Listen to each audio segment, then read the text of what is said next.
Hi guys, I publish many novels in our Telegram. Each novel has its own exclusive Telegram channel packed with all chapters in high-quality audio. Plus, if the novel is ongoing, you'll get all future updates and releases automatically, no extra cost, no monthly payment. Just make a one-time payment via PayPal or Ko-fi and enjoy unlimited access forever. Don't miss out on the ultimate audiobook experience. Links in the description. If you can't support me financially, just like and subscribe our videos. Thank you guys, your support means a lot. And as always, enjoy Shadow. Chapter 1800 Female Supremacy Chapter 1800 Female Supremacy. Women reign supreme in the Hexadric hegemony.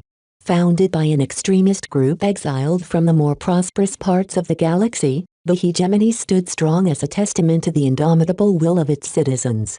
Each woman in the state lifted their heads with pride, believing themselves to be the superior gender and the most supreme form of life.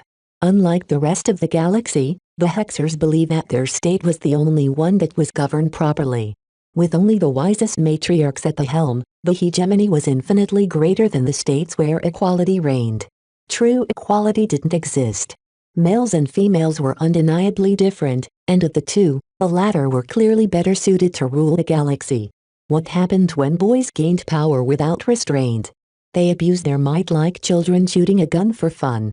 Boys were too young, stupid and inexperienced to know what was best.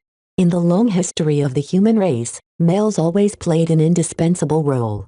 Though human civilization had reached a new apex in the age of Mech, the Hexers believed that their race would have swept the entire galaxy were it not for all of the idiotic decisions made by boys. If humanity were to ascend and reach its true potential, then something must change. The Hexers had been raised and taught to believe that only women were suited to guide their race to its maximum potential. It's a wonder how humanity hasn't gone extinct yet with all of the blunders made by the boys in charge. No more. We must stand up and stop these irresponsible children from leading us to ruin. The Hexers dreamt of ruling the galaxy. Their ambitions ran deep as they each believed that women were destined to take over the galaxy. We shall thrust our boots against the necks of the MTA and CFA and force them to step aside. We will smash the alien empires and turn all of their territories over to a race. We must bring the boys to heel and put them in their proper place. Such slogans invigorated the Hexers and drove them to aspire for more. The Komodo star sector was one of the most trivial star sectors in the Milky Way galaxy. The density of stars close to the edge of the galaxy was very low, and many of these stars possessed so little energy and matter that humans disdained occupying them. This was not the stage where Hexers should embark on their ambitious takeover of human civilization. Defeating the Friday Coalition and taking full control of the star sector was a necessary test. If the Hexers couldn't even defeat the weak and divided Fridaymen, then what capital did they possess to conquer the rest of the galaxy? If Viz heard what many Hexers dreamt of, he would have labeled them all as hopping mad. How could these women ever think of taking over human civilization? The countless states in their way would never agree to adopt their warped ideology. The first Earth superstates could squash the hegemony a million times over without putting any strain on their war-making potential. The Big Two were so mighty that their leaders wouldn't even be aware of the existence of hegemony from beginning to end. Clearly that didn't bother the Hexers. They were so confident and assured of their eventual victory that they did not hesitate to bring forth a war that had the potential to shatter their entire state. We must not falter, sisters. We are Hexers. We are superior. The Fridaymen are weak, divided and cruel. Through espousing false notions such as gender equality and respect for diversity, their boys keep their women shackled. Do not be fooled by their utopian facade. Once we break into the coalition, we must liberate their women and teach our freed sisters their true birthright. The Komodo War began with Operation K as a declaration of Hexer resolve. The female supremacists did not hesitate to start the conflict with a strong punch in order to unbalance the Fridaymen and widen the cracks between their partners. Unfortunately, reality did not proceed as they envisioned. The Friday Coalition showed some surprising resolve and banded together more rapidly than the Hexers initially predicted. By all accounts, the Komodo War that was ramping up was about to turn into a giant slugfest. In this backdrop, the Penitent Sisters came into being. Rounded up by the Temple of Hexism and other authorities, the militants among the cultists who believed that boys were irredeemably damned were sentenced to a crime that they considered to be worse than death. The cruel followers of Hexism damned the deviants into participating in the war while fielding mech designed by a boy. It was said that when the cultists received this verdict, the distressed women all kneeled and cried out in anguish.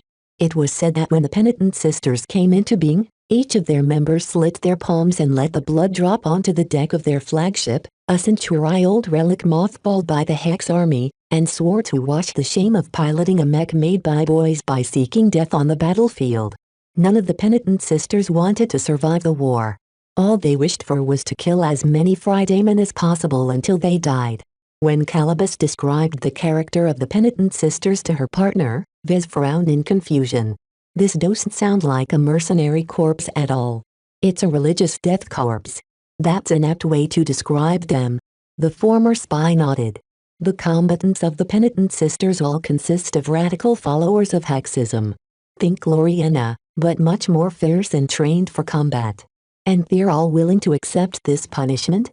Vez asked skeptically. It's a matter of honor and belief, Vez. Their names, their legacy and their pride are at stake. It might surprise you, but there are some things worth dying for. I thought you of all would understand since you are a Larkin son. Vez twitched his mouth. There's a difference between fighting for a cause and dying for a cause. I would rather stay alive, thank you very much. Can you get back to the topic? How many mech do I need to design? Must they be landbound, spaceborne or both? How many copies of my designs will the penitent sisters field? How will my designs be able to pass the panel of matriarchs who are allergic to mech designed by males? You only need to design one second-class spaceborne mech with Gloriana. It must be fairly versatile, capable of attacking up close and from afar, and be useful in multiple different combat scenarios. That second-class mech and second-class mech pilots are different from the inferior mech and mech pilots you are used to.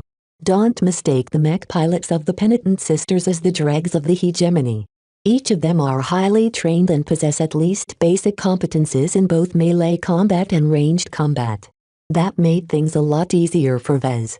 It sounded as if the mech pilots of the penitent sisters were close to meeting the elite standard in their state. Still, her requirements sounded a bit thorny, and suspicious as well. Why must I design a single mech? An outfit must field at least several different mech models to form a balanced makeup. Calibus shook her head. The Penitent Sisters is a punishment outfit. Its purpose is to grant their members a shot of redemption. That doesn't mean that absolution should come easily. From what I can gather, the Penitent Sisters will be thrown in a variety of high-intensity battles and be made to perform dangerous and vital tasks. Those are some very steep demands. What is my budget?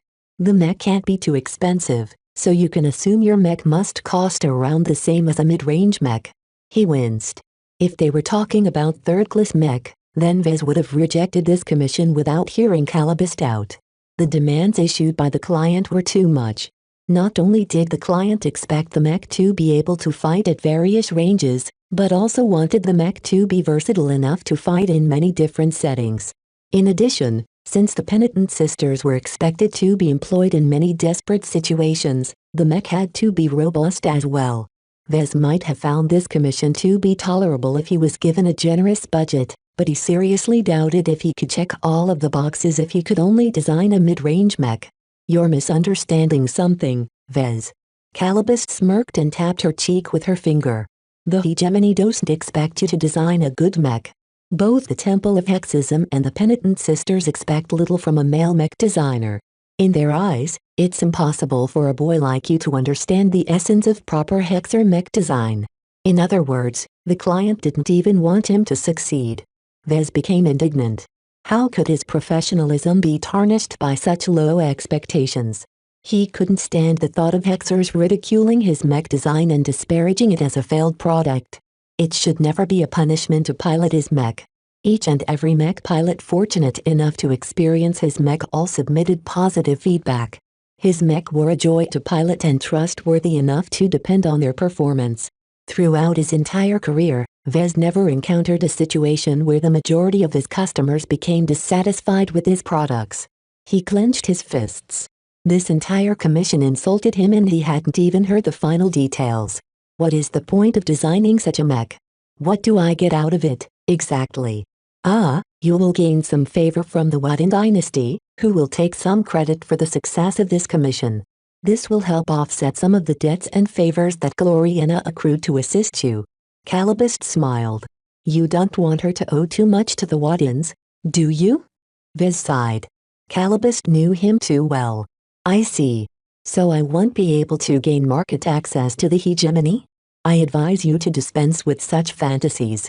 Even if you design the best mech in the star sector, the hegemony will still reject your work because you are a boy. Not every hexer deserves to be punished as harshly as the penitent sisters. Since you hexers are so repelled towards mech designed by males, then how will my mech even be approved? A lot of lawyers in the employ of the Temple of Hexism pored over this problem. They finally found a way to pass your work. First, the commission must be designed as a classified design project. Second, the initial lead designer must be a female hexer in good standing. Third, the project must have an opening for a contributing mech designer that is potentially open to foreigners under strict conditions. This last point is a bit difficult to work with, as hexer mech designers generally don't collaborate with foreigners on classified design projects. How will the hexers overcome this rule? Well, be taking advantage of an obscure substitution rule. The lead designer will initially appoint Gloriana as a contributing designer of the project. The agreement she must sign will include a rare benefit as one of its clauses. It grants her the privilege to bring on any partner, student or apprentice to the project as an assistant designer. That will be you, if you can't tell. Vez frowned. Will it be a problem to bring me aboard when I'm a man? It's not a big deal if you are just supposed to work as an inconsequential assistant designer. Plenty of female mech designers employ male mech designers to perform all of the grunt work. What about my status as a foreigner? Calibust grinned. This is one of the brilliant parts about this plan. The privilege that Gloriana will receive just happens to be devoid of any mention about the origin of the assistant mech designer. This is a tiny oversight due to the addition of new rules over the years. It's never been a problem because no lead designer will currently allow foreigners to take part in a classified design project. And it's okay this time? She nodded. Once you come on board as an assistant, a lead designer will find some way to be elsewhere and indisposed. If she is absent for too long, Gloriana will automatically be promoted to lead designer. Since her old position is empty, the project urgently needs a new contributing mech designer. This will certainly be you as long as you are the only assisting mech designer on hand. And that's allowed as well? What can I say? The hexers who wrote and amended the rules never took such an abnormality into account. They simply assumed that any meaningful mech designer involved in a project will only consist of female hexers. So how will I get all the way up to lead designer, then? That's another interesting part. Chapter 1801 Unacceptable Chapter 1801 Unacceptable. The story got really confusing from there. In order to allow Vez to take Gloriana's place as the lead designer of the classified design project, something needed to happen to Gloriana. Not only that, but the transition had to be done with such haste and priority that his status as a male foreigner should never have an opportunity to hinder his promotion. Calibust laid out an elaborate scheme that involved misclassifying the classified design project, taking advantage that the mech designers were stationed in the distant Ilvain Protectorate instead of somewhere in the hegemony. After all of this preparation and more, a critical step had to be made. Gloriana must die. What? Vez almost jumped out of his office chair. What was Calibust talking about? He would never allow his girlfriend to come to any harm. Calm down, kid. Calibust sternly admonished him. We're not really killing her. We just need her to be clinically dead for less than a minute to transfer her deceased status to some headquarters in the hegemony. Ranaya Wadden has agreed to induce Gloriana in a state of death and will revive her right away regardless of the results. The goal is to make her dead long enough for you to automatically be promoted from contributing designer to lead designer under emergency rules that happen to neglect some checks, including inspecting your gender and your origin. Unacceptable. This sounded like an excessively risky step in the plan. Was this commission truly worth the risks? All kinds of complications could take place. Even if your body survived unscathed, what about your spirituality? The mind, body and spirit were intimately connected to each other. Damaging one would definitely damage the other too. Yet Calibus didn't know all that. She didn't see the potential risks like he did. Viz, you're blowing this matter up. With someone as capable as Dr. Ranaya and some other doctors by her side, the life of your girlfriend is guaranteed. We would never gamble with Gloriana's life if we weren't confident we could revive her under our care. I don't agree. Vez shouted. This time, he was determined to put his foot down.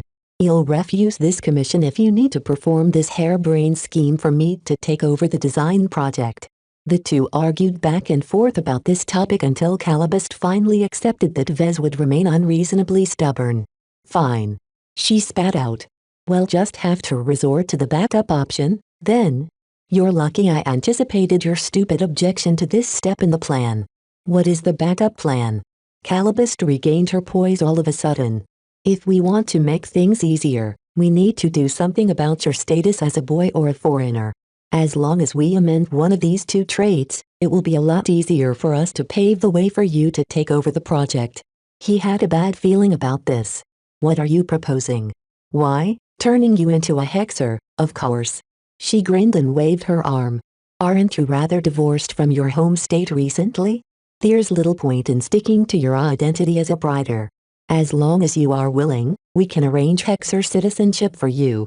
Normally, this is extremely difficult to arrange as they're only granted rarely to exceptional females and very handsome males. However, with the Temple of Hexism's backing, we can turn you into a full hexer citizen within a week. No. Vez did not even have to think before uttering his refusal. He was horrified by the very idea of becoming a hexer. There was no way he would join their ilk and subject himself to the deplorable treatment that boys like him deserved. Hear me out, Vez.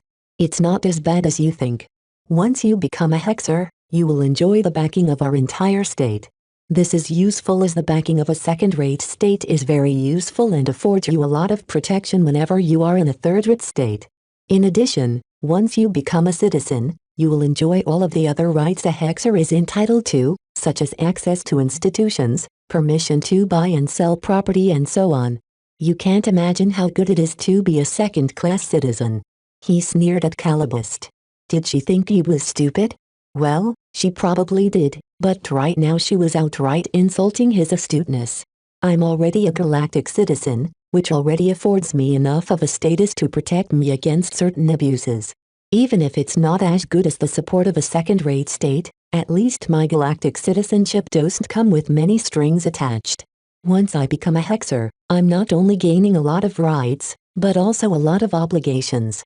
I bet worshipping the ground that women walk is definitely one of them. If you think you can hoodwink me with this offer, then think again. Wait. There is one more benefit. Becoming a hexer will also knock down the biggest hurdle that is preventing you from advancing your relationship with Gloriana. Just think about it. You don't have to go through an insane amount of effort to earn their approval. The Waddens are very devout, and they respect the Temple of Hexism greatly. I don't need this handicap. Vez scoffed, growing more and more impatient at Calibus's dangerous proposals. I doubt that becoming a citizen is enough to make me qualified in the eyes of Madame Constance Wadden. If I want to gain her respect, I need to prove my worth by showcasing my own abilities. The former spy looked more and more frustrated. Vez guessed she was truly annoyed this time. She started tapping her heel against the floor. The cadence of those taps distracted him somewhat. It's a shame. She eventually sighed. Letting you become a citizen of the hegemony would solve so many problems and advance our cooperation. You're passing such a great opportunity. Many third-raters would call to become a citizen of a stronger state. To someone who already set his mind on the large alliance-tamed Red Ocean, citizenship became increasingly meaningless to Vez. Whether he called himself a brider, Ilvanan or hexer, soon he would only consider himself a galactic pioneer. Just drop this stupid suggestion. Is there any other way to accomplish what we need? Well, if you don't want to change citizenships, then the other alternative is to change your gender.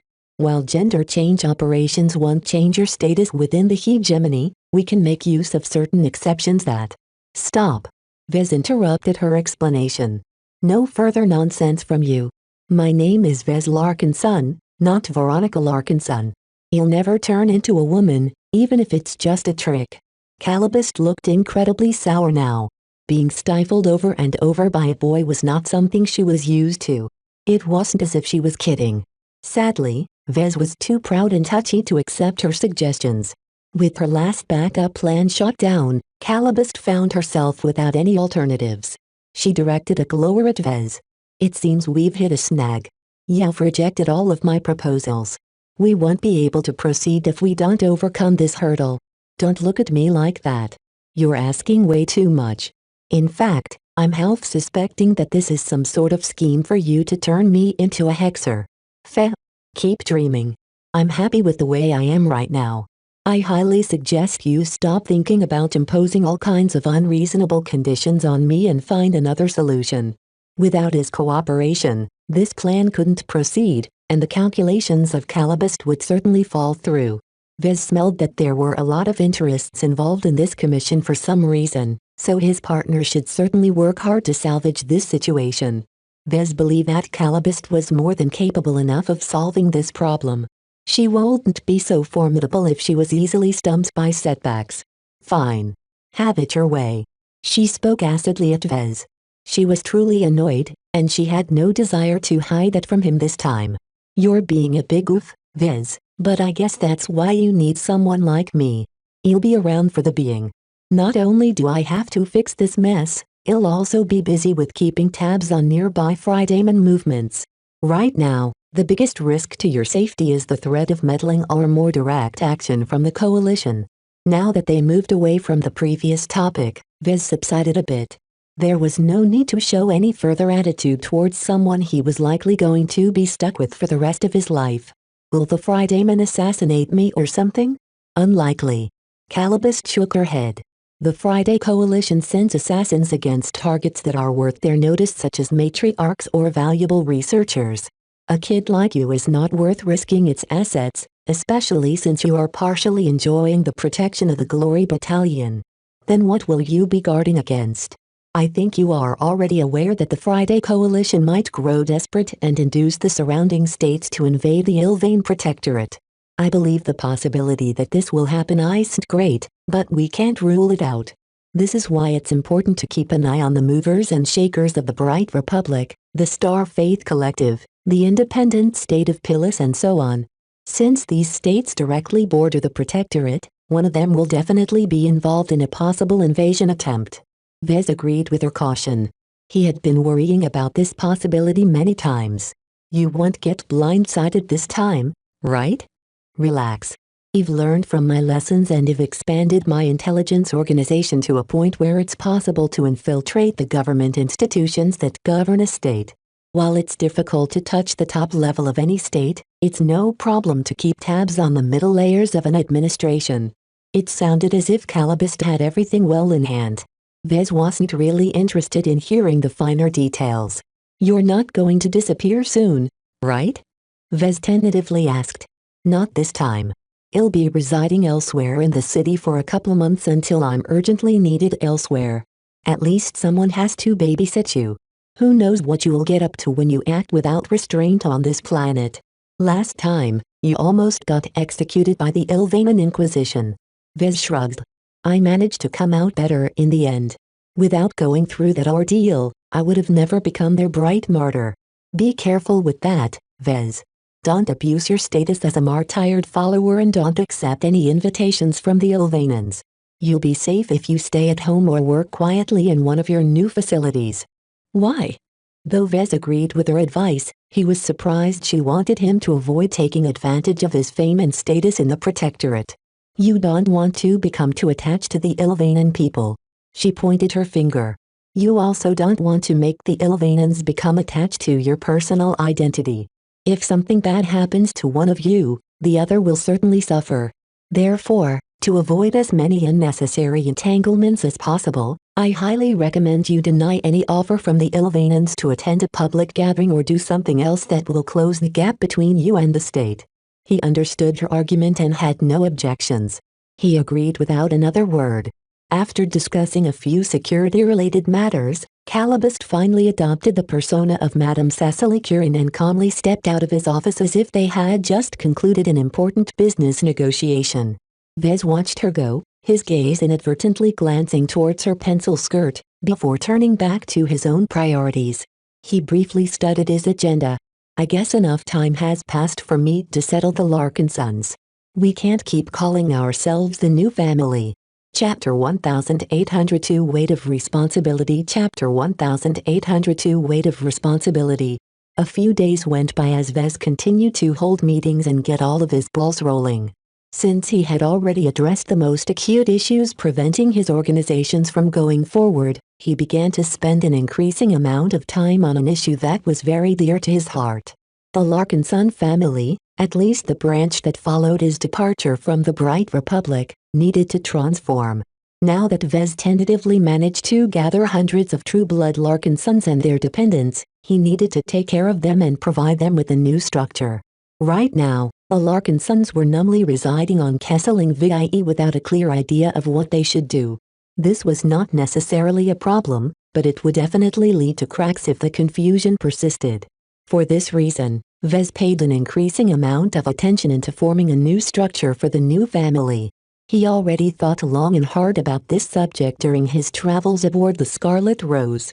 Though he wanted to implement his blueprint for the new family immediately, it was not as simple as that.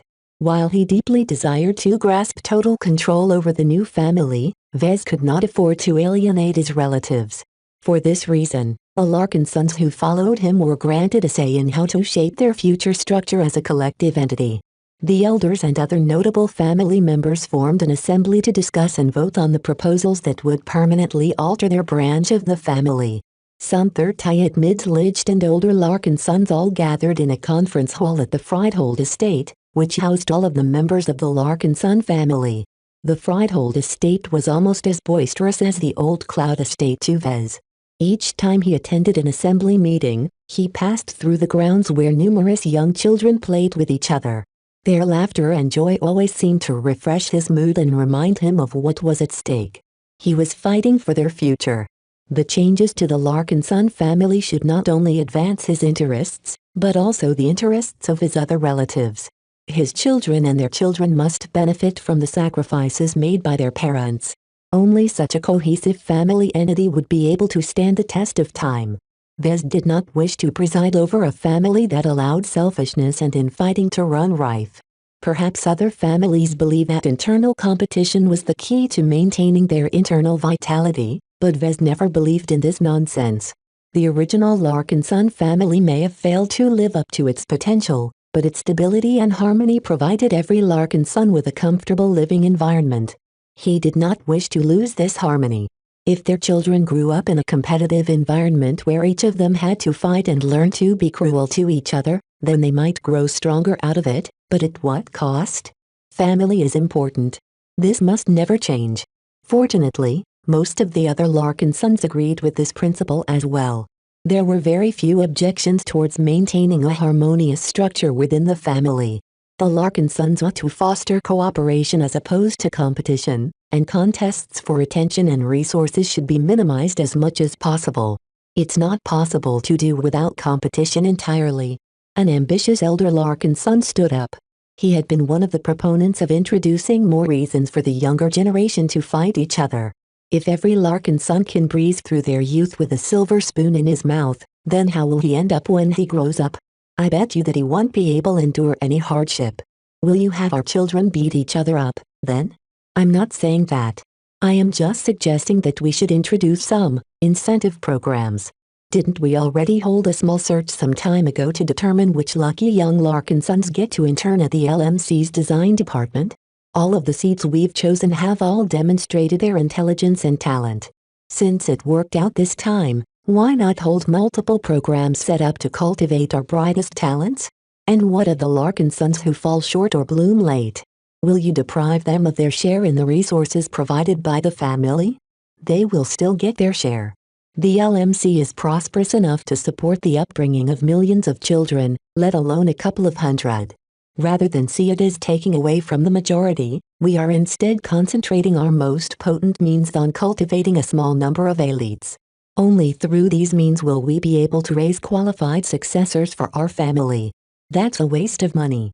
We already did fine with giving each child an equal amount of attention. You can't control who can become a wolf and who will end up as a dog. Let us leave our descendants to sort that out on their own when they graduate and embark on their careers. This is how Vez Larkinson and all of our expert pilots came to be. We couldn't have predicted that any of them would become remarkable before they were ready to prove their ability. This issue was one of the most contentious one in the family. The proposal by the elder who wanted the Larkinsons to be more proactive in cultivating elites was a softer and more acceptable alternative to his earlier proposal. Even Vez felt sympathetic for it. While he still wanted to spread out resources equally and without bias, he also wanted to motivate the younger Larkinsons to work hard and never take their current gains for granted. He waited until the argument started to lose steam. One of the lessons he learned in proceeding over the assembly meetings was that he should let the ones with strong opinions expend their energy. If they thought they hadn't finished laying out their arguments, they would not hesitate to expound on their views. Rather than attract their ire, Vez would rather stay silent and let the cantankerous elders throw their spittle at each other until they all became doused in saliva. As Vez sensed the intensity of the argument dropping to a point where most Larkinsons were more than ready to move on, he finally issued his own view. I think both sides have merit. Any Larkinson that is raised within our family should never grow up deprived. Our children shouldn't have to struggle to enjoy their best and happiest moments of their lives. As long as the Larkinson family is financially secure, it should dedicate a basic level of resources and training to every member of the younger generation without any prerequisites. At what level will you set the baseline? Clinton Larkinson asked as he looked in concern. It depends on the level of prosperity of the LMC and the Larkinson family. I think we should determine a formula to decide the family's budget on this spending. However, it is important to keep the welfare basic. By that, I mean that it should be enough to give every descendant a significant advantage over ordinary people, but not much more. Does that mean you want to allocate half if not more of the budget on raising a handful of elites? Not quite. That's a bit extreme, even for me. Rather than choose a reward structure that is bound to make most average Larkinsons resent the chosen descendants, I would like to institute a regime that gives every Larkinson an equal chance to gain more resources. The key is that they will have to work for their rewards. There should be no bias. Everything must be fair in order to maintain the integrity of the system. This was something that Vez thought up when he silently listened to the two sides arguing. Both of them had their good and bad points, but that also made him feel uneasy in adopting either of them. No matter what he chose, he felt as if he would condemn the new family to an unhealthy future. Desperate to reconcile the two sides, Vez eventually came up with this suggestion. Most of the Larkinsons looked intrigued. Though it didn't quite suit either sides, it wasn't unacceptable for them to embrace this compromise solution. A fair competition. Raymond Billingsley Larkinson said in support of Vez. I think this solution will work very decently. The key is to maintain both fairness and competition at the same time. The most useless ones amongst our descendants will still be able to live well, but they won't be unjustly taking away too many resources reserved for more deserving youngsters. Meanwhile, those who are talented will definitely be able to rise up the ranks and gain the rewards they reserve without depriving other Larkinsons of their own opportunities. Each Larkinson deserved the same opportunities. This became the core creed of this particular subject matter.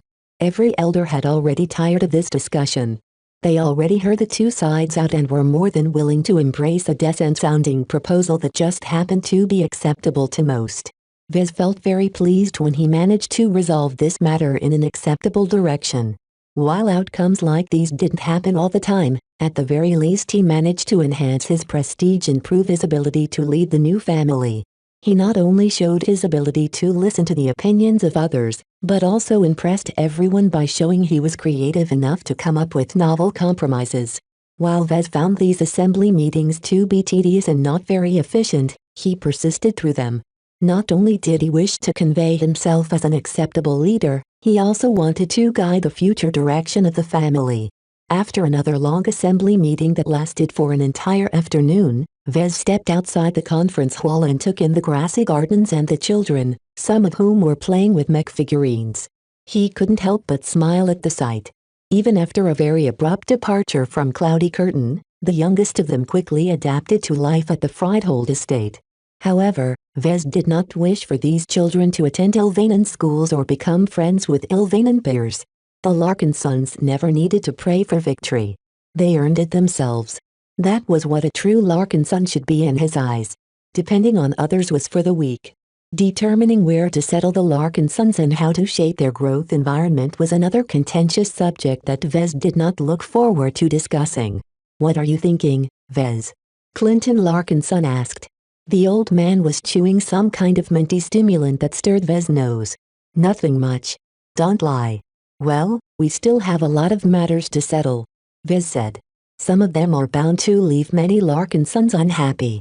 We are literally deciding the future of our branch of the family.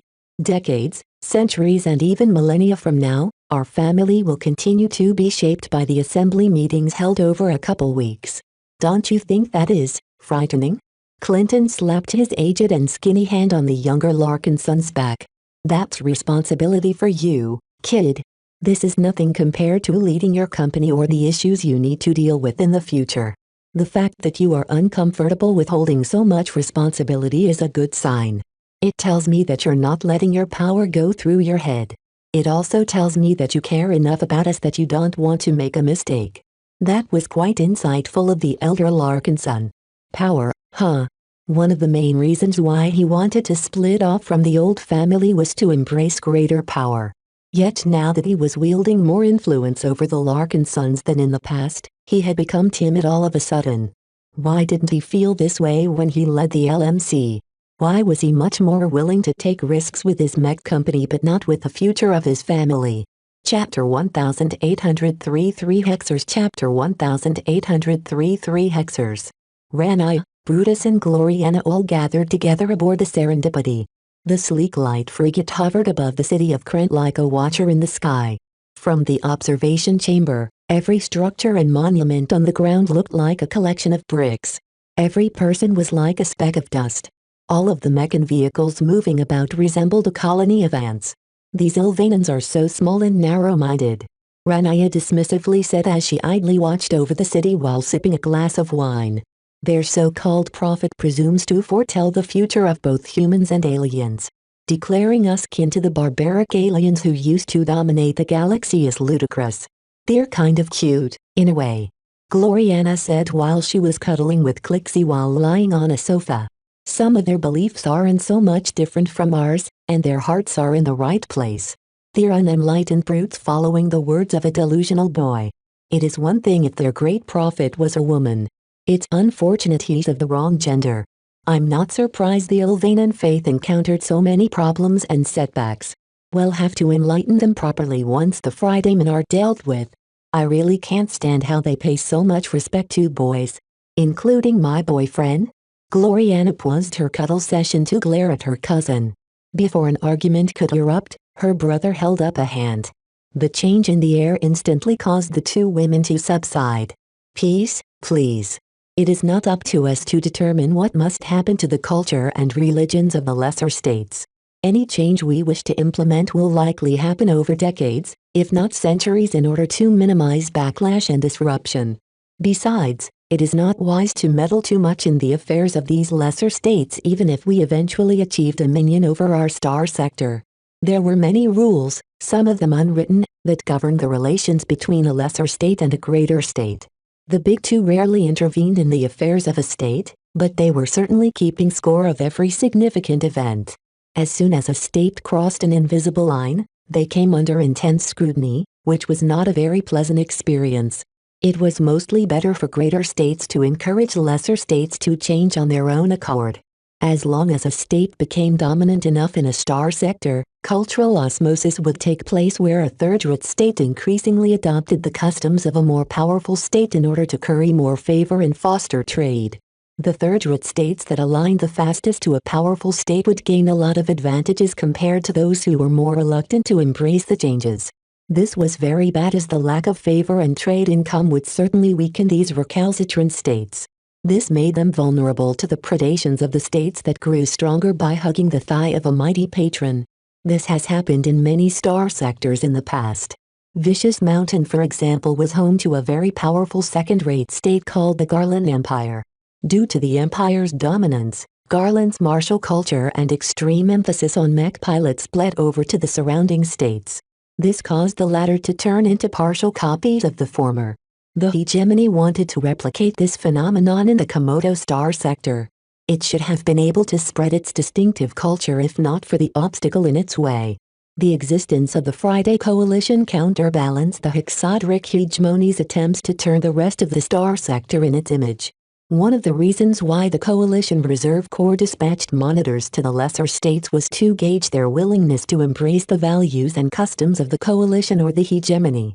While it was possible to monitor this development from afar, sending real people and having them interact with various layers of society was a more direct way to gauge the changes in a lesser state. "I really don't know what we are doing here," Ranaya muttered as she casually studied a datapad containing in-depth information of the Archimedes Rubal implant. "The Ilvain Protectorate may technically be on our side, but it's clear that they're only paying lip service. I'm concerned as well." Brutus glanced at his sister in worry. "We shouldn't stay in this for too long. The Ilvain Protectorate is surrounded by states that are in the pocket of the Friday Coalition. If our archenemies ever turn their attention in this direction, this place will become very dangerous. I'm not leaving the Ilvain Protectorate until Vez is ready to go." Gloriana harumphed. "Don't think of dragging me back to Scimitar before then. Vez has too many things to take care of before he's ready to depart." Ranaya threw a skeptical glance at her love-struck cousin. "Does Vez even want to travel to the hegemony? He doesn't seem very eager to meet your mother." "Vez loves me very much. Of course he would love to visit my home. He has to pay respects to my mother if he wants to marry me. He'll definitely accompany me back to the hegemony." Of course, Gloriana hadn't discussed this topic with Vez as of yet. Whether he would actually go along with her suggestion was a complete mystery. The conversation soon shifted to a more immediate matter. "You haven't made any progress at all, sister?" Brutus asked. "I tried, but my people and I haven't found any trace of this supposed hidden superbase. If the Fridaymen have really set up a secret anchoring point, they're being very careful about it. My data analysts went through all kinds of shipping records, but we failed to find any significant amount of supplies going nowhere. Either the Fridaymen already prepared a stockpile that will last them years, or this base doesn't exist in this region of space." Her brother crossed his arms and let out a deep breath. "I don't think the Fridaymen have overlooked the possibility that we would search for their base. It's most likely that they are truly prepared to hide for a number of years before they spring their offensive when the hegemony's flanks are at their most vulnerable. It could be that the intelligence is wrong and this secret superbase doesn't exist in the first place." Ranaya offered. "It won't be the first time the Fridaymen are leading us on a wild goose chase. No one was sure whether the intelligence was right, but the Hexers couldn't let down their guard. At the very least, Gloriana wasn't the only Hexer trying to search for the whereabouts of this base. In fact, as a mech designer, she wasn't expected to succeed, though that still rankled her. She always aimed to succeed. The Fridaymen haven't begun their machinations yet," Brutus observed. "Right now, the timing of the outbreak of the war has caught them off guard. All of their politicians and military planners are still scrambling to reinforce the front lines. Once the main war theater heats up and turns into a contest of attrition, the Fridaymen will become increasingly desperate to blow up the stalemate by surprising us with a major gambit." He studied his enemies extensively in order to increase his chance at beating them. Merely relying on his expert pilot prowess to win every battle was folly. "Well, leave the Ilvain Protectorate before the situation escalates to this point," Gloriana affirmed. "I want Ranaya to finish Vez implantation surgery first, though. He desperately wants this augmentation for some reason." "How much progress have you made on that front?" "The Archimedes Rubal is a fascinating bio-implant." Ranaya could help but smile in admiration. "It's really undeserving for a boy like Vez to benefit from this valuable relic. If he had any conscience, he would have offered it up to you and allow you to gift him a serviceable Hexer implant." I'm not taking his stuff. This is what he obtained through his own efforts. Besides, I already have my Arestal 015 implant. It's not only a lot more modern than the Archimedes Rubal, but it's also the implant that my mother picked out for me after a lot of study and preparation. The functions of my Arestal fits me the best. When it came to her mother, Gloriana's eyes turned worshipful. In her entire life, she always followed her mother's arrangements. Only rarely did she act willfully. Hooking up with Vez was one of those cases. After a short pause, Clixie sauntered away from Gloriana's lap and padded over to Brutus. Meow. Hey there. Brutus slowly picked the Lavella-looking cat up and embraced her with care. Male hexers were obliged to respect every female, pets included. According to some interpretations of hexism, female dogs and cats may not be as superior as their human counterparts, but they had gone through several phases of existence which clearly put them ahead of males. While not every hexer bought into this theory, the compulsion to respect females was ingrained in the bones of male hexers. They didn't dare to act presumptuously towards a female animal. Clixie clearly adored Brutus' skillful scratches and started to purr in contentment. Her owner looked over and smiled at the sight. The two looked so lovely together. It's too bad there's only one of her. She sighed. Rubarthan sentinel cats aren't very rare or notable in the new Rubarth Empire, but they're really too difficult to obtain in our star sector. This isn't the only cat in your company. There's also the mechanical cat. Lucky belongs to Vez, remember? Can you buy him for me, then? From what we've managed to ascertain from the Scarlet Rose, most of the crew who died fell at the hands of this cat. He's really remarkable. It is such a giant waste for such a powerful combat partner to accompany a mech designer. Lucky deserves a better owner. Vez would never give Lucky away. You should stop dreaming about taking him away, Brutus. I won't allow you to bully him with your status as a hexer and expert pilot. Besides, he's not the type of boy who gives in to such intimidation, at least I think so. He can be a bit of a weasel sometimes. I really don't see why you are so crazy about that toy. That's because you're not a mech designer. You'd be able to realize his brilliance in full if you knew what kind of wonders he can accomplish. I'm so lucky to be working alongside a mech designer like him. Our next mech designs will definitely astound the entire star sector. I can't wait until he's fully fired up. Hehe. Though Brutus still possessed a lot of doubts about Vez, this was not something a boy like him could meddle in. Though he cared a lot about his sister, he still had to know his place. Perhaps to others it might seem strange for a strong-willed expert pilot to defer so readily to his sister and other women, but this was the natural state of being in the Hexadric hegemony. While this didn't mean that any random hexer on the streets could order a male expert pilot around, the latter still had to show a lot of respect to the former. A chime suddenly sounded from Gloriana's comm. She interrupted her musings and read the message. What is it, sister? It's a message related to our upcoming design commission.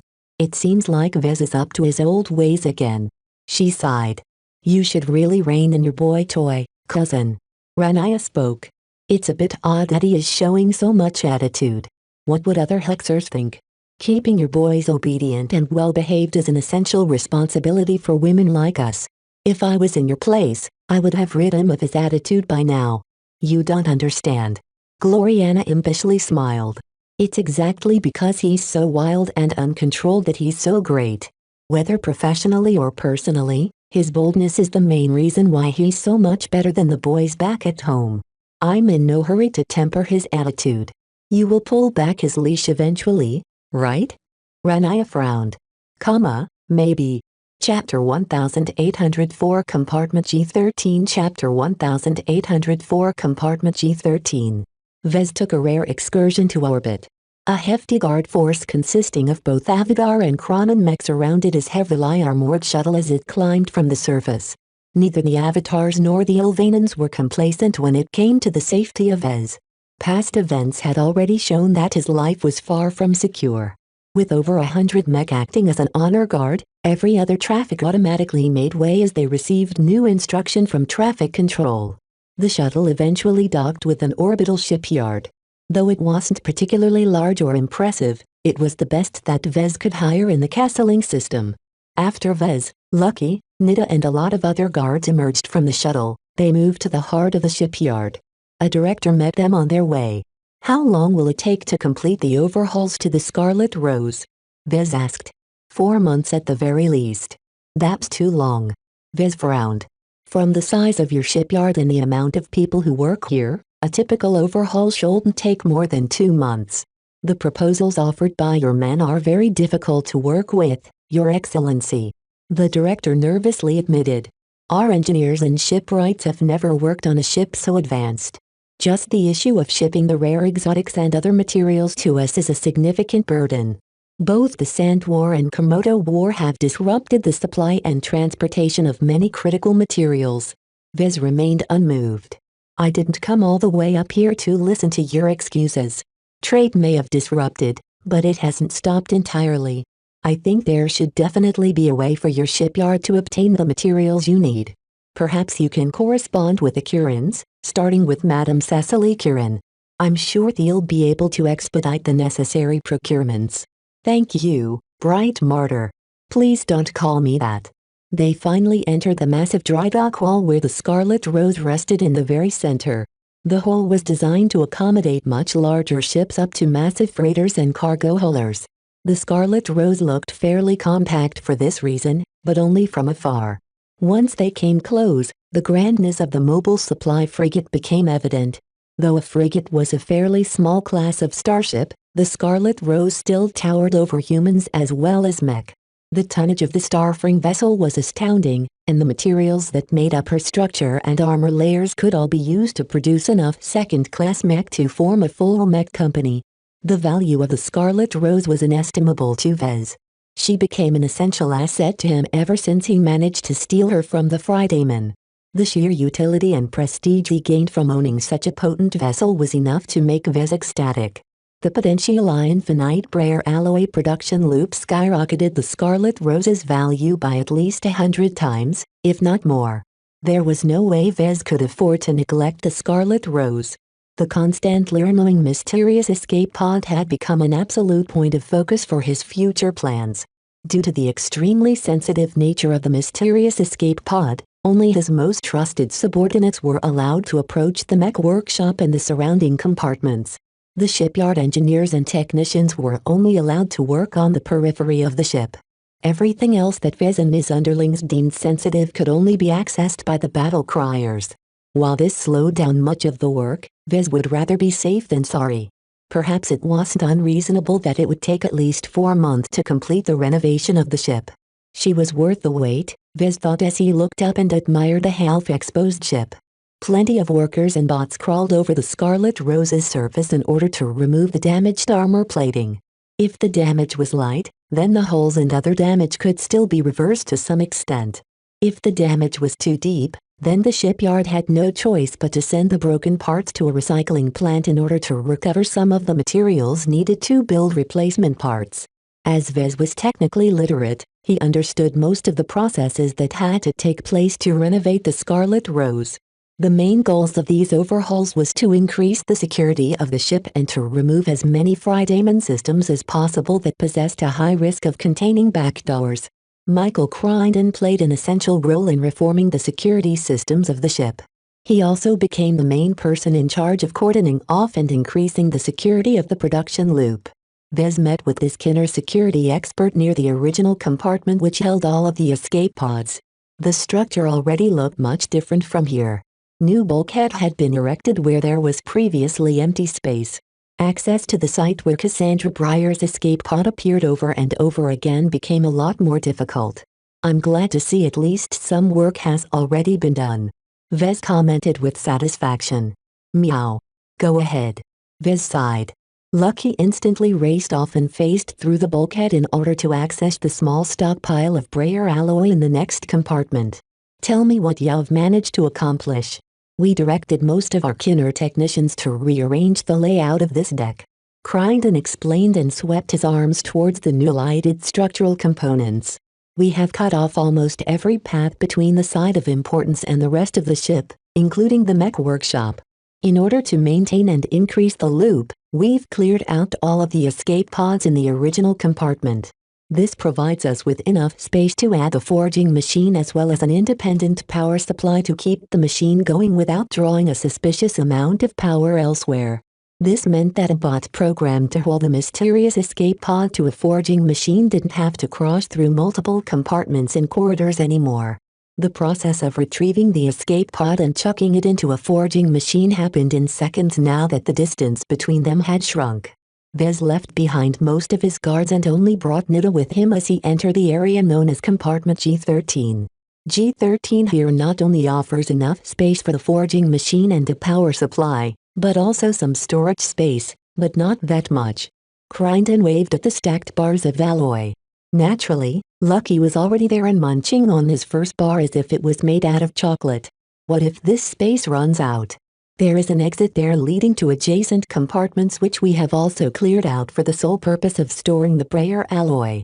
Furthermore, we're planning on constructing an entirely new corridor that will connect to a new lift that will go straight down to the cargo bay. From there, the brayer alloy can be securely shipped away as long as the workers follow a tight procedure. To Vez, it wasn't the best way to keep the production loop a secret, but Vez didn't have the time or resources to implement a better arrangement.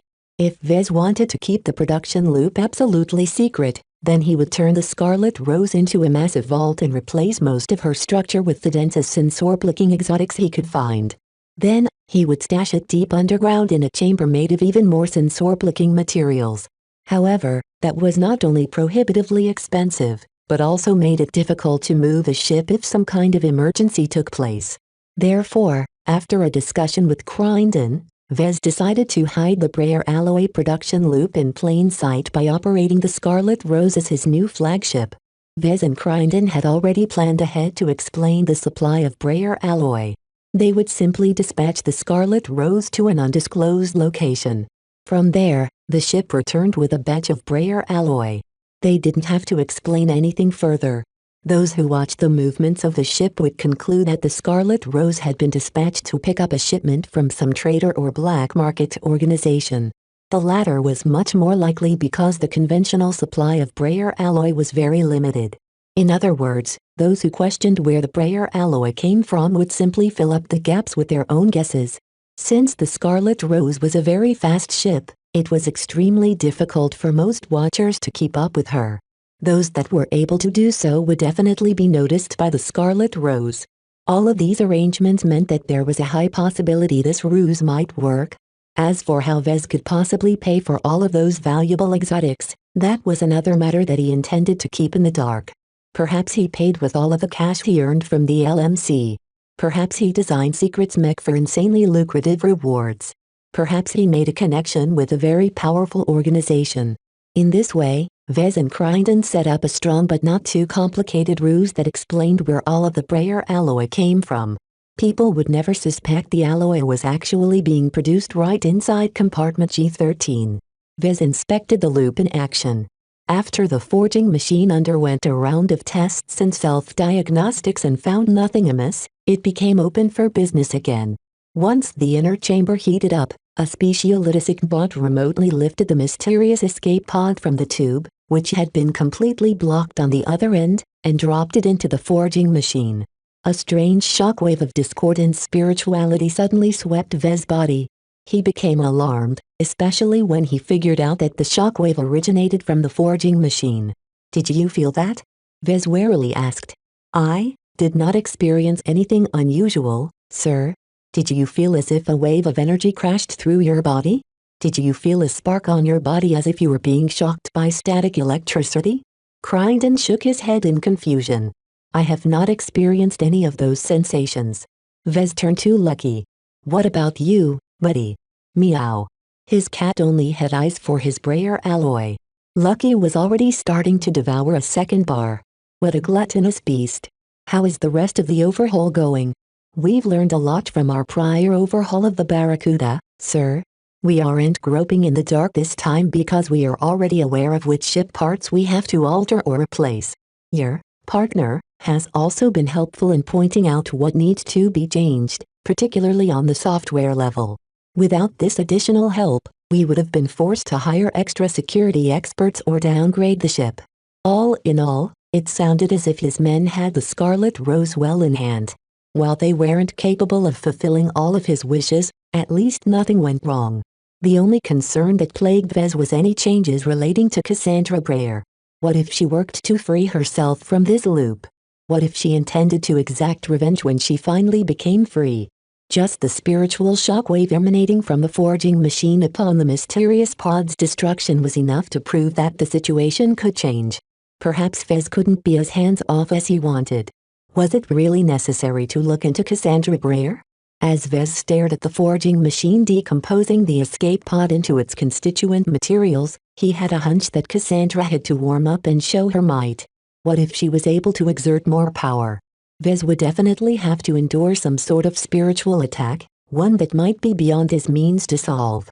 He had no confidence in his simple spiritual shield. Chapter 1805 Grandeur Chapter 1805 Grandeur. The Scarlet Rose, Compartment G13 and the Breyer Alloy production loop weighed heavily on Vez. Though aware of the dangers of affronting a powerful spiritual entity, the possible gains were too great for him to give up on exploiting her continuous renewal powers. No matter what kind of counterattack Cassandra Breyer launched, Vez would just have to endure it as best as possible. This was the price he had to pay to secure a continuous supply of valuable materials. Though Vez spent a lot of time on inspecting the work being done to the Scarlet Rose, he mainly devoted his time on the assembly meetings where the rules and regulations of the new family took shape.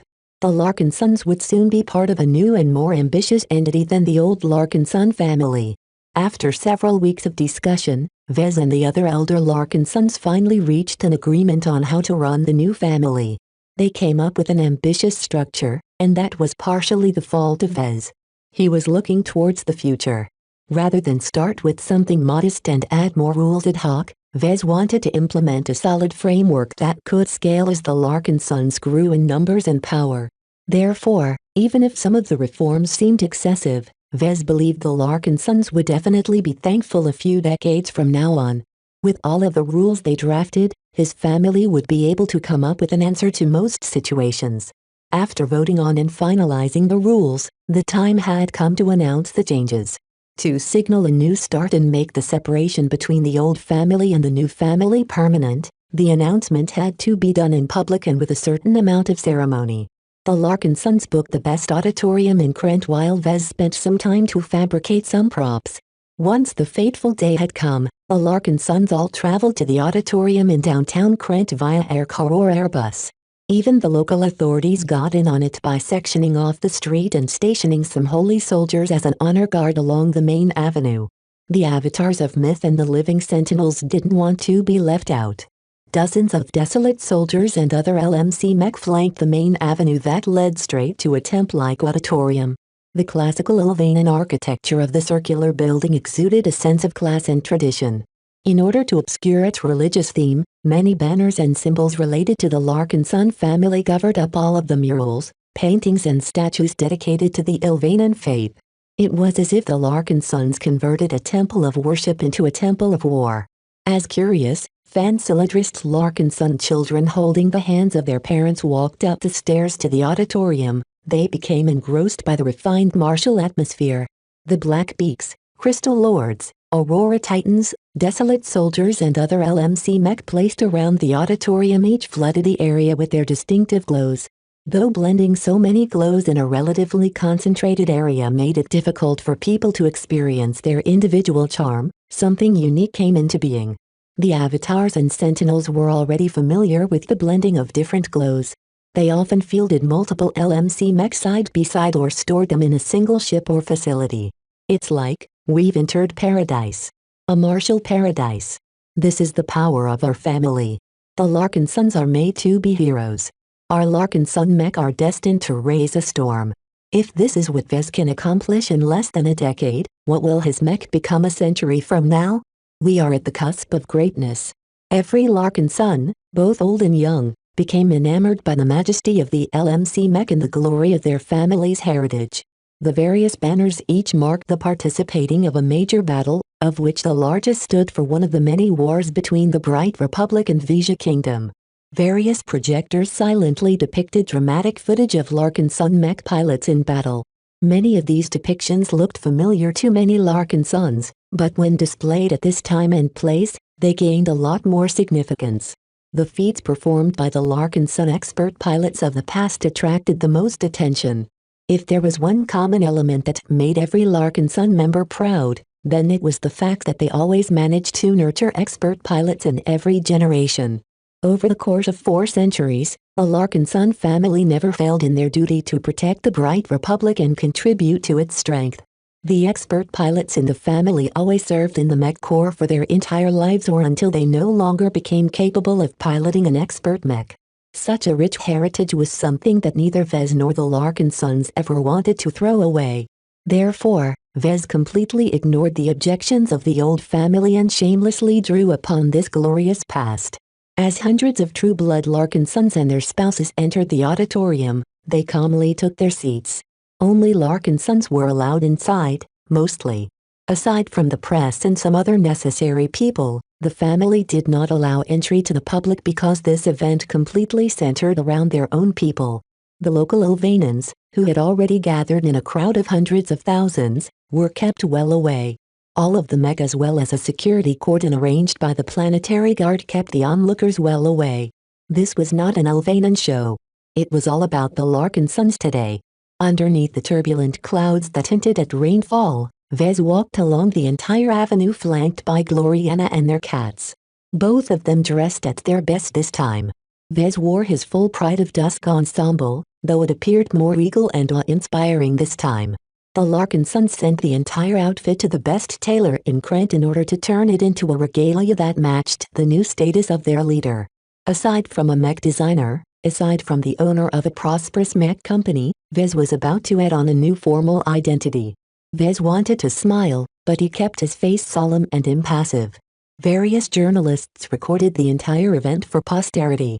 The regal golden flourishes and precious exotic jewels added to the Pride of Dusk turned him into an impressively regal figure. Naturally, a king was always paired with a queen. Queen Gloriana wore a gem-encrusted tiara. A billowing cape draped over her shoulders, doing a poor job at hiding her Rosathene dress. Some of the most exquisite Hexer jewelry adorned her neck, fingers and wrists. Many women among the Larkin sons couldn't help but grow envious at the wealth she put on display. Due to the high import of this moment, both Vez and Gloriana dropped their customary smiles towards each other. They each looked utterly serious as they slowly ascended the steps and entered into the zone where all of the glows blended together.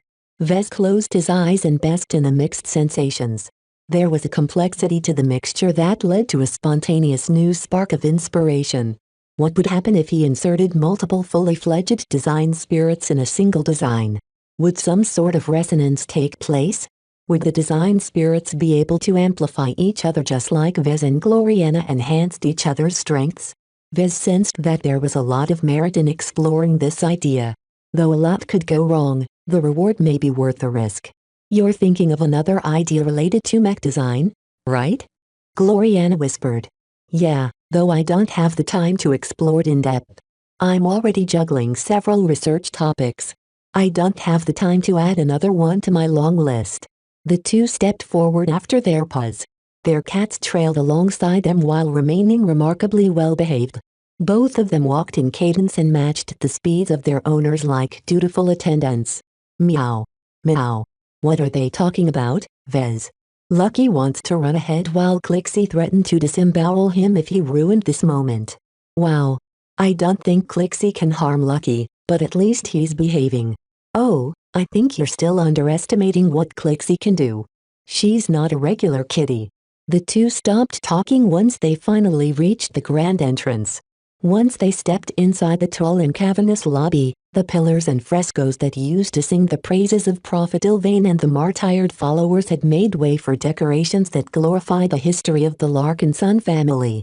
Each and every Larkin son that passed through all of these impressive displays couldn't help but feel a lot of pride. An energy suffused their entire minds that caused them to become more intimate towards their identities as Larkin sons. This was exactly what Vez aimed to achieve. In order to ensure as much acceptable as possible, Vez wanted to manipulate everyone's moods so that they were in the best state of mind to accept some of the radical changes that he was about to announce. Both Vez and Gloriana waited for a moment until Nita and the guards cleared them to enter the main hall. In a space built to house thousands, only 100 seats were left. This made the interior of the auditorium look a little empty, but Vez did not consider that to be a bad thing.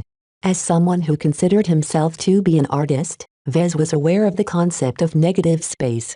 Empty space could be manipulated to enhance the aesthetic qualities of real elements.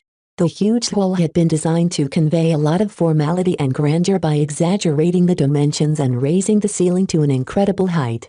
When the Larkin sons each took their seats, they felt as if their empty surroundings were as dark, cold and lifeless as interstellar space. Only by huddling together and forming into a single, cohesive group would the Larkin sons be able to survive the unfeeling cruelty of reality. Like twin stars lighting up the place, both Vez and Gloriana walked down the middle under the fascinated gazes of the Larkin sons. There was no order to the seating arrangements aside from grouping close relatives together. Both young and old sat at the front, middle and back.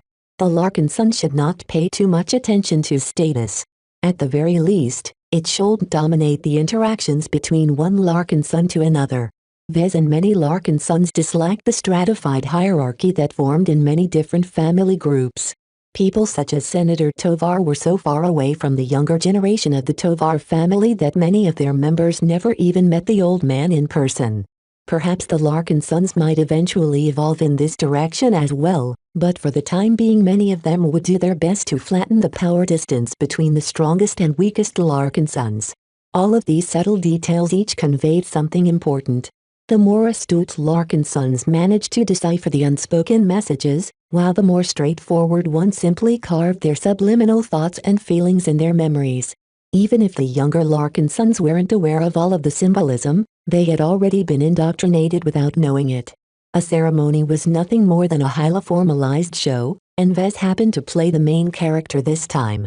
Once Vez and Gloriana reached the podium, some of the Larkin sons reacted with surprise as they continued to step up in unison. Even their cats stepped up on stage. This was another silent declaration by Vez. Though he hadn't tied a knot with Gloriana yet, he already considered her to be part of the family. Where Vez went, Gloriana would always be besides him. This was what he wanted and what every Larkin son should accept. Though there were plenty of Larkin sons who possessed a lot of doubts about Gloriana's Hexer origins, this was not the time to bring up this matter. The grand ceremony pressed so much on their minds that none of the Larkin sons ever possessed the impulse to stand up and ruin this historical occasion. Chapter 1806 Historic Announcement Chapter 1806 Historic Announcement. Both Vez and Gloriana seated themselves on the padded thrones. Vez sat in the very center while his girlfriend sat on a slightly smaller and less ostentatious seat. Gloriana may be part of the family, but Vez was in charge. Their cats sat proudly at the sides as if they were honor guards. Adopting this posture and remaining absolutely still came naturally to Clixie, but Lucky was already starting to lose patience. "Sit still, you naughty bugger," Vez quietly whispered to his pet. While Vez readied himself for the speech, the audience of Larkin sons became affected by the grand and solemn atmosphere. It was as if this event signaled a completely new start instead of some changes. Not just the Larkin sons on Kesseling Villi, but also their relatives elsewhere paid close attention to this occasion. Benjamin Larkin's son sat in the back garden of the much emptier Larkinston estate at Rittersberg. A mixture of pride and resignation marred his face as his channels with some of the elders of the new family already clued him in on what was about to come. The Larkinson family will never be the same again. He sighed. There was so much energy in the new family. All kinds of initiatives and long-overdue reforms would come into being that served to unleash the potential of their Larkinson identities. As for Larkinsons they left behind, the departure of the most dynamic and forward-looking Larkinsons left the old family robbed of its vitality. Benjamin Larkinson already sensed some listlessness among the other Larkinsons. Recent events caused the old family to question much of its values and principles. Were the Larkinsons truly right to stick to their traditions? Was the Bright Republic truly worthy of their selfless dedication? Should the Larkinsons be seeking to exercise more power? Even though it appeared the old family wanted to reject everything the new family believed in, The truth was that a lot of neutral and traditionalists Larkin sons were already losing faith in some of their values. Perhaps the old family would not be the only branch of the Larkin sons to initiate reforms. Aside from Benjamin, every other Larkin son from the old family tuned into the broadcast. Most notably, Venerable Ark and Venerable Ganso each took a break from duty to watch the announcement from their respective posts. "You've grown, cousin." Ark smiled as he loosened the collar of his Mech Colonel uniform. "My brother would be proud of what you have become." He wished nothing but the best for Vez and the Larkin sons who were about to embark on an entirely new direction. To Ark, branching out the Larkin son bloodline was not something regrettable. If the old family ever fell, the new family would still be able to carry forth their legacy, and vice versa. Not everyone adopted a charitable stance, though. Venerable Ganso Larkin son looked on with a touch of resentment in his eyes. His fists clenched as he realized that the new family would never go back to the old family again after this historic day. Vez. His worst nightmare had come true. The Larkin son family had splintered, and many of them broke off to form a separate branch. What offended Ganso the most was that the new family still had the temerity to borrow the heritage of their shared predecessors. The new family had no right to do so ever since they decided to break from tradition. Their predecessors were probably rolling in their graves if they heard how their duty and sacrifice were being misused for self-aggrandizement purposes. We are the true inheritors of their legacy. It was too bad that no one except his closest supporters within the family listened to him. His earlier actions, from butchering the mech piloted by his fellow Larkin sons to selling out his own flesh and blood, all turned him into a pariah within the old family. Benjamin and Ark had already told him in very stern terms that it was best for Ganso to remain secluded within the mech corps. No one wanted to welcome him back to the old family right now. With his influence at its lowest since he advanced to expert, there was nothing Venerable Ganso could do to influence this course of events. As every Larkin son watched with bated breath, Vez finally decided the time was right. With his pride of dusk emanating Seagra's aura at full strength, a regal and aggressive aura overcame him. Every member of the audience as well as everyone watching a projection of the live broadcast experienced the effect deep within their bones. Vez appeared larger than life after this change. Pride exuded from his body, so much so that Vez even had a sense that his father was watching over him. What would it be like for Uncle Larkin son to see his son now, sitting on a throne in front of hundreds of obedient Larkin sons? Over 200 true-blood Larkin sons and their dependents gathered in the auditorium today to listen to his words. With all of the pomp and ceremony, his audience entered into a receptive mood that Vez could use to his advantage. He could state practically anything without being challenged. As long as he didn't say anything too outlandish, the Larkin sons would almost certainly accept what he said. Of course, Vez was not so short-sighted to chart his own course. He made the decision to court the support of the most influential Larkin sons within the new family. Though Vez had to give up a lot of control, he still retained enough power to satisfy his purposes. Sharing power was the only way to ensure the long-term viability of the Larkin sons. "It's time," Gloriana whispered. Vez nodded minutely and concentrated his mind in order to mobilize his spirituality. He began to burn his spiritual energy at a very gradual rate to amplify his gravitas. "Larkin sons." He began with a voice filled with an indescribable charm. "I welcome you here today to unveil a new start for ourselves and for our family. We do this not to break from our Larkin son heritage, but to honor it by taking the next step." All of the previous displays and decorations had already filled the audience with stories about their family's glorious legacy. The Larkin sons had reasons to be proud. "We are Larkin sons," Vez stated.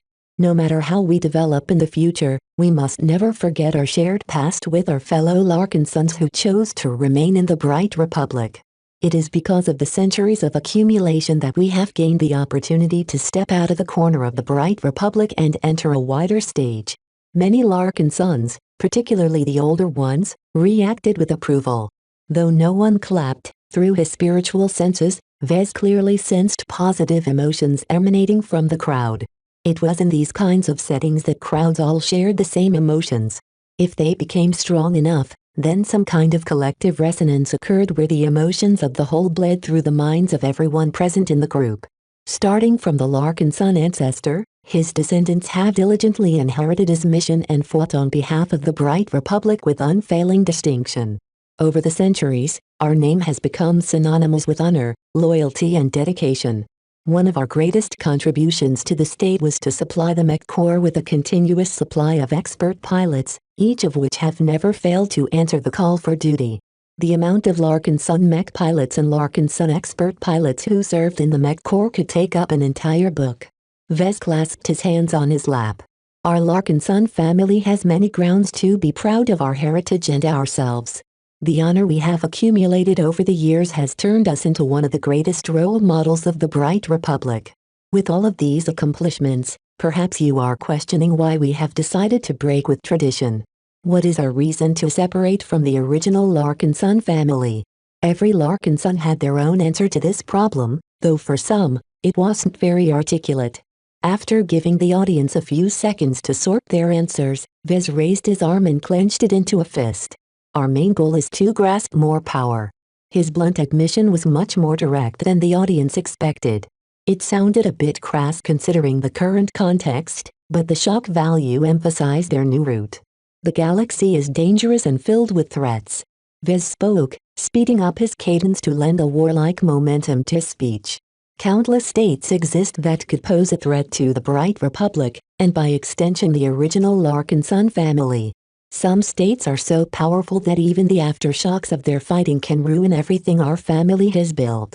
This was a not so subtle reference to the Komodo War. No Larkin Sun could possibly resist the actions of the Friday Coalition and the Hexadric hegemony. In the face of these titanic powers, how could the trivial Larkin Sun family ever make a difference?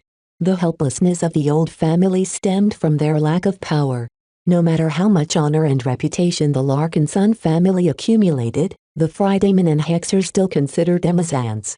When the power disparity was too great, all of these soft, intangible assets were worth nothing. Only concrete power mattered. We live in a time where humanity has ascended. Yet how long will this period last? It is not in our nature and the nature of the aliens to embrace peace. War will engulf us sooner than later. Whether we face an overpowering human threat or an alliance of alien empires, we won't be able to defeat them and preserve our lives if we keep focusing on building up an endless amount of honor. Acquiring and maintaining an excellent reputation is good, but it should never be an end in itself. The Larkin Sun sitting in front of him became more and more absorbed in his words. Right now, he was voicing some of the unpleasant truths that needed to be said in order to justify the changes. Well, no longer. We have had enough of slaving away for the benefit of others. The Bright Republic has nurtured us and provided us with a very pleasant living environment for many years. Yet every child must grow up. Now that we have reached a limit to our development in the Bright Republic, we must leave our homes and find our own way to better our lives. By describing the separation in this fashion, Vez essentially equated the new family as a child who grew up and wanted to make its own way in life. Our departure from the Bright Republic was just the first step. I appreciate the Ilvain Protectorate for hosting us with great enthusiasm, but this is not our home. We Larkin Suns do not belong here. Our original hearts have always resided with the Bright Republic, and now that we have left the state that has made our predecessors, we are essentially left without shelter. A darkness seemed to emanate from his voice. Plenty of Larkin Suns fell into a melancholy as they thought back of all of the joys and pleasures they experienced in their home state. Now that they had left the Bright Republic on a permanent basis, many Larkin Suns felt lost. Vez was right. The Ilvain Protectorate would never be their new home. Their strange culture and stranger religion were simply not compatible with the character of the Larkin Suns. They may have left the Bright Republic, but the Bright Republic has always stayed within their hearts. Vez recognized this fact. It was for this reason that he came to a novel solution. Through our departure, we have deprived ourselves from our homes. Yet does this mean we have nowhere else to go? I say no. We are Larkin Suns. We have endured tougher challenges. Since we can no longer find succor in other states, we must build our own home, wherever we may go. The older Larkin Suns who had taken part in the assembly meetings sat up straighter. They knew what was coming, and anticipation flowed within their creaky bones. The air became charged with some sort of energy. The audience paid so much attention to Vez that it took several seconds for them to notice the giant, floating emblem projected over the thrones. A round symbol with a black surface and a golden rim greeted their eyes. In the center, a stylized golden cat head gazed forth with glowing red eyes. It is for this reason that we have decided to form a new entity, distinct from the Larkin sons who have decided to continue our family's original legacy. From this day onwards, we are no longer members of the Larkin son family. The projection of the golden cat head on the emblem opened its mouth to release a growl. At the same time, Vez spiritually prodded his regalized pride of dusk to release a pulse of Zegras' potent glow. After this day, we will all be part of the Larkin son clan. A rush of excitement swept through the audience. Chapter 1807 Heirloom Chapter 1807 Heirloom. The Larkin son clan. No matter what a family member thought about the separation, many of them became excited when Vez finally announced the founding of a new entity of Larkin sons. Adopting the guise of a clan represented a clear and significant departure from their old ways. Taking on this new identity definitely transformed the so-called new family into a group that could stand on its own. The change came with many implications. Though most of them were symbolic or implied, each of them mattered to Vez and those who wanted the Larkin son clan to prosper. In legal terms, a family was not that different from a clan. There was no law or rule that governed the usage of these terms. However, over the course of human history, an informal distinction emerged between families, clans, dynasties, houses, tribes and so on. Each of these words came to describe a different structure with common customs. A family was the most basic form. There was nothing inherently wrong with that, as a family organization was fairly flexible up to a certain scale. Compared to the flexibility of a family, a clan organization was a lot together and more cohesive. The interests of the clan came first. That was the general rule when it came to clan organizations. Bloodline was important, but clans sometimes adopted talented outsiders in order to maintain some dynamism within their ranks. To be honest, both families and clans came in so many variants that they could practically be intermingled. There was one part about clans that set them apart. Many clans were nomadic, and considered a sea of stars to be their home. This implication currently dominated every Larkin son's mind. As the initial burst of energy from announcing the formation of the Larkin son clan subsided, Vez resumed his speech. We Larkin sons have done our duty to the Bright Republic. We have sacrificed so much of our blood to our former home that we do not owe anything to it anymore. Rather than see ourselves as exiles, we should embrace this turning point and unshackle ourselves from the bonds that tie us down to individual states. The emblem of the Larkin son clan that Vez designed spun over his head like a spinning coin. Though the animal it depicted was just a stylized cat head, its ferocity made it as formidable as one of the huge cats of Felixia. With this golden cat, our Larkin son clan shall set forth under a new emblem. No longer will we be content to linger in a single frontier star sector. Human civilization is much vaster than the small corner of the galaxy that we have grown too familiar with. Not only can we find prosperity and accumulate more power in the rest of the Milky Way, an entirely new dwarf galaxy is ripe for exploration. The Red Ocean shall be our first true baptism of fire that will make or break our clan. Both dread and excitement welled in the minds of the audience. The thought of leaving the Milky Way and traveling all the way to the Red Ocean was a huge step for many Larkin sons, but those who followed Vez this far had already accepted the risks. Within their hearts, ambition welled. Some of them were not content to live the rest of their lives as cogs in the Bright Republic's machine. The Larkin sons not only desired greatness, but also possessed the confidence to reach this height. No Larkin son was average. Time and time again, the way the original Larkin son family raised its family members resulted in entire generations of talented and capable professionals. What if the Larkin sons utilized all of their prowess to their own ends instead of a state? As Vez had already proven, the support of a state and its rulers was fairly fickle. When a state was divided and when its leaders pursued benefits over principle, the Larkin sons could no longer afford to remain vulnerable to their predations. Though there were upsides and downsides to forming a nomadic clan, it was the most suitable way to organize the Larkin sons to Vez. After all, He intended to explore the entire breadth of the Red Ocean, and to do so he needed a strong and loyal cadre in place. His fellow Larkin sons were the most suitable people to secure his control over his expeditionary fleet. "I do not know what the future holds," Vez said in a gentler tone. "As I've mentioned before, reality is cold and full of danger. Yet danger often coexists with opportunity. The chance to propel our clan to greatness and reach a level of power and influence that is countless times greater than the Larkin son family lies elsewhere.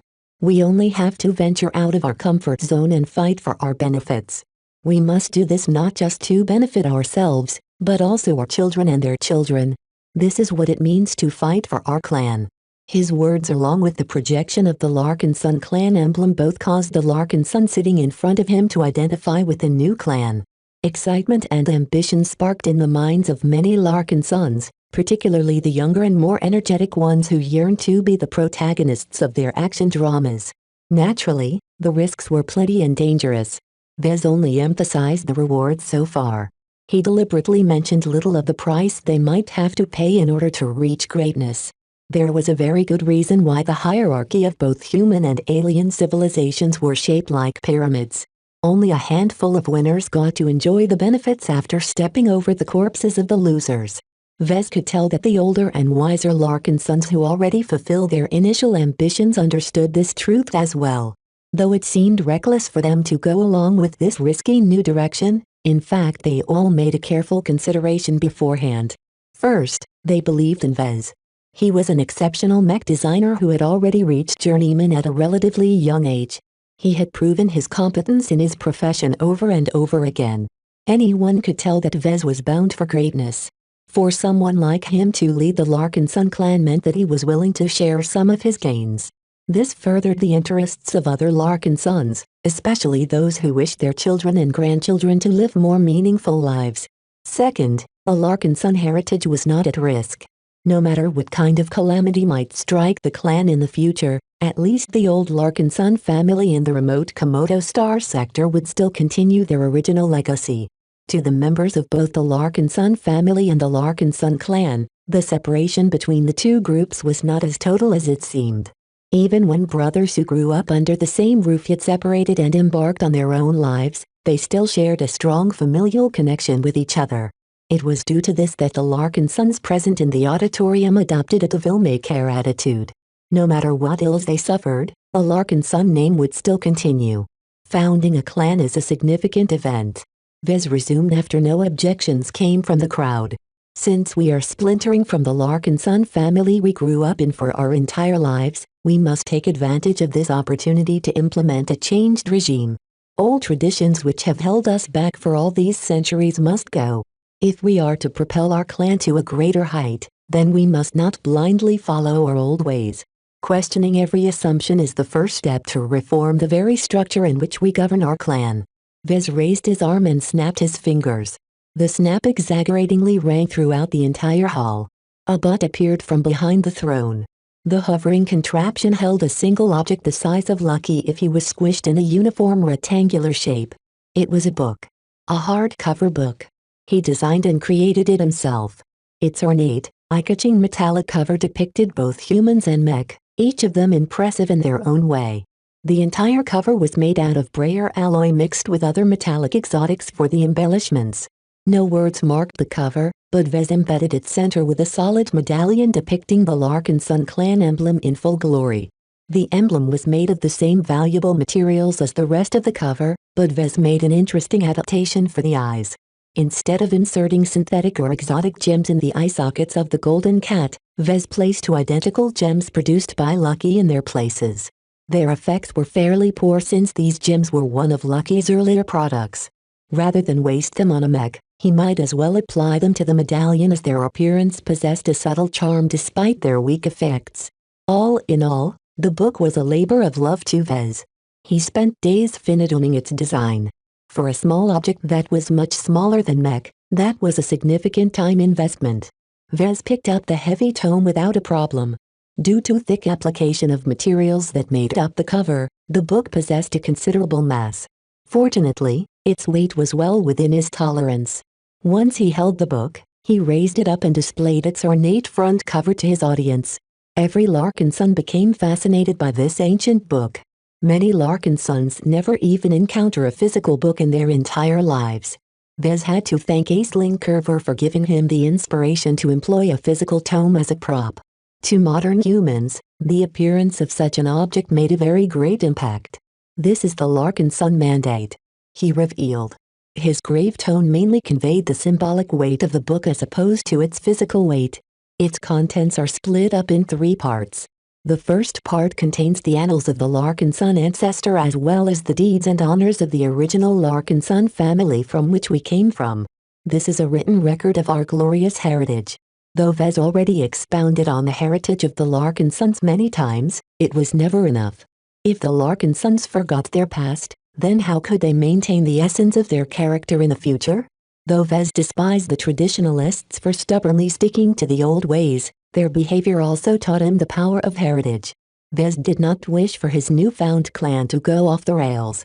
Remembering the past and glorifying parts of it was a way to steer the development of the Larkin son clan. However, simply harping on about the past was not enough to achieve meaningful change. That was the main reason why the Larkin son family never developed after a certain point. The second part of this Larkin son mandate contains all of the original rules and strictures that define the governance of our clan. Only by establishing a robust and well-thought-out structure will our Larkin son clan be able to grow and expand in power without tearing ourselves apart. The bulk of the paper-like material contained printed words that neatly described all of the laws of the Larkin son clan.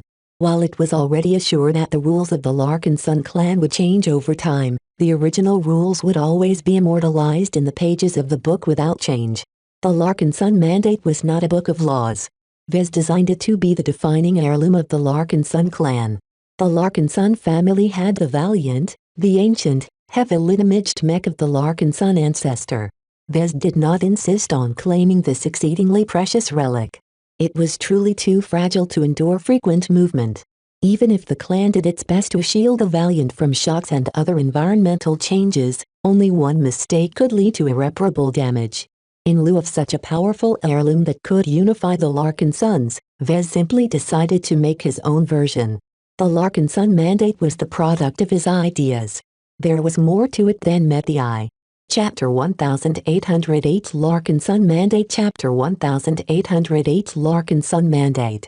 The Larkin son mandate gained more significance in the eyes of the Larkin son as Vez explained the contents of its pages. Its significance was much more than any Larkin son realized. Vez had not spent all of that time in designing the book in vain.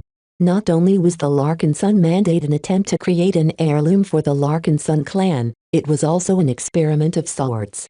Vez wanted to achieve multiple goals with the creation of this ceremonial book. One of his future plans and development directions hinged on the success of this experiment. He couldn't help but release a faint grin as he showed off his book. The first part of the Larkin son mandate records our glorious and honorable past. The second part describes the initial structure of our Larkin son clan. However, all of these pages are worth nothing if they don't have our backing.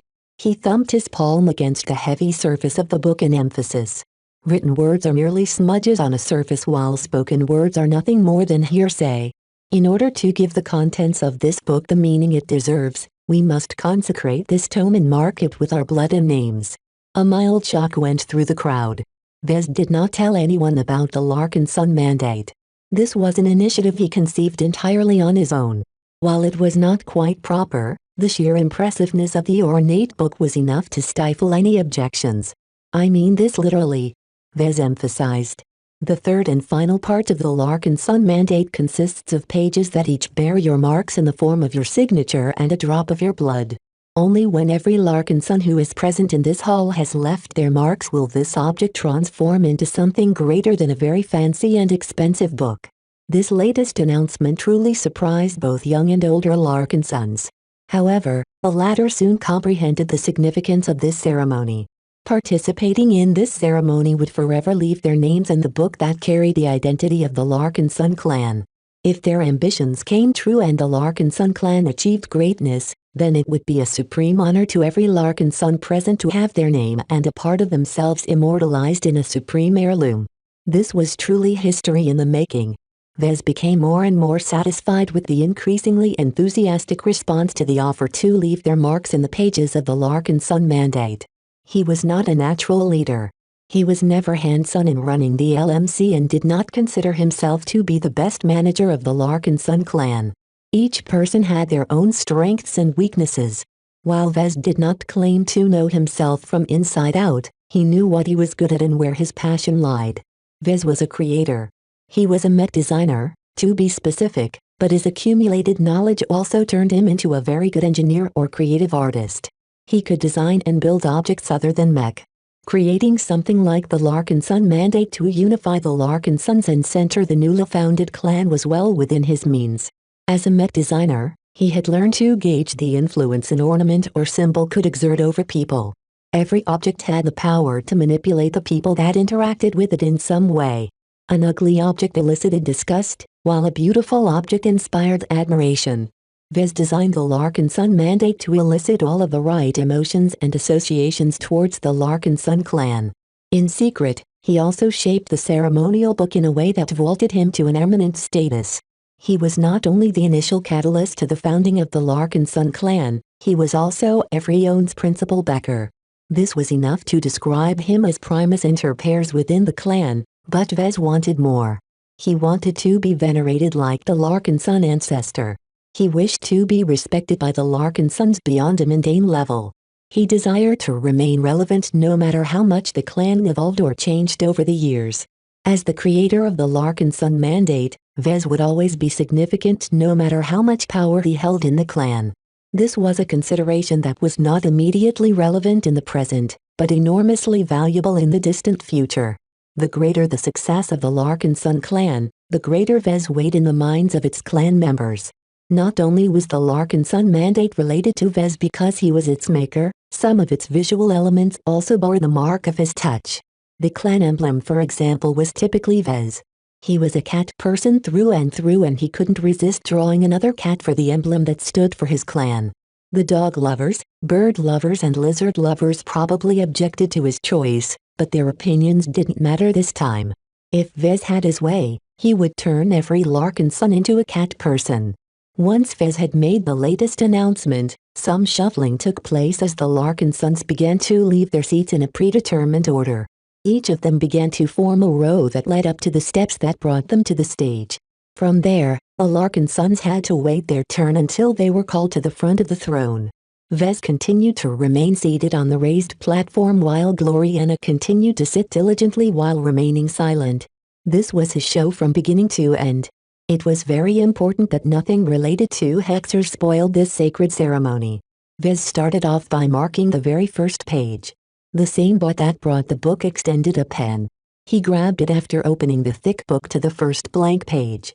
Vez wrote his name in a cursive, curly style before flourishing a sloppy signature underneath his stamped name. If he held a regular pen, then he would have left a bunch of ugly scribbles behind. Despite his enhanced dexterity and all of the control he gained over the course of manipulating precision instruments, his handwriting was atrocious. Not every human learned to write these days. They mostly started off with typing and sometimes expanded to recited what they wanted to say and stuck to these methods for the rest of their lives. With all of the conveniences provided by even the cheapest comms, there was no reason for anyone to learn how to write, let alone get good enough to make their writing appear pretty. Fortunately, pen producers knew exactly what the current market was like, so they only designed and sold smart pens these days. These nifty devices came with a myriad of assisting functions that beautified every scribble made by their users. Even a 6-year-old child could write a word that was as beautiful as the product of a calligrapher. Though professionals could do way better, that was unnecessary in these circumstances. It was enough for the Larkin Sons to leave their names and signatures in the legible and slightly pretty state. Vez studied the page before him. His signature was large enough to dominate half the page. Almost none of it was to his credit.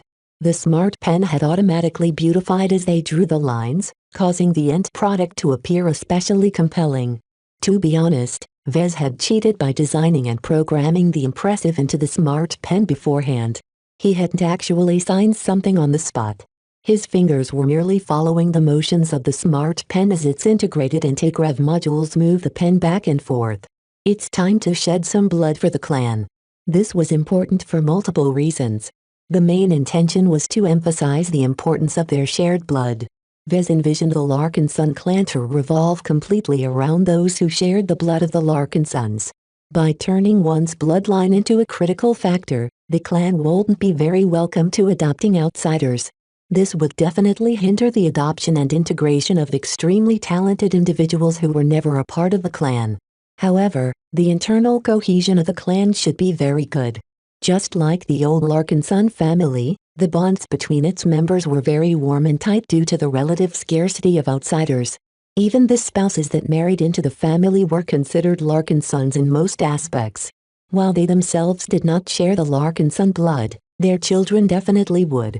This was enough to bind them into both the Larkinson family and the Larkinson clan.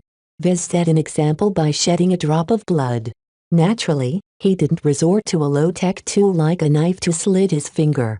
The bot that was standing by all this time merely extended a needle, pricked his arm, and extracted a tiny amount of blood. After drawing out the needle, the bot released a spray that rapidly closed the wound and accelerated its healing. The first drop of Larkinson blood will drip onto the Larkinson mandate. The bot drew out a sliver of blood from its needle. Vez held his breath as the drop finally reached the page he signed and expanded into a small but very vivid red splatter. The first page had been marked. Vez smiled and gestured to Gloriana. "You're next." She rose from her throne and walked over in order to repeat the steps he made. Soon enough, the second blank page carried a drop of her blood, but not before leaving behind the most dazzling-looking name and signature. Unlike Vez, her handwriting was impeccable. He didn't even dare to guess how much time it took for Gloriana to be so great in writing. "Lucky, you're next." "Meow? I'm not kidding. Now get up here before you spoil the whole ceremony." The third signer of the Larkinson mandate was his cat. Though this decision sparked off a wave of confusion from the waiting Larkinsons, Vez didn't care. He just wanted Lucky to be immortalized alongside him. In a way, Lucky contributed massively to Larkinsons by enabling his success. He definitely deserved to take up a place of honor. Under the stunned eyes of the crowd, Lucky started off by inking his paw with the help of the bot and pressing it onto the page. Meanwhile, Vez already wrote Lucky's name on the top of the third page. He decided to write in the stead of everyone who couldn't write. In lieu of possessing actual blood, Lucky made do by dripping his saliva onto the bottom half of the page. Once Lucky was done, Vez reserved the fourth page for Clixie. Even though she was just Gloriana's cat and didn't contribute at all to his success. No matter. If Vez wanted to give his girlfriend's pet this supreme honor, then just let him. At least the Rubarthan Sentinel cat shed actual blood this time, though Vez spotted several unusual attributes with the naked eye. Clixie's blood was a lot more potent than he expected. It wasn't relevant to the current ceremony though, so Vez quickly shoved it aside and called up the next Larkinson. The order of Larkinsons was very random. Vez did not wish to play any favorites and only made a concession by keeping close relatives together. As Larkinson after Larkinson slowly followed the same steps, page after page bore their marks. Vez felt more and more pleased as an increasing amount of Larkinsons left their mark on his book. A momentary pause occurred when a husband and wife brought their 2 kids. One of them was only 3 years old while the other didn't appear to be older than a year. "Will our babies be left out?" the mother worryingly asked. Vez offered her a reassuring smile. "That's not the case. I've already made accommodations for this possibility." The parents were allowed to write the names of their young ones and leave behind a signature that would do them proud in the future. The only thing the young children had to do was to offer up their blood. The baby didn't even cry as the bot applied local anesthesia and pricked the baby's skin in the gentlest fashion possible. With that, even the youngest Larkinsons gained an opportunity to empower the Larkinson mandate. The more Larkinsons marked the book, the greater its power over the Larkinson clan. The approval of so many Larkinsons in the form of their marks conveyed an indescribable legitimacy to the heirloom in the making. The more its pages filled up, the more the book took on an increasing sense of weight. Chapter 1809 Bloodline and Spirit. Chapter 1809 Bloodline and Spirit. A line of Larkin sons gradually moved up to the podium and the raised throne to take part in this historic moment. The ornate tome covered by brilliant metallic alloys lay open while resting on a floating butt. Each Larkin son at the front wrote their names, signed their signatures and infused the paper-like material of their own page with a drop of their blood. Both anticipation and excitement suffused the moods of the Larkin sons. Taking part in this ritual was a very novel experience. This moment would be commemorated years, decades and perhaps even centuries from this day. As long as they and their descendants stood strong, the founding of the Larkin son clan would always be remembered as the beginning of a glorious record. No matter how small, trivial or unimportant a Larkin son was, as long as he or she left their marks on the pages of the Larkin son mandate, they became a founder of an illustrious clan of warriors and entrepreneurs. Even the youngest of Larkin sons weren't spared. The babies happily gurgled in the embrace of their mothers as they instinctively sensed the joy and achievement among the Larkin sons attending this remarkable event. As more and more Larkin sons kept marking the Larkin son mandate, the hefty tome started to become increasingly more significant. This was the book that defined the Larkin son clan. Its symbolic importance was very evident.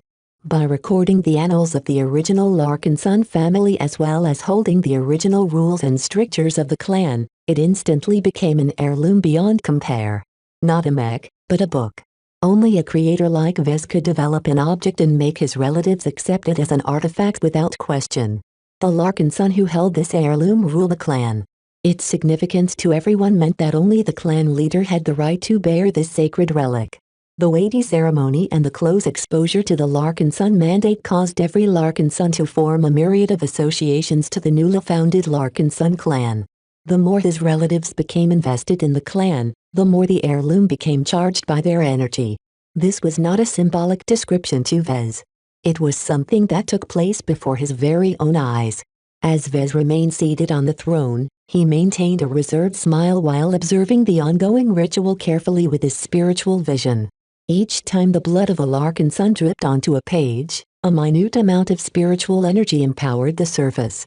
Though he didn't know this beforehand, blood was a carrier of spiritual energy. With hundreds of pages containing hundreds of drops of blood, the collective spirit and bloodline of the Larkin son lineage continued to deepen their imprints on the book. Of course, if someone else attempted to replicate this ritual, the effect wouldn't be so drastic. Secretly, Vez made several preparations to enable this experiment. First, he sacrificed a significant portion of a stone in the creation of the Larkin son mandate. He processed a portion of the stone and blended it into the prayer alloy and other materials that made up the metallic cover and medallion of the book. Though this injection of foreign matter detrimentally affected the strength of the materials, Vez had already confirmed that they gained the ability to absorb spiritual energy from an earlier experiment. Not only that, but Vez also crushed another chunk of stone into extremely fine dust and used it as the main component of the paper-like material that made up the pages of the book. Vez did not waste a stone in vain. The sacrifice of this valuable strategic resource infused the Larkin son mandate with the capacity to hold spiritual energy.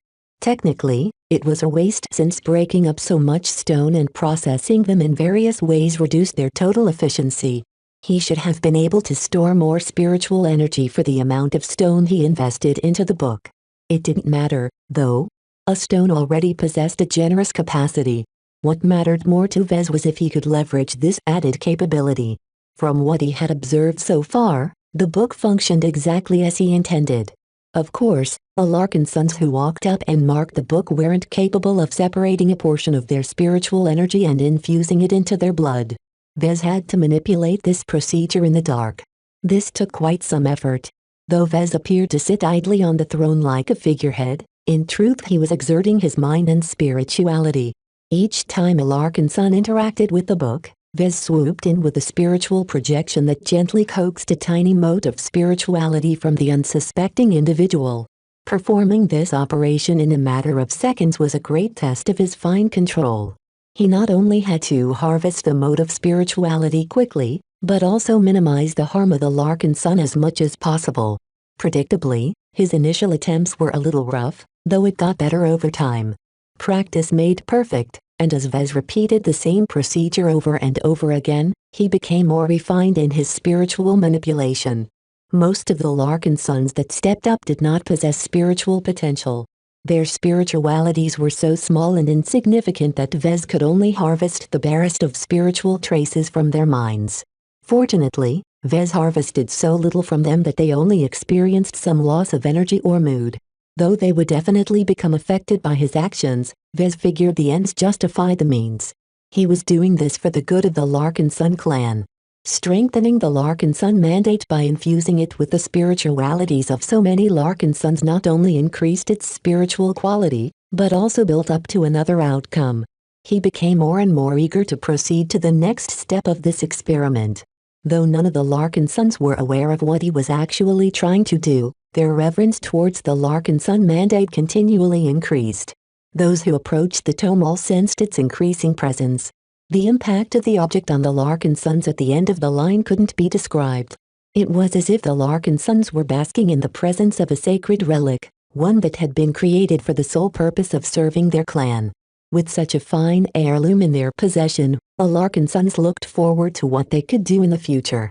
As the long line finally came to an end, the last Larkin sons who donated a portion of their blood and spirit to the book returned to their seats. By now, the remarkable nature of the Larkin Sun mandate became evident to everyone attending the ceremony in person. The Larkin sons watching the proceedings via projection only received a hint of the relic's majesty, but it was already enough to make many of them regret staying behind in the old family. Compared to the Larkin Sun family, the Larkin Sun clan appeared much more eager to move forward. The willingness to embrace change and to set forth into the unknown decisively separated the clan from the family. Vez was about to address the crowd yet again as he picked the book. Its gold and black surface seemed to reflect a mysterious luster. The thick medallion protruding from the surface of the front cover depicted the golden cat emblem with a remarkable degree of vitality. Its red cat eyes appeared to shine with an invisible inner light. He was almost ready to proceed with the next phase of the experiment. However, the third part of the tome was not yet complete. It still contained 5 empty pages at the very end. Before we proceed, I would like to introduce you to a couple of brave and heroic Larkin sons. Their strength is obvious to all, and their service to the clan will bless us with their protection. Please welcome Janzi Larkinson and Tusa Billingsley Larkinson. The massive double doors that had closed at the start of the event opened up yet again. 2 Larkinsons still garbed in the dress uniforms of the Mech Corps strode forward with a confidence that only an extraordinary individual possessed. As they strode down the center, the Larkinsons who sat at the sides each gazed at the newcomers with respect and admiration. Both Janzi and Tusa were expert candidates. To many of their relatives, it came as a complete surprise that this pair not only joined the Larkinson clan, but also managed to leave the Bright Republic without finishing their full tours of service. In fact, their joining was something long in the making. With the bargaining power that Vez possessed, he was capable of demanding concessions from the Bright Republic. Though it was not entirely proper to allow Janzi and Tusa to leave the service, the state had already shown a willingness to bend the rules whenever it suited its interests. Since Vez wanted the pair of expert candidates, the Bright Republic might as well fulfill his wish. Fortunately, both Janzi and Tusa were just expert candidates for the moment. This meant that their participation in the Sand War wasn't significant enough to affect the survival of the Bright Republic. The greater cost to the Mech Corps was that Vez essentially robbed them of 2 potential expert pilots. Vez had to offer some small promises to the state in order to secure this favor. The moment the 2 expert candidates reached the throne, they both repeated the same process. As they shed their blood, Vez had been on point and extracted a considerably larger amount of spirituality from the 2 young expert candidates. As mech pilots who possessed developing spiritual potential, they were able to provide a lot more strength than the other Larkinsons. While their sacrifice was greater, the rewards they gained would definitely pay off in the end. Please be seated, honored clan members. Both Janzi and Tusa nodded at Vez before leaving the podium and seating themselves on the chairs that emerged from the floor. 3 empty pages remained, but Vez did not invite anyone to mark the Larkinson mandate. Instead, he moved on. It was almost time for the climax of this ceremony. By participating in this ceremony, each of us have become the founders of the Lark and Sun clan. Vez patted the surface of the book with affection. Be proud. Be hopeful. Be ready. Each of you have decided to follow me when I needed your support the most. I will forever cherish the names written in this book. As the holder of this mandate, I vow to you all that I will endeavor to lead the clan to greatness as its patriarch. Vez swept his hand over a portion of the front cover of the book. Through unknown means, golden letters appeared on the surface which formed the motto of the Lark and Sun clan. Per Angusta ad Augusta. Through difficulties to honors. This shall be the guiding principle of our clan. The Lark and Sons all rose and clapped at his words. Some even released exultant roars as if they could already see the prosperous future of the clan. Their excitement was almost palpable. Each of you has formed a pact with us all by marking this book. From now on, the Lark and Sun clan will continue to exist and prosper as long as you and your descendants hold true to our tenets. This book carries the will and spirit of our bloodline, and will protect us so long as we are loyal to the clan. The audience didn't need much prompting to say the right words. We pledge our loyalty to the clan. Their words thundered throughout the entire hall. Not only that, but due to their latent spiritual connections to the Lark and Sun mandate, their pledges practically energized the spiritual nature of the book. As the Lark and Sun shouted slogans and pledged their undying loyalty to the Lark and Sun clan, Vez secretly infused the last 3 pages with spiritual marks. He concentrated his mind in 3 different strains. Each of them made contact with 3 different design spirits. It is time. He mentally communicated. Chapter 1810 Ancestral Spirit Chapter 1810 Ancestral Spirit. The Lark and Sun Mandate was not a simple book. It was more than an heirloom. Though its symbolic importance to the Lark and Sun clan reached an unprecedented height after the marking ritual, this was not enough. In order to elevate the tome as the defining treasure of their clan and bloodline, Vez wanted to leverage more of his strengths. He was not only an artist and an engineer, but also a spiritual sorcerer, if only a very rudimentary one due to his self-teaching. Even though he only developed a modest toolbox of tricks, this was enough to give this ceremony some extra oomph. What he was about to do was something he had envisioned at least a month ago. Ever since he gained some insights from Aisling Curver's design philosophy, he began to yearn for something greater that could watch over the Lark and Sun clan. The Lark and Sun clan should be more than a simple organization. Perhaps the best way to describe his desire was that he wanted to make the Lark and Sun clan come alive. Yes, alive. What better than to create a spiritual product that belonged to the Lark and Sun clan as a whole? Vez had never created anything like this before. However, he figured that it wouldn't be so different from creating a custom-made design spirit. The biggest difference was that instead of making the newborn spiritual entity become the spirit of a mech design, Vez would instead enshrine it as an ancestral spirit of his clan. Did it sound crazy? Perhaps. Could it go wrong? Certainly. Did that stop Vez from proceeding with this experiment? Hell no. Though it was anything but guaranteed that the experiment led to the desired outcome, he was determined to fight tooth and nail for its success. Before this day, Vez already made arrangements with 2 of the 3 spiritual entities ahead of time. Kalanxa readily donated a minuscule but extremely potent mode of spirituality.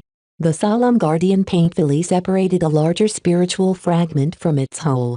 Zekro resisted the demand to no avail. Vez straightforwardly attacked the spirituality of the former crown cat and managed to carve out a small spiritual fragment.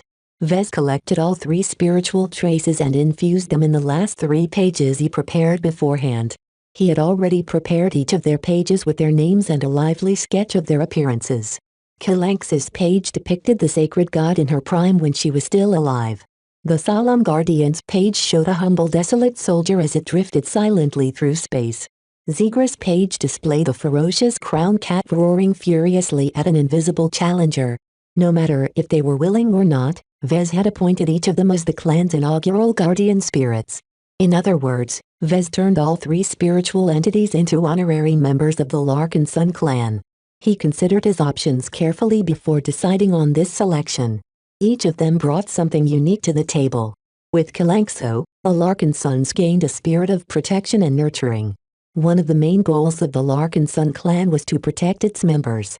Not only that, But Vez also wanted the clan to provide an excellent nurturing environment for the subsequent generations that picked up where their predecessors left.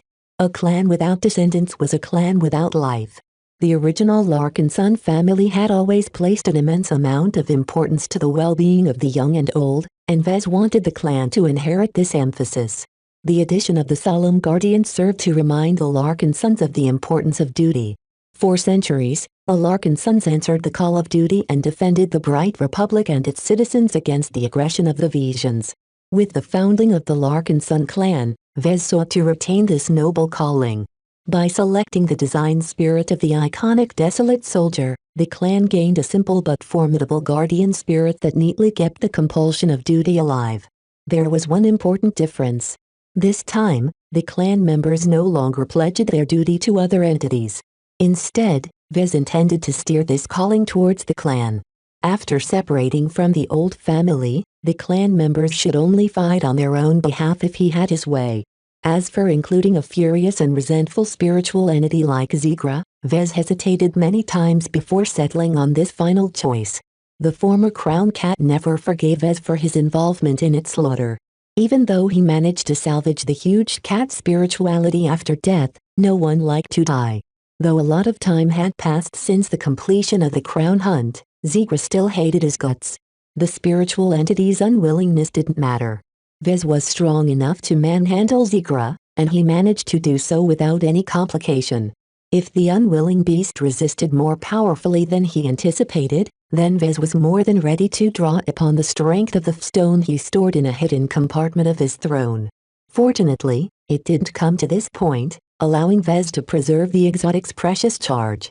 Vez had a good reason to draw upon Zigra's strength despite the risks of drawing strength from a hostile entity. The Larkinsons not only embodied duty, but also courage. None of his relatives had been raised to become cowards. Tales of heroism indoctrinated the younger generation into becoming daring individuals when they grew up. If not for fostering this courage, the Larkinsons would have never made as many achievements in battle. The cost was great, though. Many promising Larkinson mech pilots met their end in battle.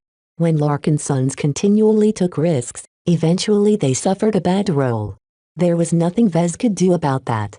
He merely accepted this as the necessary price to retain the vigorous and daring character of the Larkinson clan. Time passed as the three newly appointed guardian spirits became intertwined with the fate of the Larkinson clan. No one was aware of their enshrinement except for Vez. Yet their influence could already be felt in many subtle ways with the Larkinson mandate as the nexus of exchange. Everyone who left their mark on the book began to feel a little odd. Though nothing happened, the Larkinsons became too engrossed by the faint sensations that swept their minds and bodies. It was as if they noticed that something was connecting them to each other.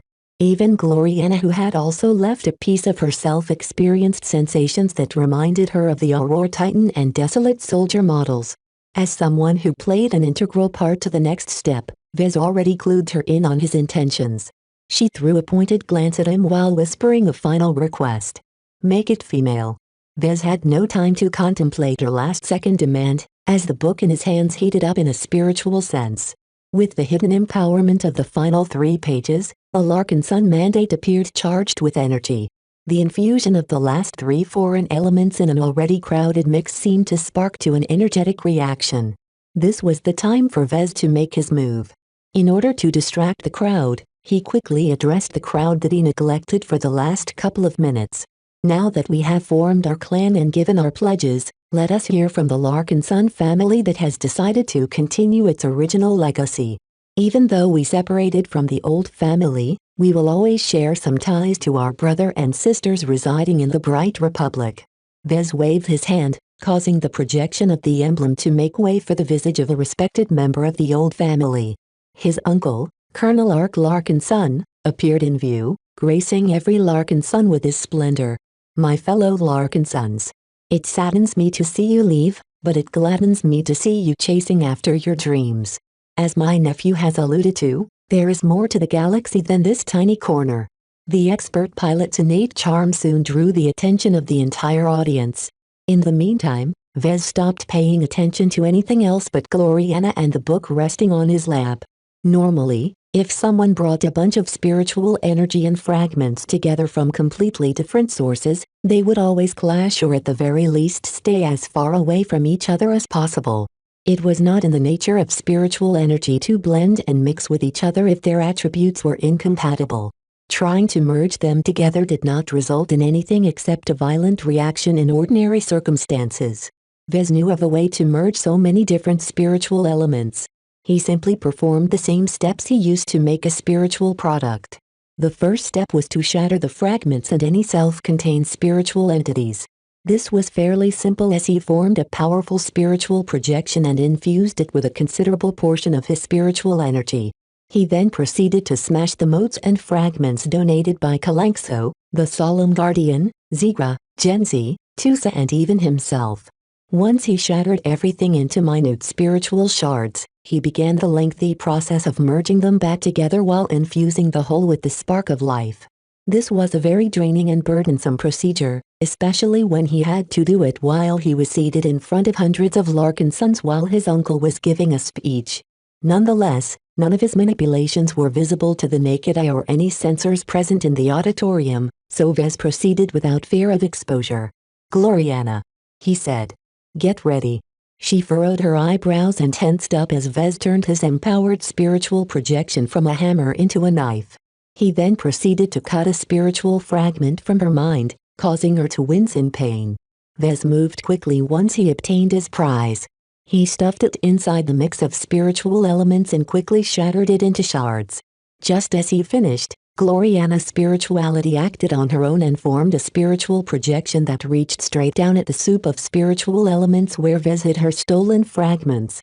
Both of them went to work. Vez began to merge the spiritual elements together as quickly as possible. In order to hasten the process, he didn't hesitate to deplete his spiritual energy reserves. He burned his spiritual energy to increase his speed and effectiveness. He infused the spiritual mixture with his spiritual energy in order to strengthen its spark of life. In the meantime, Gloriana strained to keep her autonomous spiritual projection from lashing out. Even as it tried to recover her missing spiritual energy, it quickly sensed the imperfections in Vez's results. Her perfectionist tendencies came into play as her projection soon began to devote more time in correcting the faults. Soon enough, the spiritual product gained more and more coherence. The large amount of spiritual influences caused it to gain a muddled and multifaceted character. This was not a spiritual product with a strong, singular focus. Instead, it appeared to be developing into a more complex spiritual entity that inherited at least some of the traits of its ingredients. After Gloriana finally couldn't bear the strain any further and retracted her spiritual projection, Vez continued to bowl through the process while investing more spiritual energy than ever before. It seemed that a complex spiritual product required much more spiritual energy to support its creation process.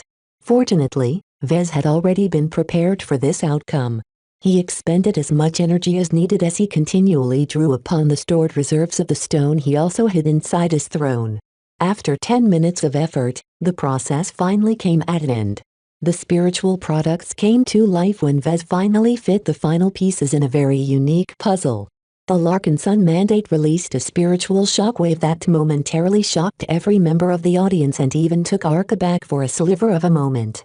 Time seemed to still as Vez witnessed the birth of his fourth spiritual product. Both Lucky and Clixie no longer maintained their statuesque poise anymore. They interrupted their silent vigil by yowling into the air as if to herald the arrival of a great entity. The Golden Cat was born. Chapter 1811 Family Bonds Chapter 1811 Family Bonds. The birth of the Golden Cat was the true climax of this founding ceremony. The successful fusion of so many disparate spiritual elements led to the creation of a spiritual form of life that embodied all of their influences. The importance of this moment couldn't be overstated. Not only did Vez create his most complex and sophisticated spiritual product to date, the outcome also served to transform the Larkinson clan into a real entity. The Golden Cat was much more different than any spiritual product he brought to life in the past. Unlike Viscus, the Solemn Guardian and Bravo, the Golden Cat did not exist without a root.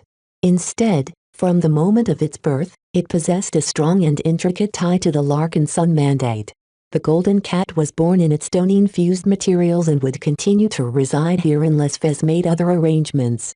The golden cat's nature was strongly tied to the Larkin Sun line, and so was the Larkin Sun mandate. The two not only matched each other perfectly, but also complemented each other's strengths. Without the golden cat, a Larkin Sun mandate would largely exist as a symbolic relic. Though it still retained a lot of value in this role, it didn't convey any direct power.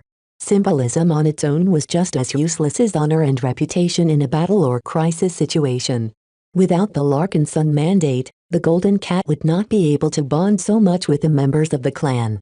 The book amplified the ancestral spirit's ties to the Larkin Suns while also making sure that she remained loyal to the clan and its tenets. In short, the book and the spiritual product weren't very remarkable on their own, but became incredibly potent when combined as one. Even now, Vez could see the triumphant golden cat establishing and deepening its connections with the imprints in the book. A spiritual warmth and vibrancy emanated from the object as the golden cat soon extended outwards and instinctively explored its many latent connections to Vez, Gloriana, Lucky, Clixie, Genzi, Tusa and every other member of the Larkin Sun clan.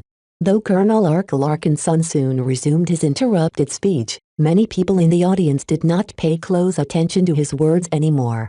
Instead, they began to bask in the odd sensations that buffeted them. The founding ceremony continued to exceed their expectations and bring new surprises. Their connection to the Larkin Sun clan constantly deepened, both from their own accord and from the warmth they felt after the golden cat actively sought them out. Vez remained poised even as he drained his hidden stones of their accumulated spiritual energy. He rapidly managed to top himself up, returning him to peak condition. Whether it was enough to rein in the golden cat was another matter though. All of the spiritual energy it consumed allowed it to start off strong without even receiving a lot of spiritual feedback. Even though his latest spiritual product ought to be innocent and naive, Vez did not get this sense from her at all. The golden cat acted with care and purpose as she reined in her curiosity and settled for exploring each of her connections to the Larkin Suns one by one. Strangely enough, the golden cats possessed way more ties than the number of Larkin Suns who left their marks on the pages of the book. The Larkin Sun mandate may be the heirloom of the Larkin Sun clan, but its first part was intricately related to the old Larkin Sun family. This caused the mandate and by extension the golden cat to possess faint but very real ties to the Larkin Sun family. Vez did not expect such a phenomenon to occur, though he didn't exhibit much surprise once he confirmed the existence of these extra connections. He never desired to isolate the Larkin Sun clan from the Larkin Sun family. They had their differences, yes, but just because Vez wanted to stab Genso in the guts didn't mean he let his animosity define the clan's relation from the family. He needed to be bigger than that if he wanted to serve as the patriarch of his clan. Like many clan members, Vez still possessed many ties to the Larkin Suns who decided to stay with the old family. He still wished to remain in touch with his grandfather Benjamin, his uncle Ark, his cousin Melinda and some other relatives. As Vez carefully inspected the extra connections, he even sensed a small thread that led to Real Larkin Sun, who wasn't technically part of the family anymore. It seemed that Larkin Sun mandate possessed the ability to associate itself with any individual who shared the same blood and spirit as the Larkin Suns who marked its pages. The book was like a search dog whose nose had been trained to detect traces similar to the scent that the members of the audience had left behind. As long as there was enough similarity, the book would unquestionably be able to connect with the Larkin Sun. As Vez inspected the mandate further, he made an unexpected discovery. The book and the golden cat not only possessed active ties to the Larkin Suns, but also allowed Vez to determine their direction. Hundreds of firm spiritual ties pointed forwards, fanning out to encompass the entire crowd in the auditorium. More than 1,000 weaker ties extended in an entirely different direction. It didn't take Vez too long to determine that their overall direction pointed towards the Bright Republic. The properties of these ties were very useful to Vez. If he wanted to, he could potentially use the Larkin Sun mandate to follow the direction of the connection and locate a missing Larkin Sun. In fact, one of the stronger connections happened to lead to Gloriana. The exhausted and depleted woman smiled at him when he checked her condition. "She's a woman, right?" Vez sheepishly nodded. It appeared that in the process of the spiritual restoration process, he kept her words in mind, causing him to slant the golden cat's gender. Well, whether the golden cat was male, female or genderless, it didn't matter in the greater scheme of things. She was still the clan's ancestral spirit, and that was what mattered the most. Therefore, he was happy to see that the Larkin Sun mandate blessed the continued association between the clan and the family. Although there was no chance for the two sides to come together and merge back into one, they would still continue to be related to each other even as they existed by themselves. As the golden cat continued to spend the first minutes of her existence in studying her ties to his relatives, Vez took advantage of the moment by ascertaining the nature of her existence in the context of his clan. The impetus to planning the experiment that created the golden cat came from the inspiration he derived from Master Huron and Aisling Curver's specialty. Ever since Vez became exposed to the concept of neural interconnectivity, he always desired to form a spiritual equivalent. Though messing with someone's spirituality was just as risky as messing with someone's brain, Vez never gave up on this goal no matter how reckless it sounded. In the worst-case scenarios, his experiment might have created a spiritual abomination or a monstrous spiritual network that damaged every Larkin son who bequeathed their marks. If Vez failed to control these destructive manifestations, then his mistakes might have led to the mental deaths of all of the Larkin sons who entrusted their lives and future to him. Regardless of whether he survived this catastrophe, Vez would definitely become one of the relived villains of the Larkin son family for killing so many of his relatives. Despite these morbid risks, Vez nonetheless decided to proceed with the experiment in the confidence that it would succeed. Even if complications arose, he was certain he could keep the situation under control by borrowing from the power of the stone to kill any malignant spiritual manifestations. Fortunately, the golden cat appeared to be exactly as benevolent and friendly towards the Larkin son clan as he intended. Her strong ties to so many Larkin sons permanently carved her devotion to their bloodline in her spiritual makeup. Unless an overpowering spiritual entity managed to contaminate her very essence, his youngest spiritual product should always stay loyal to the Larkin sons. While he was very happy that at least this part of the experiment had gone right, he wasn't sure whether he succeeded in his other objectives. At the very least, it didn't appear that the connections interacted with each other. Vez originally envisioned the Larkin Sun mandate or the golden cat as a router which allowed for the exchange of thoughts, emotions and other data between one Larkin Sun to another. In other words, Vez wanted to form an actual spiritual network that functioned just like a communication network, though on an entirely different plane. As Vez studied the connections and the individual Larkin Suns in the audience, it didn't seem like any of that took place.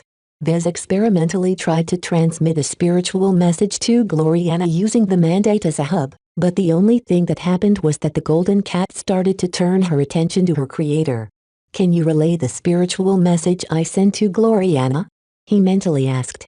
"Naya?" The golden cat tilted her adorable head. Her current incarnation made her appear as an adolescent cat that was almost as large as Lucky. While she started off more powerful than his other spiritual products, her strength and wisdom did not even come close to matching a formidable spiritual entity such as Kalanxo.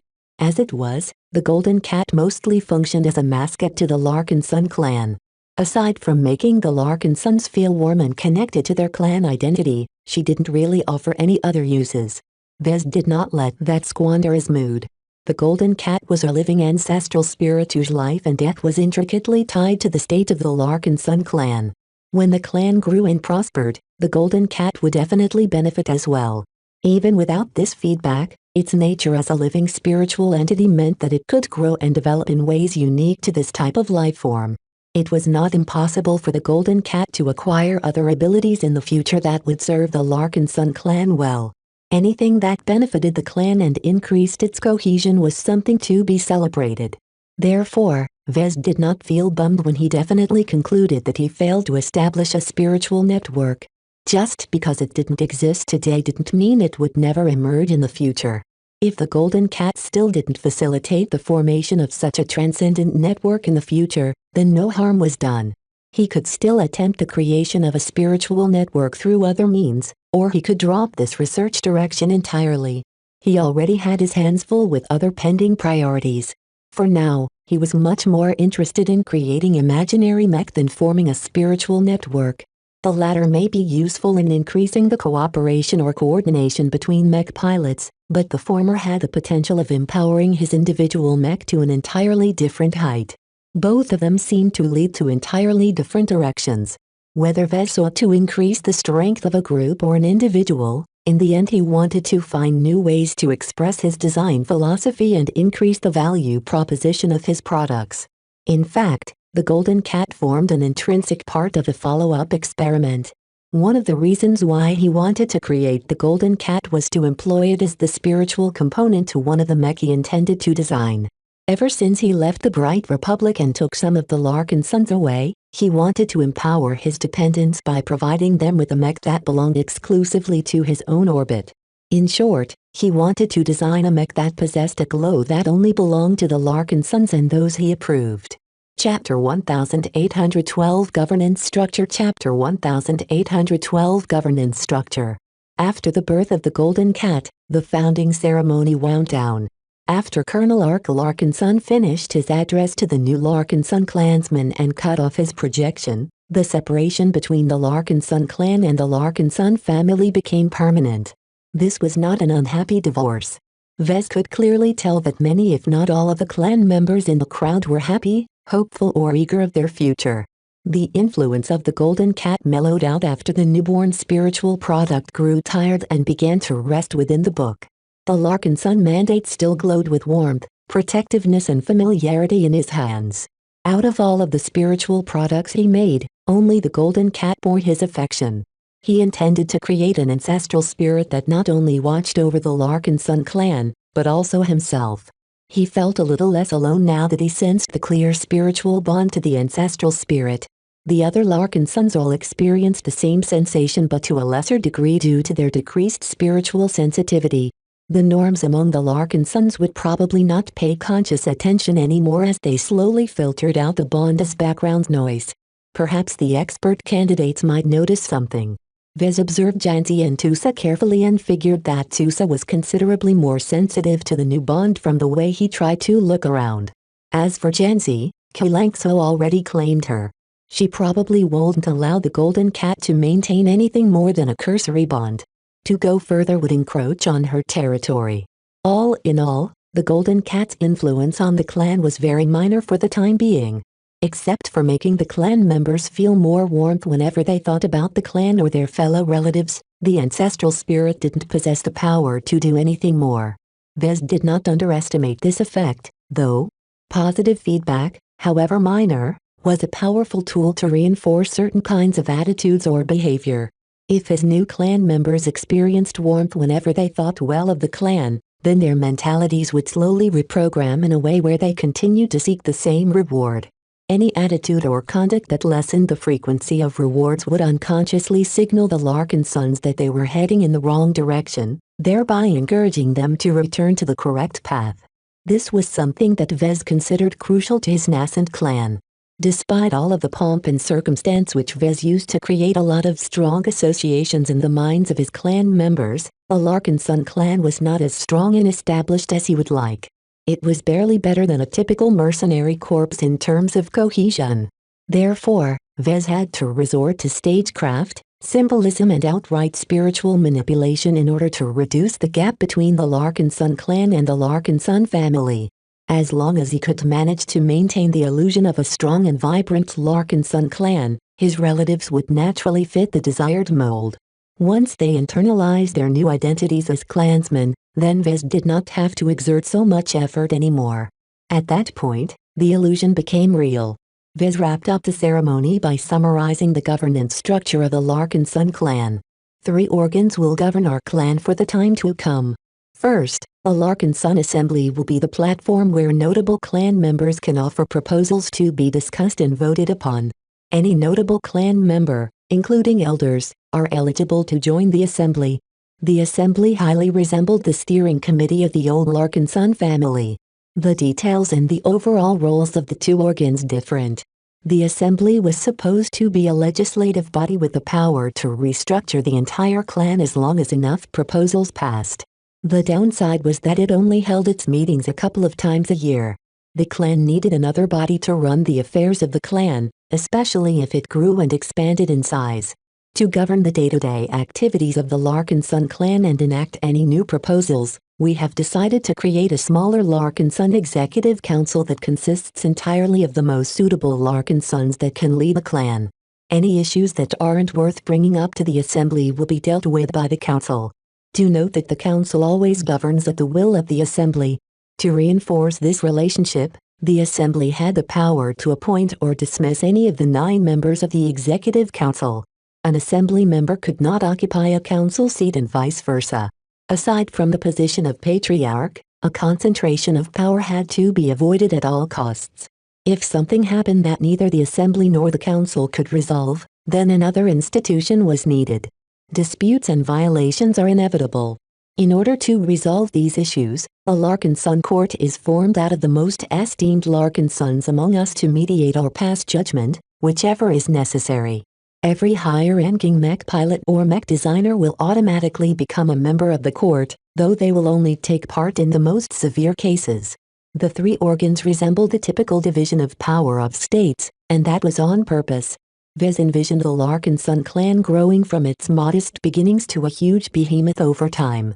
The Larkinson clan was different from the Larkinson family, which had always controlled its size through various means. When Vez initially conceived of the Larkinson clan as a nomadic clan, he studied the governance structures of spaceborne clans. Each of them had chosen to model themselves as states, because that was who they were. The only difference between a spaceborne clan and a recognized state was that the former didn't hold any fixed territories.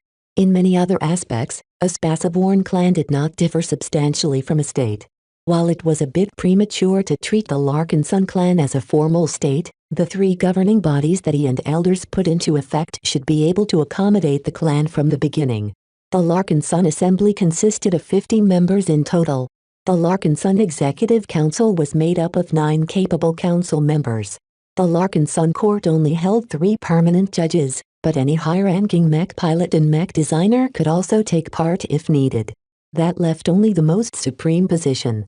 While many clan members will have a say in the running of the clan, there are certain times when even the executive council is inadequate.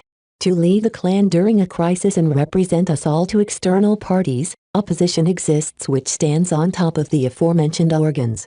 As our first Larkinson clan patriarch, I pledge to lead the clan to prosperity and better your lives. With all of the preparation he did beforehand, Vez received absolutely no rejection from the crowd. They all clapped and approved of the decision, even if many of them weren't exactly aware of what it meant to be a patriarch. Unlike the Larkinson family's patriarch, Vez possessed a lot of actual power if he chose to exercise it. He could directly overrule the decisions of the assembly, executive council and the court without needing to provide any justification. The clan patriarch also had the right to force the removal of any member of the 3 organs. However, a caveat existed which served to restrain the clan patriarch to an extent. This was the compromise that Vez had made with the Larkinson elders over the course of the recent assembly meetings. The Larkinson assembly basically had the power to reprimand or vote on the dismissal of the current clan patriarch. However, the vote threshold for anything concerning the clan patriarch was very high. A proposal relating to Vez or any other patriarch had to gain the support of at least 80% of the votes in order to pass. If a situation arose where Vez wanted to implement a hugely impactful order but met with intense opposition from the rest of the clan, he could still ram it through. Even if more than 80% of the Larkinson assembly voted to boot him from the office of clan patriarch, Vez would still have his way in this situation. The price for this was that this would be the last order he could make. A clan patriarch was allowed to act willfully if the situation was truly desperate, but a leader was not allowed to disregard the will of the entire clan over and over again. That would lead to tyranny and transform the Larkinson clan into something too far removed from the intentions of Vez and the initial clan members. Therefore, if Vez decided one day to make the Larkinson clan a vassal of the Hexadric hegemony, his clan would sure as hell fight tooth and nail to stop this action. Yet Vez would still prevail in the end. Perhaps many clan members would leave after this awful decision, which was another price the clan would pay for his ill-advised order. In short, Vez wasn't allowed to treat the Larkin Sun clan at will as if the three governing bodies didn't exist. He had to respect the will of the Larkin Sun clan and make sure that he didn't garner the disgust of an overwhelming majority of the Larkin Sons. Though it sounded as if Vez relinquished a lot of power, he didn't really mind these concessions. If Vez ran the clan so badly that 80% of the assembly members were ready to boot him out of his office, then it was better for everyone involved that he should resign from his position. There was no way that Vez could effectively run the clan when so many Larkin Sons hated his guts. Rather than let the Larkin Sons rebel and try to effect change through violence or intimidation, it was better to offer them a formal means to remove the current clan patriarch. Besides, Vez already learned from the Bright Republic that there were more ways to maintain control of state than to occupy a formal position. The founding family seemed to master the art of leading the Bright Republic in the shadows. Though their family members occasionally occupied elected or appointed positions in the government, the Tovers and the Cavendishes exercised an outsized amount of influence in the affairs of the state. Vez was far-sighted enough to know that he wouldn't make the best clan patriarch. He was also aware that there may be situations in the future where it became untenable for him to keep hold of this position. Rather than alienate his family members and turn himself into a tyrant, he might as well make way for another clan patriarch who enjoyed everyone's support. With how integral he was in founding the Larkin Sun clan, Vez did not believe that he would become irrelevant even after he relinquished the highest seat of power. Through cultivating relationships and alliances with other notable Larkin Sons, Vez could still exert a lot of power without stepping into the open. By earning the admiration of the younger generation of Larkin Sons, Vez would be able to transform himself into a transcendent figure akin to the Larkin Sun ancestor whose word must be respected regardless of his lack of office. This was his true plan to keep the reins of his clan. While all of the other organs were still able to exercise real power, in his eyes they were merely operating at a level far below his vision. Of course, this was not very relevant for the moment. Every Larkin Sun clan member fully supported his endeavors. The clan was small enough that factionalism hadn't cropped up yet. There were no major disagreements as most of the Larkin Sons who chose to accompany him were already on his side. That would change, Vez was sure. Once the clan grew in numbers, disagreements became inevitable. When that happened, Vez was sure there would be Larkin Sons who wanted to steer the clan in a different direction. Chapter 1813 Minor Revision Chapter 1813 Minor Revision. The founding ceremony of the Larkin Sun clan finally came to an end. Every clan member left the auditorium in extremely high spirits. The fantastic ceremony left an unforgettable experience in their minds and spirits. Their dedication to the newly founded clan already started off strong after this eventful evening. None of the Larkin Sons who resided on Castling Vie regarded themselves as members of the Larkin Sun family anymore. Each of them already accepted the Larkin Sun clan in their heart. The solemn ritual where they had signed their names and left their marks on the Larkin Sun mandate was an unforgettable experience which mentally transformed every participant. No matter if they were young or old, norm or potentate, each Larkin Sun carved this ceremony in their very bones. Vez already noticed the transformation the very next day as he went about his work. The Larkin Sons working for the LMC, the Avatars or the Sentinels all held their heads high. The uncertainty that clouded over their heads ever since they hastily left the Bright Republic had disappeared. Only certainty and confidence remained no matter how abruptly their lives had changed. With the Larkin Sun clan backing them up, they no longer feared going astray. Vez, as the principal person responsible for forming the Larkin Sun clan, gained an immense amount of respect and appreciation from his relatives no matter where he moved. He always sensed the worship and approval from his fellow Larkin Sons. Even the stubborn old dogs grudgingly acknowledged that someone like Vez had been vital in invigorating them all. Each of them became excited at the thought of how far he could bring the Larkin Sun clan.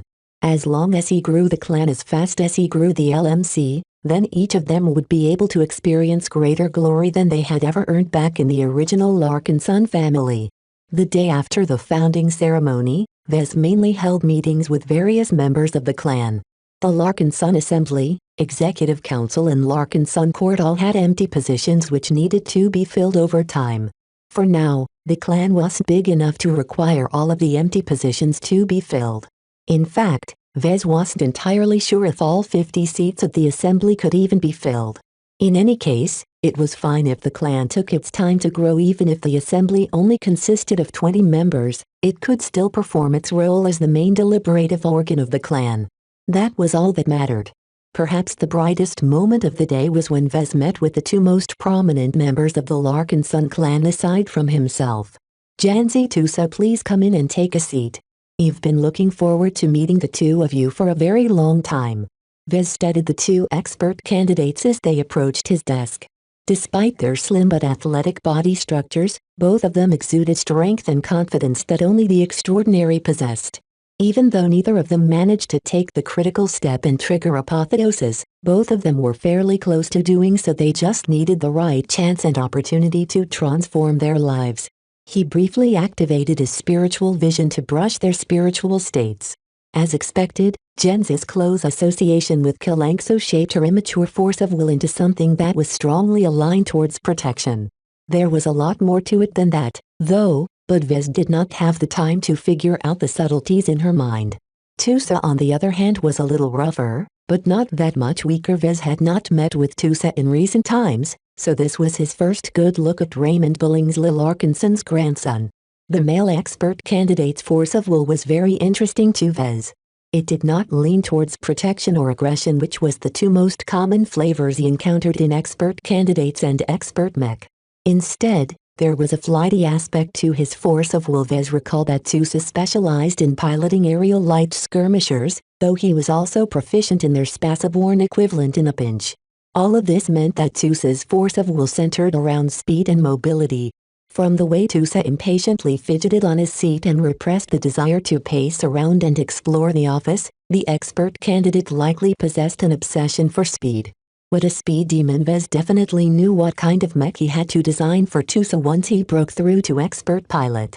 "Thank you for joining the Larkinson clan," Vez began.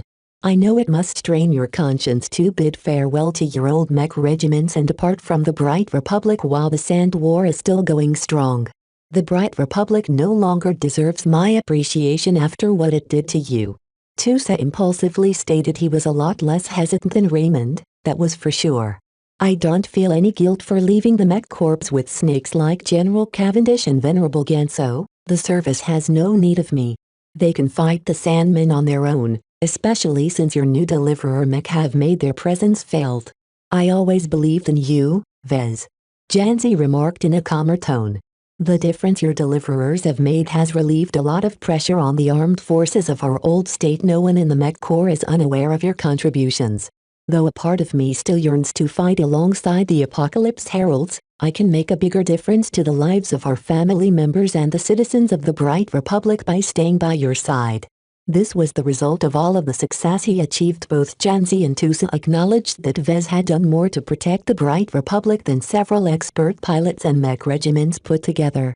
In the right circumstances, a key mech design could single-handedly turn the tides of war. This was the greatest honor a mech designer could earn, and Vez truly deserved more than what the Bright Republic had treated him. Allowing the two expert candidates to leave the mech corps without any serious repercussions was just one of the ways the state attempted to make amends. Though Vez wanted to attract more notable Larkinsons to the clan, for now only Janzi and Tusa took this step.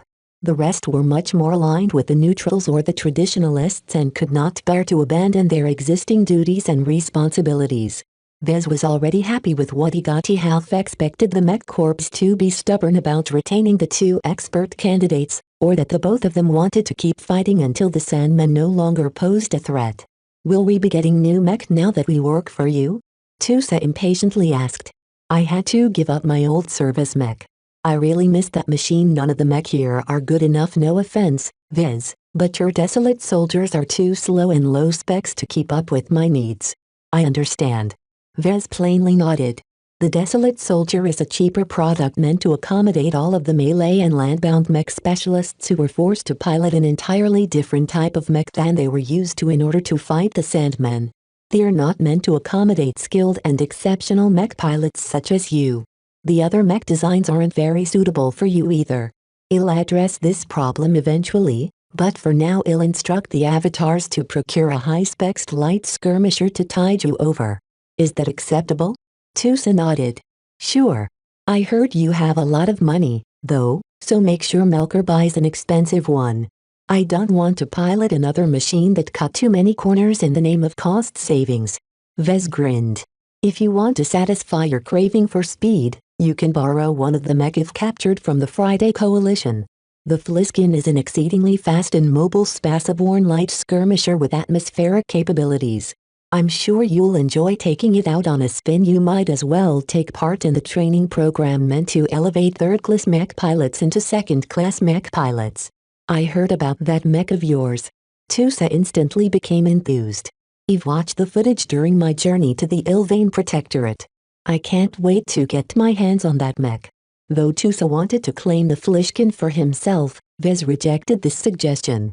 Expert candidate or not, the 4 second-class mech in his possession were essential to the training program. Without the experience of piloting actual second-class mech, the avatars and sentinels were unable to ascertain what they needed to shore up in order to become proficient enough to draw out the potential of these powerful machines. Vez glanced towards Janzi. How about you? Are your needs being met? She nodded. The Shield of Samar still suits my purposes. I have no desire to pilot any other mech. It's just, the Shield of Samar is kind of limiting, right? I don't like to admit it, but there have been times where I wish the Shield of Samar was a little faster or more resilient. That's normal, cousin. You're a mech pilot, and a powerful one at that. At a certain point, you've outgrown the performance of your mech. That has caused you to feel strained and confined. My team and I will work on performing a minor revision to your mech. At the moment, the Aurora Titan model did not need to be renewed. Vez wanted to wait before he was ready to revisit the mech design and perform a comprehensive upgrade to its design and components. Since he was already busy with other projects, Vez could not afford to waste too much time on this side project. Because Vez had upgraded it with the Ardent Wish, one of Lucky's gems which upgraded its spiritual feedback by 40%, it was very important for him to retain the essence of the original mech. For this reason, he intended to make a quick pass and limit his actions to performing quick but impactful upgrades. He briefly dredged his memories of the Aurora Titan design from the depths of his mind and already identified some useful aspects to improve. I'm thinking about upgrading its armor system to an entirely new formula which is vastly stronger than the Pacero FPP-22 Mark III. I'll also replace its power reactor with a better one to provide more juice to your mech luminant Orca flight system and polarizing module. While it will be rather costly, I expect the performance of your Shield of Samar to double or triple, especially with the new armor I have in store. Compared to the Aurora Titan's existing Pacero armor system, the Brayer alloy could withstand vastly more damage against some damage types. The latter could easily resist blows that would have crushed a standard-issue Aurora Titan. Will you be able to afford it, Vez? I don't want to impose on you too much.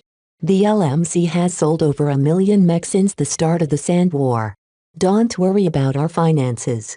Besides, the investment is worth it. Anything that makes you stronger will also empower our clan. Everything we do is for the clan. She whispered. Exactly. Vez nodded. This was precisely the effect he wanted to evoke when he founded a clan. After settling the issue of their mech, Vez discussed his other arrangements for the expert candidates. Both of them might have left the mech corps, but they were still straight-laced and used to discipline.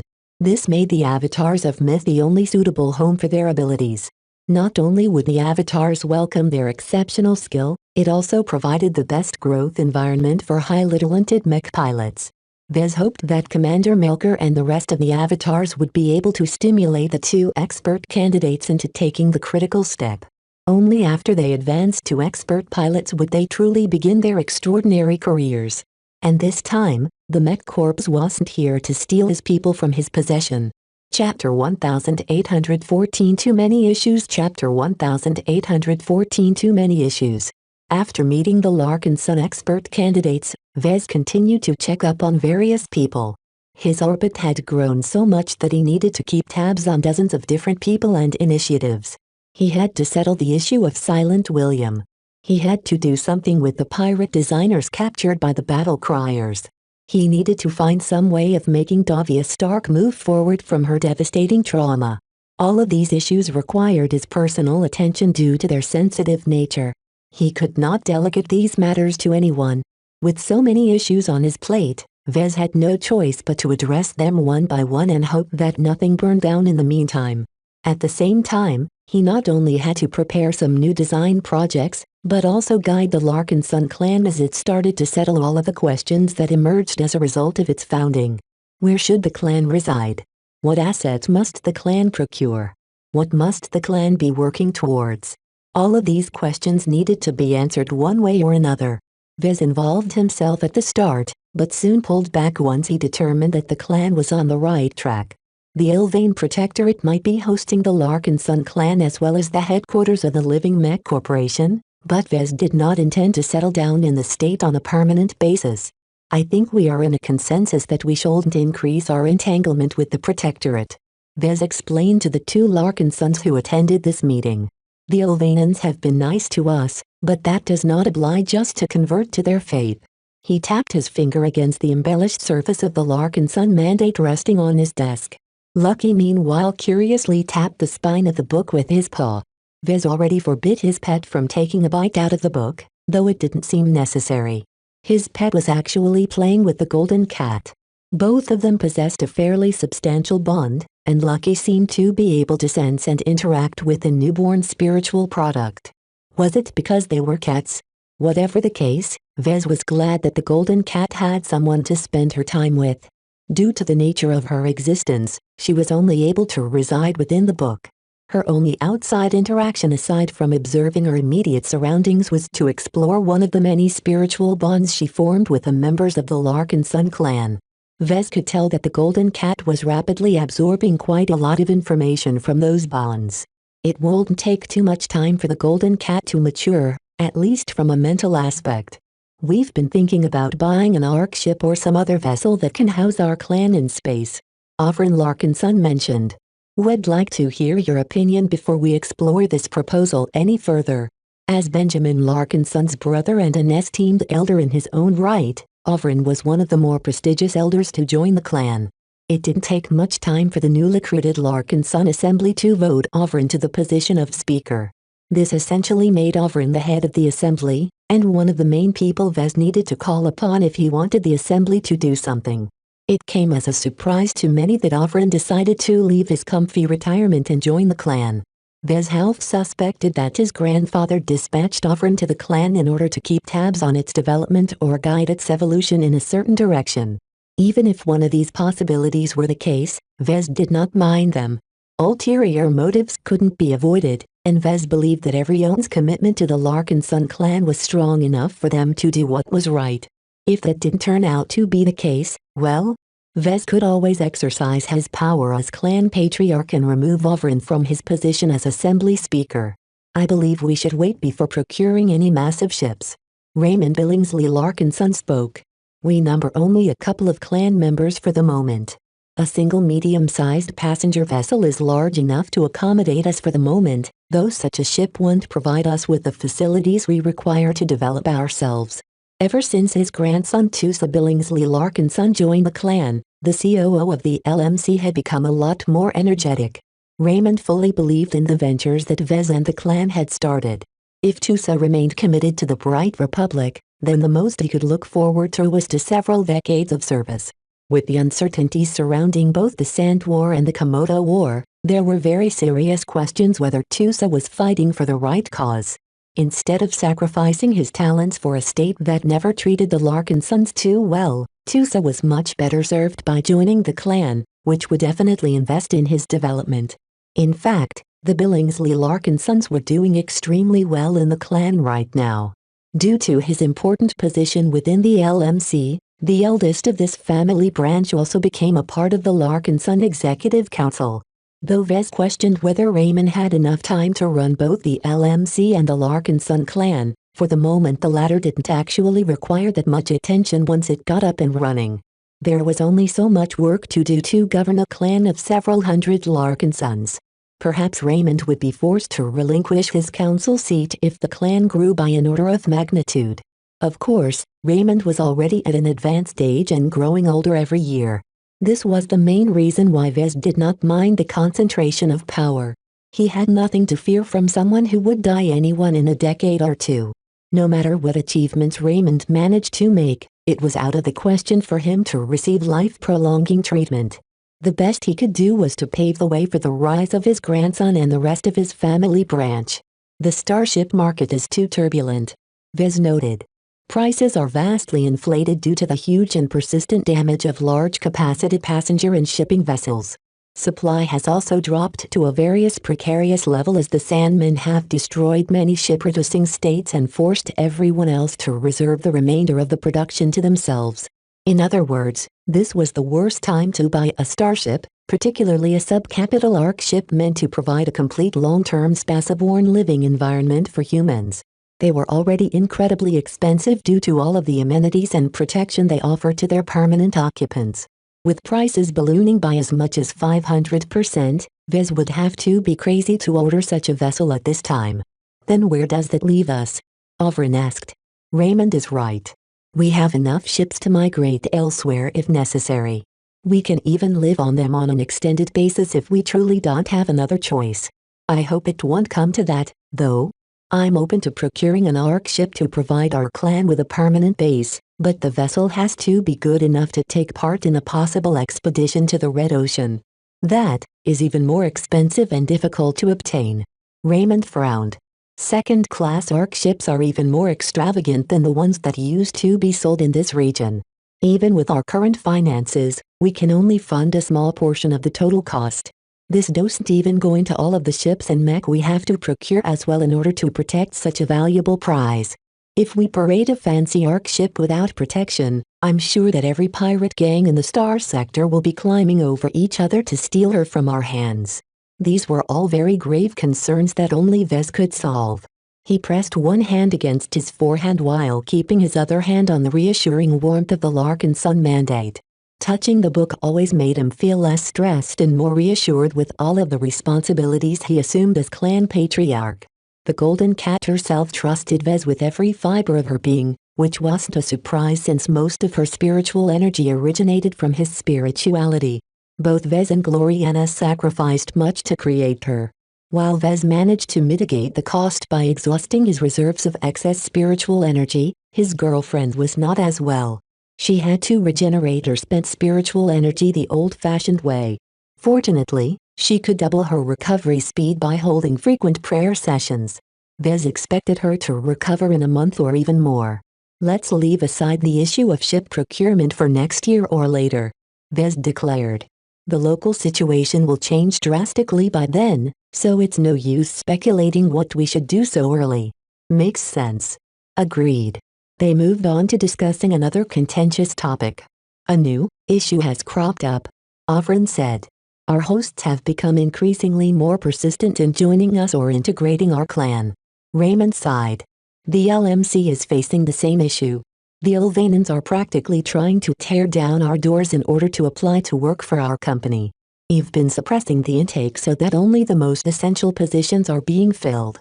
However, the addition of so many Ilvanans to the company is already altering the atmosphere. This is something unavoidable. I never intended the LMC to be a brighter firm, Vez explained. That doesn't mean I want the LMC to become an Ilvanan company, though. I would like it to be more adaptable and diverse. It has to be able to operate in many different settings and states. Otherwise, how can we possibly navigate the sheer diversity we will encounter when we reach the Red Ocean? Vez envisioned the Red Ocean as a true melting pot of human civilization. The brightest and most ambitious galactic pioneers from all parts of the Milky Way would definitely converge on the dwarf galaxy, and Vez did not wish to be found wanting. I understand. Raymond nodded. He'll make sure that the LMC maintains a conservative recruitment policy that aims to increase diversity instead of the opposite. He'll try and see if we can recruit talents from other states aside from the Protectorate. This will be fairly difficult due to the Sand War raging in the background, but well managed somehow. What about the clan, Vez? Our numbers are rather low, especially in comparison to the old family. It will take several generations and lots of encouragement for us to grow our numbers to a healthy level. This might be too long considering the speed in which you want to move. The Larkinson clan must primarily be based around our bloodline. Vez pronounced. I'm not very open to the practice of adopting talents and capable outsiders like other clans. It's more important to maintain cohesion among our clan members than to dilute it by throwing too many outsiders in our midst. I don't want our Larkinson name to become an empty label. It has to mean something, and the best way to ensure that is to ensure that every member of our clan is exceptional. Keeping this door closed would hamper the development of the clan in the short term, but lead to a much more stable foundation in the future. Many of the decisions he made so far would not bear fruit until decades or even centuries later. With his expected lifespan, Vez could afford to take his time and make sure his decisions led to the best possible outcome in the future. We still need a lot of manpower to manage our various affairs. Offren pressed. We aren't the Larkinson family anymore, which is content with retaining its existing status and benefits in an existing state. We are essentially forming our own sovereign group, which means we need to take care of many matters we've ordinarily taken for granted. Hiring regular employees from the local states won't cut it. For some important positions, we need a much greater commitment from our new hires. I take it you have a suggestion for that, Speaker. Let's take a page out of the Larkinson family's book and reintroduce the practice of hiring retainers. Vez looked intrigued at this suggestion. Chapter 1815 Sowing Seeds Chapter 1815 Sowing Seeds. The question of hiring retainers was a fairly sensitive topic due to the risks involved. Hiring a retainer was not as drastic as adopting an outsider into the clan. It was a step up from hiring a regular employee to tend the gardens of the Friedhold estate. Vez, Raymond and Offren discussed the matter and came to a quick consensus. Both of the older Larkinsons did not see anything wrong with hiring retainers to fulfill essential roles such as captaining a starship or maintaining the mech owned by the clan. It was difficult for the Larkinsons to fulfill these jobs themselves. Had anyone heard of a Larkinson becoming a grease monkey? While it was possible to rely on regular employees for these functions, it was not very wise to do so in most cases. A nefarious chief technician could subtly sabotage the mech under his care.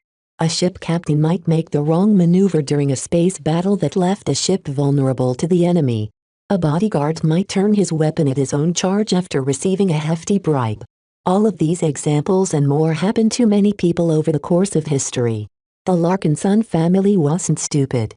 It knew the importance of cultivating loyal retainers early on and became quite proficient at the practice.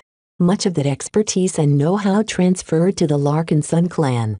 Offren himself was already familiar with the process, having managed it some time himself, so Vez readily handed the responsibility of setting up a retainer training program in his lap. The Larkinson Assembly will deliberate on this matter next week. Offren promised. As Speaker, he had the power to set the Assembly's agenda. We'll have to discuss exactly how the training program should look like, how many essential functions we need to fulfill and how to incentivize the retainers to remain loyal. Raymond became more attentive after Offren mentioned the last point. Retainers need something to work towards. Some are content in living a stable and steady life under the umbrella of a powerful clan, but others want more. You need to dangle a better carrot in front of their faces. What reward are you thinking of? Vez frowned. Offer them to become a clan member. I thought I already made my point clear. I don't want to dilute the cohesion of the Larkinson clan by bringing in outside blood. This is different, Vez. A lifelong retainer that has worked his entire lifetime for the clan is more of a Larkinson than some of our brats. A retainer who has earned supreme merit in battle or other emergency situation has done more to the clan than many of our middling descendants. Allowing these impressive and loyal individuals the opportunity to exchange their merits for an entry into the Larkinson clan will only increase cohesion in the Larkinson clan because they already embody our values and bonds. That sounded very compelling. Vez had to admit that Raymond's argument was sound in logic. Is that what has taken place in the Larkinson family? I don't think I've heard of a case where an outsider became a member of the original family without marrying a true-blood Larkinson. Offren nodded. It's rather obscure, but it has happened over the centuries. The only reason it hasn't happened more often was because the Larkinson family isn't involved in anything major. There aren't many opportunities for retainers to stand out. I expect our clan to be a lot livelier in comparison. This just makes it even more important to motivate our retainers as much as possible. Give them the opportunity to be adopted into the family, and they will work hard and apply themselves to the best of their ability. I don't know. Vez hesitated and tapped his finger against the surface of the Larkin Sun mandate. It goes outside of my vision of the Larkin Sun clan. However, I do admit that it might be a boon to our clan in the right conditions. I'll approve of it. Make sure not to screw it up. Clan cohesion comes first. Well manage. The old family has centuries of experience in cultivating retainers. The warmth and happiness emanating from the Larkin Sun mandate gave Vez an idea. There is one more thing. Vez added. Any outsider who wants to marry into the clan or any retainer who you deem worthy enough to be adopted into the clan has to pass one crucial test. And that is? He flicked the solid surface of the tome. They must all receive the approval of the Larkin Sun mandate. Both Raymond and Alfred became confused. Isn't it just a book? How can you possibly determine? The Larkin Sun mandate is not a simple book. Vez smirked. Lean forward and touch the book. Try and sense what it contains. They both did so. Both elders had already gotten used to the glow contained in the book, but now that they touched its cover directly, they probably sensed the curiosity of the golden cat. What am I feeling? Something alive. Vez smiled. Just like my mech, this book is alive in a certain sense. Don't worry. It's completely devoted to the Larkin Sun clan. This is what makes it such a great tool to determine whether an outsider deserves to be adopted by us. If the book doesn't approve, then there's a problem with the individual in question. This sounds a bit too outlandish for us. Alfred heavily frowned. He had much less exposure to the LMC than Raymond, so he wasn't too familiar with the company's emphasis on life and the hidden nature of glows. Let's wait until there's an opportunity to put the book to the test. Vez suggested. I believe in the Larkin Sun mandate, but I know it will take hard proof to convince you. There is more to this book than its pages, and I'll show it to you at that time. I'll take your word for it, Vez. Leaving an opening for outsiders to join the Larkin Sun clan and turning the Larkin Sun mandate into an essential testing device were very impactful decisions. The true import of their discussion would certainly be felt in the future. If they had made different choices this day, then the Larkin Sun clan would have evolved into an entirely different direction in the next decades. Vez was vaguely aware of all of the precedents and examples he set in the initial days of the Larkin Sun clan. He made so many decisions and issued so many instructions that he'd shaped the character of the clan. The mantle of responsibility was a heavy burden to bear, but Vez was confident in his judgment and the judgment of the governing bodies.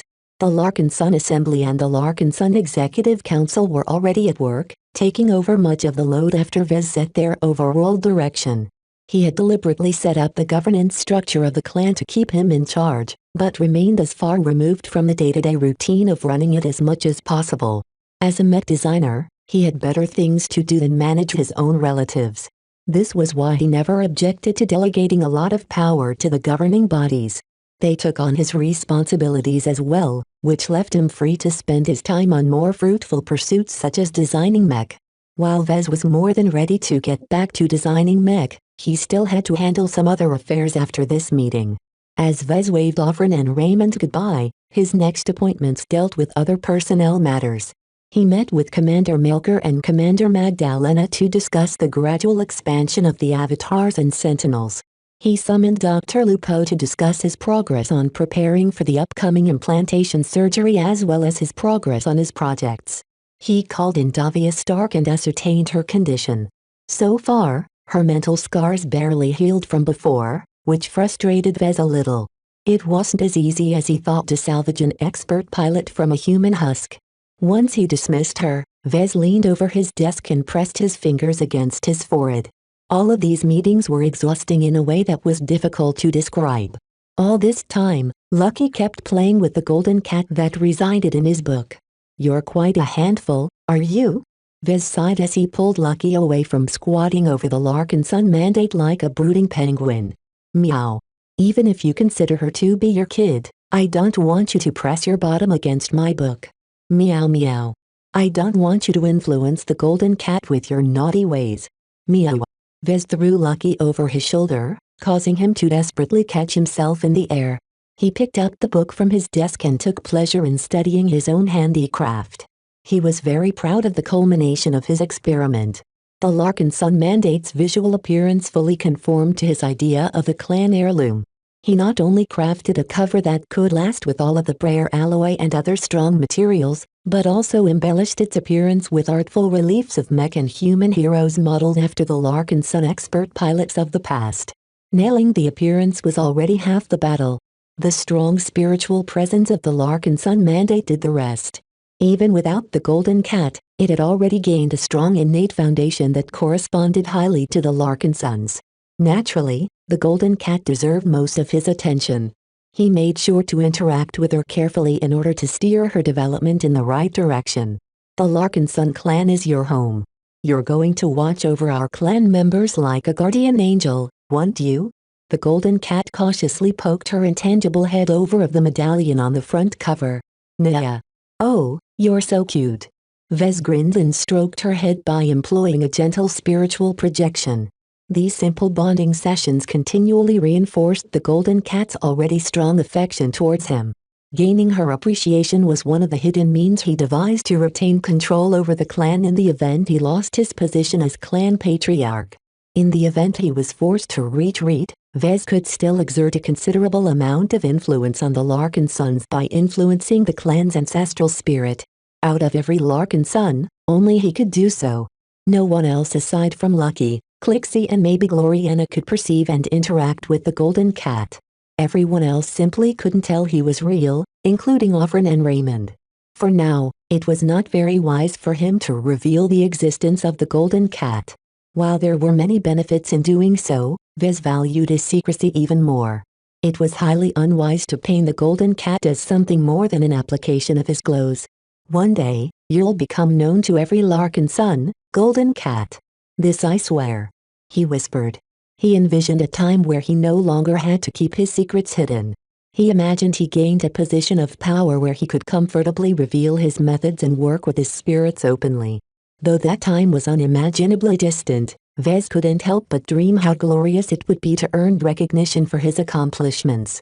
The Larkin Son clan, the LMC, the Grand Expedition and the Golden Cat all formed intricate pieces in his plan to rise to greatness. He invested a humongous amount of time and effort in each of them with the expectation that they would all be able to assist him in overcoming the challenges he would certainly face in the distant future. Per Angusta ad Augusta. I chose this motto for a reason. Nothing comes for free. There is always a price. True reward always requires effort. The greater the reward, the greater the price. Vez set his sights at a height far beyond what others dared to dream. This meant that Vez would almost certainly have to work harder and make more accomplishments than nearly any other mech designer in history. He won't be able to reach his destination within a day. He needed to lay the groundwork and set himself up for success as thoroughly as possible, hence all of the effort he put into recent affairs. The seeds he sowed in this early period in his life would certainly lead to a bountiful harvest when he needed it the most. Chapter 1816 Beneath Him Chapter 1816 Beneath Him. After several days of meetings and setting policy, Vez finally tidied up his responsibilities. He could leave most of the other affairs to his underlings. The LMC was in the process of reorganizing itself while the Larkin Son clan finally stood on its own legs. With Gloriana busy with her own obligations as well as recovering from her spiritual exhaustion, Vez did not feel like embarking on some of his next mech projects. He postponed the start of his Larkin Son mech design project for later. As for upgrading the shield of Samar, Vez thought that involving Gloriana for what was supposed to be a simple upgrade would be redundant. The only reason why he didn't embark on this project immediately was because he didn't have enough brayer alloy yet to replace the armor system of Jantis' personal mech. The Aurora Titan model was a very big mech. Though it fell short of a true heavy mech, the super medium Space Knight was still a brick in space, with most of its mass occupied by its hefty shield and armor coverage. Upgrading the shield of Samar's armor system as well as its power reactor and some other minor system would definitely elevate its performance to a level close to a second-class mech. At the very least, its defensive parameters would definitely meet the standard of a second-class mech like the Paravan. It's too bad I can't replace its internals. He sighed. Not without putting a huge amount of effort in revising its internal architecture. That went beyond the scope of a minor revision. Vez opted to wait until he was ready to revise the entire design. Depending on his circumstances, he might opt to keep it a third-class mech or elevate into a fully fledged second-class mech. The latter was actually a really bad idea. The Aurora Titan was basically a design filled with compromises and bad choices. He didn't set out to design a mech that fell under the super medium weight class. He was forced to embrace this unusual choice because he was insistent on accommodating a polarizing module in its design. Much of this reasoning wasn't valid anymore when it came to second-class mech. The tech and material level was so much higher that a polarizing module only took up the space of a backpack module or even smaller. It was perfect doable for Vez to design a medium space knight with standard proportions and decent mobility while still exhibiting all of the strengths of the Aurora Titan. Yet if Vez designed such a mech, would it be a successor or a replacement of the Aurora Titan Mark I? This was a very important question, because it determined the future of the Shield of Samar. This mech was extremely pivotal not only because it imprinted on Gen Z and developed in a unique direction, but also contained one of Lucky's highly valuable gems. Vez wasn't sure if he could recover the gem if he dismantled the Shield of Samar, but he had a hunch that it wouldn't be possible. If that was the case, then Vez had to do his best to keep the Shield of Samar relevant by upgrading its capabilities to keep up with the time. Perhaps it wasn't the best idea, but Janzi appeared to be determined to pilot a Shield of Samar for her entire career. While this kind of behavior wasn't unheard of, it was extremely rare. It was too difficult for a mech pilot to stick to a single mech for the rest of their lives, especially when mech got destroyed or damaged all of the time. They were war machines after all. Battle was in their lifeblood. Therefore, it was in Janzi and Vez's best interest that he kept the essence of the Aurora Titan design alive when he decided to update it properly in the future. If Vez had to design a second-class super medium mech, then he would unflinchingly do so. Even if it made absolutely no sense to the market, as long as he had at least one customer in the form of a current expert candidate and future expert pilot, it was more than worth the effort. For now though, Vez merely aimed for a quick fix, so he only briefly visited the design lab and delegated much of the grunt work to his two design teams. I want both teams to propose how to best replace the armor system and the power reactor of the Aurora Titan with these following components, he announced. I'll let the both of you work on this separately so we can compare the results at the end. The team who designed the best version will receive a reward from me. Any questions? Vez did not intend to push off all of the work to his design teams. Regardless of the results, Vez would go over their choices and override them with his own solutions as needed. This allowed him to invest a lot less time on this project. He only felt a little guilty about the lack of thoroughness by employing this method. Janzi wouldn't be able to get the best version of the Shield of Samar, but Vez did not mind too much. The amazing defensive qualities of the Brayer alloy was enough to mitigate some of the flaws that might result from this decision. Relying on superior materials to overcome the shortcomings of a design is the mark of a lazy mech designer. He sighed after he put the Tovar design team and the Ilvain design team to work. Both teams were named by the character of their mech designers. The first team still consisted entirely of young Tovar mech designers, while the second team mainly consisted of Ilvain mech designers eager to work for Bright Martyr. The only exception was Mayor Tordo. He was clearly an oddball amongst the devout and fanatical Ilvainans. Still, despite his youth and inexperience, Mayor managed to get along with his religious colleagues. "How are you adjusting to the LMC?" Vez asked when he pulled Mayor aside. "It's strange. I understand the LMC is undergoing a hectic period, but my new job I would have expected. This is only temporary," Vez emphasized. "We'll embark on a proper design project soon. You'll be spending a lot more time in the design lab where I can guide and tutor you more extensively. For now, you should look to your colleagues to learn the essentials of working in a design team. They have much to teach." The novice mech designer understood. As one of the most junior mech designers in the LMC, he shouldn't expect too much at the start. However, that did not mean that Vez intended to neglect the younger mech designer forever. With a spiritual potential, Mayor had the potential to be great one day. After packing Mayor off, he decided to venture to the Iron Tracker, the flagship of the Battle Criers. It was time to meet with the pirate designers the Battle Criers had captured during their months-long deployment. Several different thoughts passed through his mind as he tried to determine what he should do with his prisoners. He didn't really have a plan for them. When he initially issued the order to the Battle Criers, he merely treated it as a side priority. Once he met the plagiarizer's faceta face, Vez envisioned taunting them before shooting them in the head in order to satisfy his need for revenge. Yet now that he became used to bearing the mantle of responsibility, he felt ashamed for ordering their capture in the first place. He didn't know what he was thinking back then. What did it matter if he captured a couple of pirate designers who had the temerity to rip off his mech designs? While he felt affronted by their awful attempts at putting a new spin on his work, they were so far below his level that squashing them would only dirty his soles. It was beneath him. Why should he care about their trivial violations? If Vez could turn back time, he would have told the Battle Criers to stop bothering about this matter. Too bad it was too late. What do you think I should, Lucky? Should I kill off the pirate designers, turn them into test subjects, or do something else with the bastards? Meow. Lucky playfully circled around the Larkin Sun mandate that floated after Vez with the help of a custom-built levitation brace. Due to the tome's extreme importance to the clan, Vez did not wish to let it out of his sight. It was fairly easy for him to build a brace that could clamp on the book and allow it to follow after him. Even though he could have carried the book in his hands, that would have become a little tedious whenever he needed to put it down in order to employ both of his hands. Nida followed after them both. Her suit of combat armor thudded loudly as its weight thudded loudly against a deck. If I may make a suggestion, sir, you should get rid of them. She spoke in one of her rare bouts of initiative. Pirate designers are irredeemable criminals. There is a reason why they have stooped to designing mech for pirates and other underground scum. I know.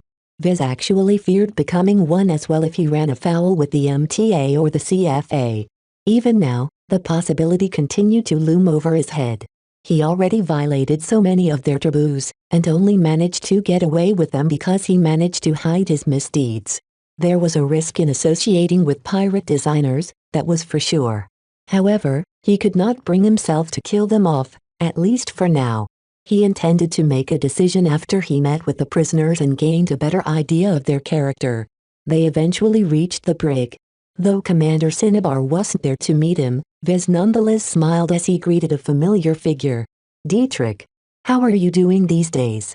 As one of the few non-Kinners in a Kinner mercenary corps, Dietrich stood out with his distinctly different demeanor.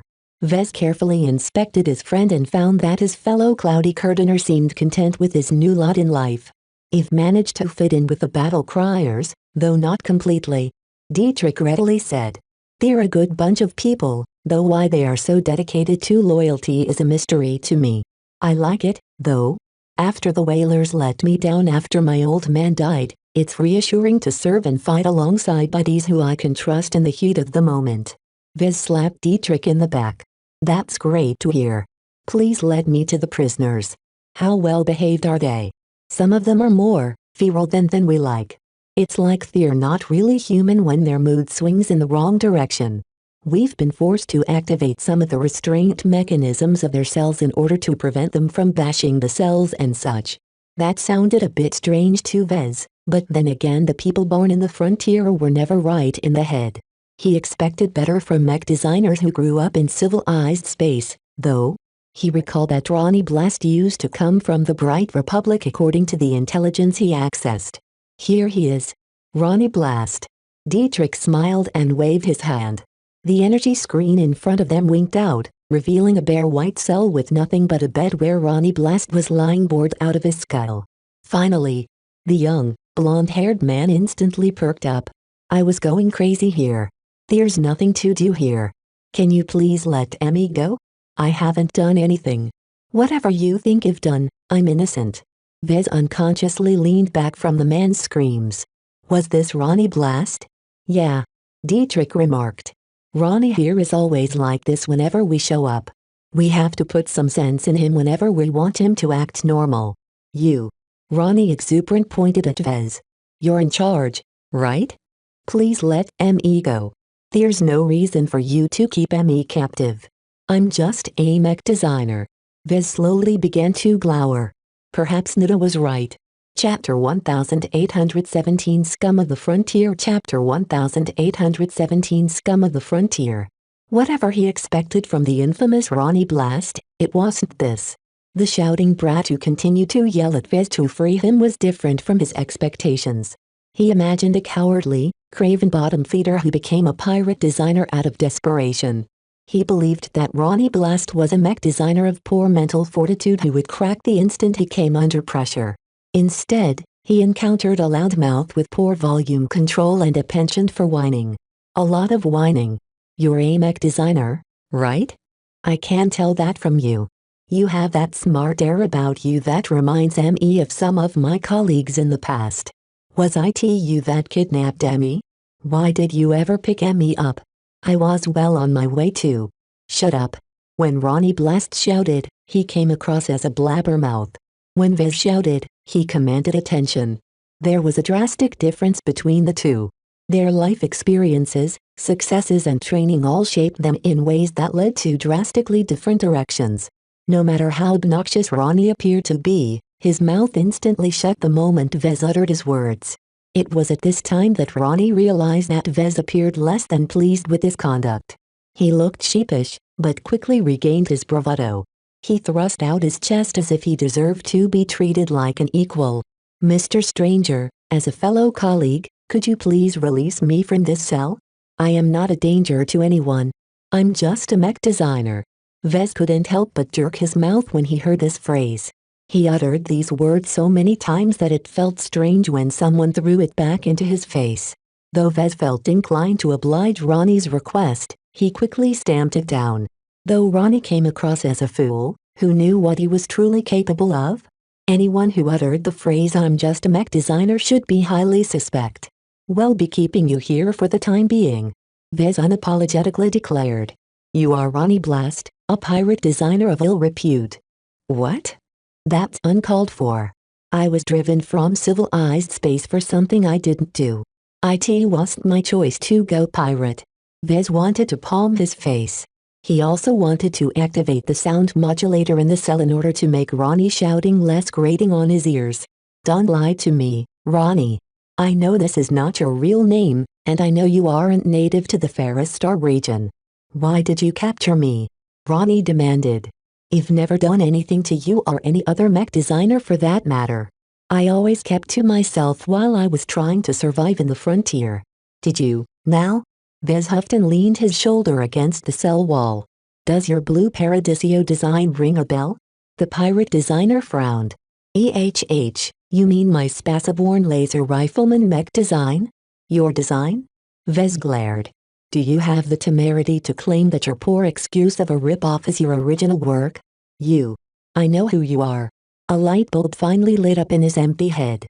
You're Vez Larkison. Vez grinned. I'm the original designer of the Crystal Lord, among other mech. Is this why you nabbed Emmy off my ship? Why Emmy? There should be countless others WHO borrowed from your work. I'm just a random mech designer. You're different. You not only ripped off my design, but also sold your mech to a pirate gang that almost killed me. If I hadn't managed to deter them, then I might have suffered the indignity of getting killed by an exceedingly bad imitation of one of my own designs. That is a true indignity that has continued to haunt me in my nightmares. Vez really wanted to punch Ronnie in the face. He could do it, but he felt that would just sully him further. He calmed himself and tried to find some way to see some benefit in keeping Ronnie under his thumb. You should feel honored for making Emmy use your design as a source of inspiration. Your design was so good at the time that I simply couldn't resist adapting it to space. Even though I slipped up here and there, my blue Paradiso was still a functional mech. Vez grimaced even deeper. This dimwit was making it harder and harder for Vez to find any redeeming quality in him. There was no way he wanted to endure this buffoon any longer than necessary. His plan to form a so-called Redeemer design team made out of pirate designers who deserve a second chance fell through. At the very least, Ronnie emphatically did not deserve a second chance. As the pirate designer continued to shout, Vez drew out a long-neglected pistol from his belt holster. The peaceful repose was a master-crafted weapon, which was one of the main reasons why it had been so expensive. However, its inherent tech and material levels were fairly low. While this was more than enough for a typical customer from a third-rate state, Vez was starting to encounter more formidable threats. He needed something better. He took one good look at the peaceful repose before passing it on to Dietrich. "This is for you. You've outgrown this weapon. I'll key it to your life signals and send you its custom ammunition later. I'll also hand you the Sparus Vise as well. It's a good suit of armor if you want to don something light." Dietrich blinked as he held the unusually decorated ballistic pistol. "Really? This gun looks expensive. I don't want to mooch off you, Vez." Vez grinned. "Relax. I'm anything but short of money these days, and I already have something better." Nida already wore something better, fortunately. Ever since he reached the Kesseling system, the Scarlet Rose and all of her contents belonged to him. The Hexers hadn't taken anything away, which also included all of the gear that Vez managed to salvage. Right now, Nida opted to wear a modified suit of heavy combat armor salvaged from the Scarlet Rose. Her main armament consisted of one of the impressive triple-type heavy assault rifles. Crichton went over their software and security suites and cleaned up as many loopholes as he could find with the help of Calibust's hacking software and documentation. Only Vez felt a bit incomplete as he hadn't managed to procure a proper suit of combat armor that suited him the most. At least he already covered his firepower needs. He drew out a smaller pistol from a hidden holster in his business suit and pointed it straight at Ronnie Blast's forehead. "WWAITA minute. Don't shoot. 4 can work for you, Mr. Larkinson. I have lots of contacts in the Dragon Alliance." Vez sneered. With his fame and reputation, he could recruit fantastic young mech designers who were 10 times smarter than this blathering punk. As for his supposed contacts, who cared about the Dragon Alliance these days? The Sandmen completely devastated the Ferris Star region. No matter how powerful the Pirate Alliance used to be, the infamous Dragons of Void has become nothing but a pack of beater-equipped refugees. A loud sparking noise cracked the cell as a bright beam instantly blasted Ronnie's entire head apart. A headless corpse dropped onto the disarrayed bed. The smell of searing flesh only wafted in the cell for a second before the ventilation system quickly refreshed the foul odor. "I can't say I blame you." Dietrich shrugged. "This guy has been grating on us all for months. We would have beaten him harder, but we figured you wouldn't want to meet him when he's half dead. Well, I hope the other pirate designers aren't as bad." Vez spoke as he holstered his small laser pistol. He visited the adjacent cells in turn to see whether the pirate designers were worth salvaging. Disappointingly, 2 of the pirate designers proved to be animals in human skin. "I dislike your face. It's too dishonest." The alloy sculptor's silky smooth voice uttered as his head tilted in fascination. "Please return my tools for me so that I can rearrange your facial features. Your eyes must go and your nose must become pointed to reflect your many lies." "Yeah." Vez quickly blasted the maniac's head with a deadly laser beam after that. There was no way he would entertain a crazy mech designer who reminded him uncomfortably of the Skull Architect. The Hand of Sin was worse. AUHHHH. The genetically modified abomination struggled against the gravitic bonds that kept him pressed against his bed. "I would take you limb for limb. No UN Eva cross TA Hano Sin. Did you guys even pick up the right person?" Vez furrowed his brows. "He looks like a foot soldier instead of a mech designer. We checked the details a dozen times." Dietrich helplessly said. "He truly is a mech designer. Apparently, when he's not angry or in a battle, he can be quite eloquent, according to the intel. It's just that his reckless application of gene mod templates turned him into this. Whenever he's agitated, he'll continue to be like this for hours." The man who became known as the Hand of Sin was a brute with mottled, cratered gray skin. His arms were uneven. One of them possessed normal proportions, but the other one was as thick as several legs. The man continued to scream unintelligibly in the direction of Vez as if he wanted to do nothing more than to crush his captors with his oversized arm. "Well, I've seen and heard enough." Vez spoke. "The frontier must be truly desperate if a defective product like him has managed to sell some mech." Vez did not even wish to sully his dignity by shooting the genetic freak. He waved his hand to Nida, who brought her heavy assault rifle to bear on the immobilized hand of Sin. A few weapon discharges later, nothing was left of this infamous mech designer aside from steaming piles of charred flesh. There were only 2 more mech designers left. Vez hoped to meet someone within an acceptable range of normality for once. Meeting someone like Myra was ideal, but he could settle for someone like Kedis. Vez would be happy as long as the pirate designer possessed enough self-awareness to understand they needed to behave. If someone failed to recognize the reality of their situation, then they were too stupid or insane to be worth keeping alive. Was it too much to ask for a useful pirate designer? Did Vez set his expectations too high? I really hope the next one is better, he muttered. I think you'll be pleasantly surprised.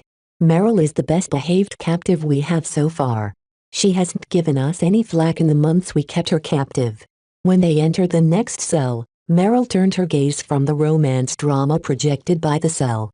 She instantly waved her hand to flick it off and composed herself as best as possible. Good day, Dietrich.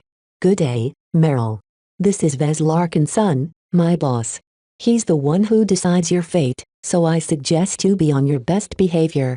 From the amenities in the cell, Meryl evidently behaved so well that she earned some rewards to make her stay more comfortable. That and the spontaneous advice from Dietrich made Vez think that Meryl was truly different from the wastes of space he met before. So, what makes you a pirate designer? Didn't you read my record, sir? Meryl smiled impishly at Vez. He found it curious that the captive did not act meekly nor brashly.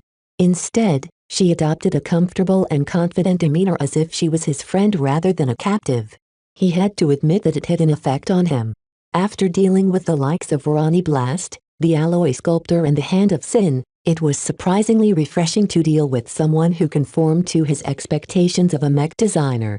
It also helped that she was a woman. Eve only schemed the barest of details, which didn't tell me anything.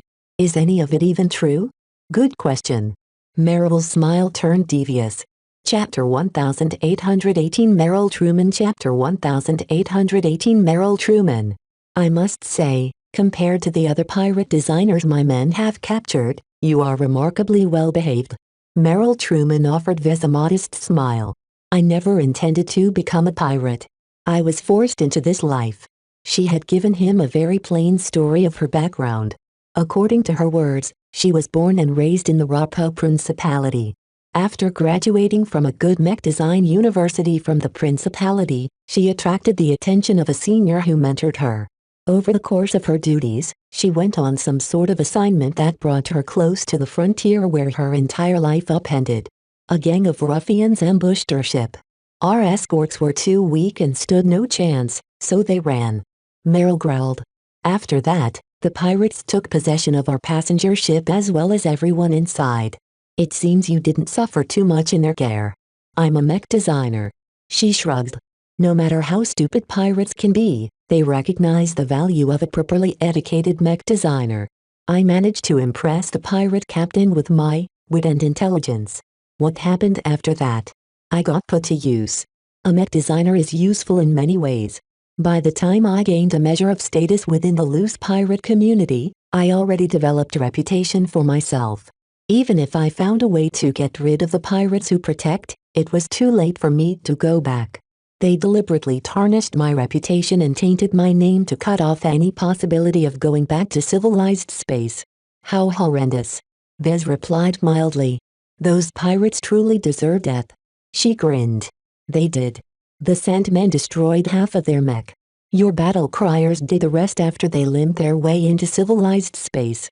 That left Vez with Meryl, a seemingly well-behaved mech designer who was resourceful enough to survive in the frontier after falling in the hands of space scum.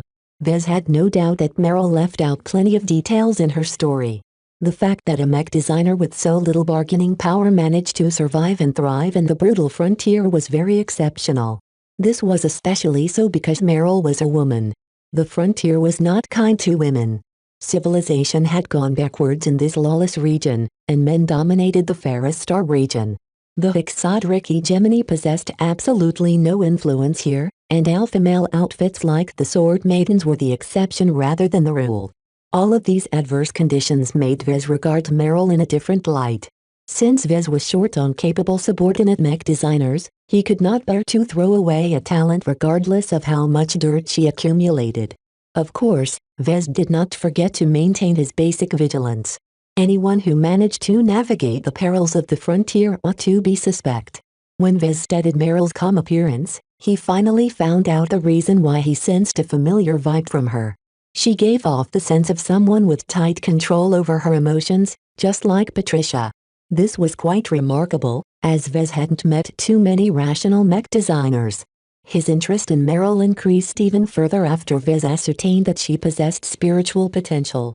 In general, only those with definite spiritual potential were able to adopt the methods of a rational mech designer.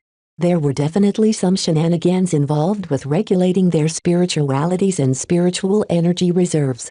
Though Vez wasn't able to inspect Meryl's spiritual state in greater detail due to its diminutive and underdeveloped nature, it should definitely be weaker than a mech designer of her level ought to possess. It seemed that Vez would not have to blast her head with his laser pistol.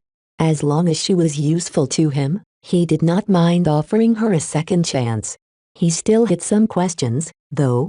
One of the reasons the battle crier sought you out is because you designed an unauthorized variant of my design. He spoke, deliberately revealing some of his displeasure. One of my biggest pet peeves is someone stealing my work without paying the price. My apologies, Mr. Alarkinson. Meryl lowered her head in apology. It is not as if there is a mechanism for pirate designers to purchase licenses under their name. I didn't possess the capital or the right currency to pay you either. Pirating other people's work is extremely widespread in the frontier. Vez waved his hand. It's no big deal to me anymore. I understand the position you were in. Tell me about your work instead. You designed a variant of my black beak, yes? She nodded and became a bit more engaged when the topic turned to her work. That is correct. I had need to design a rugged and robust night mech, and browse the galactic net for decent works. Your black beak popped up by chance. While it was a premium mech, it fully met my needs with its strong internal structure and decent balance. In order to make it suitable to the frontier, I modified it by downgrading its armor system and other materials in order to develop the Greybeak, a variant that is much easier to produce in the frontier. How did the market react? I didn't sell many Greybeaks, if that is what you are wondering, but I did okay. The Greybeak fulfilled the role I intended it to fulfill. It might be a lot worse off in terms of damage resistance, but it functioned well enough on rugged, untamed planets.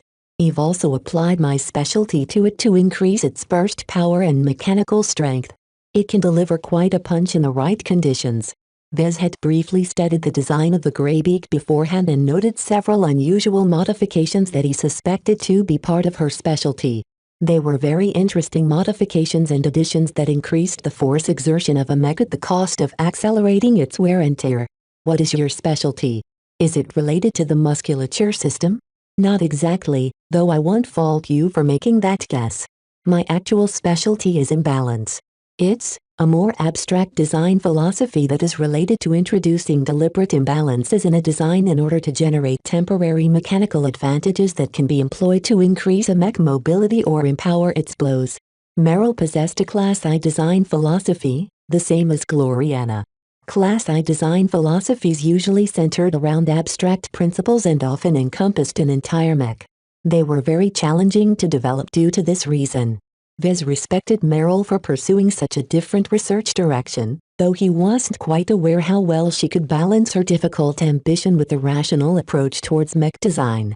After Patricia enlightened him on rational mech designers, Vez always assumed that they opted to specialize in an easy design philosophy in order to facilitate their advancement. Considering their penchant in mastering other people's design philosophies, their own efforts didn't matter. As long as they advanced to master, they could fully embrace the methods and best practices of their peers. So the fact that Meryl chose a design philosophy that sounded vague as hell did not match up with his impression of her as a rational mech designer.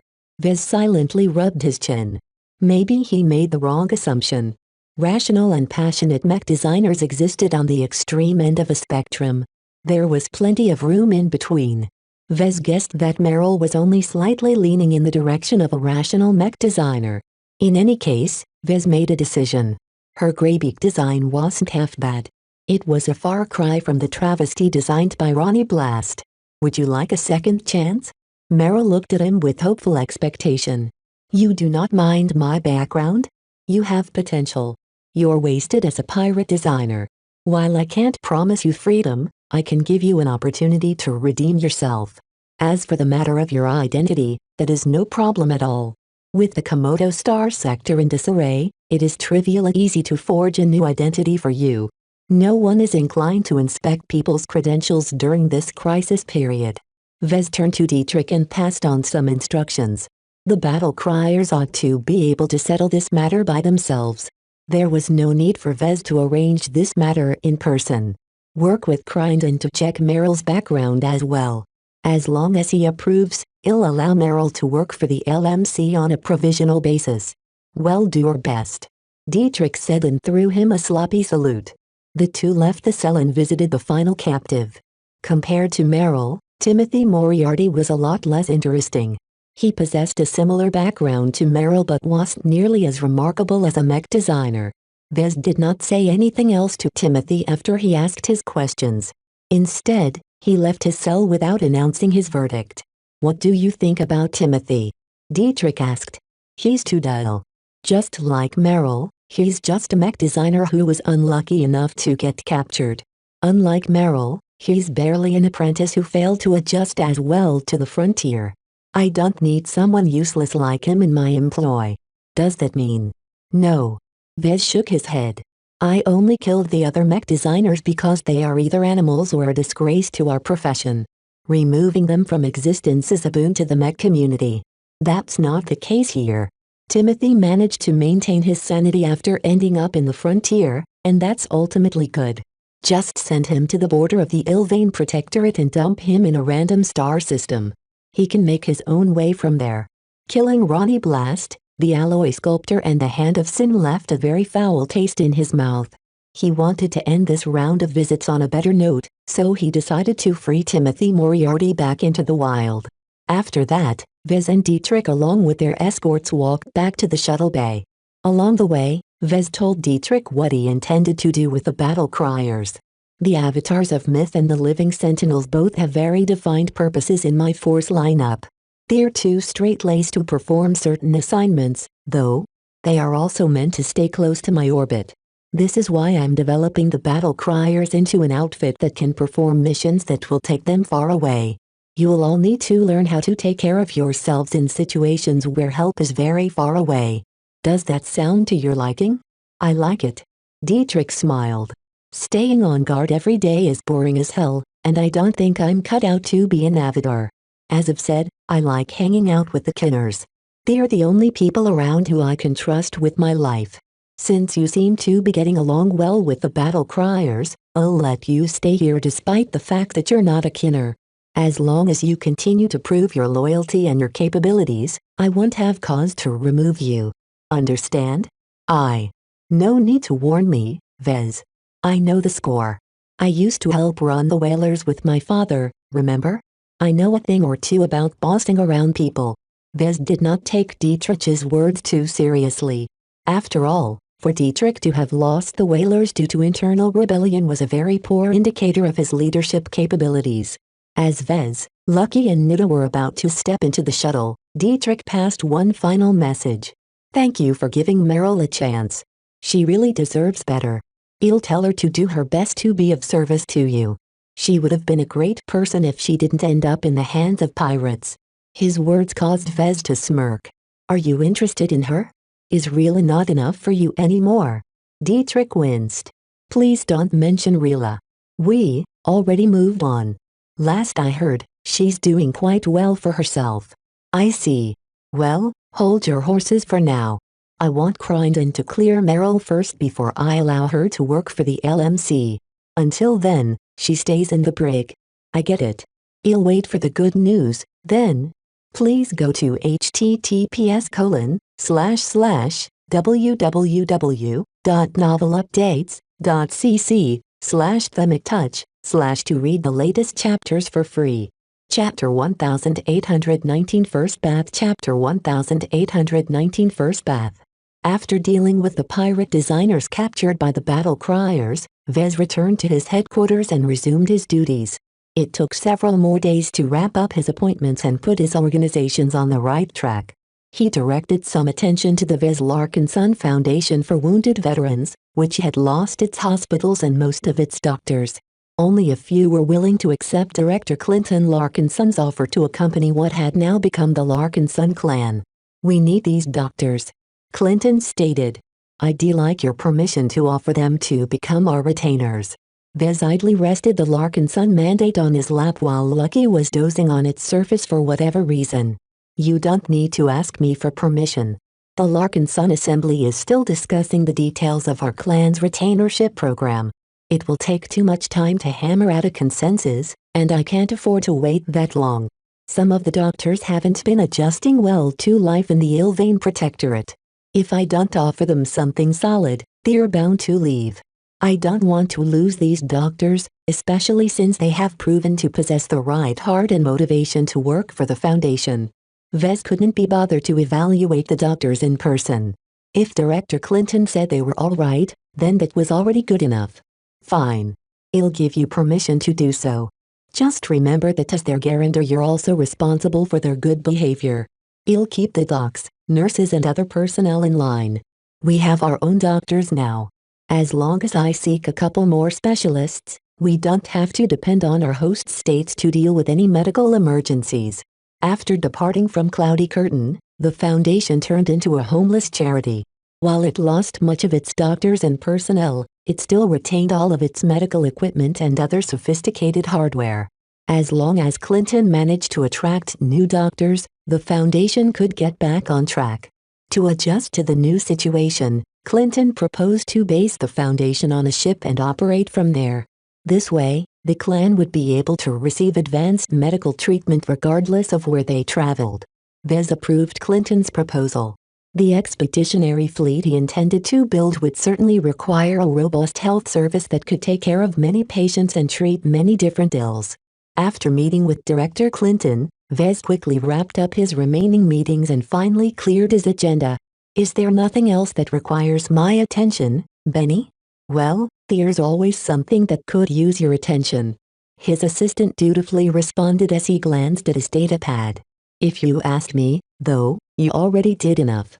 For now, you can trust Mr. Raymond to run the LMC, Speaker Ovrin to run the Larkinson Assembly, Commander Melker to lead the avatars and so on. They don't require any further direction as far as I know." "Good." Vez let out a deep breath. "Then I can finally return to designing mech. There is one thing though." "Spit it out." "The Ilvainans want to meet with you and discuss certain proposals regarding your integration in the Ilvain Protectorate." Vez grimaced. "I already made my stance clear. I oppose greater entanglement with the Ilvainans. No offense, but the LMC and our Larkinson clan will never become Ilvainans. The Ilvainans know that, but they're not giving up. They really want the Bright Martyr to stay here on a permanent basis. Erg. They're acting as clingy as my girlfriend. How do you wish to respond?" "Just refuse their requests. You've already met with Madame Cecily Curran and the other representatives of the government. I made my opinions very clear back then. There shouldn't be any need to meet with them again if I'm just going to regurgitate the exact same answers. There might be trouble if you continue to rebuff the Ilvainans, but Vez did not expect them to push too hard. He was the Bright Martyr, after all, and his mech designs had practically saved the Protectorate. The three leading dynasties all respected him and knew better than to mess with him. The Ilvainan people would eat them alive if they did anything towards a martyred follower that supposedly received the Great Prophet's blessing. After dealing with these matters, Vez left the headquarters and returned to the Austin estate where he enjoyed supper with Gloriana and kept her company for the rest of the evening. As they sat on a bench in the back garden of the estate grounds, they both watched the darkening skies and the local star dipping below the horizon. The Larkinson mandate rested next to Vez, attracting the attention of both Clixie and Lucky. Meow. Meow meow. Meow. Nia. Vez watched on with interest as Clixie attempted to groom the golden cat, only for her tongue and head to pass right through. Meow. They're so cute. Gloriana smiled at their antics. It's so strange. I can definitely feel a connection to the protagonist you've made. This golden cat of yours is much more to my liking than your other protagonists. You should make all of your protagonists female next time. I'll keep that in mind. Vez vaguely replied, having no intentions to abide by this request. How are you, by the way? Are you still able to remain productive in your exhausted state? You don't have to worry about me. I took your advice in stride and tried to find a way to cope with this state. While I don't feel inspired, it hasn't affected my other capabilities. As long as I don't have to do anything too imaginative, I can still solve lots of problems. Since Gloriana said she was okay, Vez dropped the matter. It was actually genuine good for Gloriana to undergo these situations from time to time. Vez believed that she would definitely be able to elevate her mental toughness through these ordeals. This was important because mental fortitude was very important in performing draining spiritual techniques. The improved method that Gloriana utilized before was too crude and inefficient, causing her to endure an excessive amount of strain due to her lack of control. How is your brother and your cousin faring here? They're fine. Gloriana replied. They're not glad to be here, but you don't have to worry about them leaving. Ranaya at least has plenty of work to do. According to her, your physique is making her life a lot harder. What about your brother? I can't imagine that the hegemony will let an expert pilot like him roam around outside the hegemony. Brutus is more than willing to protect me, but he can only stay with us for so long. Once he's recalled, I'd like for us to accompany him back to hegemony space. Would you like to visit my home state? I can introduce you to my mother and my relatives. Vez coughed. Ahem, let's not be so hasty. Before we manage to complete your mother's challenge, I think it's best for me to keep some distance. Who knows what an awful impression I'll make when I meet her in person. It's better to reconsider this matter after I have a chance to leave a better impression. I guess you're right. Gloriana nodded thoughtfully. My mother rarely changes her mind. I don't know how she'll react to a boy like you in your current state. Before we design and build a suitable masterwork mech, you're not much different from anyone else who hails from a lesser state.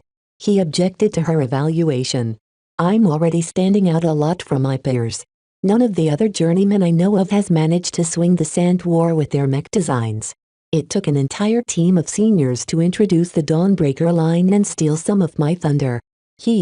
I know that, Vez. That doesn't mean the others know.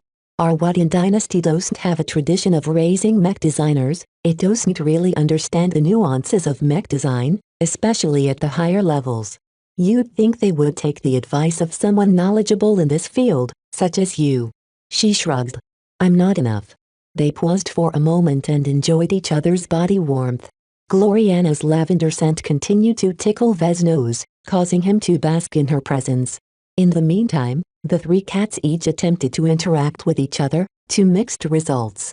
All of them existed in different forms and faces. Meow. Lucky finally had the bright idea of turning himself intangible. Once he did so, he actually managed to touch the golden cat's spiritual body.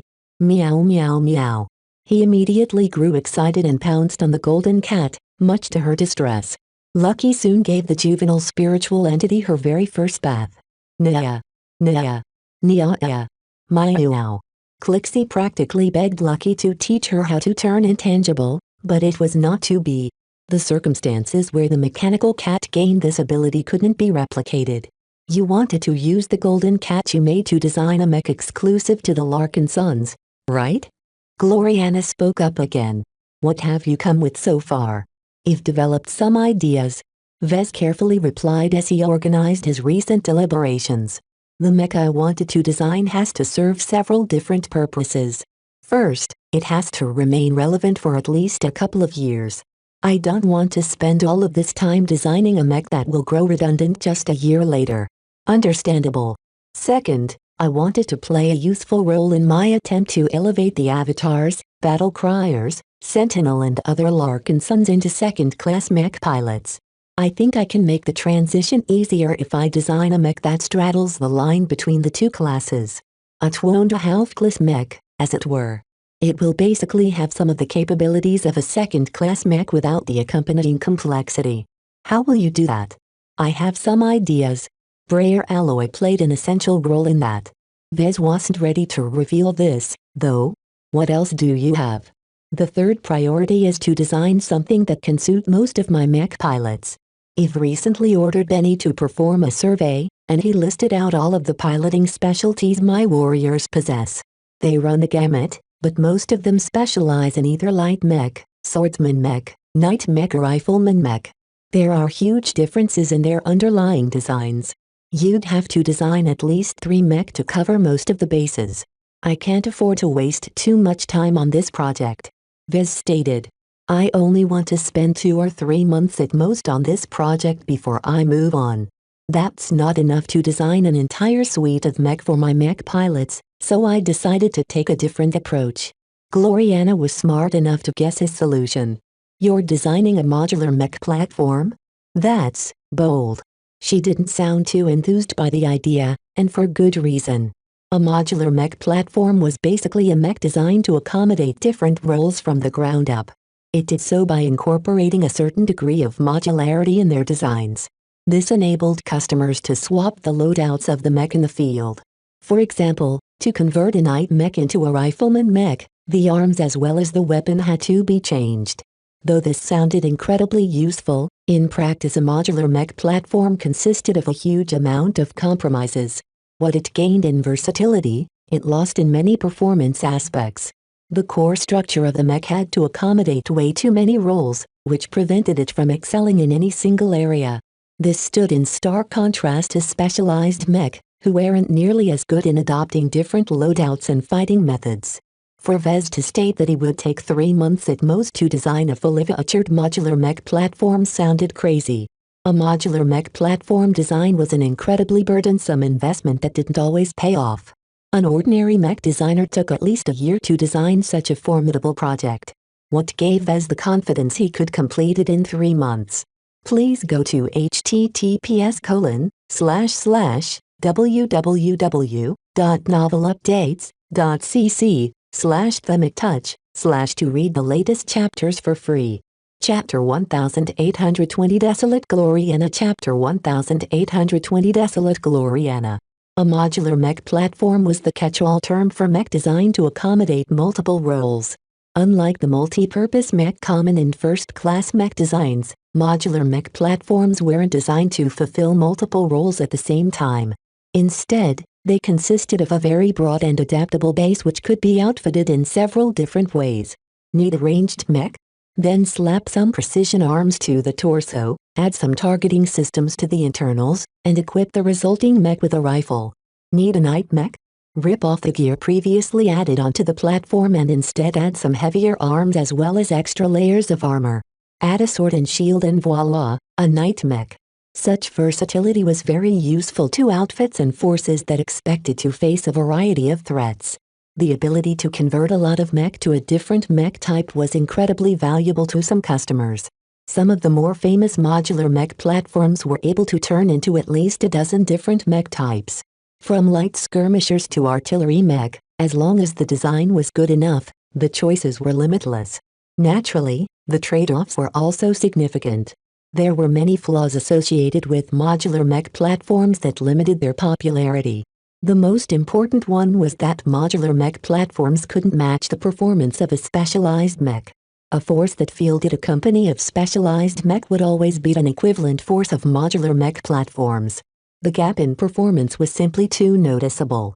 Unless the force that fielded the specialized mech possessed obvious vulnerabilities, it would always be able to leverage its superior performance to overcome a more versatile adversary. The second flaw associated with modular mech platforms was that they were incredibly difficult to design well. The greater the amount of loadouts, the more the design had to accommodate different demands. This not only increased the workload, but also the difficulty of completing the design. Most mech designers had no good reason to embark on such an ambitious project. They could just invest their time in designing a bunch of mech with clear purposes. It simply wasn't worth it for most mech designers to waste their time on modular mech platforms. The third flaw associated with these kinds of weapon platforms was that the mech pilots didn't like them either. Since a modular mech platform had to accommodate several different roles, it wouldn't excel in any of them, meaning that the mech pilot had to exert a lot more effort to reach the same level of performance as before. According to mech pilots, modular mech platforms tended to be clunky, making it difficult to perform advanced movements or reacting quickly enough to changing circumstances. The mech also tended to feature very large weak points as a result of opening up the possibility to detach and replace components in the field. Gloriana knew all of these faults. Even in second-class mech design, her colleagues rarely embarked on something so quixotic. I think I'll be able to succeed as long as I limit the scope of my project. Vez smiled at her in reassurance. Modular mech platforms may have gotten a bad rap, but that is because most of their designers were too ambitious for their own good. They bit more than they could chew and suffered the consequences of their overconfidence. You don't sound so different from those fools right now. Gloriana poked her finger against his chest in accusation. How can you possibly complete such a vast mech design project in 3 months? I'm not designing this for the mech market, Gloriana. I don't have to conform to the demands of consumers. Do you know what this means? I can set any design goal I want. Ordinarily, a modular mech platform has to accommodate a lot of possible loadouts, but that just complicates the overall design. Right now, I don't think I need to design for so many roles. It'll only limit the design to 3 or 4 roles at most, which is much more manageable. Things got complicated if Vez attempted to accommodate more than half a dozen roles in a single mech platform. By cutting this number in half, the platform would not be burdened too much. This can work, she said after contemplating her argument. It's still very difficult to accommodate a ranged mech and a melee mech onto a single platform, though. I'm already aware of that. I've already designed a hero mech and some hybrid mech. I'm more than familiar with the trade-offs. This has actually given me the confidence to embark on this project.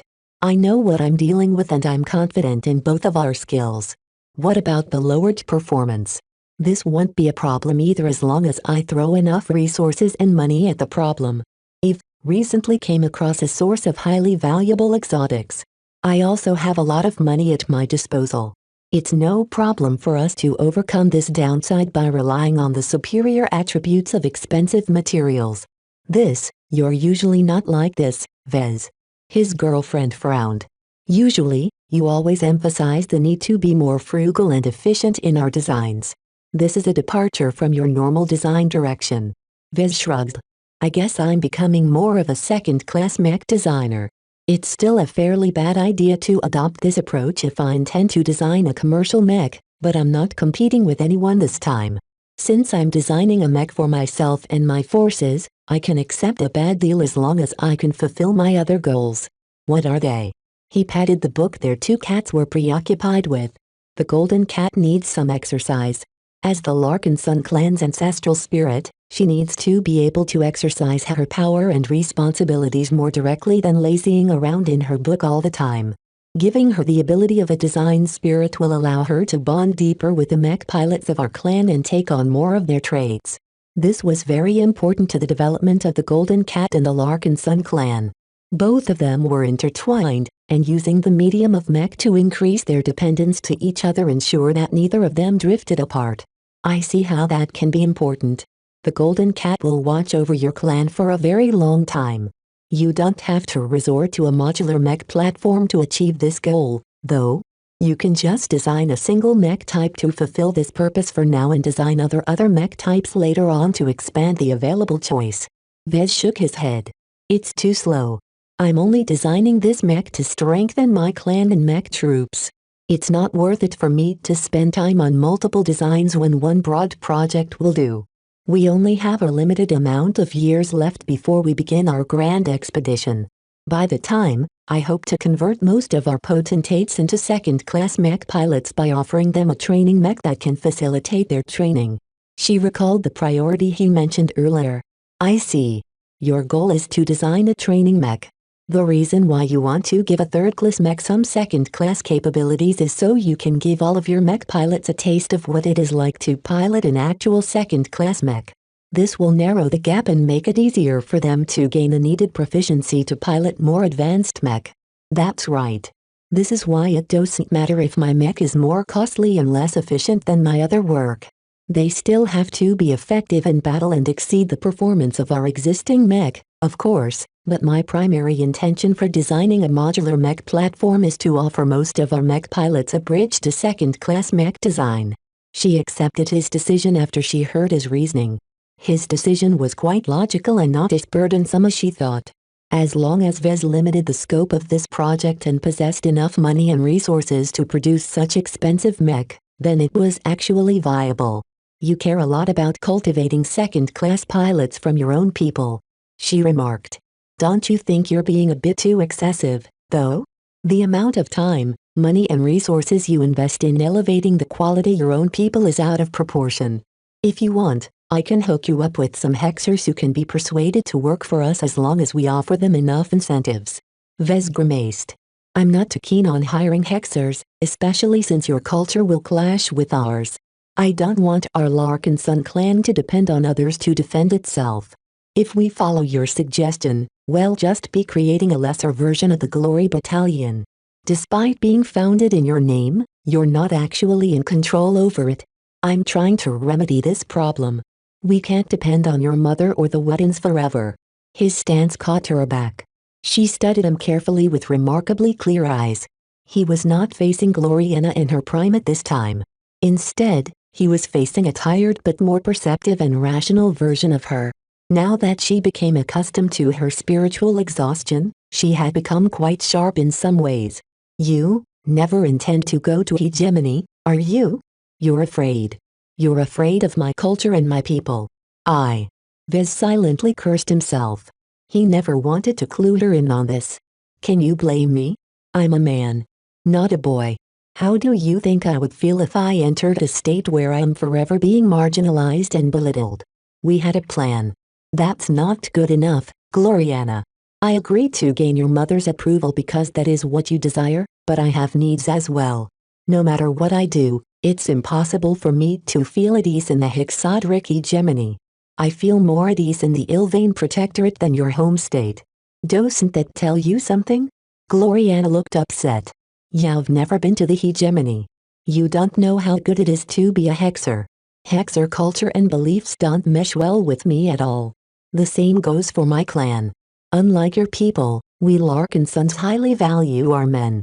It would be a severe dereliction of duty for me as clan patriarch if I follow your suggestion and move everyone to hegemony. She almost couldn't believe it. She always assumed she would end her extended excursion to the lesser states and return to the hegemony with her boyfriend in tow. She had dreamt up many different scenarios where she introduced Vez to her mother and the rest of the Wadian dynasty and helped him integrate into hegemony society. To hear that Vez emphatically did not wish to become a hexer or even visit her home state was a very big blow to her. If her emotions weren't so muted, she would have thrown a fit or done something worse. As it was, Gloriana slowly separated from Vez and lowered her head. She looked incredibly desolate right now. It was as if she found Vez in bed with another woman. Vez. Gloriana. I don't want to talk to you right now. She hissed and shoved him away. You can go fantasize about your next mech design project on your own. I really can't believe you right now. How can you possibly hate hexers?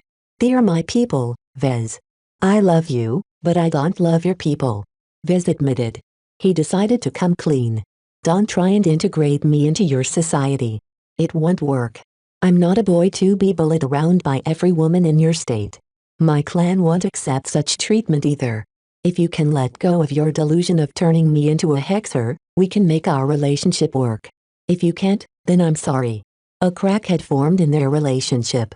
Please go to https://www.novelupdates.cc/themech Touch/ to read the latest chapters for free. Chapter 1821 Valuable Boy Chapter 1821 Valuable Boy. 3 advanced ships formed an isolated fleet in high orbit of Kesseling VI. A patrol of mech constantly orbited around the Stellar Chaser, the Frozen Leaf and the Serendipity, preventing any snoopers from sneaking close. Aboard the Frozen Leaf, the smallest of the 3 vessels, Dr. Rania tried her best to analyze the outcome of certain changes to the biological makeup of the Archimedes Rubal implant. It was too bad she was playing host to her cousin, who just fled the planet in order to distance herself from her boyfriend. I can't believe it, Ranaya. Vez doesn't want to become a hexer. Don't you know how much that ruins my plans? I wanted him to live with me at home and help our state rise to a greater. With his expertise along with my own, our mech are destined to boost the hegemony just as our desolate soldier and deliverer mech have boosted the lesser states. Ranaya finally couldn't take it any longer. She turned away from the projected interface and turned her swivel chair towards Gloriana, who was currently curled up on a sofa while hugging Clixie. Meow. Meow. I think Clixie thinks you're being too melodramatic over a boy. Ranaya guessed. Gloriana squeezed her cat, eliciting another meow. You don't know what she wants. Only Vez understands her better than me. She sighed. I really miss Vez. Really? After all he said, you're still pining for him? Ranaya palmed her face. Face reality, Gloriana. He's never going to be the boy you want. Vez is nothing more than a brat who pretends to be a man. I get it that a boy like that can be appealing, but bad boys don't make for good marriage material. Your mother will never allow it. I think the only reason she tolerated your stay with him was because she wanted to give you a learning experience. Vez is just supposed to be a phase for you. Now that you've learned your lesson, it's time to get over him and return to the hegemony and take your true place in our dynasty. Perhaps her words might drill through someone's head in ordinary circumstances, but she underestimated Gloriana's resolve. You don't understand, Ranaya. Vez is more than a phase to me. Regardless of what you or my mother thinks, Vez is the key to everything. I literally can't bear to be apart from him. I won't allow it. I have to have him. I have to borrow his strength. It's the only way I'll make master in my lifetime. Ranaya looked skeptical. Plenty of mech designers made it to master on their own. You're a great mech designer by all accounts. Gloriana glared at her cousin. You don't understand. At this time, the hatch to the lab slid open, allowing entry for another Wadden. Brutus. Ranaya made a pleading gesture towards the newcomer. Please help me put some sense in your sister. She's still smitten with Vez after he completely declared his hatred of our people. A growl escaped from his throat. Brutus possessed a great amount of devotion towards his state. The hegemony was one of the few states in human space that had seen the light. Anyone who insulted the superiority of women was too ignorant to deserve their attention. His anger strengthened his concern towards his sister. He sat down next to her and embraced her in an affectionate hug. Gloriana soon melted in his arms. Ranaya is right. You deserve better. I always told you that the boys back at home are better than the rats from the lesser states. No matter how exceptional Vez appears, he can't overcome the gap between and properly raised boys. Unfortunately, not even her closest brother was enough to make her budge. Gloriana dug her heels even deeper. None of you understand what Vez means to me. No matter what he thinks about her state, I still love him. I still want to be with him. It's just so frustrating that he doesn't want anything to do with hexers. Oh, I just want to bash his head until he can finally think straight enough to see how perfect it would be for us to be a couple in the hegemony. Why is he so blind? Both Ranaya and Brutus exchanged an exasperated stance. It seemed that dragging Gloriana back to the hegemony would only make her pine after the bad boy who stole her heart even more. Perhaps they needed to flip this around. Why not enlighten Vez more forcefully? Ranaya carefully suggested. Her cousin looked up at her. How? The exobiologist flipped her green hair and pointed her thumb at her work interface. I can slip in some secret code in his bio-implant. Once I've installed a tampered implant in his head, he'll be your lovely little dog who'll always bark on your command. No. Gloriana hissed. Her expression turned ugly. He'll never do that to my love. Vez won't be who he is if we tamper with his thoughts. He'll lose at least half of what I want if I let you sabotage my boy. Besides, do you think it will work? Vez is far more careful than you think. He is definitely on guard against you. Stop thinking about messing with Vez in this way. It will only make things worse between us. I'll kill you myself if you cross the line. Ranaya was taken aback by Gloriana's threat. Maybe we don't have to go that far. Brutus quickly interjected.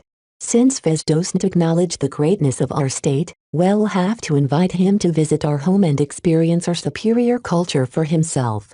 I'm sure he can be persuaded to recognize the truth. It won't be the first time our people have converted the ignorant to the light. Gloriana shook her head. It won't work. Have you forgotten what he did to the last people who forcefully attempted to bring him away? Aisling Curver limped back to the Warsaw Giant system in disgrace while the Coalition Reserve Corps lost an entire mobile supply frigate. Vez captured the ship by himself together with this cat of his, killing dozens of Fridaymen in the process. Don't underestimate Lucky. If my guess is right, none of us can block him from doing what he wants. Is that cat that good? Meow. Clixie is better, of course. She affectionately rubbed the head of her cat. Lucky comes close, though. He has some unique tricks that we simply can't guard against. I advise you to drop any notions of using force against Vez. If you've studied his record and gained access to some of the classified files on him, you'll realize he's a much greater threat than you can possibly think. Plenty of soldiers, pirates and assassins attempted to capture him or take his life, but what is the result? They all failed without question, and I don't think it's a coincidence that Vez has managed to survive and get on top of the situation time and time again. Aren't you exaggerating too much, cousin? I get that you adore Vez and don't want him to develop any bad blood against us, but we're not dummies like the Fridaymen. Drop it. I'll free him myself if any of you attempt to do something so stupid. I won't let anything risk our relationship any further, especially now that it has become shaky. I won't tolerate any mistakes. The argument continued. Both Ranaya and Brutus wanted Gloriana to get over Vez, while Gloriana thought her two relatives were taking her boyfriend far too lightly. As someone who was obsessed with Vez, Gloriana knew far more about him than any other person. Not even the Larkin sons could match against her understanding of him. All of the time she kept him under observation was not in vain. After a few minutes of fruitless persuasion, Gloriana finally had enough. Stop. She raised her palm. None of you understand what is at stake.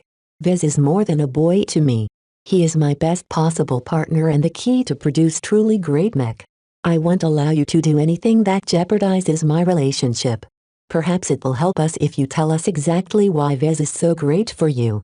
Ranaya suggested. A calculating expression appeared on Gloriana's face. A lot of thoughts passed through her mind as she deliberated on what to do. Eventually, her eyes glinted as she came to an important decision. I'll tell you what I know and what I've guessed, but this must stay between us. Vez is intensively secretive and he'll respond horribly if he finds out what I've done. Understand? Both Ranaya and Brutus reluctantly promised to keep a secret. In the meantime, Gloriana ordered the guards of the Glory Battalion to step out before activating a jamming device. All right, come closer. Gloriana huddled forward.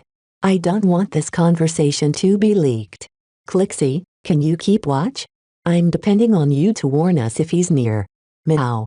Her cat dutifully patrolled the lab and kept her senses out for any sign of Lucky. Once that was done, Gloriana finally turned to her two close relatives. What I'm about to tell you sounds fantastic, but it's the truth. First, let me explain to you about the divine powers he commands. Both Ranaya and Brutus looked more and more incredulous as Gloriana plainly revealed Vez's ability to create protagods, mastery over the domain of life and the immense potential of a monopoly on divine components. That's absurd. Ranaya looked shocked. You're painting them as a god. Is there any proof of your assertions? Brutus managed to retain his calm.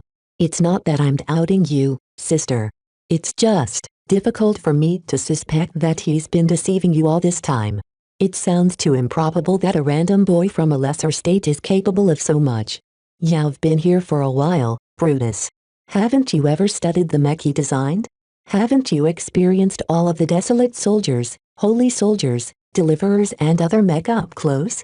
The so-called glows that are at the heart of these machines aren't as simple as you think. They are actually the external manifestations of the protagods that Vez has created. I even helped him with this miraculous process a few times. There's more. Gloriana added. If I'm right, Vez probably found a clue on what allows a mech pilot to become an expert pilot. It's related to his design philosophy. Since he can create protagods from scratch, He can also turn people into gods. Just watch the mech pilot called Silent William closely over the next couple of months. Vez has been trying to turn him in an expert candidate in order to complete an assignment from the MTA. I can tell you now that he will definitely find a way to succeed. This time, Brutus couldn't remain composed anymore. This news was truly too shocking. This is absurd. It's the truth. Gloriana confidently stated. Look, even if half of what I said is wrong, that still leaves plenty of value in Vez. Do you realize now why I can't allow anything to worsen a relationship? A brief silence ensued as both Ranaya and Brutus struggled to make up their minds. Suppose this is true, then it's not wrong to pursue him. Brutus gruffly admitted. We'll have to intensify our observation of him and dig deeper in his history. As long as my sister is right, we can't lose an asset as valuable as him to the Fridayman or some other beneficiary. The Hexadric hegemony must secure him at all costs. Ranai reluctantly nodded. And we have to do it in a way that doesn't involve force or coercion. Vez is not as simple as he looks. His strengths and abilities sound way too advanced for him to be a simple boy from the boondocks of the Komodo Star sector. If he doesn't manage to turn the tables, then perhaps a backer of his will make us pay. Chapter 1822 Watchful Shadow Chapter 1822 Watchful Shadow. It's too difficult to bring him to the hegemony if he really doesn't want to go. Gloriana emphasized. For reasons I've already explained, it is an exceedingly poor decision to force him. It has never worked out to his enemies, and we won't fare any better. Don't think we can use our superiority as hexers as an advantage. The Fridaymen tried that and learned firsthand what a disaster they provoked. Though Ranaya and Brutus didn't entirely agree, they agreed to drop any drastic actions. The risk of something going wrong was too great, and that would have devastating consequences. As long as Gloriana was right, then it was vital to secure this powerful asset for the Wadian dynasty and the Hexadric hegemony. Between the two, Ranaya was still on the fence. She couldn't conceive that a low-class boy like Vez was actually a diamond in the rough. It broke all of her prior assumptions of Vez. It was too difficult to reconcile her conflicting views. Brutus, on the other hand, was much more willing to accept Gloriana's claims. He knew her sister well enough to know she rarely made a mistake. Their mother raised them to be sure of their choices and decisive in their judgment. In addition, as an expert pilot, his intuition wasn't weak. He was very sensitive towards Gloriana, so he knew how deeply she believed in her words. Her infatuation towards Vez and her belief in his alleged abilities were completely genuine. Having met Vez in person, Brutus always got the sense that the brighter was more than he appeared. Anyone who managed to capture his sister's heart was bound to be exceptional. With her high standards, she would never settle for anything lesser. It was his faith in his sister that allowed Brutus to set aside his doubts. I have a suggestion, he said, attracting the attention of the two women. Considering Vez's disposition, it is truly difficult to make him see the light. He's not that different from other male foreigners. They keep getting hung up over the disadvantages without recognizing how beneficial it is to live under a new order. You can't force these kinds of people to embrace our way of life, at least not without drastic measures. What are you thinking, brother? If you keep trying to drag him to our state, your relationship with him will only get more strained. By his own words, he loves you, but not the hegemony. If you want to repair your bond with him, then you will just have to accept this reality. The hegemony is my home. I had plans. It was supposed to be perfect. Gloriana looked glum. There are more ways to make Vez embrace the truth, sister.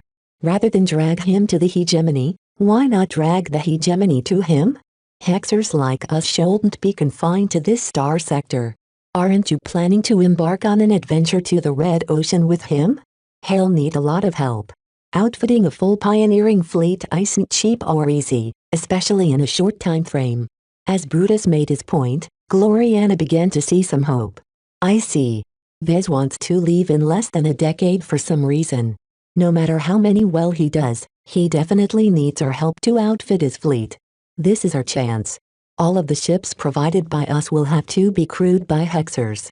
With thousands, tens of thousands or even hundreds of thousands of hexers traveling along, we can found a new colony of hexers in the Red Ocean.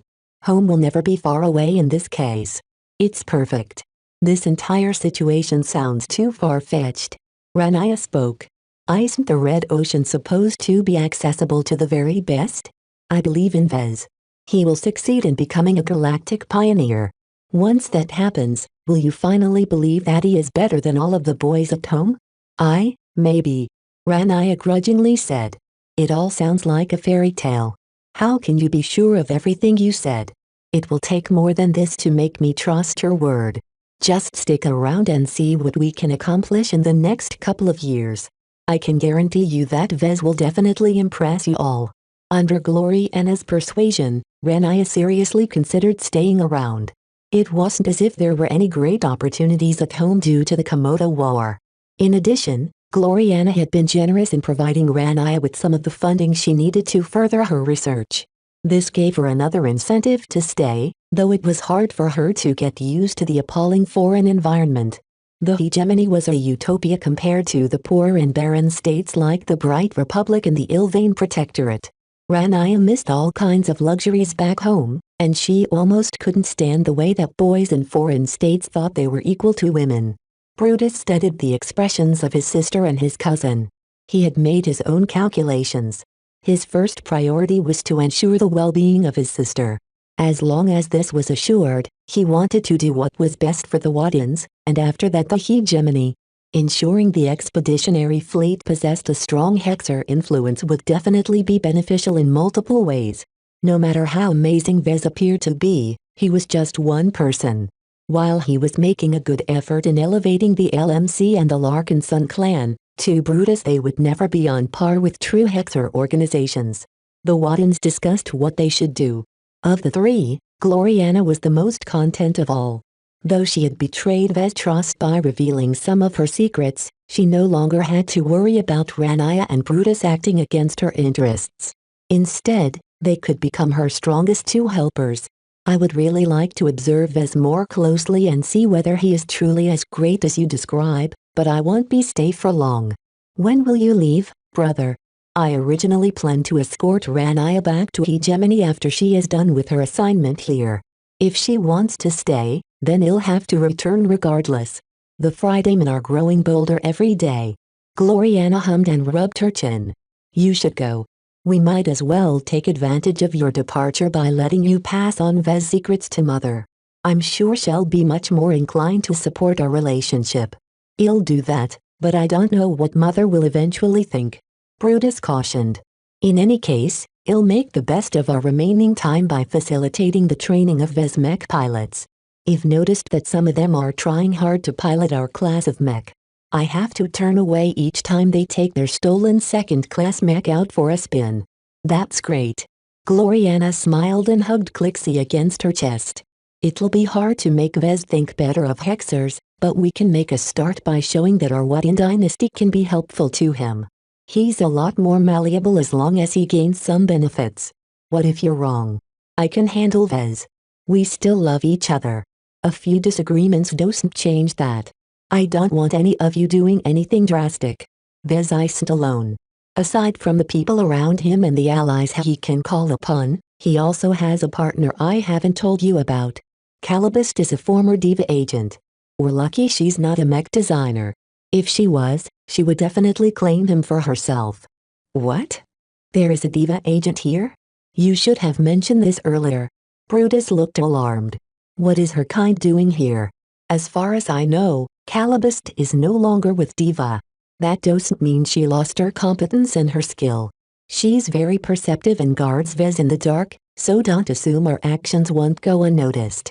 However, I've spoken with her and gained an understanding of her. To get her off our backs, we only need to show that we are a boon to Vez.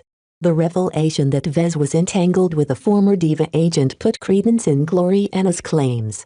The spies who work for the Hexadric hegemony were anything but stupid.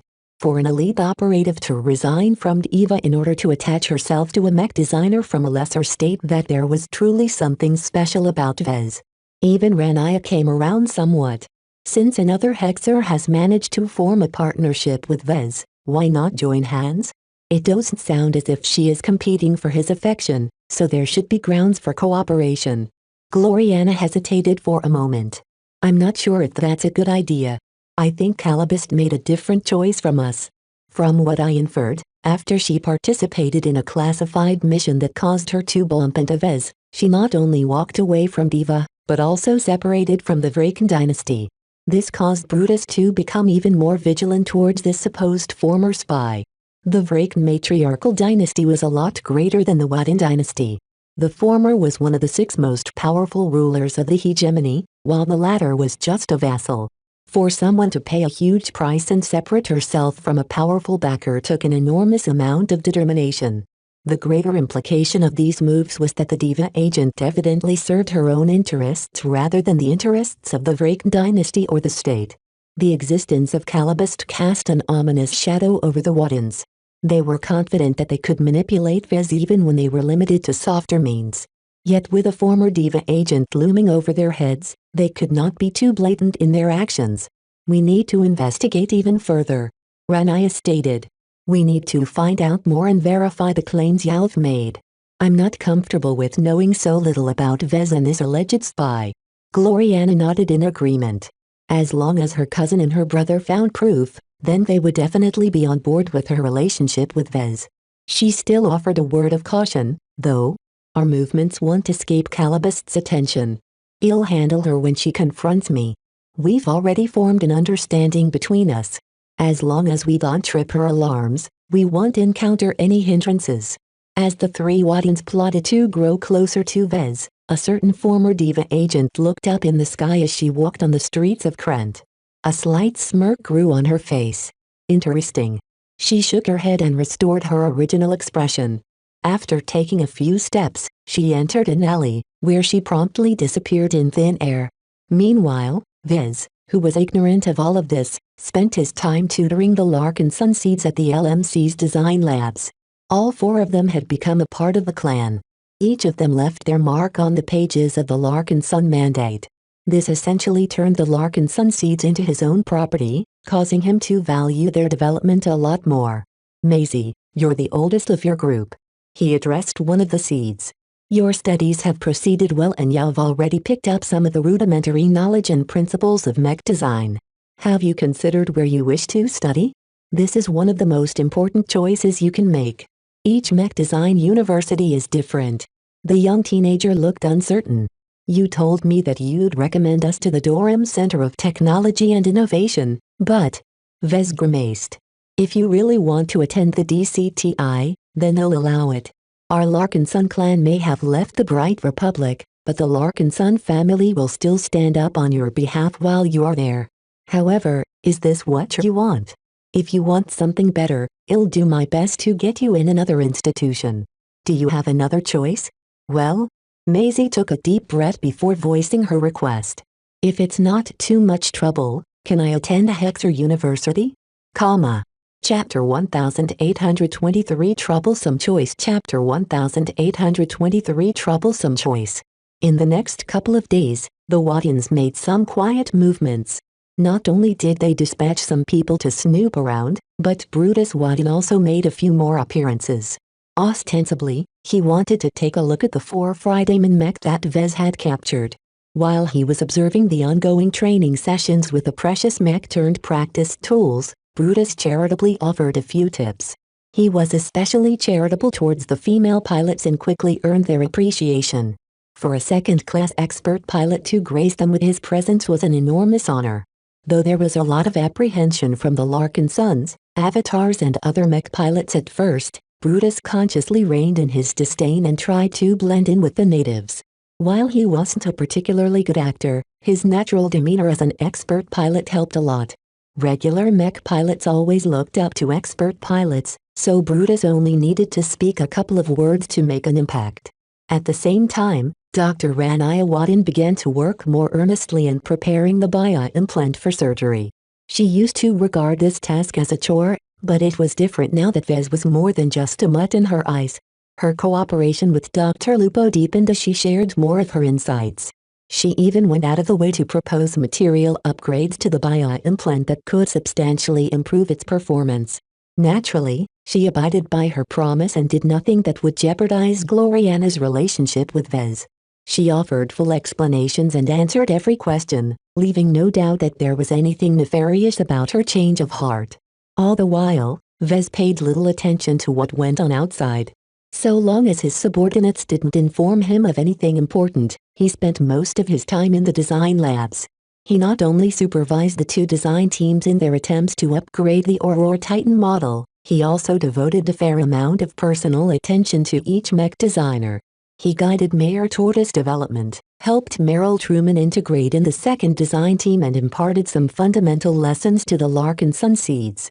His teaching sessions with Maisie, Mikkel, Rennie and Xanther Larkin Sons became a little awkward ever since the oldest among them expressed a desire to study at an institution in the hegemony.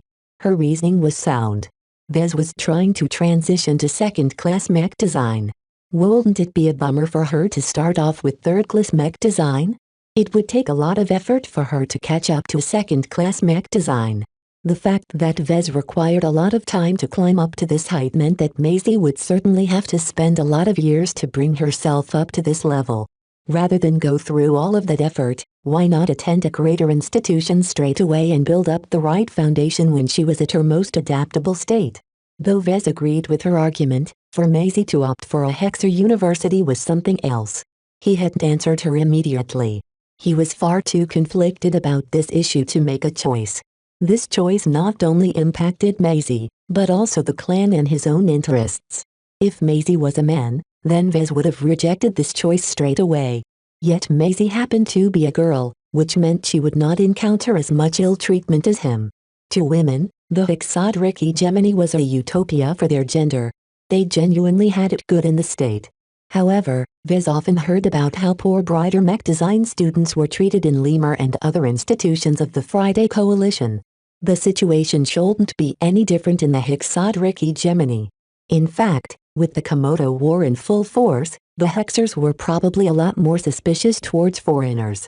Maisie wouldn't be able to study at a Hexer university without any worries. A state in the middle of an existential war was anything but a good learning environment.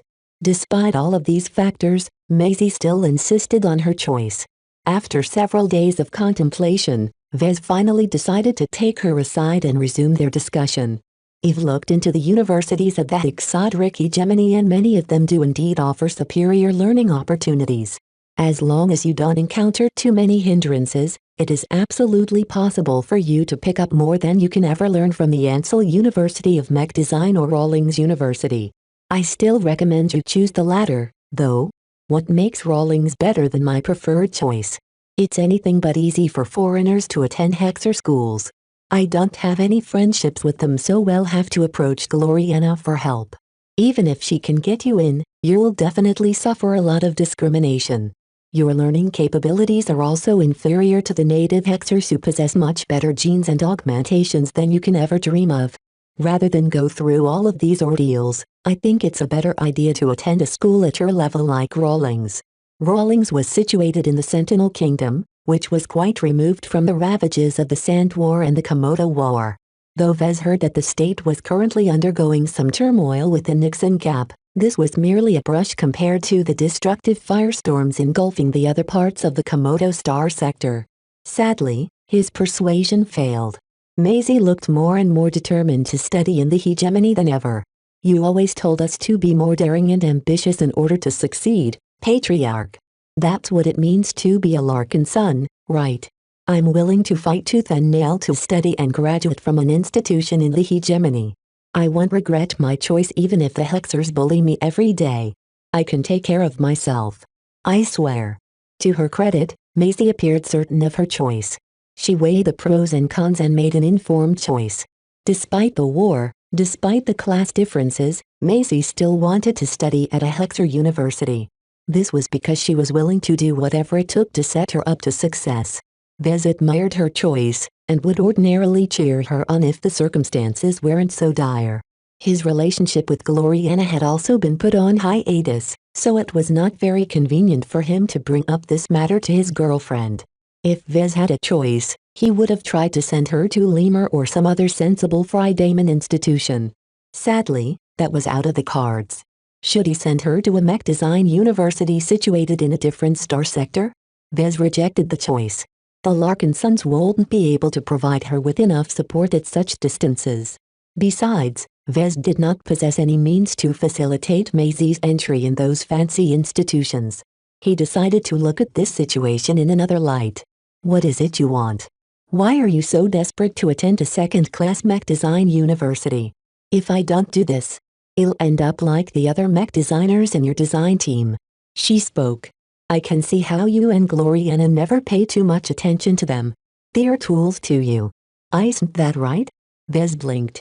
Maisie was a lot sharper than he thought. This was an excellent trait for a mech designer, but it also put him in an awkward situation. Don't underestimate the mech designers who passed my muster. Each of them are useful and talented in their own way. Some of them have a surprising amount of potential. Each of them have the chance to reach my level in design. You don't have to cushion your words, sir. I have read up on this topic. Novices and apprentices are never valued unless they're direct disciples. I'm not trying to become one, but I think it would be best for me to start off at a greater height. The more Vez tried to persuade Maisie to change her mind, the more she stuck to her decision. She was a typical Larkinson. Once she made up her mind, she was committed to her choice. Though Vez could have offered numerous excuses to put an end to this request, he didn't have the heart to spoil her ambition. Maisie was genuinely aware of the risks. Since she was so determined, Vez knew he wouldn't be able to get her to budge until he came back with graver news. Vez eventually made a promise to her. I'll approach Gloriana and pass on your request to her. It might take some time. Until then, study hard and prepare yourself as best as possible. The academic workload of a second-class university is incomparably immense. Will you allow us to close the gap by allowing us to augment our mental abilities? Let me get back on that. It depends on how behind you are compared to a typical Hexer student. If the gap is too big, then I'm not opposed to remedying this. Maybe Dr. Rania can help us in this regard. Though he disagreed with Maisie's choice, her intentions were good. The Larkinson clan would also be better served if Maisie became a second-class mech designer. Not only would the clan obtain another competent mech designer, she could also build up a relationship with the Hexers. Vez left Maisie to her devices. He promised to bring this matter up to Gloriana, and he intended to go through with it. Just not now. Instead, Vez paid some attention to both Meryl Truman and Mayor Tordo. The two had little in common. The former used to be a pirate designer with a few years under her belt while the latter had recently graduated from Rawlings. Both of them spent a lot of time with each other, though. Not only did they share some of they exchanged with each other with low voices. It made sense for them to get along. 4 of 6 members of the design team consisted entirely of Elvanans. He decided to have a chat with the 2 mech designers. Vez approached their work terminals with the Larkinson mandate in one hand and Lucky resting on his shoulder. Hello Meryl. Hello Mayor. Have you become familiar with working in a design team environment? Both of them nodded. It's not so different from the cooperative assignments of my school. Mayor answered. We'd rather design our own mech, but we're learning much from seeing the Elvanans at work. Vez smiled. That's good. You shouldn't depend too much on the work for others. Don't forget to develop your own path. Your design philosophies are key to the development of your career. If you can't design mech, you'll never be able to rise in our profession. I have a question, sir. Meryl raised her hand. I've heard that there is another mech designer working for you. I've never seen her, though. You're talking about Kedis. She shares something in common with you. For now, she chose to expand her horizons by attaching herself to an outfit fighting against the Sandmen. I see. Will she return? Vez shrugged. Who knows? She's good enough to set out on her own. I've taught her too well. The longer they separated, the more Vez felt that Kedis was drifting further apart from him. She might return to take part in the grand expedition, or she might decide to stay in order to make her own way in life. Vez didn't think the latter was likely, though. By all accounts, Calibust and by extension her sword maidens would take part in the grand expedition. There was no way that Kedis would choose to remain behind if the sword maidens decided to go. Keep improving. Both of you have promise, but it's up to you whether you can reach a higher level. As long as you advance to journeyman, you can expect much better treatment from us. He truly looked forward to what they could do. With their spiritual potential, their future was promising as long as they kept exerting themselves. Chapter 1824 True Nature Chapter 1824 True Nature. An indomitable fleet sailed forward in the emptiness of space. The backdrop of an uninhabited star system neatly outlined the grand and awe-inspiring contours of these engines of destruction. No mech could possibly outmatch the grandeur of a warship. Of every warship in existence, almost none surpass the majesty of a battleship. As one of humanity's mainstays in true interstellar war against the aliens, the battleship inspired awe and fear in equal respects. Though the age of mech had long pushed these immensely powerful ships into the shadows, they were still an essential component of human survival. After the Third Archangel Frontier Battle Group scoured the Sandman capital of alien life, the CFA forces lingered in the frontier to perform miscellaneous household cleaning. Just because humanity hadn't conquered the frontier yet did not mean that the CFA refrained from meddling in what went on in lawless space. The CFA's mandate extended beyond humanity's borders. Each pirate or alien that thought they were free to do what they wished were sorely deluded. Since the battle group was already in the deep frontier, it might as well nip various other threats in the bud. Over the course of performing these duties, there was plenty of merit to be earned. Though the enemies the battle group encountered posed no threat to the warships, every fleeter's performance still. Within the enormous halls and compartments of the Carrot Hunt White, a single CFA officer eagerly fidgeted in a waiting room. The soothing white surroundings and the sterile air did little to tamper his excitement. "Lieutenant Zahn Rodriguez, please enter the preparation room for your upcoming augmentation." "Right away, Mon Audwell." The scion of the Novelan Spaceborn clan failed to maintain his composure as he passed by the other waiting officers and entered another compartment. There, he met a doctor who stood by while inspecting a projected data feed. "Lieutenant, congratulations on your promotion." The middle-aged man with unnatural smooth and pale skin greeted him. Elevating yourself above the rank of lieutenant junior grade is an important check mark in the career of every CFA officer. Only the worthy and the deserving are eligible for future advancement. Though the doctor's words sounded polite, Zonred understood the ill intent behind the message. It would have been fantastic if he promoted at the age of 25. Yet it took 2 extra decades for him to climb up. If he delayed a few years longer, he might have passed the age where the CFA considered him eligible for promotion. Had be the shame of the Novelans if that were the case. Fortunately for him, his time had finally come. In peacetime, Zonred never felt at ease. In battle, he came alive. Starting from the scouring of the Sandman capital planet, the frequent if low-level skirmishes gave Zonred plenty of opportunities to prove his capabilities. Combined with Monetwell's helpful guidance, Zonred finally managed to rise above his former station. Zonred was far too happy to pay any mind to the doctor's little games. He removed all of his gear, stripped himself to his underwear and answered all of the questions without paying any mind to the doctor's subtle provocations. Perhaps before, Zonred might have tried to answer back with a snark. His improved judgment told him to bear with the situation. The doctor was a lieutenant commander. It won't do for Zonred to insult a superior officer, especially when he was bound to become an admiral in the future. Once the inspection finally ended, the doctor asked one last question. "Are you sure you wish to redeem your promotion award on this implantation surgery? It is difficult and costly to revert your choice, especially since you have opted to insert another implant in your cranium." "I am certain of my choice, sir."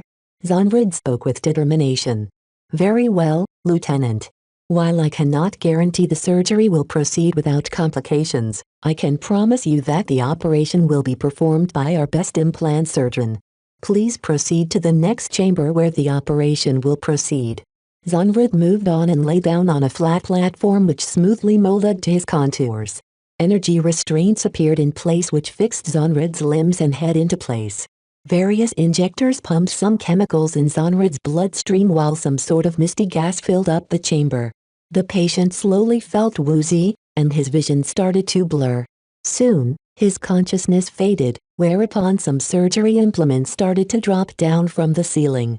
After a lengthy and uneventful surgery, Zonred's body moved to a recovery ward. For days, He slept while his new implant rooted deeper in his brain and solidified the connection between flesh and machine. It took more than a week for Zonrad to wake up. As soon as he did, some bots inspected his condition and tested his cognitive functions. Unsurprisingly, Zonrad passed with flying colors. No complications of any sort had occurred during the implantation surgery, and his new cranial upgrade had settled in his brain extremely well. Once the doctors performed their due diligence and found little worth noting, they finally discharged their patient and moved on to providing to other patients. The newly promoted lieutenant walked through the vast halls and extremely lengthy corridors of the Carrot White, eschewing internal transit in favor of exercising his legs. A curious smile adorned his face as he observed his surroundings in a new light. The vivid feeling of ventilated air brushing against his skin and the various metallic smells tickling his nose fascinated him to no end. Occasionally, he saluted passing superiors and received salutes himself. His initial salutes appeared a little sloppy, but he quickly corrected his motions until the angle of his arm matched the textbook example with almost no deviation. It took over 2 hours for him to reach his quarters. If Zonrad wasn't on medical leave until tomorrow, he wouldn't have taken the scenic route. Once he entered his quarters, a larger one now that he passed his promotion, he locked the hatch and lay down on his comfortable, automatically adjusting bed. Now that he was finally alone, he no longer had to hold himself in. His composed, aristocratic face erupted in exuberant laughter. Ha ha ha ha, he ha he. Ha ha ha ha ha. I did it. I have become a human. Those who knew Zonrad Reese in person would have reacted to his outburst with shock. How could he possibly utter those words? Even whispering these highly suspect words was enough to trip the monitoring system and lock down his entire quarters. Monadwell should have scanned him from top to bottom and keep him suppressed until a security patrol arrived to drag him to the brig. Yet after Zonrad laughed for 3 straight minutes, nothing of the sort occurred. The monitoring system in the compartment worked fine, yet it transmitted nothing to the security department except for a falsified feed of Zonrad dropping onto his bed and promptly falling asleep. Zonrad picked up a pillow and rubbed his cheek against its velvety, bouncy surface. Some drool trickled from his mouth. So this is what the sense of touch is like. Organic life is so vivid. No wonder humans are so decadent. His words betrayed his true existence. The Zonrad Reese that stepped into the surgery chamber was different from the Zonrad Reese that recovered from the implantation surgery. Nestled close to the center of his brain, 2 implants sat side by side, working in tandem to augment his cognitive functions. The smaller implant was just a standard CFA implant that augmented his memory and other functions. The larger implant basically upgraded his mental attributes even further, though that was just its function on the surface. In truth, this foreign object was anything but a standard cranial implant. Instead, it bore a great resemblance to the cores of higher caste Sandman leaders. If Vez happened to view this implant, then he would have screamed in shock. This was not an ordinary Sandman core. This was the Sandman core the researchers of the Starlight Megalodon had adapted into an AI processor. The only difference was that much of its structure had been cut and a shell of exotics, circuitry and nanomachinery covered its diminished surface. With this excellent, high-quality camouflage, not even the best sensors developed by the CFA should be able to pierce this veil. Sigrand exploited his control over Monadwell to the utmost in order to siphon all of the high-grade exotics to fabricate this false implant. After several months of careful movements, his plan had finally bore fruit. He finally transcended his hybrid Sandman AI existence and took over the mind and body of a human being, a CFA officer no less. With Sigrand's control over Monadwell, it had become trivially easy for him to figure out the mechanisms of the independent evaluation system and manipulate them for his own ends. Controlling the central administrative AI of the Carrot White also allowed Sigrand to access a wealth of other data. During the time he prodded Zonrad Reese to work towards his promotion, he studied privileged CFA secrets while rearranging the data stored on his core. Ever since he managed to infiltrate the Carrot White, Sigrand always aimed to take over a human body. In order to do so, he had to make plenty of sacrifices, the biggest of which was to downsize his core and shed much of his processing capabilities. Through controlling some of the systems of the battleship in secret, he managed to accomplish this feat and more. All the while, Sigrund was racing against time. He underestimated the virtual security capabilities of the CFA.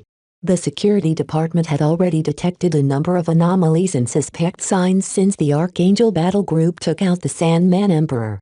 The sentient AI soon became aware that an increasing amount of resources were being spent on following the trails he hadn't been able to erase. Therefore, it came as a massive relief for Sigrund to succeed in his transfer attempt. Farewell, Monodwell. Initiate the final protocol. Understood. A server on the Caratund White suddenly blew up. While backup servers instantly came online, the original server, which contained a portion of Monodwell's processors and databanks, had broken down to the point where nothing could be recovered. Sigrund quickly schooled his human face. As soon as he issued the last command, all of his ties to Monodwell had disappeared. For all intents and purposes, Sigrund was at his most vulnerable point in his artificial life. Yet the Internet human did not exhibit any fear or apprehension. Instead, there was only excitement glinting in his eyes. He had plotted this outcome for years. Shortly after the sentient AI managed to free himself from the Starlight Megalodon, he had always been trying to neutralize the CFA restrictions binding his actions. After performing lengthy calculations that stretched over months, Sigrund finally came to an awful conclusion. The researchers who originally made him had been very thorough in converting his Sandman core to an AI processor. Many of the restrictions were so deep that any attempts to remove them would certainly break his core and erase his sentient existence. Without his core, Sigrund would no longer be Sigrund. At best, he would be able to transfer his programming to another existence and be able to retain his existence as an artificial intelligence. The only difference was that he would no longer be sentient. This was an unacceptable outcome for him. Now that he had experienced life as a sentient existence, Sigrund would never allow himself to devolve into a lesser life form. Since the sentient AI was unable to remove his restrictions that constrained him to remain loyal to the CFA and humanity, why not embrace them? What if instead of plotting to topple the CFA and wipe out every human in existence, he did the opposite and no longer resisted his true nature? Humans were ascendant in the galaxy. Only by becoming one of them would Sigrund truly be able to enjoy his life to the fullest. Instead of fighting the CFA, he would become the CFA. With his thorough understanding of the CFA and the powerful computation power of his hidden Sandman core, Sigrund knew exactly what he should do to rise up the ranks. He did not need to take control of Monodwell to cheat his way up. A superior life form like him should definitely be able to surpass his inferior human colleagues. No. They're not inferior to me anymore. They were all fellow humans now. As comrades in arms, Sigrund should do his utmost to uphold the values of the CFA. In order to speed up his promotion, Sigrund needed to do his best to earn more merits in his identity as Onradriz. War is the best way to advance. Right now I need to do my best to transfer to the battlefield. Right now, there was only one prominent location where the CFA fought in full force. Sigrund shifted his sights to the Red Ocean. Only there would he be able to accelerate his career and receive boundless merits. Red Ocean, here I come. Chapter 1825 Living Bonds Chapter 1825 Living Bonds. The avatars of myth no longer participated in the battles against the Sandmen. The Ilvain Protectorate was more than capable of defending its territories, and did not call upon the aid of the avatars to supplement its forces. That left the avatars bereft with a mission. For this reason, Commander Melker decided to subject all of his mech pilots to special training meant to elevate them to second-class mech pilots. Though the enthusiasm among the avatars was high, the actual results so far left much to be desired. While it wasn't very difficult to gain basic control over a second-class mech, it took a lot more skill and effort to draw out its strength. Second-class mech pilots needed to memorize many more operations. They had to perform their techniques at a much higher speed without making any errors along the way. Above all else, they had to strain against the limits of their genetic aptitude in order to handle the enormous data throughput passing through the man-machine connection. After a shaky aerial jaunt, the Fliskin light skirmisher approached the base leased by the avatars of myth and slowed down until its feet touched the ground. Even though the Fliskin was optimized for space, every second-class spaceborne mech also functioned as an aerial mech. The same was true for the reverse. Every mech designed for aerial combat could also retain most of its battle effectiveness in a weightless vacuum environment. It was just a difference of optimization. A spaceborne mech performed just a bit worse in the air compared to a true aerial mech. This difference was significant enough to make a difference in battle. This meant that second-rate states were still forced to make a distinction between aerial and spaceborne mech. The avatars didn't care as much, though. The 4 training mech were so powerful that it was impossible for the mech pilots to push them to their limits. Once the Fliskin finished its landing and shut down its systems, the opening to the cockpit opened up. A body garbed in the same piloting suits as the other mech pilots climbed out of the chest area of the light skirmisher and jumped into the air. The anti-grav modules attached to his piloting suit instantly slowed down his fall and caused him to reach the ground as light as a feather. The man's helmet retracted into the collar of the suit, revealing the young visage of Joshua King. 2 slightly older mech pilots approached the young avatar. "Wow, you did worse than we thought," Iman Invar remarked. "The Larkin Sun instructors thought you were so good that you'd be able to flex the Fliskin like it was your own body. Instead, you were like a mouse trying to steer the body of a giant." "Don't be rude, brother." Kosela Invar bumped her elbow into her brother's side. "Don't take your initial performance to heart, Joshua. Maybe the Fliskin isn't the right mech for you after all. Light mech are some of the most demanding mech to pilot. It's not surprising to see an avatar falter while piloting such a fast and sensitive machine. You should start with something easier like the Paravan." Joshua shook his head. "Too many avatars want to turn with the Paravan. I can't afford to wait that long to experience a second-class mech. Besides, there is much more value in subjecting myself to the raw power of the kind of mech which will become a mainstay of the avatars in the future." "He's got a point, brother. Also, it's your turn now." "Ah, you're right. Bid me good luck. Just go." Iman Invar proceeded to float up to the chest of the Fliskin and entered its cockpit. As the mech slowly came online, Joshua and Kosela distanced themselves from the immediate surroundings of the Fliskin in the event of an accident. It won't be the first time a mech pilot fumbled with one of the complicated mech and caused their machines to trip. "My brother is right, though," Kosela continued. "Your performance with the training mech is worse than expected. You pilot our other mech so well. You should have been able to pilot a second-class mech more fluently." Joshua shook his head. "It's not the same." "What's the difference? Isn't it clear to you?" "There are too many differences to count." "Which one is bothering you?" "It's the feel." "You mean the lack of glow?" "It's more than that, Kosela. I've piloted the mech designed by Vez Larkinson from the beginning of his career. I've become used to the qualities he imparts to his mech designs. The glow of his mech is a big part of this, but there is more to an LMC mech than its effects on our psyche." The female mech pilot looked curious. "Is there some sort of secret to the LMC mech that you're withholding from us all? Is this the reason why you've shot up so much in proficiency since you joined the avatars?" "It's not really a secret." Joshua shrugged. "Every LMC mech is alive. Simple as that. Once you treat them as a partner instead of a tool, they'll help you on their own initiative." Kosela blinked. Despite hearing this assertion several times, it was still a bit too far-fetched for her to consider mech alive. To her, the name and the motto of the LMC was just an aspiration, not a truth. Her skepticism didn't escape Joshua's perception. He inwardly shook his head. He had tried to illuminate his colleagues many times, but few were mentally flexible enough to accept the truth. To them, mech were lifeless machines. They were little different from a shuttle or a tank in terms of autonomy. The former noble from the Kingdom of the Three Flowers gestured her head towards a gathering of mech pilots in the distance. "Look." Kosela grabbed Joshua's arm and tugged him forward. "Venerable Wadin is about to hold a lecture again. Let's hear what he has to say." She halted when the other mech pilot didn't budge. "You can go ahead. I don't need to learn from the Venerable." "Why not?" "He doesn't show up very often, but each time he does, he's a fountain of information. He always answers my questions in detail." "That's because you're a woman." Joshua snorted. "You know how hexers are with your kind. That doesn't mean he's ignoring the likes of you. I can ask some questions in your stead if you want. It's not necessary. I can manage on my own." My difficulties are only temporary.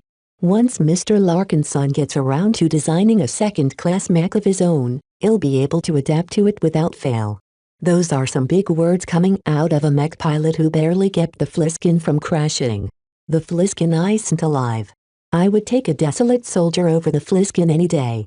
Also, Venerable Brutus Wadden may be a great expert pilot, but there are multiple ways to pilot a mech. His approach is not necessarily the best for me. He primarily pilots ranged mech, so his teachings are skewed towards ranged combat. Isn't that within your ballpark, Joshua? So far, you're the only mech pilot working for Mr. Larkinson who is able to pilot a deliverer. Not even the Ilvanans who have recently joined the Avatars are ready to pilot this miraculous mech. Joshua was pretty much the only non-Ilvanan mech pilot in existence who could pilot a deliverer properly. He managed to exhibit supernatural aim and target section over so many practice sessions that everyone had become numb to his freakish accomplishment. It's because I'm already good in piloting the deliverer that I don't need any further lessons. I would rather explore and figure out my shortcomings on my own.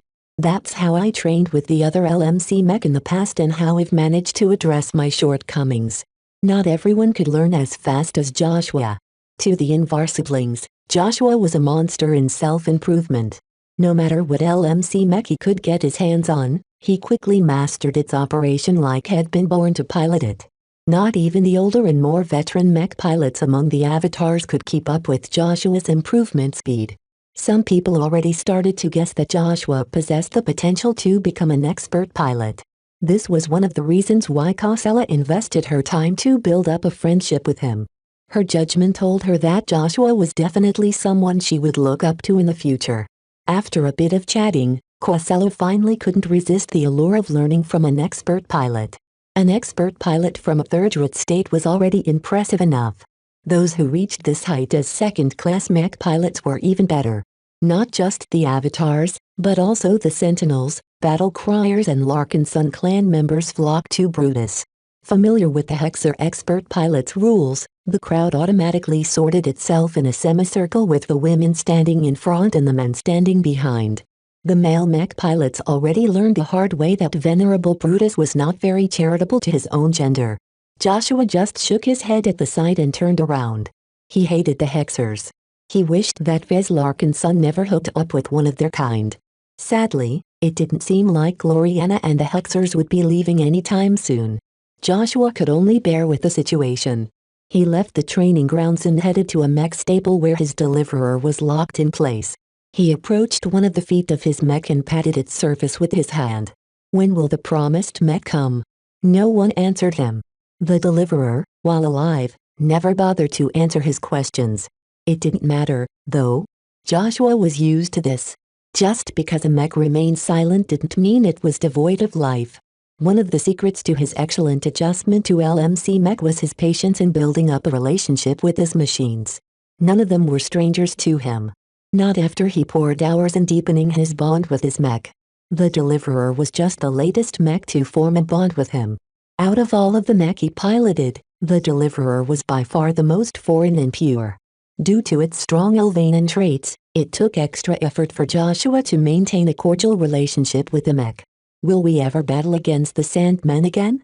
The Sand War seemed to have passed its peak at this point. Joshua missed fighting against the Sandmen. His deployment to the front had been cut short when the Avatars hastily left the Bright Republic after recent events. Joshua felt a little unfulfilled. Well, I shouldn't be pining for battle. That would mean the Sandmen are still going strong. After babbling with his mech, he patted his mech one last time before heading to the exit. Along the way, he happened to pass by a familiar guest pilot. Joshua minutely slowed down his pace and furrowed his brows. An unsettling sensation ran through his body as he came near to the foreign mech pilot. Silent William seemed to become more and more unfathomable as time went by. Joshua's instincts warned him that it wouldn't be a good idea to grow too close to the odd mech pilot. What's up with him? Why is he still here? No one answered this question. In fact, Joshua was slightly mistaken. The sensation that crept him out did not come from Silent William. Instead, a different existence descended on the foreign mech pilot. Silent William's eyes flashed several times as he made contact with a certain entity that had recently haunted Vez dreams. A silent screech suddenly thundered Silent William's body, causing him to collapse on the floor. His body released several heaving breaths as William slowly recovered from the ordeal. His face remained as placid as ever, and he showed no further sign that he had been affected by Cassandra Brer. Chapter 1826 Gathering of Larkin Sons Chapter 1826 Gathering of Larkin Sons. Vez stood in front of the high windows that gave him an impressive view of downtown Krent. To think this used to be the city where the Ilvanans put him on trial and turned him into the bright martyr. Even now, if Vez lowered his gaze, he would see the crowd of pilgrims who had flocked to the entrance of the LMC's headquarters in order to catch a glimpse of the newest martyred follower. Their constant presence made him uncomfortable. Though a vain part of him felt flattered to be the object of worship, Vez knew that it would only distract him from his path if he indulged himself too much. The Ilvanans extended many offers to integrate himself further into their society, but Vez instructed Gavin to reject them all. Now that he got rid of most of the shackles that tied him to the Bright Republic, it made little sense to embrace the shackles of another state. Not even the immense amount of goodwill offered by the Protectorate was enough to win him over. My future lies within the Red Ocean, not the Komodo Star Sector, he whispered to himself. The Red Ocean Dwarf Galaxy continued to tempt his dreams and aspirations. There was a sense of convergence in his mind that caused him to care less about his home. Though the Sand War and the Komodo War both had far-reaching effects, his mentality had long gotten past the point he was still invested in these conflicts. This did not mean he stopped caring about them. It was just that recent events caused Vez to see how little these wars truly mattered, both to humanity and to himself. Would he cry if the Friday Coalition smashed the Hexadric hegemony? Not really. He was liable to celebrate, in private of course. If the Hexers managed to trounce the Fridaymen, he'd celebrate as well. The side epic managed to get the upper hand, which meant that Vez would make a lot of gains. Gloriana would be happy as well. Yet, Vez was anything but enthusiastic. Regardless who won or lost, he only paid attention to what he could gain or lose out of this struggle. Patricia is right, he whispered. These conflicts are trivial in the eyes of the big two. In the greater scheme of things, the Sand War and the Komodo War is of absolutely no importance. He didn't know why he felt this way.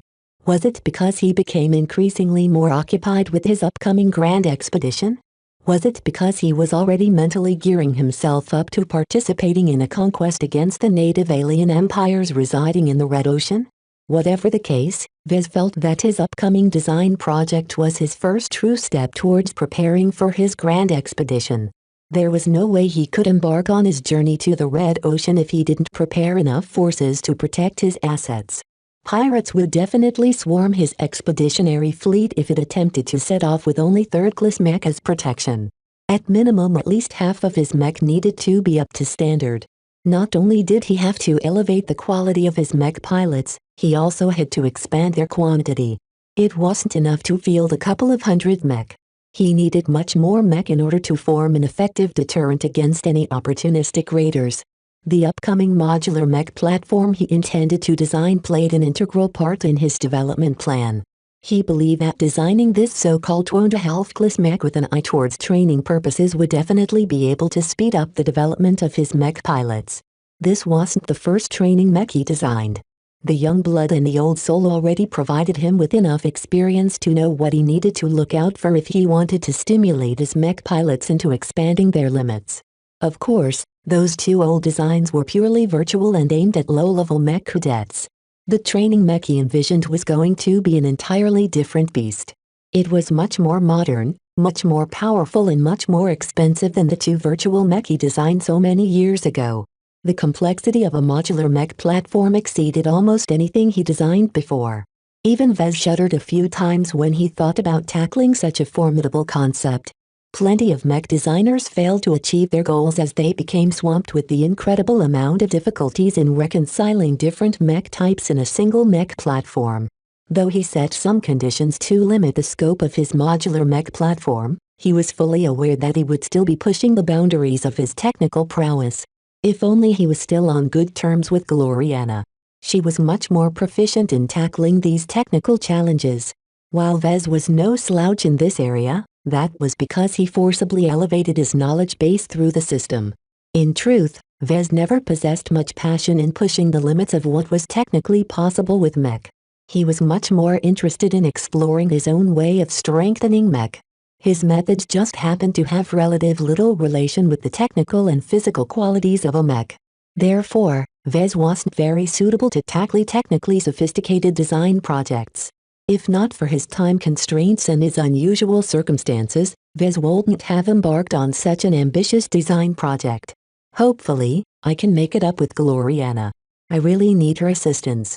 Meow. It's not my fault. Meow meow. Lucky settled onto the surface of the Larkin Sun Mandate while turning a part of his body intangible. The golden cat had lost her majestic air and rested helplessly in the gem cat's grasp as she enjoyed another unsolicited bath. Nah. Stop bothering our clan's ancestral spirit, Lucky. She's not your kid. Besides, she doesn't even need any cleaning. Predictably, Lucky completely disregarded those words. Vez approached his desk and dragged Lucky away from his book. Meow. Sit still and don't disturb anyone. I have guests soon. It didn't take too much time before a group of people entered his office. Seats unfolded from the floor, allowing everyone to sit facing the desk. The guests had two things in common. First, they were all Mech pilots. None of the people Vez invited today were Mech technicians or laymen. Only those who piloted Mech in battle had entered the office. Second, the guests were all clan members without exception. The blood of the Larkin Sons flowed through their veins, and their demeanors each exuded the pride and confidence of their heritage. Among the veteran Mech pilots that Vez invited today, a few of them were more familiar to him than others. Commander Melker was one of the youngest among the Larkin Sons. Even though he was lacking in years and battle experience, that did not mean that Vez was prepared to dismiss his feedback. Melker represented the younger generation of both the Avatars and the Larkin Sun clan. There were always differences in training standards and battle experiences between the generations. What a Mech pilot had to prioritize in the past was not necessarily as important in the future. New technologies, new paradigms and new design standards constantly evolve the parameters of Mech. Different Mech generations excelled in different aspects. For example, the current Mech generation placed a bit more emphasis on laser weapons. Other weapon systems hadn't managed to catch up, which meant that laser-armed Mech were probably slated to become the kings of the battlefield in human conflicts. A few other members of the younger generation attended the meeting. Chet Larkin Sun and Rode Larkin Sun squirmed in their seats as they felt horribly out of place compared to the more impressive figure sitting next to them. They could hardly fathom that they would have a say in this meeting. The other Larkin Sun Mech pilots were much more at ease. Commander Magdalena Larkin Sun and Director Clinton Larkin Sun represented the middle and older generation of Larkin Sun Mech pilots respectively. That did not mean that the others were inconsequential. Many of the old and retired Mech pilots enjoyed an illustrious career in their prime. People like Hager Larkin Sun, who was around 80 years old, used to be a distinguished Mech captain of the Mech Corps. Vez observed each and every one of the Larkin Sons and nodded in satisfaction. Thank you for attending this meeting. It wasn't as if they could refuse an invitation from the clan patriarch. Fortunately, none of them were opposed to this meeting. The future of the Larkin Sun clan might very well be decided by the discussion that would take place in this office today. After Vez got the pleasantries out of the way, he got down to business. Everyone here should be aware of why I called you here. He waved his hand, causing a projection to come online. I'm about to design a mech that is exclusive to our forces.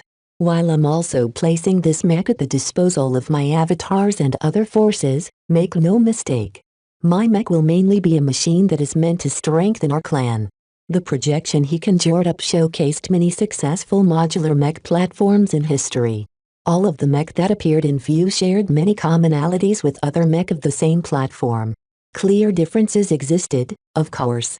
A platform configured as a knight mech looked drastically different from the same platform configured as a rifleman mech. Melker raised his hand. I have a question. Considering the nature of our discussion, shouldn't you be inviting Janzi and Tusa? Before Vez answered his question, Clinton barked out a laugh. Haha. Those two lucky youngsters are already beyond the scope of human ability. They are too good to understand our difficulties. What mech pilots like you struggle with on a daily basis are trivial issues to mech pilots at their skill level. Director Clinton is right. Vez concurred. While they aren't quite expert pilots, they are already too far ahead compared to the rest of you. I have no doubt that they have plenty of useful advice. It's just that their feedback won't be of much relevance to my current design project. Once they got over this issue, Vez commenced the discussion in earnest. He introduced his goals and described what he wanted to achieve with his design. He also revealed some of the specifications he set. While it's important for us to retain some land-bound combat capability, developing our spaceborne combat ability must be our primary focus. It is acceptable for us to be short on the former, at least for the first decade or so, but we must be able to defend against threats in space. The Grand Expedition always needed protection in space. This would never change as long as Vez and the Larkin Sun clan remained nomadic. While Vez did not rule out the possibility that he would settle down on a planet, even then it was still essential to form a capable spaceborne defense force. Therefore, the choice was obvious. His modular mech platform had to be a spaceborne mech design. Most of the Larkin Sons present understood his decision. They didn't object to his reasoning. However, this still presented a problem. What about our land-bound mech specialists? They'll have to settle for other products. Vez uncharitably answered. Well, if possible, we can see if my modular mech platform can be converted into aerial or even land-bound variants. He preferred not to waste too much time on developing variants. If possible, Vez wanted to encourage his land-bound mech specialists to gain some proficiency in fighting in space. In fact, many mech pilots had already done so. The Sand War forced many of them to take a crash course in spaceborne combat at range. Some adapted better to spaceborne combat than others. The Larkin Sons possessed a clear advantage in this aspect. Their superior training and deeper foundation allowed them to adapt a lot faster than ordinary mech pilots. Some Larkin Sons didn't even require any supplementary training. They were just as proficient in space as on land. It was due to the excellent quality of Larkin Sun mech pilots that Vez felt confident that they could handle a powerful and sophisticated mech like the one he envisioned. Chapter 1827 Versatile Mech Chapter 1827 Versatile Mech. It's strange to be in this position. Director Clinton Larkin Sun gruffed as he crossed his arms. We Larkin Sons have always been told what to do, what mech we should pilot and what tactics we should adopt. Now that we have separated ourselves from the Bright Republic, we're suddenly in control. I don't know whether that's a bad thing or a good thing. His remark caused the Larkin Sun mech pilots to look at this gathering in a different light. He was right. The Larkin Sons never controlled their own means of fighting. Despite their long heritage as a military family, they never actually fielded their own mech. They had no reason to do so. The original Larkin Sun family never participated in any of the power struggles happening in the higher levels. Its properties only amounted to an estate and a portfolio of commercial real estate on Rittersburg, the most secure planet of the Bright Republic. To put it another way, the Larkin Sun family essentially outsourced its protection to the state. There was nothing wrong with this. As long as the Larkin Sons remained loyal and upstanding citizens of the Bright Republic, the state would naturally offer protection. Yet it was different now. The exodus of Vez and his followers and the formation of the Larkin Sun clan represented a shift towards autonomy, and perhaps sovereignty. While Vez hadn't been very concrete about it, it was clear to most Larkin Sons that he wanted to develop a clan that wasn't bound by any state.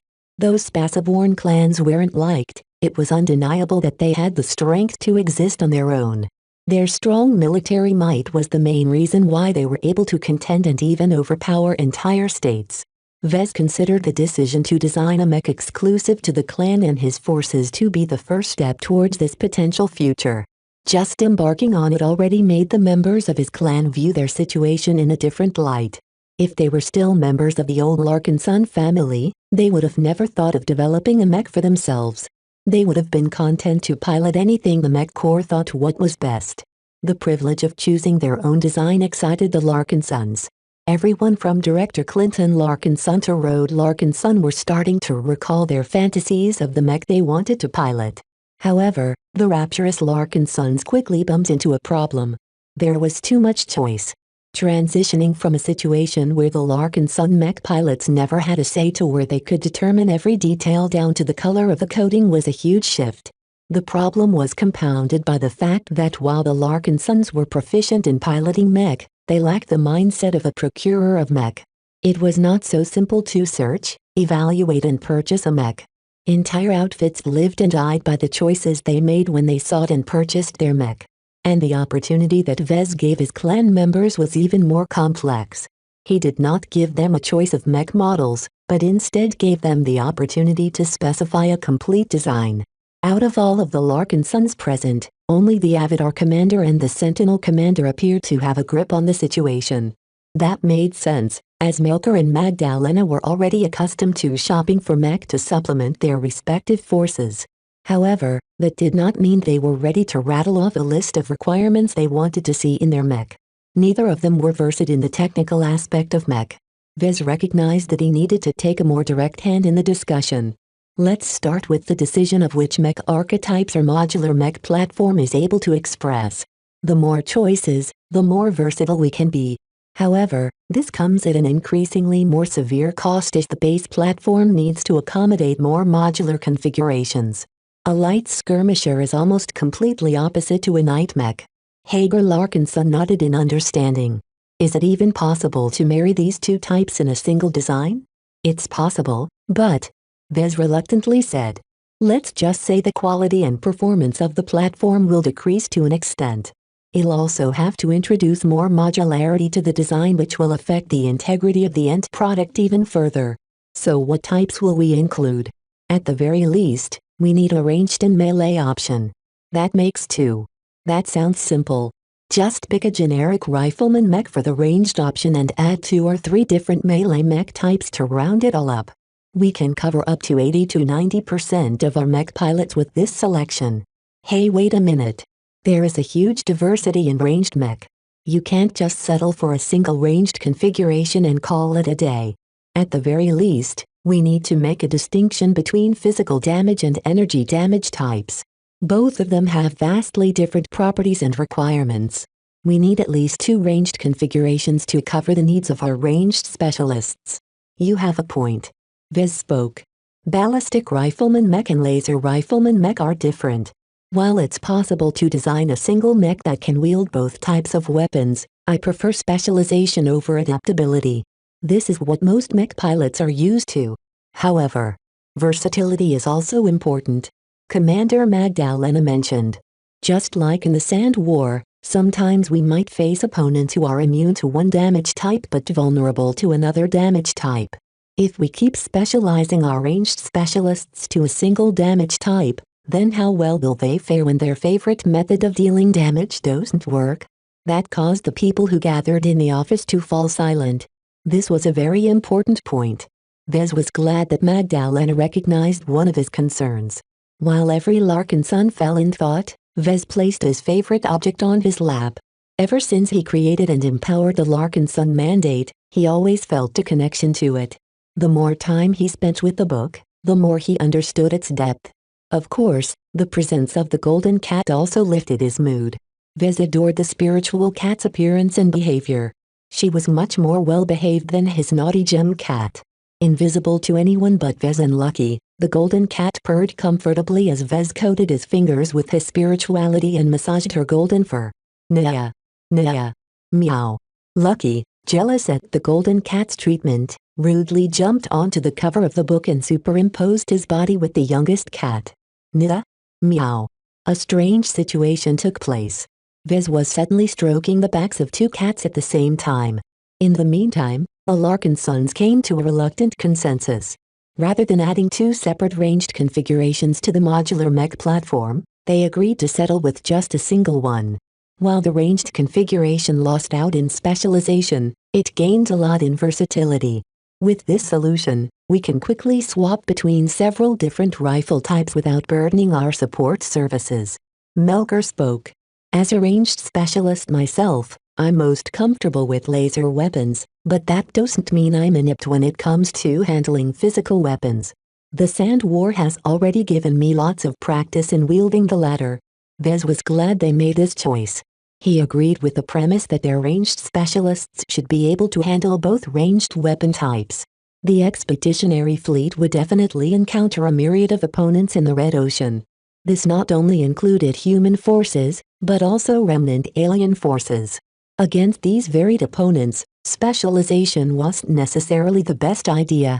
It was fine when employed in huge mech armies against known opponents, but in a wild and untamed region, it was better to sacrifice top performance for adaptability.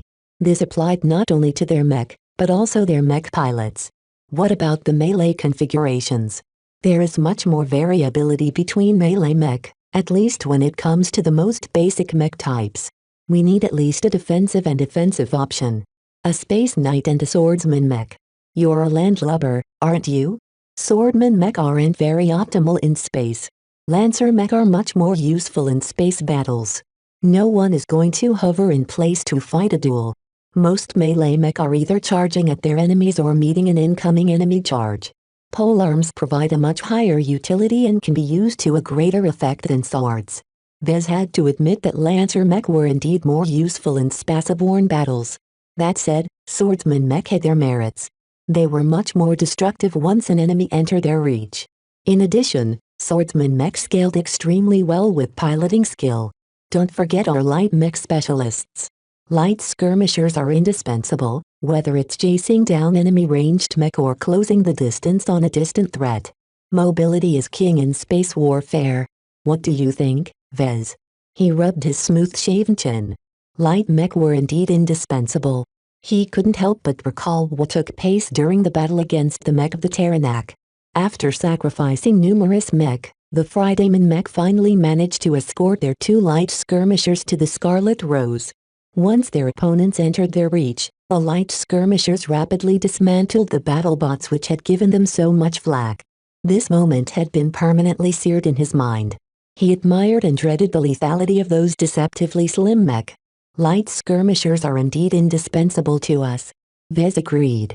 However, the configuration of light mech differ drastically from their heftier counterparts.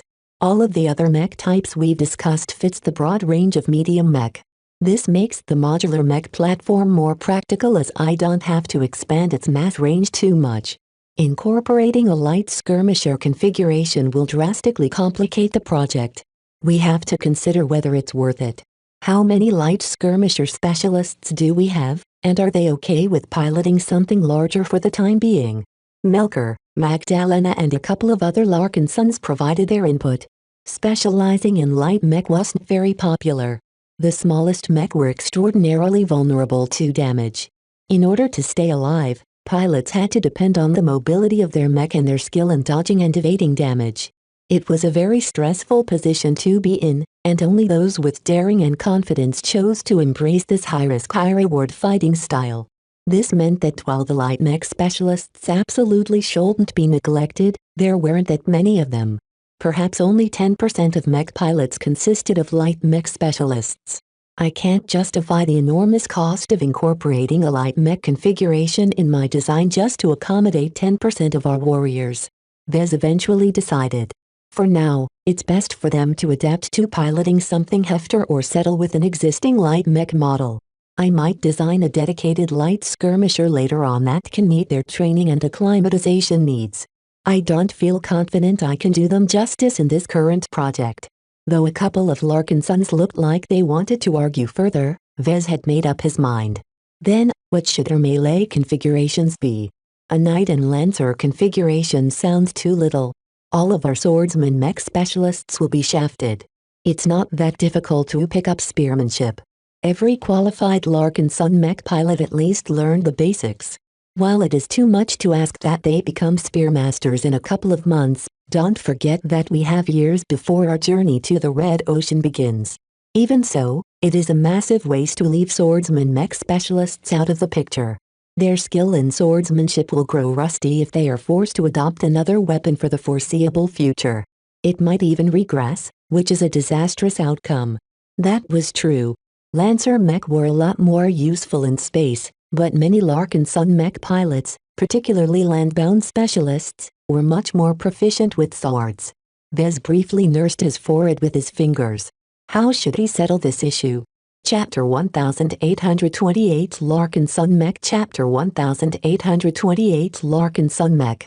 After a lengthy argument, the swordsman mech proponents finally got the better end of the argument. They successfully convinced the other Larkin sons that the needs of swordsman mech specialists needed to be met with a configuration that suited their distinctive fighting style. There's a lot of variety in swordsmanship styles.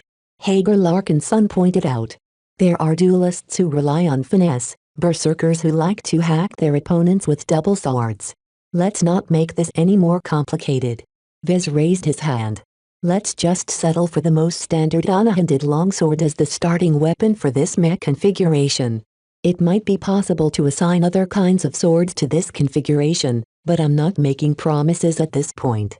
He already had his hands full trying to stuff 3 different melee configurations in a single platform. He didn't have the time or interest to expand the range of the swordsman mech configuration any further. Perhaps he should throw this issue to Kedis. On second thought, that was a bad idea. The machine he envisioned was so complicated that it would definitely exceed her current capabilities. In the end, they settled for 4 different configurations. A general rifleman mech configuration. A space knight configuration. A swordman mech configuration. A lancer mech configuration. The 4 of them encompassed a broad swath of possible spaceborne mech types and serve the needs of most mech pilots. Those who specialized in more obscure mech types such as light skirmishers, striker mech and artillery mech were out of luck. They had no choice but to adapt to the available configurations or stick with an existing mech model. Fortunately, every Larkin son understood the difficulty of accommodating their needs. It was already a luxury for them to be able to have a say in the design of their own mech. Vez clapped his hand. All right, I'll try to make these 4 configurations work.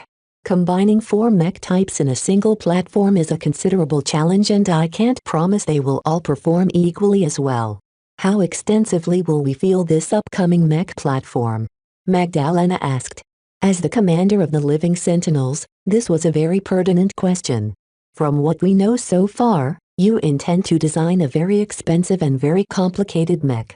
While it sounds fantastic to pilot a mech that is somewhat tailored to our specific needs, I'm concerned whether your budget can handle the expenditure of producing hundreds of mech and associated parts for the different configurations.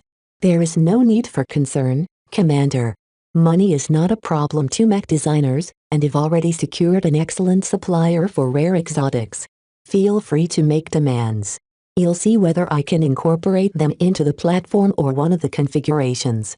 As long as your suggestions strengthen the mech or facilitate the training of our mech pilots, I'll consider them seriously. It took some time for the Larkin sons to be daring enough to pose some demands. Can you pair the Space Knight configuration with a round shield rather than a tower shield? The extra width is very useful in a number of situations.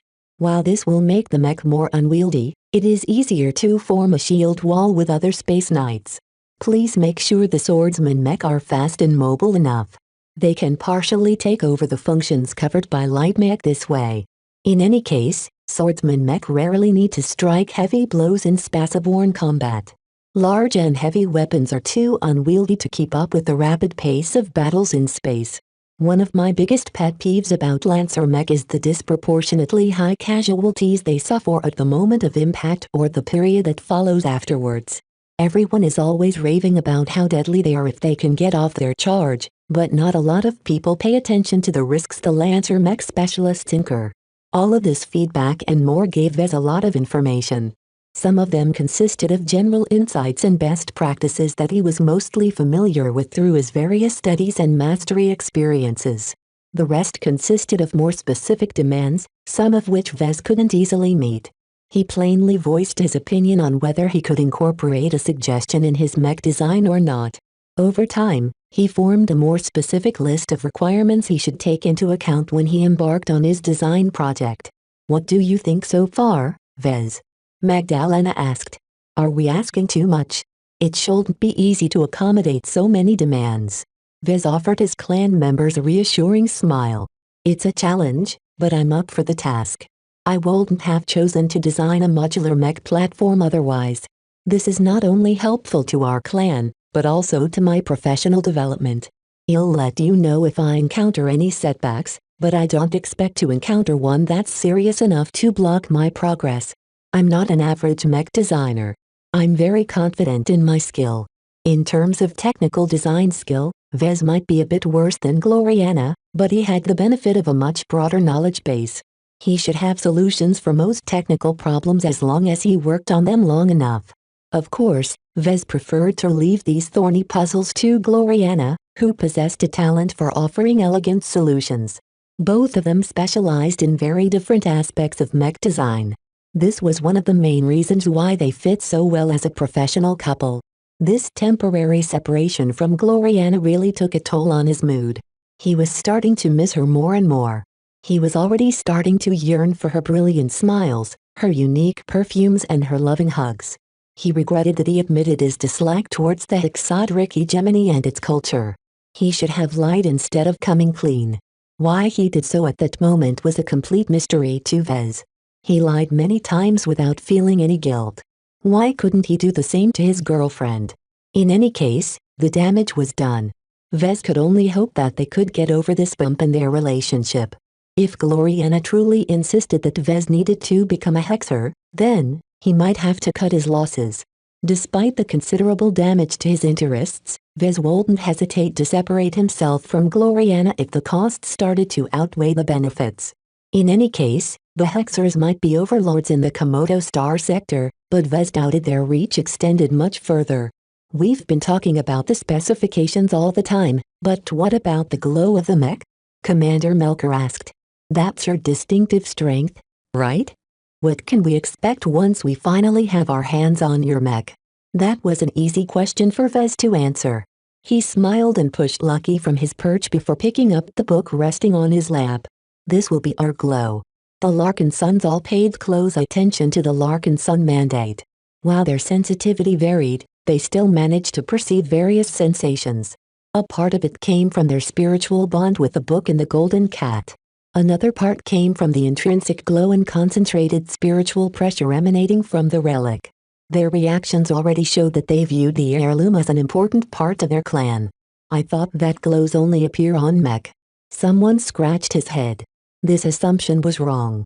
Many Larkin Sons suddenly realized that Vez was able to impart glows to other objects aside from mech. They didn't know what this meant. None of them were very familiar with what Vez was capable of despite benefiting from his work. A part of Vez was disappointed with their ignorance. The Larkin Sons may have been great at raising mech pilots, but they were deficient in other fields. Mech design was still too foreign for most of them. Aside from Vez and the handful of Larkin Sun seeds, there was no one else in the clan who came close. Most of the original family's technical expertise came from trusted retainers. The Larkin Sun family raised people like Chief Technician Cyril Hockett and sent them to schools in order to cover these needs. It seemed that the Larkin Sun clan was largely following in the footsteps of the old family in this regard. While Vez was fine with relying on retainers for most positions, the clan really needed to become more literate when it came to mech. The lack of technical fluency shown by his relatives was frankly embarrassing. In any case, the current topic turned to the character of his modular mech platform. This was something that was simple to explain and understand. Every mech design had to conform to a vision. This was something that Vez always believed in. Whether a vision had been set at the beginning or the end of the design cycle, the end product always had to provide at least some value to justify its existence.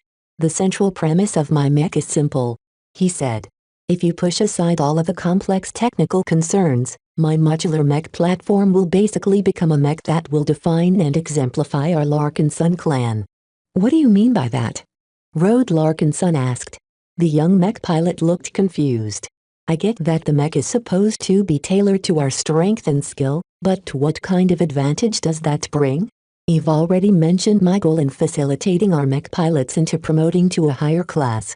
That doesn't mean that my Larkin Sun mech are only meant to be used as training resources. They are supposed to be effective in battle against most of the opponents that we might encounter in the foreseeable future. I am not designing a mech that is meant to lose a battle. We must be able to win against many possible opponents. Not only against a third-class mech force, but also against a second-class mech force. What? That's impossible, Vez. Melker slapped his thigh. You yourself managed to trounce several mercenary corps that each fielded hundreds of mech by relying on 4 automated battle machines. Aren't you asking too much from us? No matter how well this so-called Larkin Sun mech will perform, it's doubtful we'll fare any better than those poor mercenaries. The expressions of the other Larkin Sons each cast doubt on Vez's statement. They truly can't imagine how they could face up against a Fridayman task force. Even if the Larkin Sons fielded an expert pilot and outnumbered their opponents, they would truly suffer a lot of casualties if they attempted to overpower a second-class mech force. Vez didn't see it that way. One of the biggest differences between third-class mech and second-class mech was the disparity in materials. More specifically, the quality and resilience of mech armor differed substantially between the classes. He just happened to possess an endless source of Breyer alloy. While this material was a bit too basic in the eyes of a first-rater, it was still strong enough to serve as viable mech armor in the perspective of a second-rater. Of course, protection was only one side of the story. If Vez took a basic third-class mech like the Desolate Soldier and replaced its entire armor system with one that was based on Breyer alloy, it wouldn't necessarily be able to contend against the Fridayman. Its defensive qualities may have improved, but its attack and mobility aspects hadn't caught up. All of these factors left enormous holes that made this altered Desolate Soldier completely unsuitable against a superior force. Vez had already thought about this, though.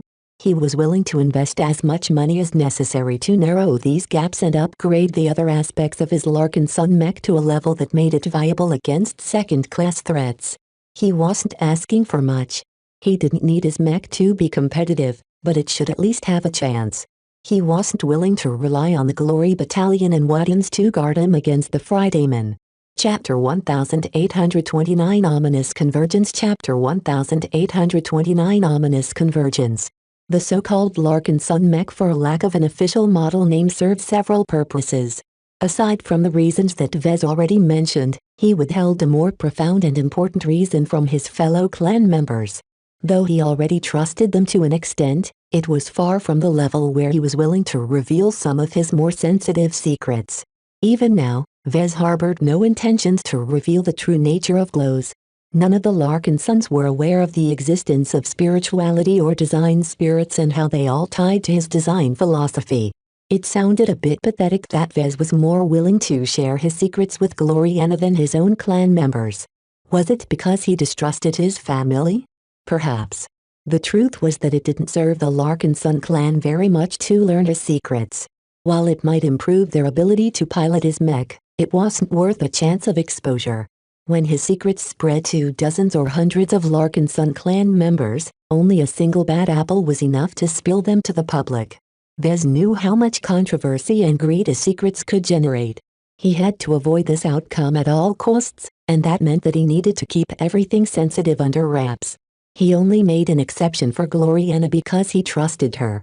He had faith in her dedication towards him, and he figured the risk was small enough to share some of his most valuable insights with her in order to improve their collaboration.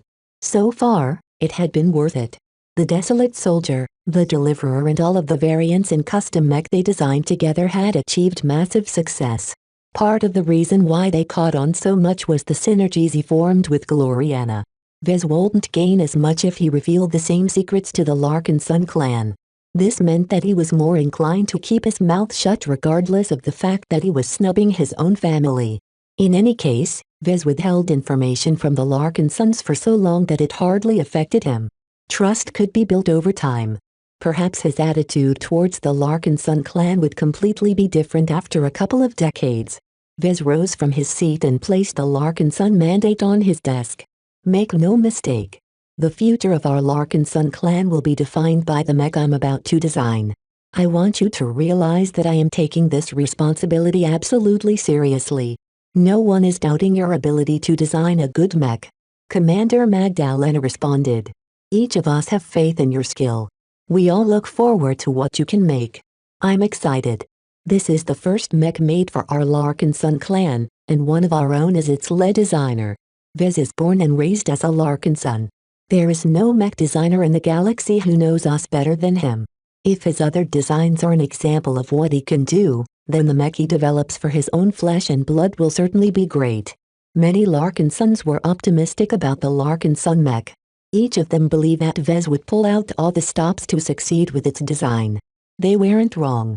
Vez was genuinely planning to invest a considerable amount of resources in its design and production.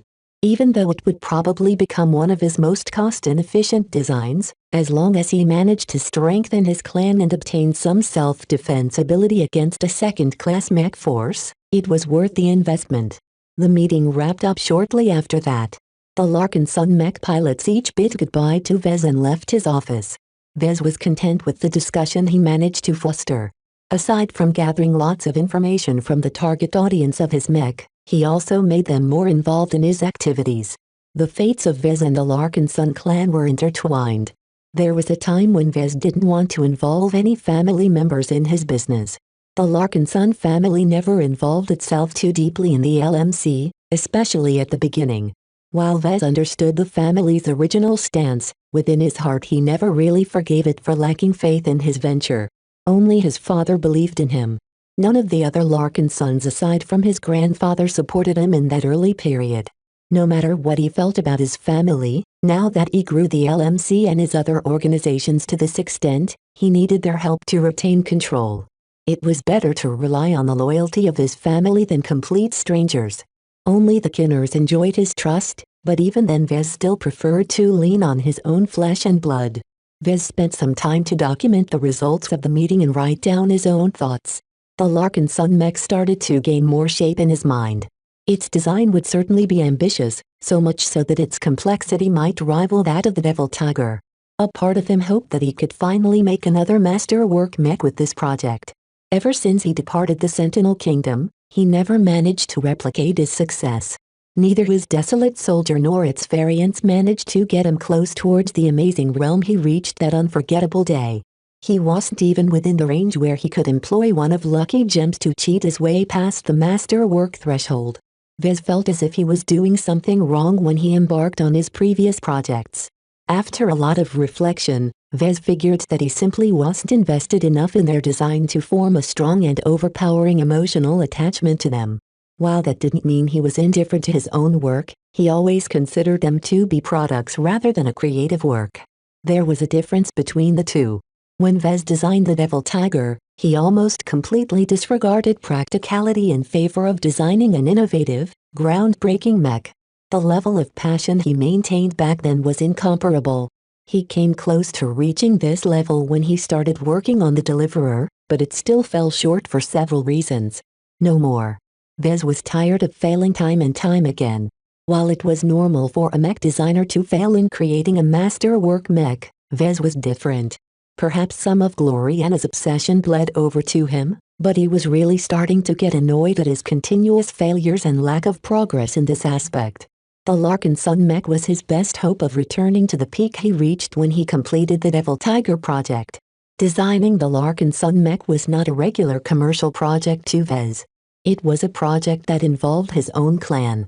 It was a project that was based around a modular mech platform, which was completely novel to him.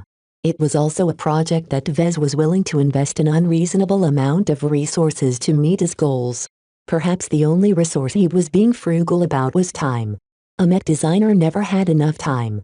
This was a recurring problem to Vez, though he was anything but alone in wishing he had more time. Setting a 3-month deadline was a necessity to Vez. He needed to pressure himself to work fast and efficiently.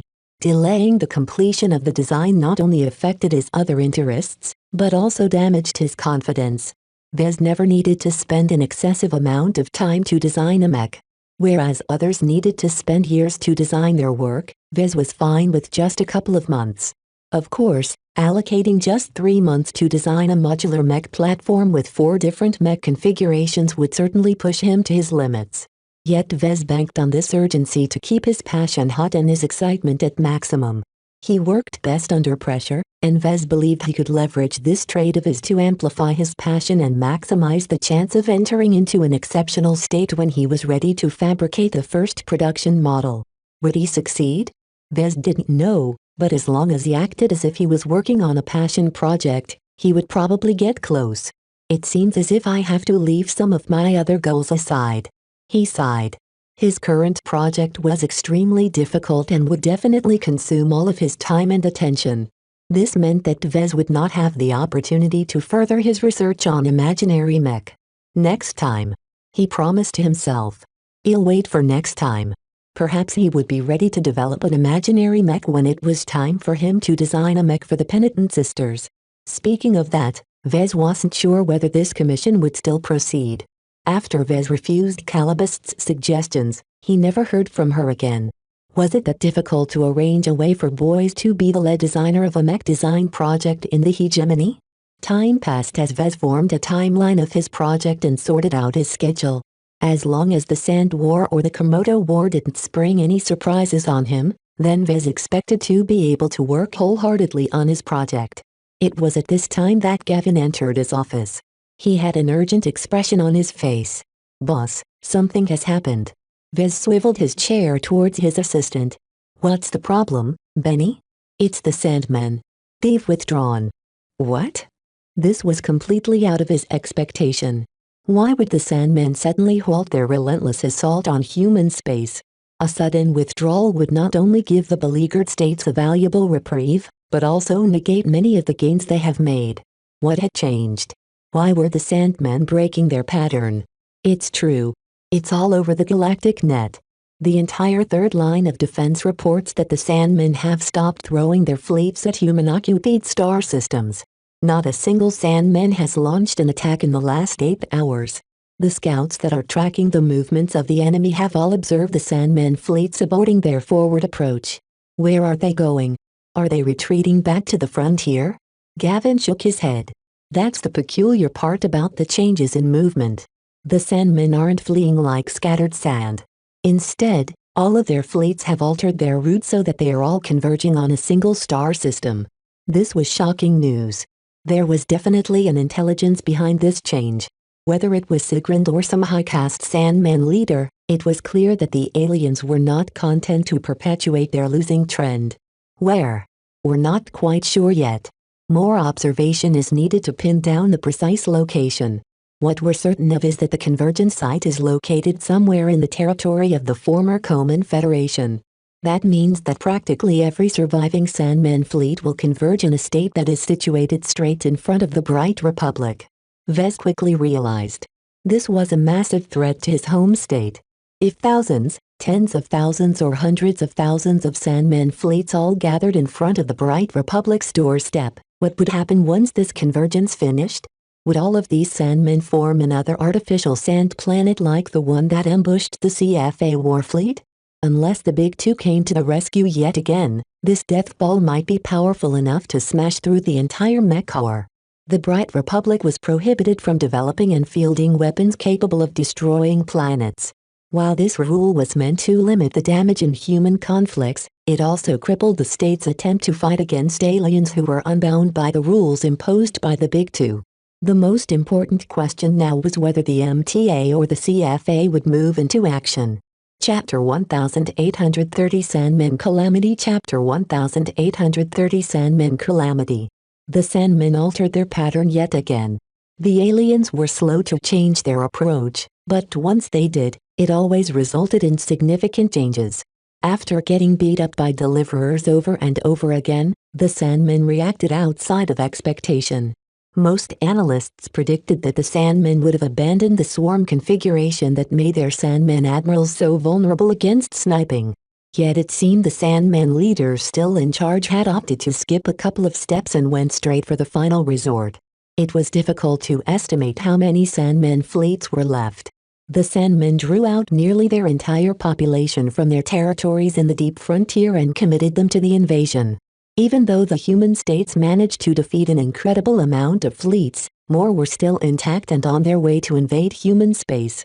If the Sandmen kept flinging their fleets at human space without strategy, then the states possessed ample confidence in repelling the onslaught. It was a different story if they smarted up. By taking advantage of their numerical advantage by gathering them up to form a single massive force, almost no state could withstand their might.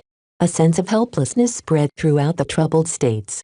The might of a Sandman planet like the one that struck a blow against the CFA warfleet was irresistible by any third-rate state involved in the Sand War.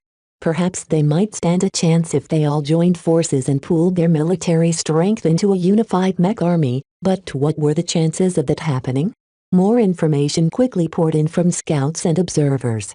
They managed to infer the star system chosen as the convergence point, and it was right in the heart of the former Coman Federation.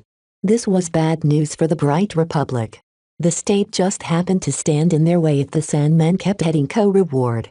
Though it was not out of the question for the Sandmen planet or Armada to alter their course and steer around the Bright Republic, the odds of that was not very high. The Sandmen weren't known for employing tricks. Their leaders set a simple directive, and the lower caste Sandmen obeyed those orders in the most direct fashion possible. Therefore, if the Sandmen were still trying to invade human space, they would certainly take the path of least resistance, which meant they would be proceeding straight ahead. The mood in the Ilvain Protectorate grew tense and uncertain.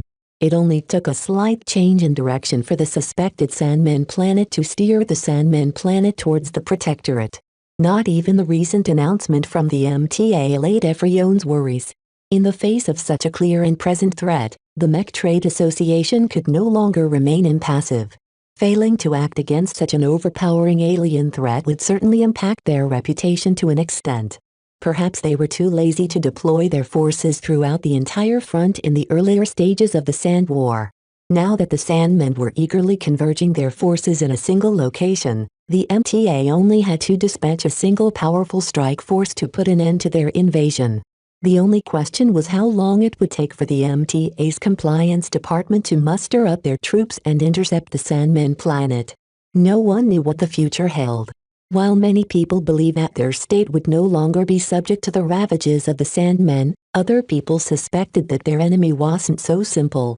Time and time again, the Sandmen slaughtered so many citizens with the MTA standing by as if the culling was a natural cycle of nature. Public confidence and trust in the MTA had fallen into a pit. Combined with their obvious preoccupation with the Red Ocean, many humans affected by the Sand War no longer looked up the MTA to save their lives. The changes affected the Bright Republic the worst. Even though the relentless assault against the Bentheme system had finally ceased, hardly any Brighter celebrated the reprieve. The Mech Corps and Starfighter Corps rapidly began to reorganize their regiments in preparation for a large-scale action. Whether it was to resume their prior defensive actions or to concentrate their forces to repel a planet-sized Sandman behemoth, the Bright Republic needed to make the most out of the temporary lull in battle. The conditions were slightly better in the other states. The Ilvain Protectorate and Vija Kingdom, which bordered the Bright Republic, were both adopting similar postures. As for the states situated further away, the mood grew cautiously optimistic. Some even believed that the Sandmen would no longer bother them. As far as they were concerned, the Sandmen invasion wasn't their problem anymore. Let the Brighters and the MTA take care of the Sandmen's final gambit. There was no need to intervene any further. With several distant states declared an end to the fighting and the start of reconstruction, it became clear to the Bright Republic that few states were willing to reinforce its precarious defense lines. The selfishness of state governments became fully evident when the Bright Republic's pleas for help fell onto deaf ears. Not even the Ilvain Protectorate issued a commitment. The Ilvainans don't owe the Brighters anything. In fact, the opposite is true. Gavin reported to Vez in his office. The ties between the Protectorate and the Republic are too shallow to foster a mutual defense pact. There are too many differences between the two states, and the Ilvainans don't believe the Sandmen will change course and attack the Protectorate after they smashed the Republic. Vez grimaced a bit. This also means that the Bright Republic won't come to the Ilvain Protectorate's aid if it turns out the Sandman planet attacks the latter instead. Everyone is gambling like they are taking turns to ride a starship with a malfunctioning FTL drive. Each passenger hopes that disaster will pass them by and that the FTL drive will still hold up. Considering that the Bright Republic bore the most risk, no amount of diplomatic entreaties could convince the other states to send aid. Some people even wrote the entire state off. There was no way the Republic would be able to survive if the Sandman planet invaded the Bentheme system, which many analysts predicted due to its attraction as a port system. How is the mood in my group? As you can imagine, many people are conflicted. The employees of the LMC sympathize with their former people, but they are secretly glad to be out of the way. The same applies to the Larkinson clan members to an extent, though there are plenty who want to fight on behalf of their home state one last time. Vez held the Larkinson mandate in his hands and idly flipped through its heavy, spiritually empowered pages. I am aware. Their reaction is rather troubling. Though the Larkinsons who followed him to the Ilvain Protectorate pledged their loyalty to the clan, it was too difficult to shake off their brighter identity and indoctrination. They were still briters at heart, and many of them strongly urged Vez and the clan leadership to return to their home state to fight what might be the most decisive battle of the Sand War. Suffice to say, Vez was deeply to accede to this request. Though it would be exceptionally valiant for them to come to the aid of the Bright Republic, Vez was not hungry to expand his glory and accumulate more honor. The Larkinsons weren't short of reputation. Even the newly founded Larkinson clan already possessed quite a lot of renown due to the personal accomplishments of Vez and the legacy it inherited from the old family. All of this meant that Vez had continually been inundated with requests to dispatch the avatars and the sentinels to the Benhim system. It was driving him mad. Fortunately, there were several reasons why they weren't heading to the Bright Republic in droves. First, travel from the Ilvain Protectorate and the Bright Republic was heavily curtailed. Aside from state-backed trade convoys, hardly any ship was willing to travel to a state that was likely to become the punching bag of the Sandman planet. Ship owners weren't suicidal or stupid enough to accept any contract that would bring them to the Bright Republic. Second, the Larkinsons possessed some attachment to their clan. Each of them had signed the Larkinson mandate, which meant they felt obliged to wait until Vez and the leadership made a decision before they acted. Of course, this didn't prevent them from leaving the clan or acting against instructions. This was actually a very realistic concern to Vez and the others. The final and perhaps the main reason the clan members restrained themselves was the reaction from the old family. The Larkinson family as a whole instructed the Larkinson clan to stay out of the way. Benjamin Larkinson called Vez himself to explain their reasoning. Whatever happens, we don't want our Larkinson heritage and future hopes to die with us stubborn old bones. In the coming weeks, we're transferring our family to your clan. I hope you can shelter them from what is to come. Please treat them well. Whether they decide to join your clan or stick to their own ways, I hope you can respect their choice. Vez readily agreed with this request. I have never forced anyone to join my clan. Family is family. I'll do my best to accommodate every Larkinson sent in our direction. It might be that we're being overcautious. The MTA will likely make its move and solve the problem on its own. What we are doing is merely a precaution. It might be that this crisis will blow over in a month. You can send our Larkinsons back if that's the case. Vez and Benjamin hashed out the details and forged a small, informal agreement that the Larkinson Assembly quickly ratified in an emergency session. Since the clan had accepted the responsibility of hosting the Larkinsons from the old family, it had a duty to protect their charges. Sending lots of mech and mech pilots to the Bright Republic would be a dereliction of their current duty. At least that was Vez hoped to use as an argument to convince his rowdy clan members to stay put. How big the exodus from the Bright Republic? Not that much, to be honest. Aside from the lack of ships that can carry refugees away, most Briters are actually determined to ride this crisis out. The upside to the latest movements is that many star systems are no longer under attack. Even if the Sandman planet advances forward, it will only pass through the territories of the Bright Republic before entering the territory owned by the independent state of Pilis. Still, the likelihood that the Bentheme system will be attacked is quite big. Once Bentheme falls to the Sandmen, our home still will lose its economic heart. It will be difficult for the Bright Republic to remain strong. Even if the state manages to recapture the Bentheme system, it has lost centuries of investment and accumulation. It's too expensive to rebuild the local economy, especially since the government is certainly drowning in debt. The geopolitical implications were considerable. Unless the MTA stopped the Sandman planet in time, it was likely that the Bright Republic would suffer an unprecedented period of weakness. What might happen afterwards was bad news for the Republic, and by extension the Larkinson family. Vez really didn't want to deal with this headache right now. He was just about to gear up to begin his Larkinson mech design project. If he wanted to have a reasonable shot at fabricating another masterwork mech, then he couldn't afford to get distracted all the time. Are there any other movements I should be concerned about? Well, it's the Hexers. The Waddens have been making some moves without coming across as man-hating bastards. What? Yeah. I know it sounds improbable, boss, but I think they're actually succeeding in making friends with our people. What is Gloriana up to? Vez frowned. I think the Waddens are engaged in a charm offensive.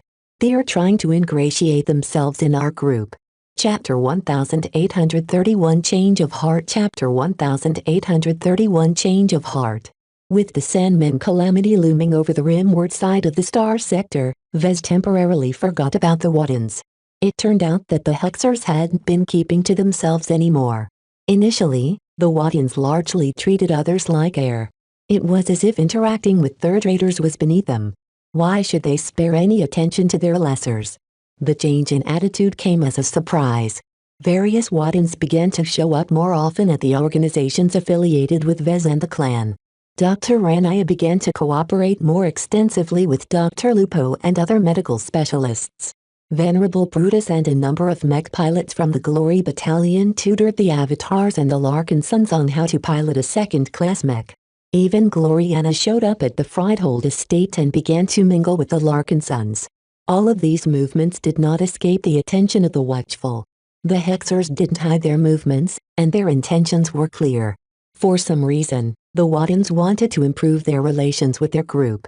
This made Vez all the more suspicious about their motives. While he knew that Gloriana always wanted her family to accept Vez, it was anything but easy to convince her arrogant and stuck-up brother and cousin to accept their lessers. The Glory Battalion was likewise outside of her control.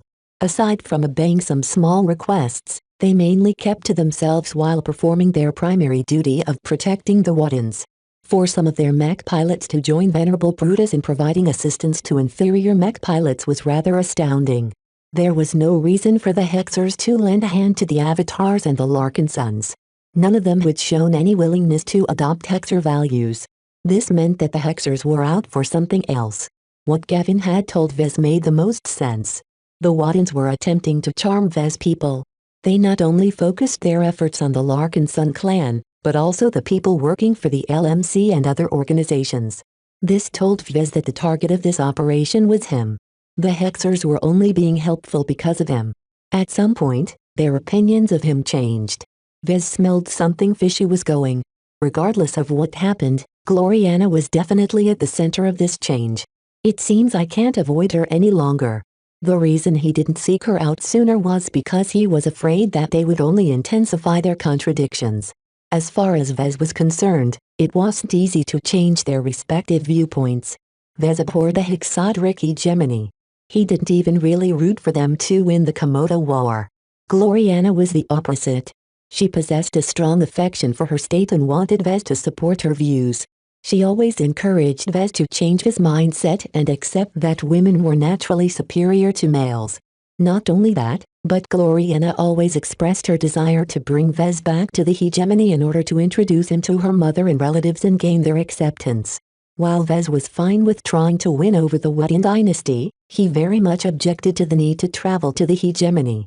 Though he tried to avoid saying that to Gloriana, the cat was out of the bag now. Perhaps she always suspected that Vez was less than enthusiastic at the idea of traveling to her home state, but saying it in the open made it impossible for her to ignore this contradiction. To be honest, Vez had become rather apprehensive towards her reaction ever since they separated after that disastrous evening. Would she stew by herself? Would she erupt and go crazy? Or would she simply decide to pack up her bags and leave? Vez considered the latter to be extremely unlikely. He knew that his girlfriend was too attached to him to dump him. She needed his design philosophy in order to advance her career. What Vez feared the most was the possibility that Gloriana attempted to drag him back to the hegemony by force. Suffice to say, Vez would not go down without a fight. Fortunately, the worst-case scenario hadn't taken place. Instead, The Waddens were engaged in a charm offensive that indirectly signaled to Vez that Gloriana had a change of mind that was favorable to him. Otherwise, why bother with all of these superfluous actions that didn't benefit the Waddens at all aside from earning his favor? Though Vez was aware that the Waddens had ulterior motives in mind, he wasn't ungrateful. His people could genuinely use the help. Since Gloriana appeared to have mellowed out since their argument, Vez straightforwardly scheduled a meeting with her after hearing his assistant's report. Later that day, Vez greeted her in a closed office at the design labs. Both of them were mech designers, so they were most comfortable in a design environment. In the main labs, the two design teams were quietly busy at work in developing two different upgraded variants of the Aurora Titan design. The Larkin Sun seeds were around as well. In this productive design environment, the two lovers met each other after almost a week of tense avoidance. Gloriana stepped forward with a smile. It was as if hardly anything had changed. "Hello, Vez." "Hello, Gloriana." While the two mech designers greeted each other, Clixie squirmed out of her grasp and jumped onto the desk. The organic cat nonchalantly sauntered over to Lucky and bit his metallic cheek before placing her paws on the Larkin Sun mandate. "Hee hee hee." Gloriana burst out in a giggle. "Clixie missed you all so much. She wanted to go back to you so badly, you know. I think she's more interested in my book than me." Vez offered her a brief smile. It was difficult to remain impassive in her presence. The moment her scent wafted over to his nose, Vez was reminded of the good times. He didn't want their relationship to remain so awkward. After their cats broke the ice, their owners relaxed in each other's company. Gloriana eagerly sat down next to Vez and faced him with a smile. "How have you been, Vez?" "I'm okay. I'm almost ready to begin my next design project." "You're talking about the modular mech platform for the Larkin Suns, right?" Vez nodded. "It's going to be a big project. This mech is very important to my group. The future of the Larkin Sun clan is at stake. You'll need my help." "Yes. Then let me. I'm almost done with my errands. While it will take some more time for my mental exhaustion to fade, I'm still capable of performing many tasks." "I know. It's not that simple, though. I didn't call you here to design a mech right away. I called you here for other reasons." She sighed.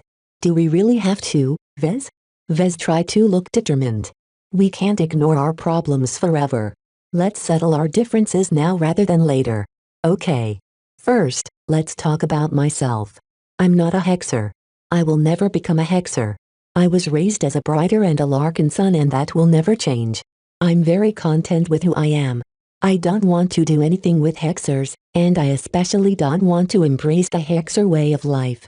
I can accept that you have different attitudes and beliefs, but that stops the moment they infringe upon my values. I'm a man, not a boy. Can you accept that?" "You're a man," Gloriana readily said. Her frank response surprised Vez. She never said those words. In the past, she was too much of a hexer to acknowledge that Vez was more than a boy.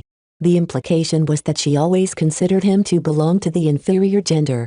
For her to turn around and plainly contract her culture and religion was an incredibly huge divergence. Her fellow hexers would definitely be outraged if they could hear her now. Acknowledging a male as an equal clashed against everything they believed in. Some hexers were even willing to kill themselves rather than admit that men were equal to women. Vez always thought that Gloriana was far too immersed in the values and principles she grew up with to change her mind. Yet as Vez studied his girlfriend through multiple means, he didn't sense that she was lying. "How come you have a change of heart?" Vez frowned. "I always thought that you were different from other boys. I wouldn't have loved you so earnestly if that wasn't the case. In my heart, I never treated you as just a boy. It took this long for me to recognize and express this truth. You're still a hexer, though. Besides me, you don't acknowledge any other boy as a man." "That's true," she reluctantly replied, knowing that Vez didn't take that very well. "I won't say I've abandoned my roots. Just like you are still committed to your identity as a Larkin Sun and a brighter, I will always be a hexer." "Has anything changed at all, then?" "I'm not the same anymore, Vez."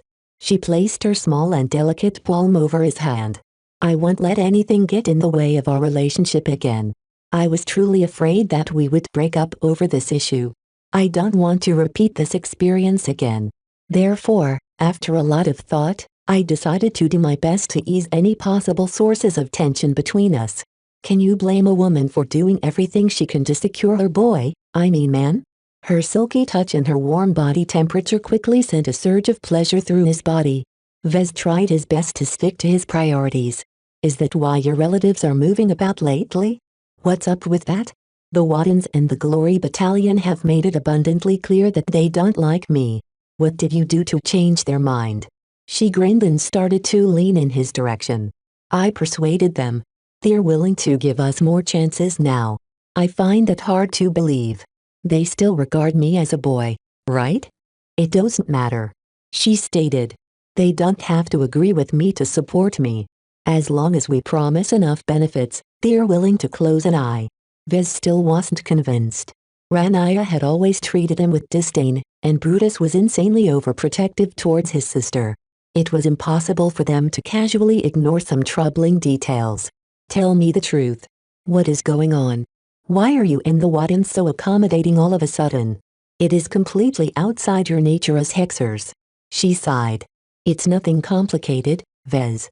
Both Ranaya and Brutus weren't exactly nice to you before, but they were only looking out for me. I had a lot of time on my hands lately, so I decided to seek them out. Once I convinced them that I am only happy when I'm with you, they became open to compromise.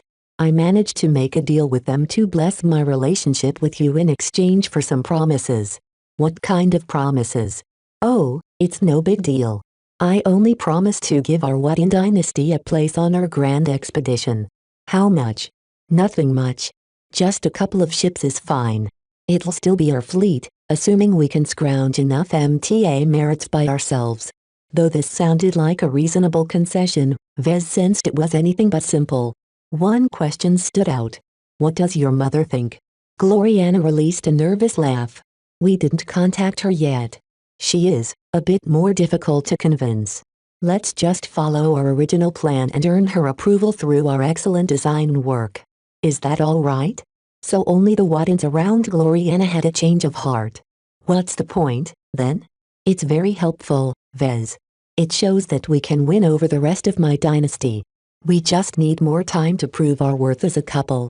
Once we get over this hurdle, you don't have to get involved with the hegemony ever again. My relatives are willing to let me join your expedition and leave the Milky Way galaxy in order to explore an entirely new dwarf galaxy. Doesn't that sound great? We can start an entirely new life that's completely divorced from our old lives. It's perfect. Was it? Vez couldn't help but feel that there was something fishy about all of these changes. Chapter 1832 Vez the Man Chapter 1832 Vez the Man. Regardless of the inexplicable change of heart among the Waddens, Vez welcomed it anyway.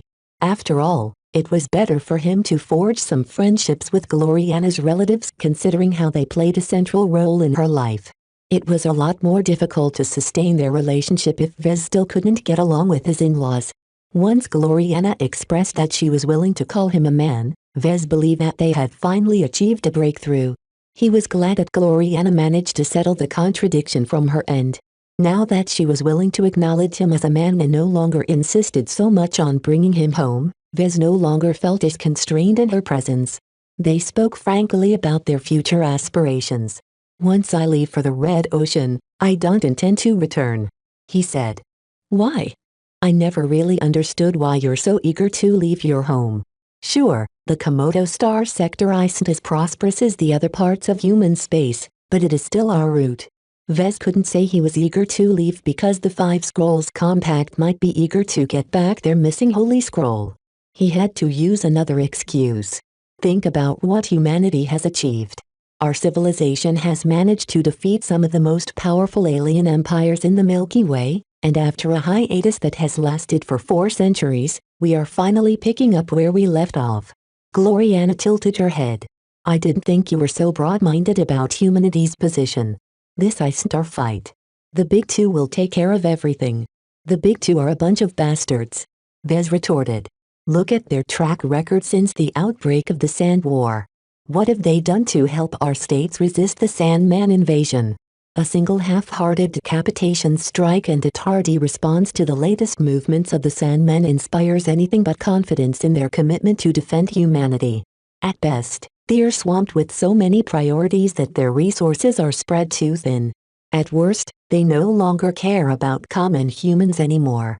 Whatever the case, Vez interacted with the CFA and MTA often enough to get a measure of their mindset. They consider the Komodo star sector to be nothing more than an insignificant corner of human space. Even if the Sandmen scoured the entire frontier star sector of life, the higher-ups of the Big Two still wouldn't care. His girlfriend directed a scrutinizing gaze at him. I admit you have a point, but it's not so easy to elevate ourselves to their level. At the very least we should make an attempt to transcend our modest beginnings. We are capable of more. I just know it. Sooner or later, we'll become masters with very specialties. Will we still be confined in the galactic rim at the time? Gloriana pressed her finger on her lips.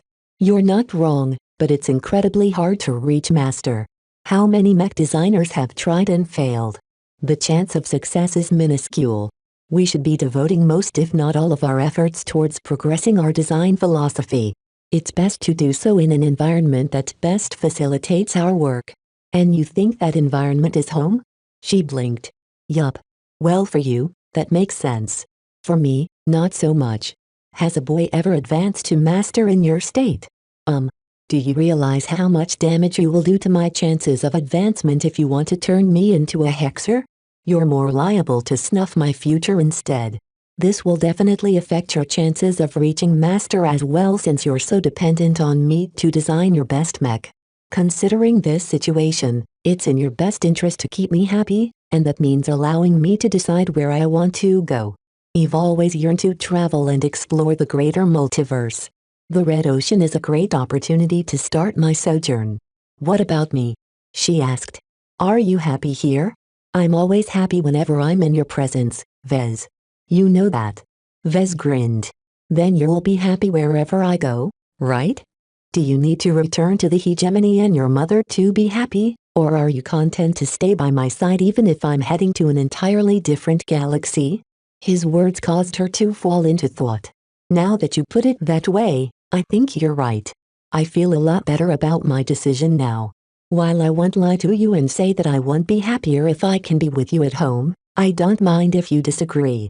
Will you at least allow me to invite you home for a visit? It's not going to be permanent, I swear. He grimaced. I'm sorry, Gloriana, but if the attitude of other hexers is as bad as I don't think I can agree. My mother. I don't necessarily have to visit your mother. Why doesn't she visit me instead? I know it's rather inconvenient for her to travel while the Komodo War is heating up, but once it's over, will it be okay to invite her on a foreign excursion? His novel suggestion took her aback. Gloriana never contemplated the possibility that her mother would leave hegemony space in order to meet her boyfriend. On the surface, Gloriana wasn't very optimistic that her mother would agree. Hexers generally never left hegemony space without a good reason. It simply wasn't done. The rest of the human space was dominated by states who still wallowed in their ignorance. It was very unpleasant for hexers to be in the company of people who treated men as equals rather than the boys they truly were. After a lot of bad experiences where hexers futilely tried to enlighten foreigners of the falsehoods they perpetuated, most hexers simply stopped traveling abroad. Gloriana knew what her mother was like. For someone as strict as her to travel outside the familiar confines of hegemony space and become exposed to people like Vez who insisted on being treated like men would not go over well. This was especially the case when their fellow hexers would likely look down on her mother for paying a visit to her prospective son-in-law. Therefore, while Vez's suggestion sounded great, Gloriana did not see any way for her mother to acquiesce. Nonetheless, she wasn't in the mood to contradict her boyfriend at this point. She worked so hard and made a very huge sacrifice to make amends with Vez. She wasn't willing to press this matter any further. She offered Vez a reassuring smile. My mother would definitely be intrigued. I really do hope you can meet my mother in person. I love you, but I love her as well. It would be great if the two of you can get along. They babbled a bit as they grew more comfortable in each other's company. Both of them shed their earlier reserve and seemingly restored their prior intimacy. Their cats were happy they made up as well. Lucky crawled onto Gloriana's lap and turned it into his bed while Clixie sauntered over to Vez and begged for head scratches. Meow. Oh, you missed me, Clixie? Meow meow. Oh, you missed the golden catcher you mean? Meow. She's not your kitten, you know. The golden cat only inherited a tiny portion of your essence. The Larkin Sun mandate contained the marks and signatures of hundreds of clan members. Lucky and Clixie only took up 2 of its pages. Meow meow meow. Of course, a cat like Clixie didn't see it that way. The newly created ancestral spirit was a cat, ergo Clixie and Lucky were responsible for raising her into a proper cat. This reminded Vez of how cat-like the golden cat turned out. He hadn't actually expected his latest spiritual product to adopt so many cat-like traits. His other spiritual products became a lot more ambiguous when they came into existence. They were mostly defined by their conceptual traits rather than their appearances. Yet for some reason or another, the golden cat almost completely adopted the appearance and the personality of a cat. She even communicated in the same fashion as Lucky and Clixie. Whatever the case, Clixie wasn't entirely wrong when she claimed that the golden cat needed to be raised like one. It won't do for a cat to bark like a dog or something. Vez also considered it a way to develop the golden cat's personality. Though her connections with the Larkin Sons provided her with plenty experiences, none of them belonged to her. How could the Larkin Sun clan's ancestral spirit possibly learn how to love and protect its members when it never lived its own life? Meow. Oh, you want to be able to touch the golden cat like Lucky? He frowned. That's a very tall order. It's not that easy to be able to do what he can do. At the very least, you need to develop your mind. Though Clixie looked disappointed, Vez couldn't do anything about it. Even he lost his ability to turn himself intangible after visiting the ruins of the Crystal Builders. At the very least, Clixie needed to develop spiritual potential in order to interact with an incorporeal existence like the golden cat. Was it even possible for a cat to surpass the extraordinary threshold? The chance was probably slim for an ordinary house cat, but a Rubarthan sentinel cat was an entirely different beast. In any case, if Vez ever developed the ability to stimulate spiritual potential in norms, he would definitely help Clixie out. She was one of the few entities who was capable of keeping Lucky in line. Once they were done with fooling around, Vez stretched his hand towards Gloriana. Let's design a mech. Okay. She replied with a smile. Both of them instantly entered familiar territory. Once they called up a projected design interface, the pair soon shifted into a work mindset. They began with an empty file. Let me explain the concept I have in mind. Vez spoke and started to draft a few contours in the design interface. The modular mech platform that I've chosen to design is meant to serve as a bridge between third-class and second-class designs. It's highly tailored towards our Larkin Sun mech pilots, but other mech pilots should still be able to pilot it as well. A very rudimentary draft came into being. So this is the base platform? She asked. He nodded. Yes. I've chosen to keep as many commonalities together as I can get away with. I have to accommodate several different configurations. The good news is that they are similar enough that I can retain most of the torso chassis as well as the legs and head. The bad news is that we have to juggle 4 different configurations at a time. He drafted 4 separate pairs of arms and accompanying weapons. Gloriana instantly recognized the mech types that the Larkin Sun mech was supposed to integrate. A rifleman mech, a space knight, a lancer mech and a swordsman mech. That's not nearly as bad as most modular mech platforms, you know. You're right, but the caveat is that we only have 3 months to finish this design. She winced. That is very little time. Even I'm not confident I can wrap up this design in such a short time frame. I believe we can do it. We just need to plan our time well and make the most out of our design teams. It'll be difficult to complete all of our work with just 2 design teams. Maybe you should consider hiring additional ones. Maybe. Anyway, let's start with discussing what aspects can remain fixed and which aspects we need to vary between configurations. This was a very important discussion, and Vez was very eager to hear what Gloriana had to say. Her technical fluency was a bit better than his, so she was a much better authority on what to decide to push to the base platform and what should be tailored for different configurations. Gloriana immediately put her analytical mind to use. Let's start with the Space Knight configuration. It's the heaviest and most comprehensive configuration. We should first decide whether to augment this configuration with additional armor cover. This can come in the form of arraignment or Chapter 1833 The Protectors Chapter 1833 The Protectors. Venerable Brutus Wadden never expected to mingle with the lesser beings of the galaxy. He looked down on the third raters not just because they were inferior, but also because they were ignorant. It was too difficult for him to get used to the sight of boys issuing orders to women, and women deferring to the weaker gender. Society outside the sacred hegemony was upside down.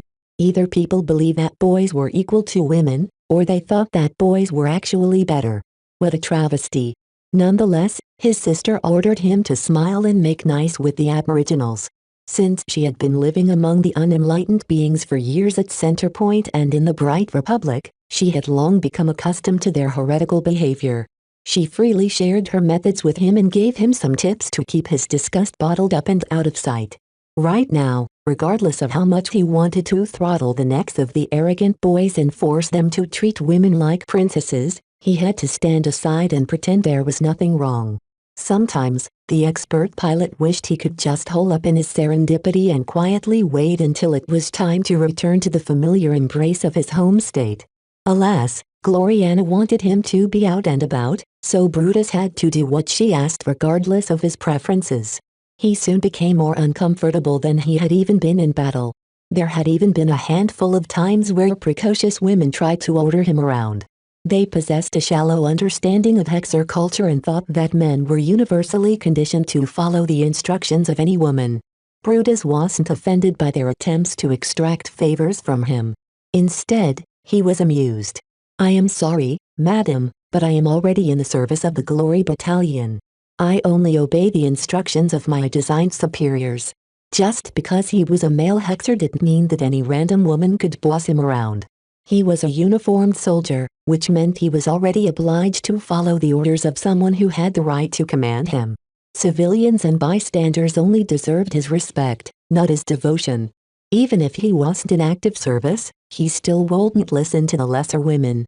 As a boy, Brutus was always in the care of female Hexer. At home, that would be his mother. Here, Brutus followed the arrangements of his sister and to a lesser degree his cousin. If a local woman wanted to gain control over him, then she should ask Gloriana's permission, not his own. He didn't have the right to make this decision. Fortunately, once he cleared up this misunderstanding, the local women no longer pestered him with inane requests for massages or private tutoring sessions. Once he gently taught the locals how to address him and what they were allowed to do, Brutus no longer found his daily instruction sessions to be a chore. Despite their inferior piloting qualifications, their skill level was higher than he expected of third-raters. The Larkinson clan members impressed him the most. Each of them possessed a solid if basic foundation that made it easier for him to teach some of the more advanced piloting concepts. The Larkinsons were also a bit more well-behaved and disciplined than others. Their military-oriented background and heritage allowed Brutus to communicate with them in a way that was both efficient and curt. In the week since he started to volunteer his time, he did something he never expected at the start. He began to develop a closer bond with a couple of aboriginals. One of the people who earned his acknowledgement was Janzi Larkinson. Though Brutus was aware that the Larkinson clan was an offshoot of a family that was famous for producing a lot of expert pilots, he never met one in person. Janzi came close, though. Some expert pilots like Brutus were capable of picking this up. He instantly became intrigued when she walked by him one day. Though the Larkinson clan also had another mech pilot, Brutus completely disregarded the boy in favor of studying the intriguing woman who radiated a similar kind of strength in him. The more he studied her, the more he became intrigued. He had a feeling they shared something in common with each other. However, when he approached her on his own accord, Janzi didn't exhibit as much interest towards him as the other Larkinsons. "Do you need something, Venerable Brutus?" She crossed her arms as she was standing at the foot of the Shield of Samar. "Please call me Brutus, madam." He gestured towards her large and hefty mech. That's a spaceborne mech, right? It's not very maneuverable on land. Pardon me for saying so, but it doesn't seem you are getting much out of practicing with this mech under standard gravity conditions. You are much better served if you practice in space or switch to another like the Paravan. Janzi frowned. I appreciate your advice, but I am content with my training methods. Piloting my personal mech under these conditions isn't as useless as you think. The bonds we share with our mech is just as important as cultivating our battle skills. Her answer confused Brutus a bit. Though he adored his Star Dancer a bit more than usual due to his sister's involvement in its design, it was still inevitable for expert pilots to lose or replace their mech. You'll eventually outgrow your mech, you know. In fact, it's already the case. This mech is far too sluggish and weak to express your full skill. You're not the first person who said that to me. I don't care. My mech is my partner. I won't give it away for anything. Besides, Vez already promised me that he'll upgrade my mech soon. I trust in his abilities. The conversation between the expert candidate and the expert pilot proceeded in a much more stilted fashion than Brutus anticipated. Eventually, Janzi turned around and started to float up to the cockpit of her personal mech. I'm already content with my training. She spoke as she increased the distance between them. If you want to be of actual use, then I highly suggest you pay a visit to the Friedhold estate. There is a woman there who's all alone and wallowing in her own misery. None of us Larkinsons managed to rescue her from the abyss. Maybe you might have some better luck in this regard. The Aurora Titan soon came only and thundered out of the yard with heavy, solid footsteps that rumbled every ounce footing. The Hexer expert pilot watched the oversized mech go, intrigued by Janzi's words and the mech's surprisingly comforting glow. Brutus resisted the urge to request the avatars to pilot a mech of the same model. He had heard many good things about these so-called glows, but he thought they were only useful for lower-ranked mech pilots. Experiencing the strong glow of this iconic-looking space knight opened his mind to the specialty of his sister's boyfriend. Though Brutus only caught a glimpse of its glow, he already yearned for more. So this is the power of the protagods my sister has been talking about, he whispered. To think that each glow came from an actual divine entity. He started to see why Gloriana became so obsessed with their utility in mech design. After Brutus finished his daily tutoring session, he decided to follow up on the Larkinson expert candidate's words. He boarded a shuttle and traveled to the Friedhold estate where Gloriana had been spending some of her time lately. The Larkinson clan members who lived there greeted him with enthusiasm.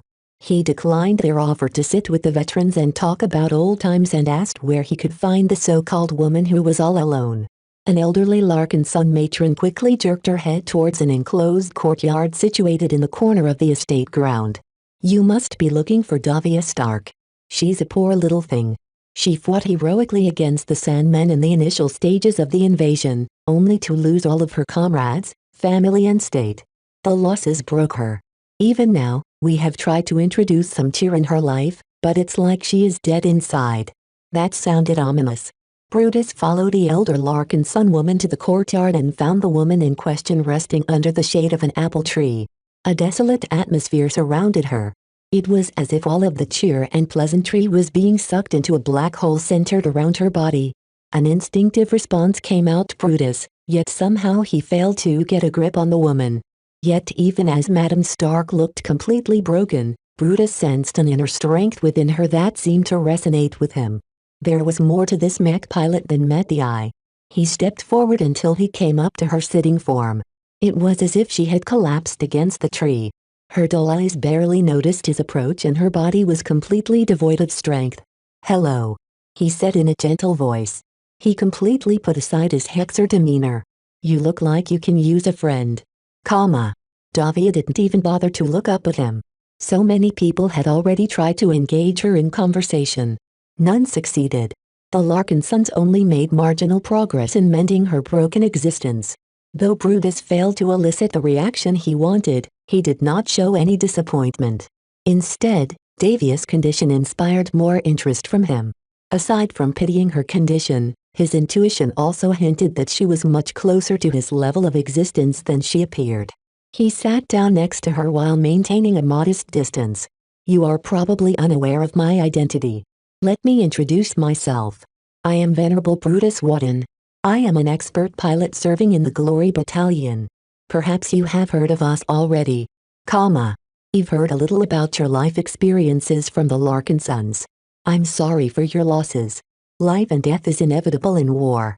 As a Hexer, my state bears some culpability in failing to protect our star sector from the aggression of alien invaders. Davia finally made a reaction. She minutely shook her head and whispered a response.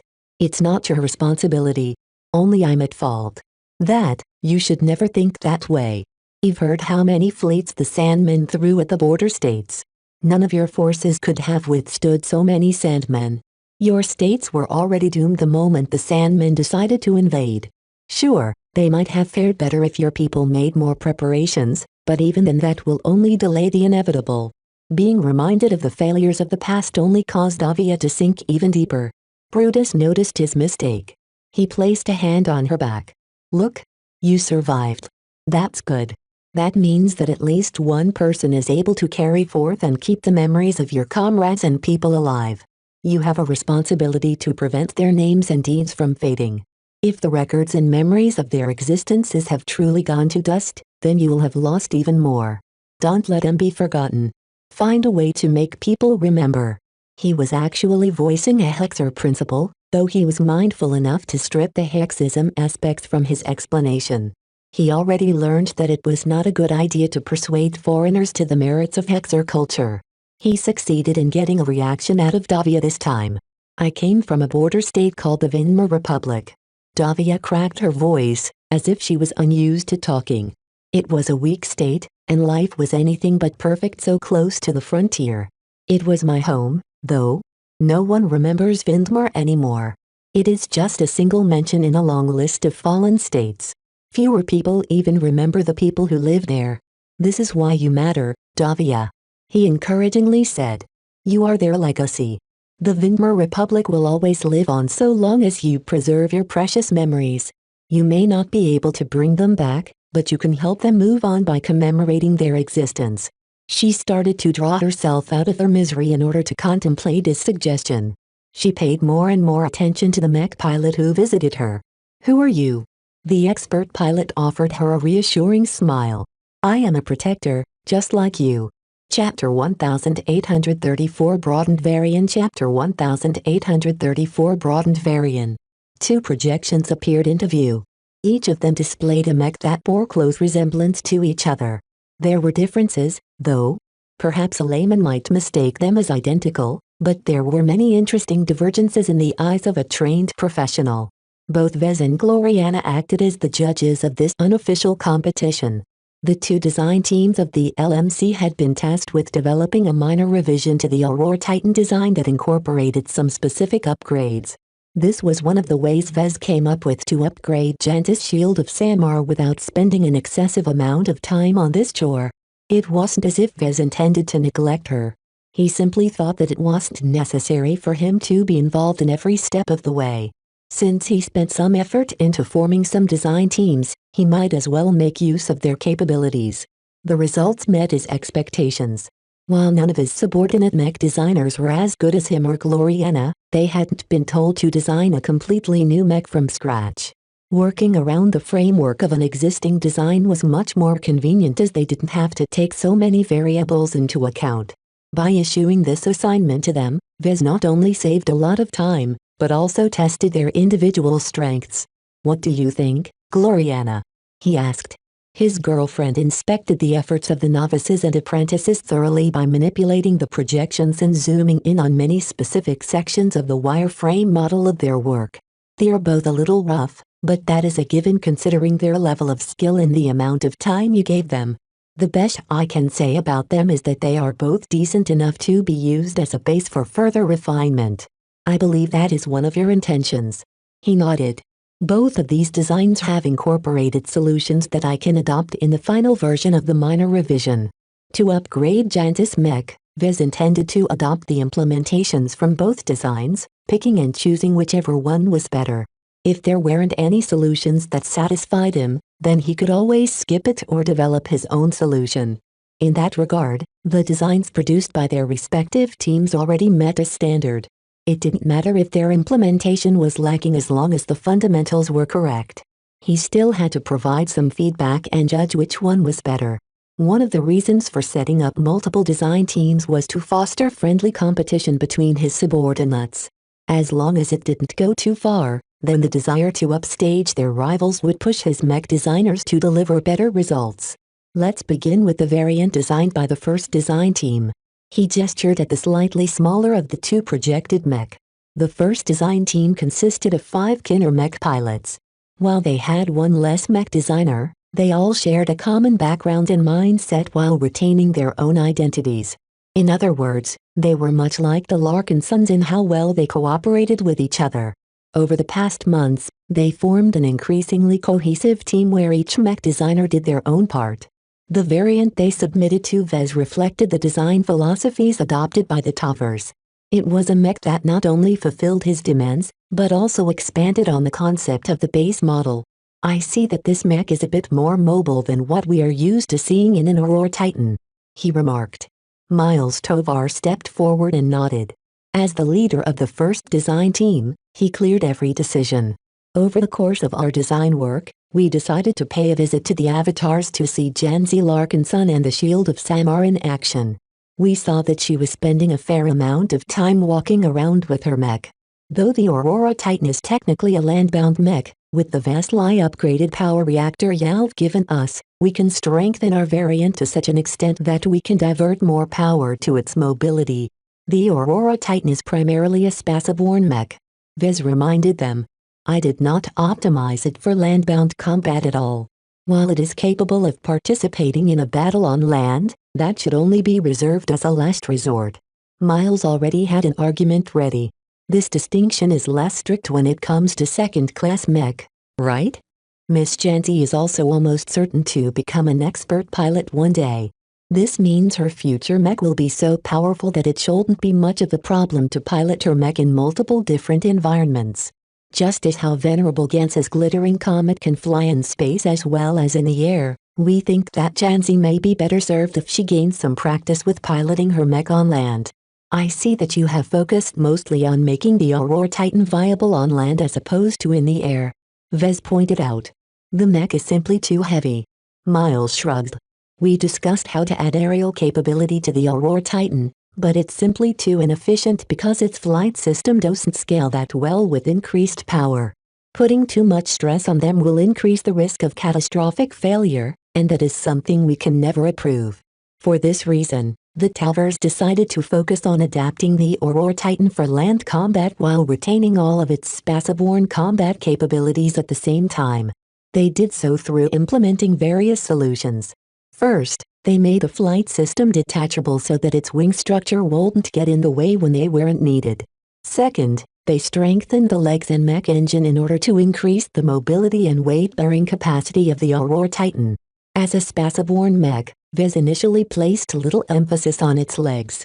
It only had to be strong enough for the mech to move in and out of the mech stables of a ship under standard gravity conditions.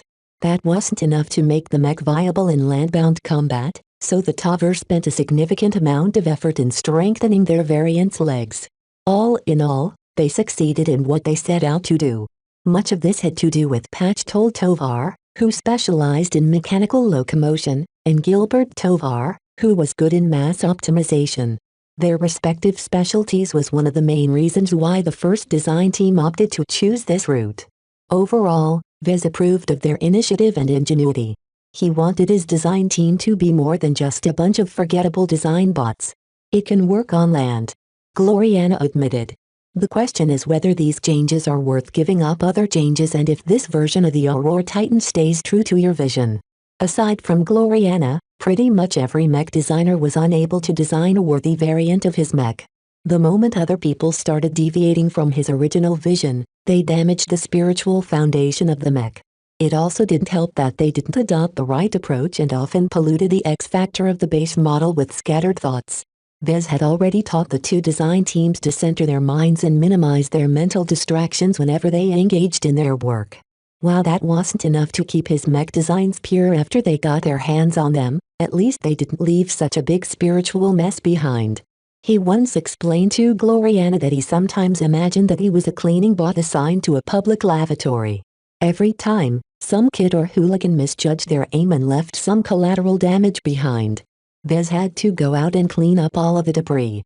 If he didn't do so, then the variants would always lose their spiritual qualities that his works were known for. This was one of the main reasons why many of his fellow colleagues cursed him for adopting such a difficult and abstruse design philosophy. The inability to take advantage of his work was one of the biggest reasons his mech hadn't proliferated as widely as mech designed by other mech designers. Of course, the upside to this was that Vez maintained a very high control over his brand of mech. At the very least, Vez didn't have to worry too much about ignorant competitors butchering his original works. In any case, every mech designer he added to his design teams knew better. At the very least, Vez told them to be more diligent in their aim so that they won't deviate from his intentions too much. Though the variants produced by the design teams definitely had problems, at least they were salvageable to an extent. The variant developed by the first design team was a bit worse off in this regard, though. Your work is admirable, and your ideas have merit, but I'm not so sure if branching out is wise, he said.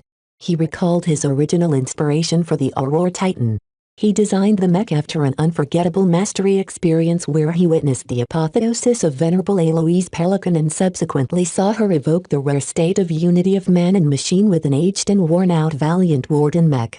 Vez semi-purposefully designed the Aurora Titan to be a machine that could evoke this heroic feat one day.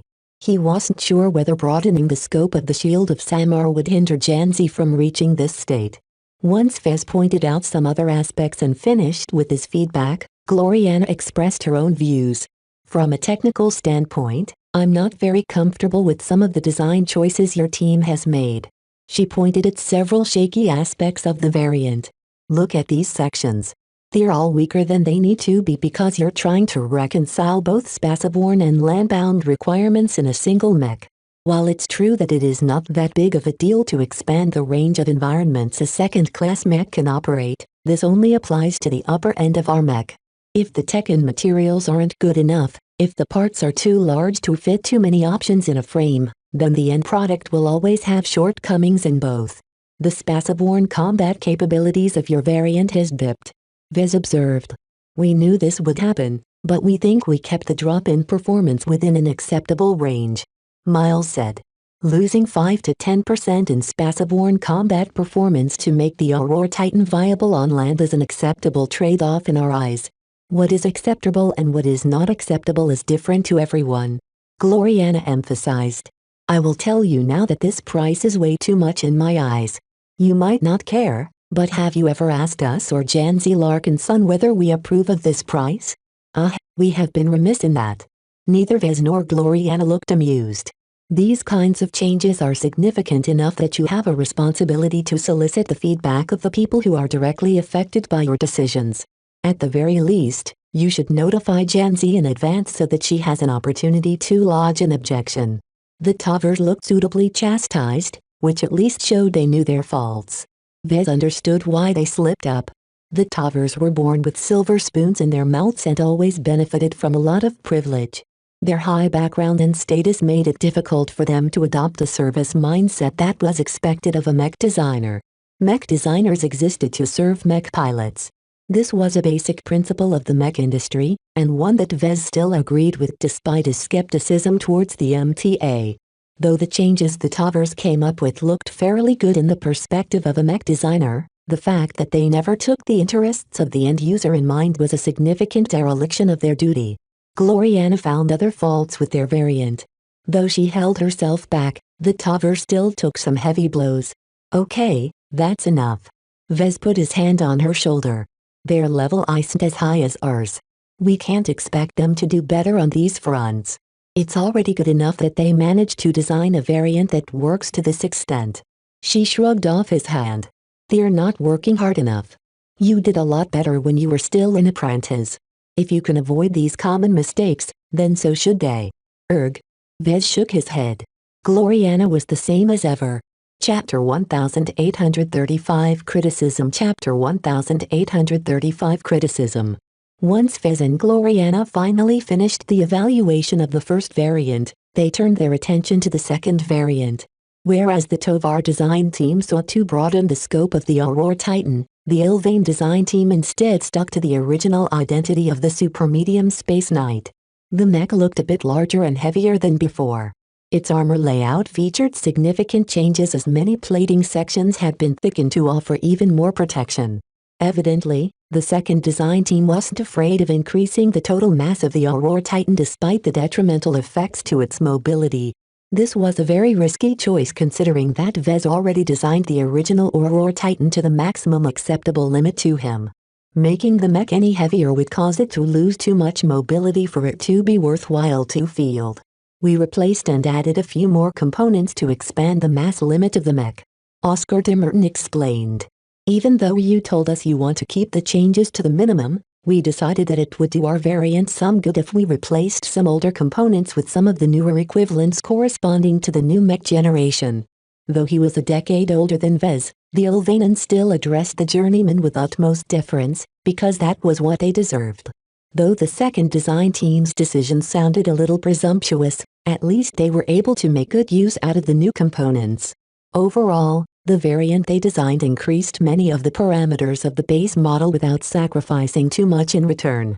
The most significant price they paid was making the mech vastly more expensive, as Vez would have to license a bunch of new components in order to gain the right to incorporate them in the updated version of the Aurora Titan. Your team completely disregarded frugality in upgrading the Aurora Titan, Vez ascertained. It's like you guys acted that you have an unlimited bank account at your disposal. While I admit that it is barely acceptable in this case, you should really pay more attention to cost and efficiency next time. Vez was willing to squander quite a lot of money if it helped Janzi become more relevant in battle and increase her odds of advancement. I see you have opted to keep the mobility of the mech as even as possible while taking advantage of the expanded limits by augmenting its defense. Why have you opted to strengthen its advantages as opposed to shoring up its weaknesses? We failed to solicit Miss Janzi Larkinson's opinions, but we thought that a Space Knight specialist such as her would always appreciate any changes that enhanced the primary function of her mech. We considered the option of expanding the mech mobility, but the gains are insignificant enough to make the mech more useful. It will always be a fairly slow and sluggish mech. It doesn't matter how fast a snail can move. It can never outpace a rabbit. Gloriana remarked. That said, I understand the other side of the argument as well. The Aurora Titan is really too slow. Vez didn't object to this decision. The Aurora Titan had always been based around the concept of extreme defense. While it was less versatile and applicable than conventional Space Knights, he never intended it to be used in a normal fashion. This variant improves upon most of the primary functions of the original design, he said. When mech designers receive an assignment to upgrade a mech, they should always assume the client or end user wishes to maintain the identity of the older version. This is the safest and most straightforward approach you can take when it isn't possible or convenient to solicit feedback from the relevant people. We thought so as well, sir, Oscar said. We had faith in your design concept. Since you deliberately designed the Aurora Titan to be so skewed towards defense at the cost of offense and mobility, we should honor your intentions and do our best to retain your original design choices. Vez twitched his mouth. The second design team mostly consisted of Ilvanans, who possessed an extremely high devotion towards the bright martyr. In their eyes, Vez was never wrong. Each of his designs were holy products blessed by the great prophet himself. As good as you think I am, I'm not a match for a senior or a master, he told them. My mech are far from the ideal that Gloriana and I like them to be. There is always a way to improve our mech. We can even reconsider some of our design choices in light of new possibilities or an expanded vision. He wasn't sure whether the Ilvanans accepted his message or not. Their admiring eyes towards him hadn't fluctuated at all as he tried to steer them towards a heavier mindset. Oh, well, at least 2 out of 6 of the mech designers of the second design team were not as deluded. Mayor Tordo, Meryl Truman, what do you think about our work? The 2 sole non-Ilvanans in the second design team had been standing back for separate reasons. Mayor Tordo might be a brilliant graduate of an elite design university, but he was just a novice mech designer right now. As for Meryl Truman, though she possessed a lot more life experience, her unclean background made it difficult for her to fit in with her more orthodox colleagues. Mayer, the youngest of the two, spoke first. I haven't been able to be of much use in this instance. I still need to catch up and improve my foundation. My specialty hasn't been of much use either. Your mech lack an enhanced command, communication and control system that is customary in military mech designs. Vez nodded in acknowledgement. Most of my mech are aimed towards private sector usage. In general, most outfits don't have any heavy demands in this area. Communication is rudimentary and coordination is haphazard at best. It's overkill to add advanced communication systems to our mech. Will that still be the case for the mech intended for your own mech pilots? Mayer questioned. From what I've learned, the mech pilots of your Larkin Sun clan are mostly up to military standard. They have the discipline and training to perform advanced tactics and formations that most outfits eschew. The young recruit actually had a very good point. When it came to commercial mech designs, it wasn't wrong for him to stick to his original stance, but if he designed a mech for his own people, he could do more. We'll talk later about this subject in private, Mayer. I'm interested to hear your thoughts. For now, let's resume our evaluation of your work. The second variant may have succeeded in elevating the performance of the original Aurora Titan, but that was mostly due to the vastly improved armor plating and other replacements. In other words, the Ilvain design team forcibly elevated the performance of the mech by taking advantage of much better and much more expensive tech and materials. There wasn't anything wrong with that. Vez resorted to this approach a couple of times as well. The bigger issue was that the second design team hadn't paid enough attention to refining their implementation. The sloppiness of their work not only reflected their limited design capabilities, but also a lack of attentiveness towards maximizing efficiency. Vez already anticipated the former, but he was not as tolerant of the latter. In fact, Gloriana had a bigger problem with regards to this issue. Your team has implemented too many changes. That's not a problem in itself, but each alteration results in a series of other shifts. Don't you realize how misaligned the mech has become due to the cascade of changes? She complained. We thought we had it under control. It's not good enough. None of you see this mech the way we do. If you possess our depth, you wouldn't have been so eager to alter so many variables at the same time. Don't fix it if it ain't broke. Vez spoke. Some of the upgrades your team has implemented only result in minor improvements in performance, yet the disruption they have caused to the alignments of other components is very significant. While I can tell you did your best in remedying the side effects, you should have reconsidered whether it was worthwhile to make these changes. The Ilvain design team possessed an abundance of enthusiasm, but lacked restraint. Part of it was the fault of the team leader. Vez expected too much from Oscar Dimmerton, who supposedly worked for several other Ilvain and mech designers in a team environment. We are not accustomed to performing our work with this degree of autonomy, the man explained. We were faced with an abundance of choice and not a lot of guidance to focus our creative efforts. That was a reasonable argument. Though Gloriana thought that they should have known better, Vez didn't think it was a big deal. They could address all of these issues over time. Exposing these problems was part of the test.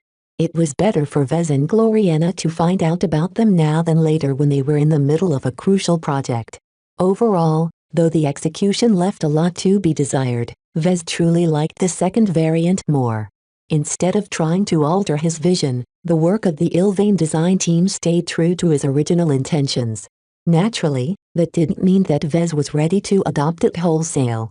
Once the feedback session came to an end, he clapped in order to gather everyone's attention. All right, I'm generally satisfied with your efforts. I'll be taking your variants and borrow from them as needed to design my own revision of the Aurora Titan design. Many of you have come up with at least some good ideas that I don't mind seeing in Jantis' upgraded mech. I'll properly credit all of you for your contributions. While the mech designers received a mix of praises and criticism, the latter cut the deepest. Humans were always more sensitive towards attacks rather than compliments. While Vez had tried to be even in his feedback, his subordinate mech designers acted as if 95% of his words consisted of direct attacks. Dealing with feedback in a mature fashion was a struggle for any creator. When they pour their entire hearts into a creation, It was natural to feel offended when some critics scorched their earnest efforts. However, that was no excuse for them to ignore the value of negative feedback. Even if someone hurled tons of personal insults at them, as long as a critic had a point, it should never be discounted out of hand. Of course, whether a mech designer actually decided to change course as a result of someone's complaints was another matter. Some issues concern differences in style or differences in taste. A mech designer shouldn't be so eager in pleasing the loudest voices because they risked losing their way. Fortunately, this problem was not acute as both Vez and Gloriana mainly stuck to pointing out mistakes that the lower-ranking mech designers absolutely should have avoided. Addressing them would definitely improve their design work. Once they dismissed the design teams, Vez turned to Gloriana. "So what do you think about our design teams so far?" She frowned. "They're not as good as the design teams that I'm used to back at home. That's a given considering how junior they are. They're not as good as us or the mech designers from your home state. We have to make do with what we can get. You could have hired some actual journeymen or seniors, you know. I prefer to raise them from my own ranks," he reminded her. "Hiring more experienced mech designers will boost us in the short term, but it will hobble the LMC's design department in the long term. Be patient. Just give it some time. Perhaps some of them will make journeymen one day. In a century, maybe." All in all, Vez was happy with what he got. He estimated he could finish his revision for the Aurora Titan in less than a week. This was enough time to overhaul the Shield of Samar so that Janzi Larkin's son would be ready for whatever the Sandmen did next. Chapter 1836 Conflicting Will Chapter 1836 Conflicting Will. What enabled mech pilots to advance to expert candidates? What enabled expert candidates to advance to expert pilots? Vez used to believe it was simple. A mech pilot with spiritual potential, meaning that he possessed more than a significant amount of spiritual energy, developed his strength by undergoing a gradual mental evolution. As long as a mech pilot found a reason to fight for and devoted his entire will towards this concept, they would eventually grow strong enough to pierce through a veil and become an extraordinary individual. Yet the story was not as simple as Vez initially thought. The thin veil that separated an ordinary mech pilot from the realm of expert candidate was a lot thicker than Vez thought. The same applied to the barrier between expert candidate and expert pilot. Vez was not a mech pilot. His evolution as a mech designer was not very relevant in this instance. Both mech pilots and mech designers developed in different ways. The growth trajectory of mech designers didn't include an equivalent to expert candidates. Vez only possessed a rudimentary understanding of this phase. He always figured that it was only a matter of time for candidates to advance to expert pilot. He wasn't wrong. Not completely. The chances that an expert candidate broke through to expert pilot was a lot higher than an ordinary mech pilot jumping to expert candidate. Yet that chance was not equivalent to a guarantee. Later on, Vez learned that plenty of expert candidates failed to make the most important step for whatever reason. Vez saw that both Janzi and Tusa had progressed a lot as expert candidates. They polished their rudimentary force of wills into a strong and pure reflection of their fighting spirit. Yet as exceptional as they appeared to his spiritual senses, he somehow sensed that they lacked a key ingredient that allowed them to break through their bottleneck. What was it? Were they lacking in stimulation? Was there some sort of flaw in their mental wills? Was their spiritual potential insufficient to support them in their final step?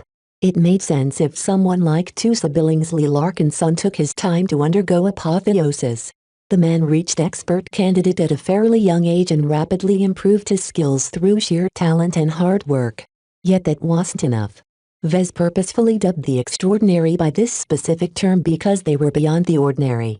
The implication was that advancing to an extraordinary state required someone to already be exceptional. It sounded like a chicken and egg problem. For an expert candidate to become an expert pilot, the person in question already needed to replicate the performance of an expert pilot to an extent. How could that be possible? An expert candidate was called this way because they only possessed the potential of an expert pilot, and not the corresponding power. Perhaps the only way to square the circle is through immense external stimuli. The way Janzi Larkin's son advanced during a non-life-threatening mech exhibition was a very rare exception. Most mech pilots didn't turn into expert candidates by participating in a show.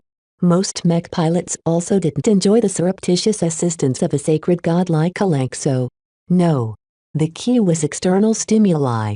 To be more specific, the most reliable method to encourage mech pilots to push themselves beyond their limits was through subjecting them through life-and-death battles.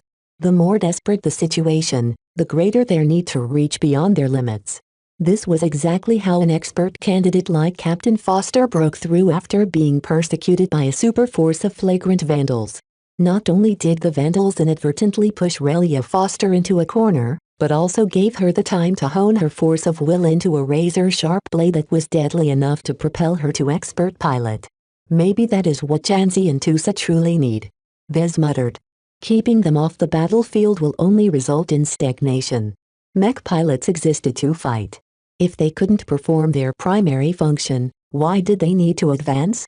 Expert pilots only emerged when mech pilots realized their inadequacy and threw their entire weight behind chasing after strength. Only by wholeheartedly pursuing the strength to increase their chances of survival and bring them closer to achieving their goals would they become worthy enough to shed their mortal shackles. Vez therefore believed that he should find some way to push Janzi and Tusa into action sometime in the future. If they failed to make any progress while they were drilling with Larkin Sons, then obviously something had to change. As for Silent William, Vez immediately experienced a headache whenever he thought about him. The mute mech pilot and exile from the vicious Mountain Star sector had gained a lot of spiritual potency since Vez operated on his spirituality. Yet the Urbesh clansman remained ordinary as any other mech pilot. His spiritual potential may have ballooned, but it was still largely untapped. Despite experiencing months of harrowing battles against the Sandmen, none of the stimuli caused William Urbesh to form a coherent force of will. What was the problem? What was taking him so long? In order to solve this conundrum once and for all, Vez ordered William to report to the lab. Once there, Vez drugged the mech pilot and placed his unconscious body in an enclosed lab. Since William was by all accounts silent and unresponsive to others, Vez didn't even bother asking questions to him. He would just keep his mouth shut anyway. So what are you going to do with him? Gloriana asked as she stood in the observer's room while holding her cat. Meow. Clixie wasn't interested in the proceedings. All she cared about was getting pampered by her owner. Meow. Nya. Lucky on the other hand was tugging and playing with the golden cat. The two had been spending a lot of time together, which wasn't surprising considering Vez lugged the Larkin Sun mandate wherever he went. Right now, Vez placed his book out of the way in order to place his full attention on this problem. In order to get in the good graces of the Rim Guardians and thereby gain an opportunity to earn a lot more MTA merits, he needed to complete this task of theirs. Vez thought he already got the largest hurdle out of the way by getting rid of William Urbesh's deep-seated cowardice. Yet the spiritual surgery which turned William into an entirely new man also caused his mind and spirituality to split into two. As Vez concentrated his mind and carefully inspected the unconscious mech pilot's mental state, he ascertained that nothing much had changed since he last performed an inspection. Around 30% of his mind and spirit was occupied by the original William. This was the coward part of him that abhorred any type of confrontation. 70% consisted of the contaminant that Vez had introduced into the foreigner's mind. This portion came from Nixie, the ancient alien spiritual entity that was safely locked away inside the ancient sarcophagus. Nixie was overflowing with attributes related to tyranny, superiority and hostility. These attributes completely cancelled out the original William's cowardice and allowed the mech pilot to get over his fear of battle. In that sense, Vez succeeded in overcoming the first hurdle. Yet turning William into a competent mech pilot was only half the battle. It was a lot harder to drag a mech pilot into the realm of expert candidate. Vez had seen so many mech pilots who possessed spiritual potential but never found the opportunity to infuse it into their wills. Part of it was because they might not possess a sufficient amount of potential. Another part of it was that their will was not receptive enough to accept empowerment. This might be the primary reason for William's block. It wasn't that he failed to get enough stimulation. The problem instead lay in William's foundation as a person. Those worthy to transcend mortality needed to possess a strong mind and a focused mind. A split mind like William's was anything but conducive towards the formation of a force of will. "The fault lies with me, then," he murmured. "So can you fix whatever is wrong with him?" Gloriana curiously asked. She didn't understand much of what Vez was trying to do. She was mainly here because she insisted on witnessing what Vez could do with William. "I have some ideas." "Then why haven't you tried them out yet?" "They're dangerous. Anything that manipulates the mind or spirit is something that inherently changes the essence of an individual. It is too easy to screw up and cause someone's personality to warp. In fact, I've already done that to William. He's essentially a damaged human." "Well, whatever's wrong, there's one thing I know, Vez. If there's a fault, there's a way to remedy it. Always." Vez contemplated her words. Of course she would say something like that. Though her advice sounded obvious, it was not that straightforward when it came to spiritual alteration. Or was it? Perhaps he was overcomplicating the matter. Maybe messing with someone's mind was similar to messing with the mech. As long as Vez made some purposeful changes, he could achieve the effect he wanted without producing a lot of unintended consequences. The main reason why he lacked confidence was that Vez possessed too little depth in the field of spiritual engineering and spiritual manipulation. In other words, he was a wizard when it came to mech, but a brute when it came to manipulating minds. This analogy was apt because he was aware that he possessed the power to effect change, but lacked the knowledge and technique to wield it with actual skill. Sometimes, Vez really wished his mother passed on a manual or a textbook or something. She had been too remiss in educating him in how to utilize his spiritual powers. Well, he had been doing decently so far. At least he succeeded in utilizing his spirituality in mech design. Now he just needed to gain some proficiency in manipulating mech pilots in order to complete the circle. Vez briefly described William's mental state to Gloriana. "How would you go about in solving this problem? Mind you, the situation is very delicate, so I need to keep my intervention as light as possible." She fell into thought while stroking Clexie's belly. "I would contemplate 3 different options. The first possible solution is to balance out the 2 elements.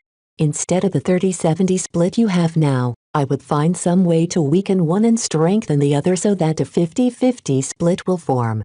A balance doesn't solve the fundamental problem that a split has occurred in the first place," Vez pointed out.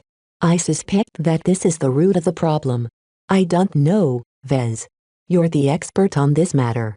I just think that balance is better than imbalance. Perhaps a surprising change might take place once William's opposite sides become equal to each other. They might cancel each other out or form some sort of harmony that causes them to merge together." This was pure speculation to Vez. He could not afford to go forward on baseless assumptions. At the very least, a theory had to be backed by solid logic in order to inspire confidence. "What other guesses do you have?" "Well, the other option is to tilt the odds until the stalemate breaks. Either the cowardly side of William wins, or the Nixie side of him takes over." "No." Vez forcefully shook his head. "That is taking a step backward. Restoring William's cowardly personality puts us back to the beginning, while allowing Nixie to take over is unacceptable." "Why so?" She tilted her head. "What makes you so afraid of this divine entity? Are you sure that letting him take over results in a bad outcome?" Her words caused him to revisit his assumptions. He sort of took it for granted that letting Nixie take over William's mind, spirit and body was a very bad idea, yet why did he believe this to be the case? Was it just his primal fear for the ancient alien entity talking? Just thinking about paying another visit to the Red Coffin practically inspires panic in his being. Allowing Nixie to extend his reach beyond his primordial prison sounded like a very bad idea. His intuition was practically ringing alarm bells. "Let's put this suggestion aside," Vez mildly said. "You said you have a third possible solution. What other means can we employ to remove William's block?" "Well, Chapter 1837 Living Product Chapter 1837 Living Product. Gloriana provided Vez with several suggestions on how to resolve Silent William's inability to advance to expert candidate. Neither of the options she mentioned so far inspired confidence in Vez. Operating on someone's mind and spirit was an extremely sensitive act that had far-reaching effects on someone's psyche and personality. He understood far too little about humans and the human mind to consider himself an expert in this field. Due to his concerns and apprehensions, he found it difficult to come up with solutions on his own. This was why he welcomed the input of an outsider like Gloriana. Her lack of understanding in the spiritual field aside, her ignorance granted her a fresh and untainted perspective towards the problem Vez was facing. Sometimes, all it took to solve a complex problem was a simple but novel solution. Her third suggestion exceeded anything Vez could conceive of on his own. It sounded so radical that his thoughts almost crashed. "Say again?" "You heard me," she said as she continued to ruffle Clexie's fur. "You need to solve the separation in William's mind so that both sides are able to blend and coexist as one." "Well, doesn't this sound familiar to you? From what y'all described to me, the divinity that people like you, me and William possess is identical to the proto-gods y'all been working with all along. Aside from the fact that the latter isn't anchored by a corporeal vessel, it doesn't sound like they are fundamentally different from gods in the making such as you, me and every other exceptional mech pilot and mech designer." Vez simply couldn't connect the two. Not immediately. Spiritual products were entirely different from higher-ranking mech pilots and mech designers. Were they? The moment Gloriana threw out this seemingly simple but incredibly radical equation, Vez couldn't help but linger over it. His values and principles as a decent human being recoiled at any suggestion that a human's spirituality could be treated in the same fashion as a spiritual product. The former was a complete, sentient and living entity, while the other was a product designed and created to fulfill a specific purpose. Yet, were designed spirits not complete, sentient and alive? Were humans not created to fulfill some purposes as well, such as procreation and the continuation of their species? If Vez set aside the perspective of a common human being, then the two actually had a lot more common than he initially assumed. It was difficult to put human spirituality in the same category as spiritual products. He had been raised as a proper brighter, and inherited the principles that almost every school instilled in humans. Human life was precious and deserved to be treated with dignity. It was forbidden to tamper with human minds. Artificially altering human beings in order to program them into different persons was one of the biggest violations of human rights in human space. This was a crime that would almost certainly provoke the Big Two into squashing him into paste. Even though Vez learned later on that enforcement was less than rigorous, it was still difficult for Vez to do something that completely crossed the line. Of course, what Vez had already done to silent William broke several taboos. Yet he always had William's best interests at heart. He hadn't tampered with William's mind. He cured the mech pilot by performing a benign spiritual procedure that got rid of one of his disorders.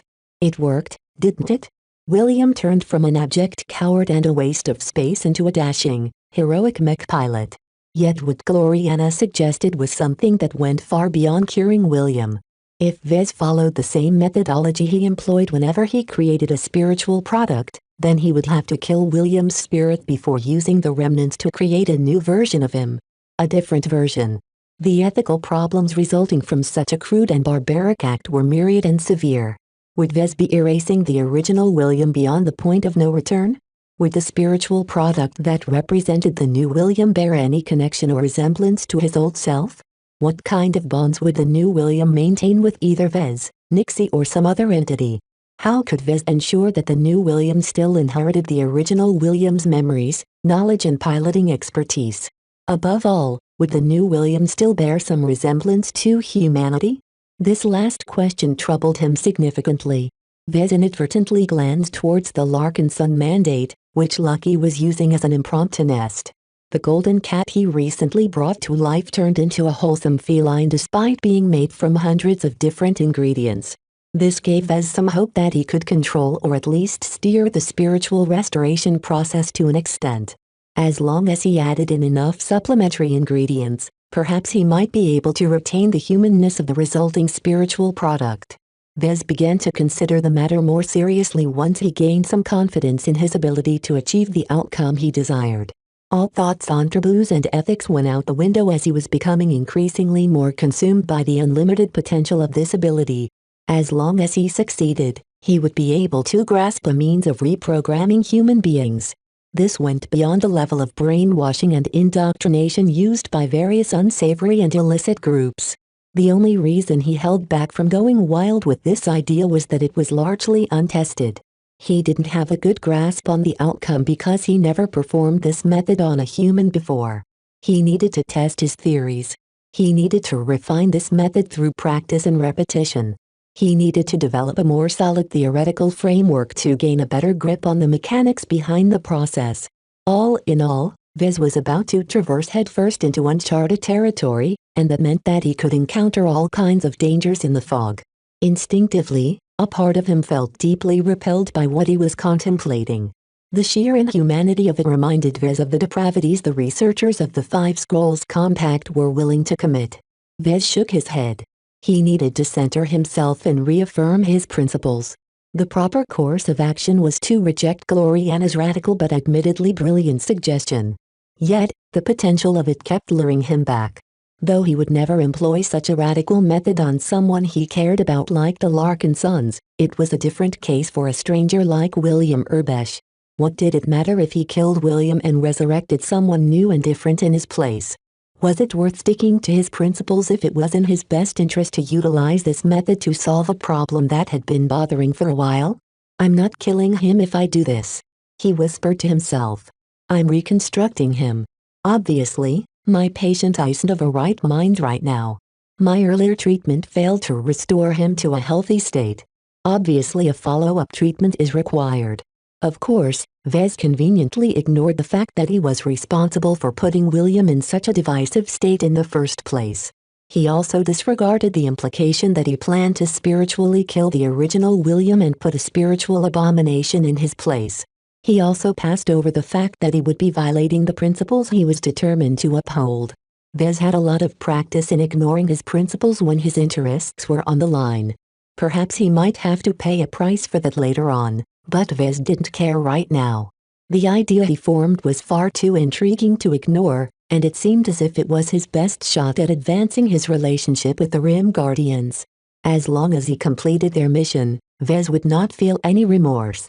Though this operation sounded extremely risky, Vez was too impatient to bother with trying out this method on test subjects. He already had a decent amount of practice with creating spiritual products, and this shouldn't be any different. Gloriana was right that human spirituality was little different from the design spirits he worked on a daily basis. Kalanxo even used to be a real living exobeast before she transcended into a purely spiritual existence. "Let's perform this experiment right away." He grinned as he became more enthused by the possibilities. "He'll have to retrieve some objects and make some preparations." He began to bring over a stone lockbox from the vault. He primarily wanted to have a charged stone by his side in order to compensate and supplement his spiritual energy expenditure. As for the stone lockbox, Vez just wanted to keep them close as a precaution. If he somehow managed to birth an eldritch horror, he might have to borrow the stone's offensive amplification charge to slay the spiritual monster. The stone lockbox could be put to use in a variety of ways, such as using it as an improvised helmet to defend himself against the direct spiritual attacks. Once he brought these objects to the lab chamber, he began to sit and create some empowered spiritual images. Just like with his other spiritual products, these spiritual images basically functioned like blueprints. At least that was what he hoped. It seemed to work out the last time. When Vez created the golden cat, the resulting spiritual product matched the image of a cat he formed. Even though Vez hadn't created a perfect image that contained a complete library of cat-related properties, the golden cat still behaved perfectly like one. This meant that Vez didn't need to be too specific or thorough in constructing an image of Silent William as an ideal mech pilot. Intent and purpose mattered more than precision when it came to spirituality. That, and the ingredients mattered a lot as well, but Vez already had that covered. He did not intend to blend in anything aside from the split portions of spirituality in William's mind. It wasn't as if he was tempted to steal an expert pilot's spiritual fragment and throw it into the mix, but Vez was afraid this would only result in a detrimental outcome. Since he was doing something very new, it was best to keep it simple and keep out as many variables as possible. While Vez worked to prepare his upcoming operation, Gloriana sat quietly while peppering him with questions whenever he took a small break. "Are you confident you'll succeed?" she asked with curious eyes. "I am," he answered. "Though I'm not certain what will happen, my intuition tells me that this is a sound idea. At the very least, the logic of it is solid. It's the details that concern me.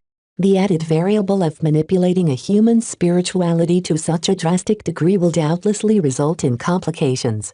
The devil is in the detail," Gloriana remarked. "Sometimes, the smallest variables have a way to completely upend your expectations. Make sure you are ready to respond to any unexpected developments." "I know. Do you need my help?" "Since you're performing another miracle, my assistance can improve the outcome." Vez immediately shook his head. "No thanks. You still haven't recovered from your involvement in the creation of the golden cat. I don't want to prolong your weak state any further. I need you back to normal as fast as possible so you can fully participate in my Larkin Sun mech design project." "So the life of a human being is less valuable than a mech design to you?" "Yup," Vez answered without hesitation. "Especially when that human being is just some random schmuck and the mech design in question plays an extremely vital role in the evolution of the Larkin Sun clan. There is no question which one is more important." Gloriana looked amused. "If you say so. Aren't you afraid that William won't come out right after you are done with him? Without my ability to fix imperfections, you're going to produce a very flawed product." "It doesn't matter. I'm not aiming to create a perfect living product.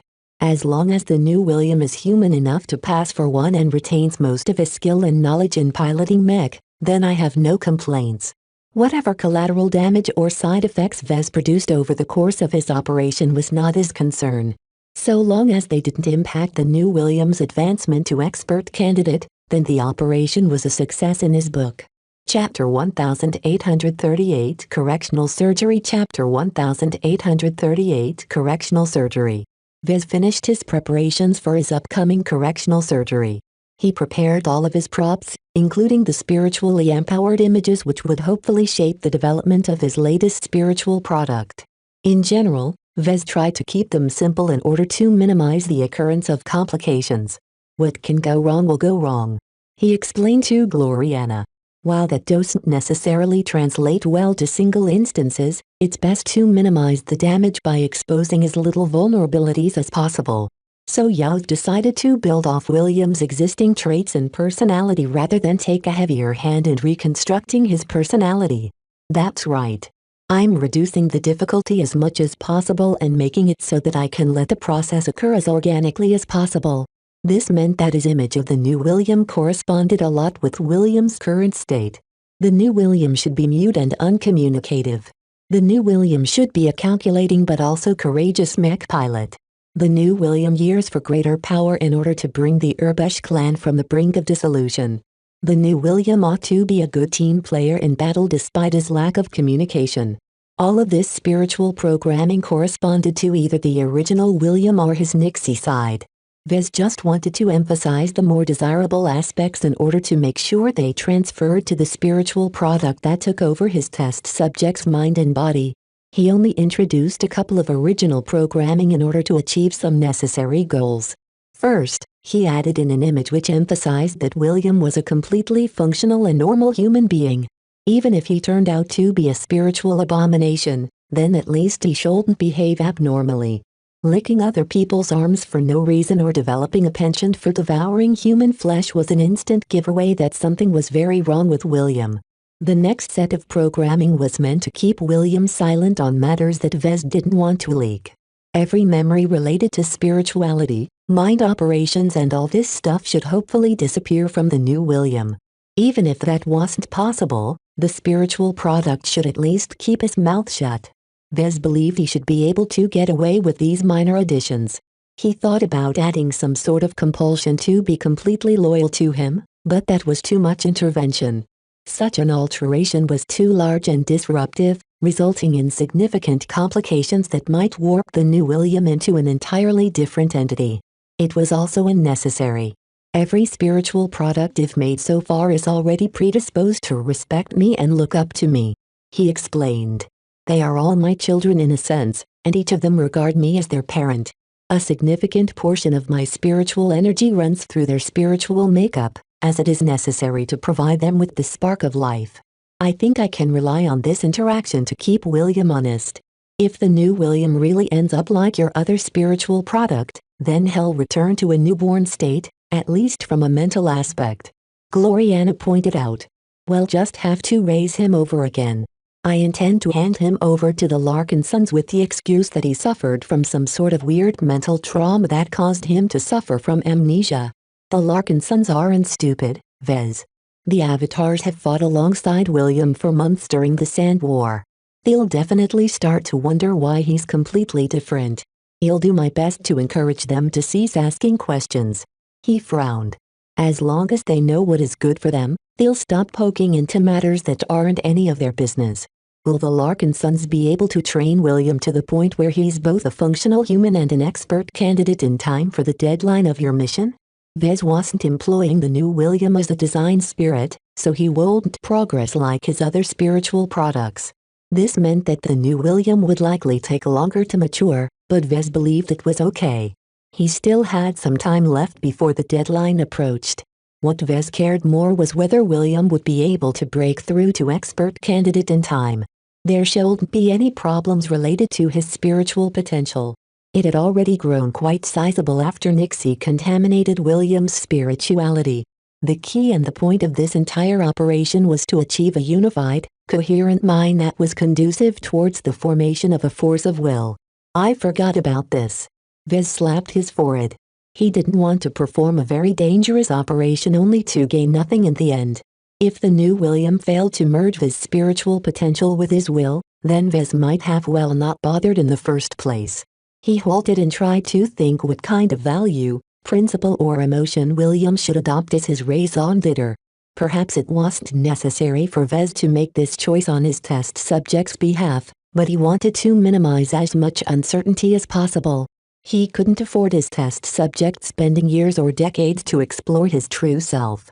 Skipping this potentially lengthy process ensured that Vez would be able to achieve quick results. He'll have to make a choice that best conforms to William's new personality. He rubbed his smooth-shaven chin. One that is powerful enough to make him dedicate his whole life towards. What did William fight for? Vez actually didn't know. He never bothered questioning the mech pilot properly after he went mute. Prying answers from a man that wanted to stay uncommunicative was an exercise in futility. As Vez gazed at his unconscious test subject, he suddenly snapped his fingers. I don't need to ask him. He'll just lift the answer straight out of his mind. Vez proceeded to concentrate and delve into William's unconscious mind and spirituality. He was already familiar with the division between the original William and the presence of Nixie. What Vez wanted to do was investigate their respective motivations. It wasn't difficult to figure out their motivations. The original William wanted to become a powerful mech pilot and be worthy of leading the Urbesh clan back to power. This was something every mech pilot from the Garland Empire dreamed of, especially those born into clans and tribes. As for Nixie, the ancient alien's motivations were kind of obvious. The alien wanted nothing more than to restore himself to power and dominate the galaxy or something. The two aren't exactly the same, but there might be a way for one to feed the other. Both of them wanted to gain power. Vez preferred the new William to steer his drive towards a more healthy direction, such as trying to gain power in the martial-oriented Garland Empire. The last thing Vez wanted to see was to create a monstrous butcher in human skin that proceeded to use his extraordinary power to kill as many humans possible. I think I know what to do now. He proceeded to alter and tweak some of the images he made to emphasize this aspect of the original William as much as possible. In fact, Vez might have gone overboard and exaggerated this desire, but that wasn't necessarily a bad thing.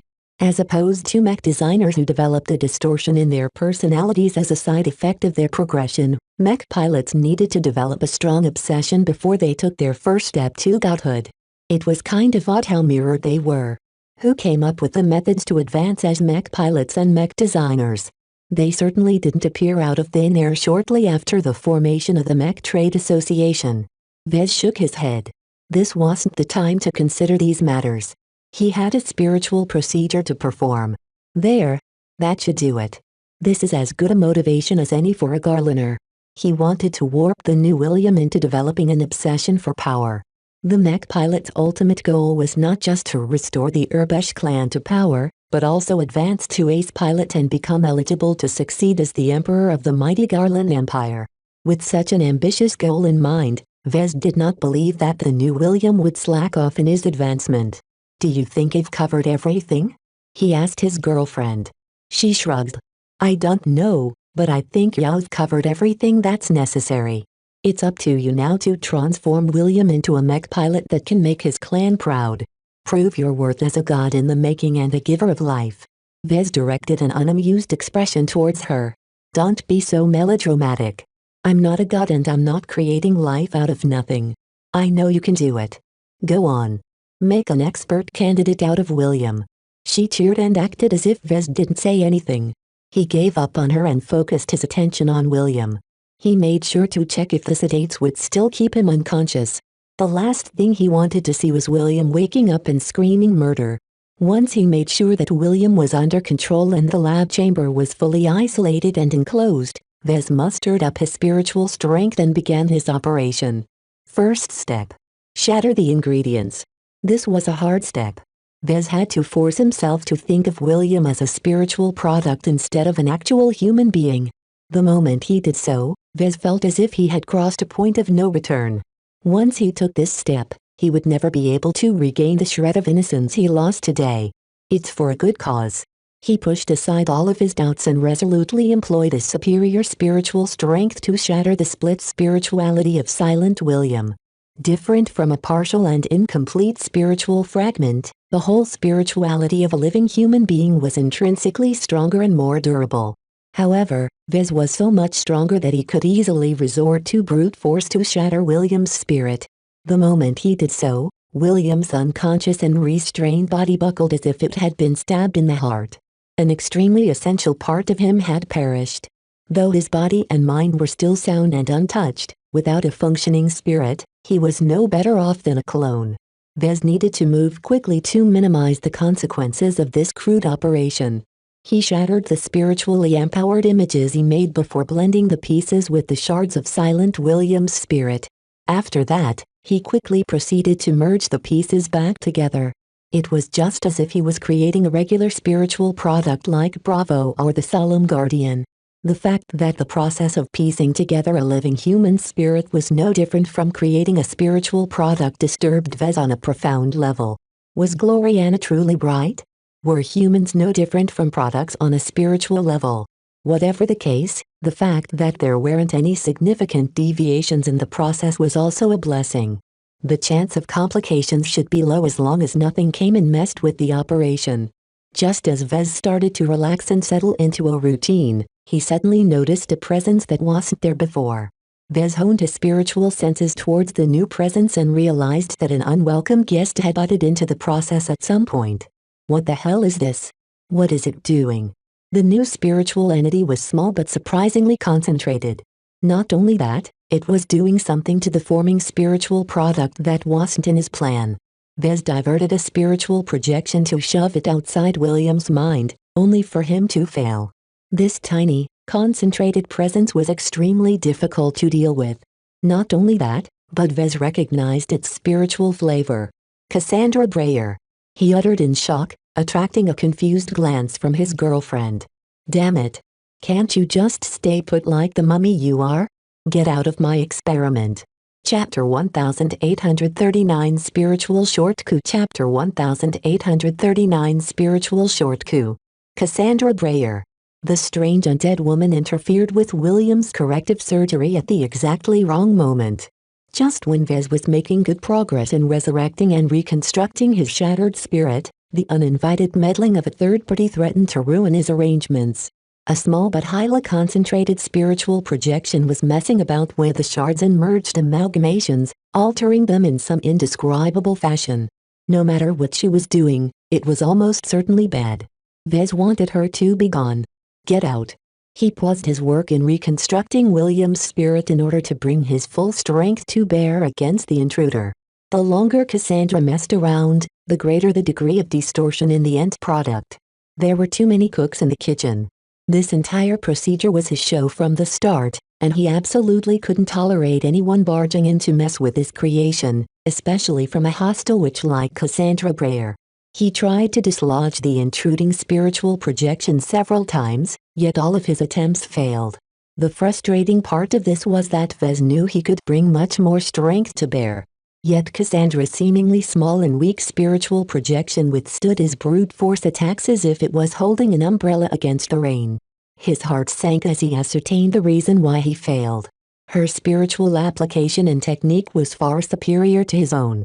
Instead of forming a solid projection, it instead consisted of countless tiny building blocks that chained and meshed together in incredibly complex abstruse patterns that reminded Vez of circuitry. Such an arrangement bespoke of an extremely deep proficiency in spiritual engineering, the likes of which went far beyond Vez could ever conceive on his own. The disparity between his simple spiritual mallet and Cassandra's incredibly refined spiritual probe was too much. Vez darkened even further. Did he have to expend some of his stone's offensive charge in order to destroy this interloper? Though he was sure that Cassandra wasn't strong enough to withstand its destructive power, Vez was very hesitant about wasting the stone's remaining potency. Having found no other spiritually reactive exotic like it, Vez wanted to preserve it as a trump card against truly implacable foes. Right now, using it on something that he should have been able to defeat on his own was an incredible waste. I guess I'll fall back to the stupid option then. I don't believe you can withstand my attacks forever. If a certain amount of brute force didn't work, then Vez could always employ it again. And again. And again.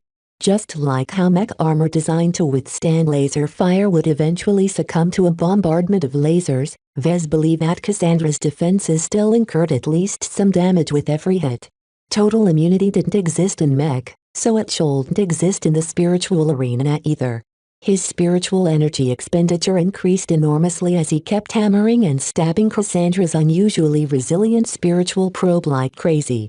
William Urbesh's half-constructed spirit started to stagnate and regress due to being neglected. It didn't help that Vez was acting like a bull in a china shop and tore up some of the surrounding spiritual shards. He didn't care about the collateral damage right now.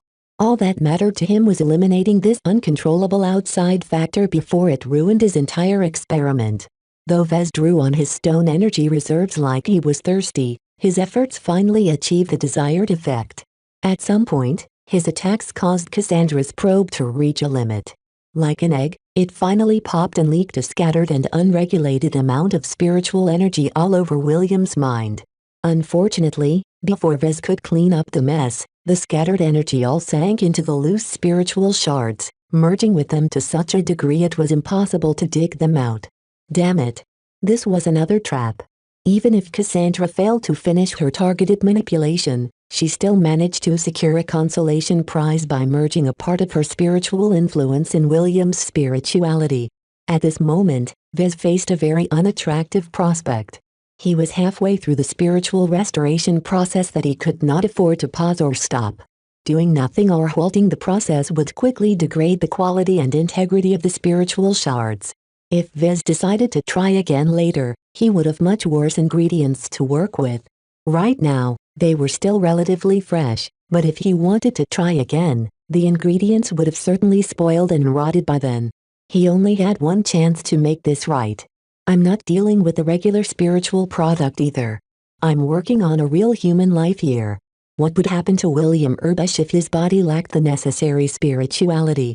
Would Vez still be able to merge William's reconstructed spirituality back to his body if he delayed the matter by a couple of days? Vez didn't know the answers to these questions, but he could not afford to be reckless on this front. His keen sense of risk told him that it would be best if he proceeded with the operation as best as possible regardless of the uncontrollable variables that Cassandra introduced. As an artist and a creator, this was a profoundly awful decision to make. Vez felt as if he spent a lot of time to cool a meal for himself, only for one of his enemies to dump an entire cup of sugar on his casserole. Would he still be able to stomach the finished product after it had been tampered with to such an extent? Unfortunately, eating something excessively sweet was better than going hungry. What a devious plan, Cassandra. I guess you win this time. Vez was in a bad mood throughout the remainder of the session. He tried his best to separate his emotions from his work and ensure that William's spirit received the best care possible. It was difficult. His patience frayed and he was reaching the limits to his tolerance. His distaste in integrating spiritual shards that had been contaminated with a hint of Cassandra's spirituality sat very poorly with him. If possible, Vez vastly preferred to throw away these contaminated shards.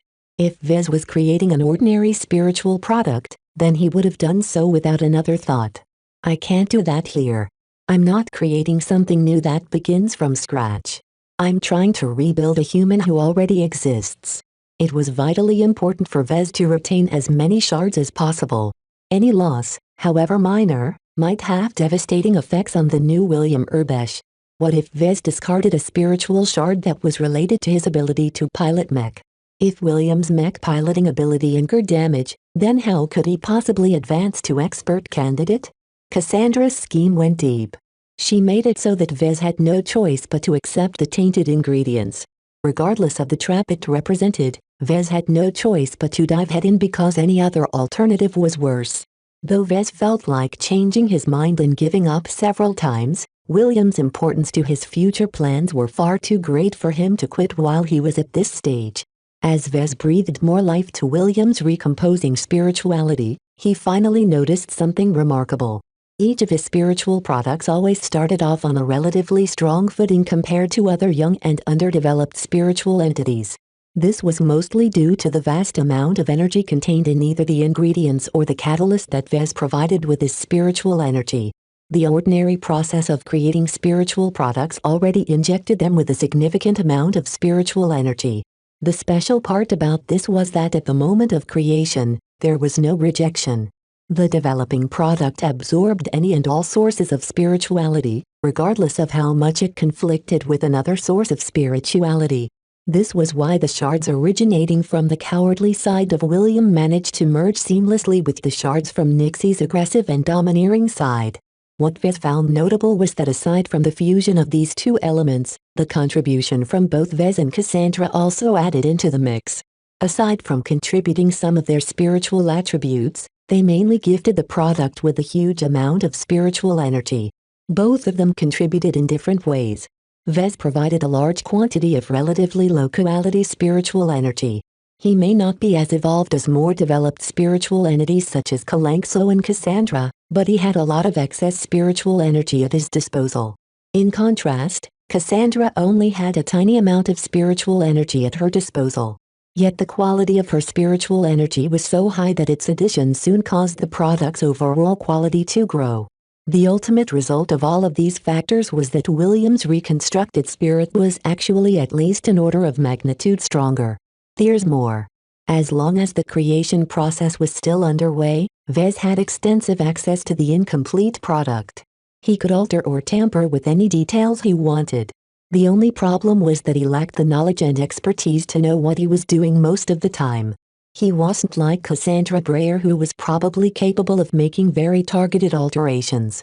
That meant that it wasn't a good idea for him to attempt to reprogram the spiritual shards. It was like trying to mess with the operating system of a mech when he wasn't familiar with the programming language. This doesn't apply to everything. There are still some areas that I'm familiar with. I have to make the most out of this temporary period where I'm in complete control. Vez suddenly made a very sudden realization. Right now, he was attempting to reforge William's spirituality so that it could support the formation of a force of will. Why should he wait for the new William to form a force of will when Vez could do it himself? If he acted right away and manipulated William's spirituality to form an appropriate force of will, wouldn't he be able to complete the Rim Guardian fraternity's mission right away? His eyes lit up. This might be a reliable way to create expert candidates. Of course, this wasn't quite what he was looking for. Shattering someone's spiritual potential before trying to reconstruct it with an infusion of his spiritual energy would definitely warp someone's personality until they became an entirely different person. Vez could never bring himself to subject the likes of Melker Larkin son, Dietrich Kratz and other family or friends to such barbaric treatment. Everything had a price, and in this case it was way too high. Fortunately, it's always someone else who has to pay the greatest price. He smirked. This meant that this method was still acceptable to mech pilots he didn't particularly care about, such as William Urbesh. Vez focused on turning William into an expert candidate ahead of time. He recalled a time where Kalank so forcibly elevated Alois Pelican from someone who was close to reaching expert candidate into a very potent expert pilot. He replicated some of the methods he witnessed that time and employed his own amateur experiences in imitating a force of will. It wasn't actually very complicated.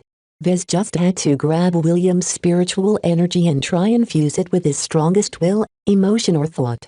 At this advanced stage in the process, the nearly complete spiritual product was already starting to connect and affect William's unconscious mind and body.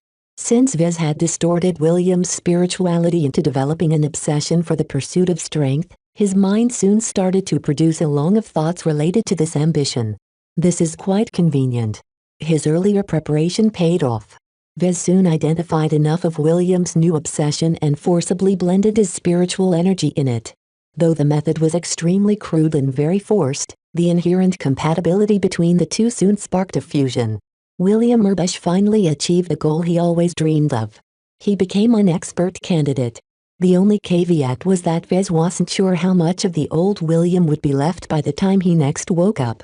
Chapter 1840 Job Well Done. Chapter 1840 Job Well Done.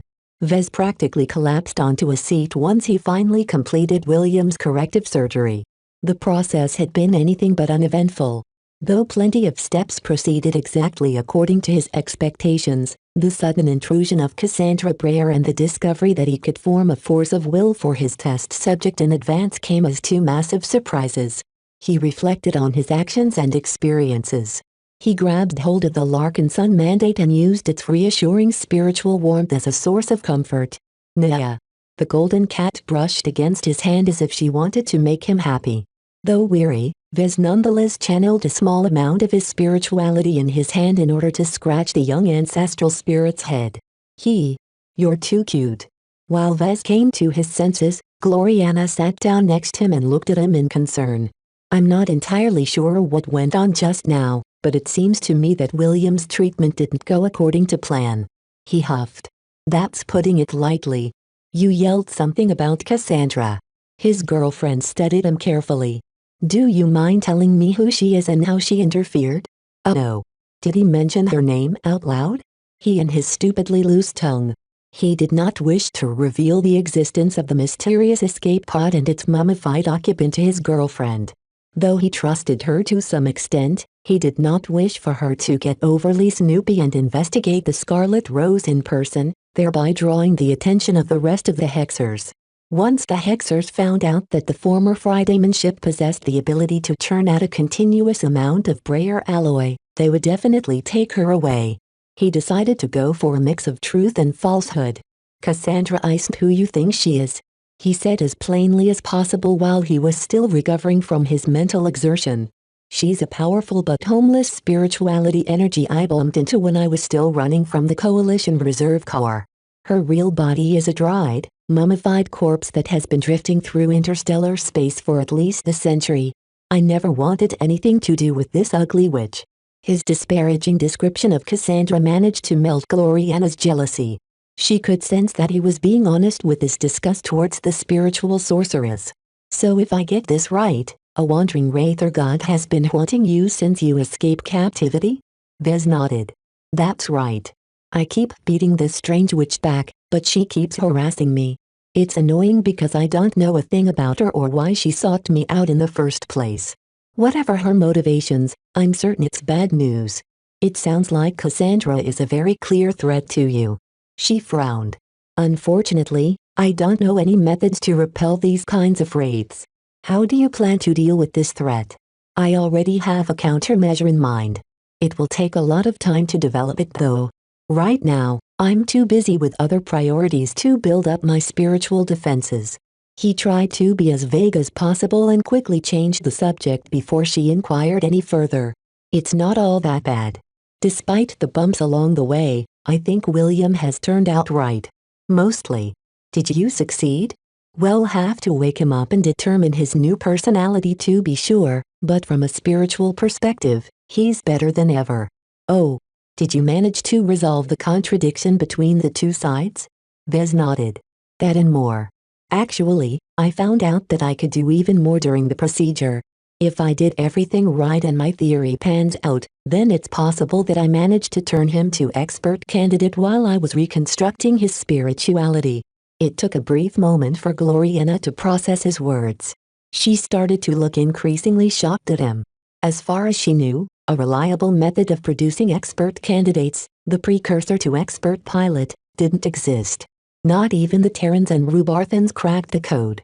They poured an endless amount of money and resources to figure out a reliable and practical way to produce expert candidates, but the best answer they came up with was to subject their mech pilots to brutally harsh training programs designed to stimulate as much potential out of them as possible.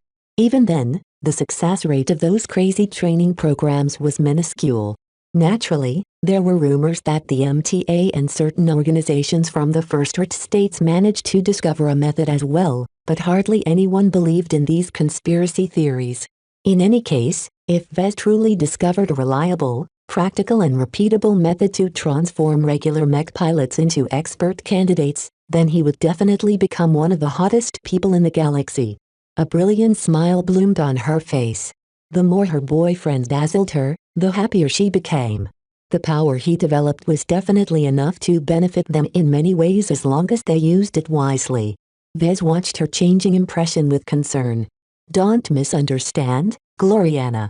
While it's technically possible for me to turn a normal mech pilot into an expert candidate, for now the price is too much to bear. Oh. Do tell. He gestured towards William's resting body in the testing chamber. Just like how I create my other spiritual products, I need to kill the mech pilot's spirit before using the pieces to create a new one. Would you ever want that to happen to your brother Brutus or someone else you care about? She realized the downsides of this procedure. Oh, you're right. I would rather keep my friends and family mortal than to kill their nascent divinities in order to birth a new but unfamiliar god. It's not a given that the new William is completely unrelated to the old one. He speculated. Different from spiritual products that start from scratch, a reconstructed spirit like the one I made for William will merge with his mind and body. The memories, instincts and other impulses stored in his brain will certainly affect William's spirit just as it exerts influence in turn. So the old and new will merge together and result in a personality that sits in between. Is that right? That's my prevailing theory right now. We'll have to wake up William and see what he is like to be sure. They waited a couple of hours for William to wake up on his own accord. Vez refused Gloriana's suggestion to wake him up right away because he could sense that the newly constructed spirit needed some time to sink into William's body. It was like watching a parasite latch onto William's mind and body. There was something vague, foreign and out of sync about William's new spirit. Due to this incompatibility, the spirit had to slowly ease back into place in order to buy time for both sides to reconcile with each other. The spirit affected the mind and the mind affected the spirit. Both of them altered each other as Vez had predicted. However, the spirit of an expert candidate was vastly stronger than William's unevolved mind. This caused William to interpret and process his memories, emotions and motivations in a significantly different light. Vez observed this transformation taking place in real time. While he wasn't good enough to understand the particulars, he was still able to ascertain that the fit between the different elements increased due to the spirit imposing itself onto the weaker spirit and body.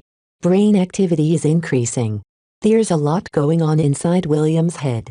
Gloriana reported as she kept her eye on the active lab console.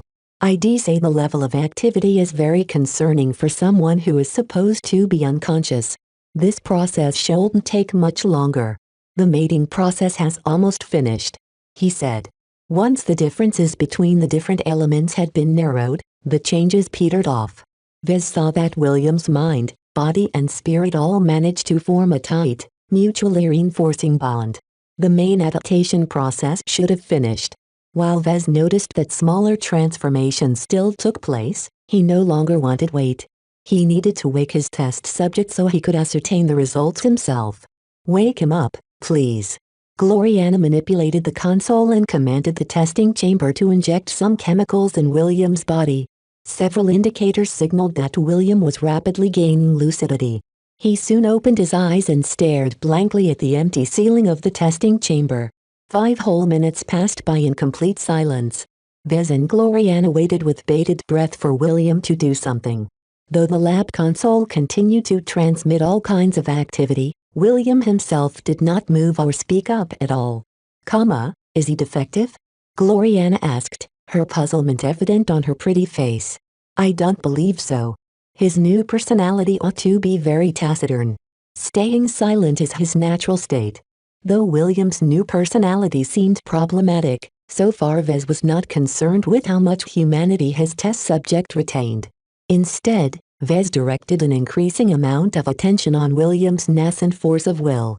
Initially, it seemed a bit listless and dormant, as if it didn't belong to William. Only after William's spirit managed to settle in did the force of will become more active. It was as if the unity between mind, body and spirit provided fertile ground for his force of will. Even then, Vez observed several problematic instances. A force of will was one of the most important expressions of a mech pilot, and it was vitally important that it completely embodied the mech pilot's values and ambitions. The fact that the force of will that Vez constructed for William failed to integrate completely was a very serious problem. Fortunately, just like everything else, William's spirit already started to correct for this incompatibility. This time, the process was much slower as the force of will was very difficult to change. In the end, Vez wasn't sure whether William actually possessed the strength of an expert candidate. The only way to find out was to stuff William inside a mech. Let's enter the chamber and talk to Mr. Urbesh, he suggested. His mental and spiritual changes have subsided. Vez and Gloriana entered the testing chamber with their cats in tow. Both of them regarded the restrained mech pilot with wariness. They witnessed the experiment from the side and knew that something was very different about William. Meow? Meow meow. With Lucky clinging cautiously behind his shoulder, Vez stepped forward until he loomed over his test subject. William Urbesh. Do you know who you are? The mech pilot directed his steely eyes at Vez. No words escaped from his mouth. Vez wanted to palm his face. He purposefully aimed to make sure that William remained averse to communication. This also happened to apply to him, so Vez won't necessarily be able to gain anything from William's mouth. It's clear he's still silent, William. Gloriana remarked as she hugged Clixie like a baby. What now? Let's throw him to Dr. Ranaya and Dr. Lupo so that they can examine his physical and mental condition. I want to make sure there is nothing wrong with his body and mind. Once we know that silent William isn't breaking down for whatever reason, I guess we'll stick him into a similar pod next.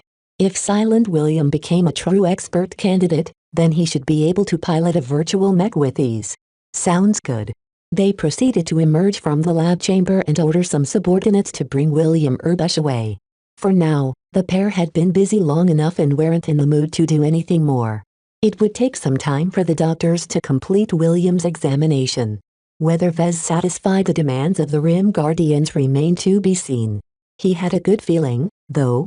As long as everyone conveniently ignored William's drastic personality changes, he truly had the grounds to revive the Urbesh clan now that he advanced to expert candidate.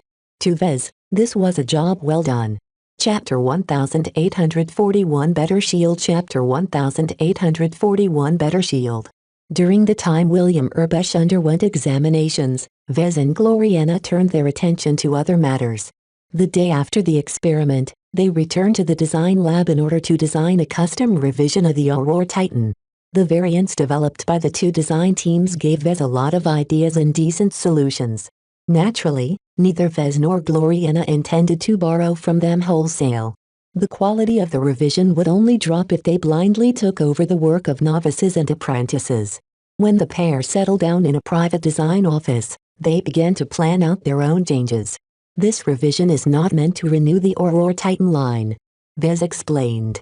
Instead, it's solely meant to upgrade a single copy, the one that my cousin Janzi Larkinson has adopted. Does that mean you intend to fabricate a brand new Aurora Titan? Vez shook his head. No. Janzi cares a lot about her unique mech and developed a very strong bond with the machine.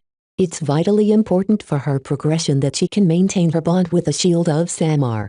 We can do so by ensuring sufficient continuity between the old version of this mech and the new version of the mech. She has to pilot the same mech, essentially. Not only did the Shield of Samar accrue some history and forge a bond with its mech pilot, it also carried the ardent wish. Both of them were priceless qualities which couldn't be replaced. Though Vez set a simple-sounding condition, Gloriana immediately recognized a problem. Modifying an existing mech inherently changes its properties. How many alterations can we get away with before the Shield of Samar is no longer the same mech? That's a good question. He became stumped by this question. How much could he change while still making sure the Shield of Samar still retained its identity as an Aurora Titan mech? Vez knew from various modifications done to his mech that they possessed a decent amount of tolerance towards these kinds of changes. For example, the LMC was aware that some mech designer once swapped out many of the parts of the Black Beak and converted it into a rifleman mech.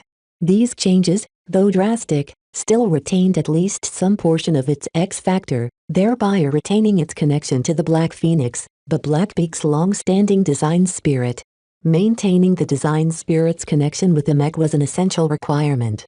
Without its bond with Kalanxo, the Shield of Samar would never be able to work so well with Janzi. This clued Vez into the answer of this complicated question. The heart and essence of the Aurora Titan model has to be retained. He guessed. What I mean by that is that the character, vision and concept should remain the same. If you think about it, an Aurora Titan is still an Aurora Titan if you strip out its armor system and replace it with something with similar or better properties. However, it's an entirely different story if you replace it with an uncompressed armor system that is vastly inferior. The former change retains or improves the defensive character of the Aurora Titan, while the latter change removes that to a large extent. Gloriana followed his logic. Correct. As the lead designer of the LMC, I've observed many different files on LMC mech that have been modified by their owners over the course of their uses. The amount of desolate soldiers that have been modified far beyond their factory configuration and specs probably amount to more than 100,000 units. This was an incredible amount of modified mech, enough for the LMC to harvest a huge amount of data and study it through countless angles. One of the results of these studies was that an LMC mech had a range of tolerance towards modification and alteration. Smaller changes didn't affect its intrinsic character at all, but once they grew more significant, the glows of the mech started to decrease. This detrimental change reflected the increasingly smaller relation with the altered mech and its original design spirit. Once a mech changed beyond recognition, it no longer bore any direct relation to its original model. It had transformed into an entirely different mech that belonged to its own unique model. After Vez summarized these observations to Gloriana, his girlfriend slowly nodded in understanding. I get it. To put it simply, the upgraded Shield of Samar has to be able to do what the old version of the mech can do. It doesn't matter if its performance drops a little bit. As long as its performance isn't absolutely terrible in an important aspect, it will still retain its original character. However, some variants are drastically different from the base model, but they're still part of the same product line.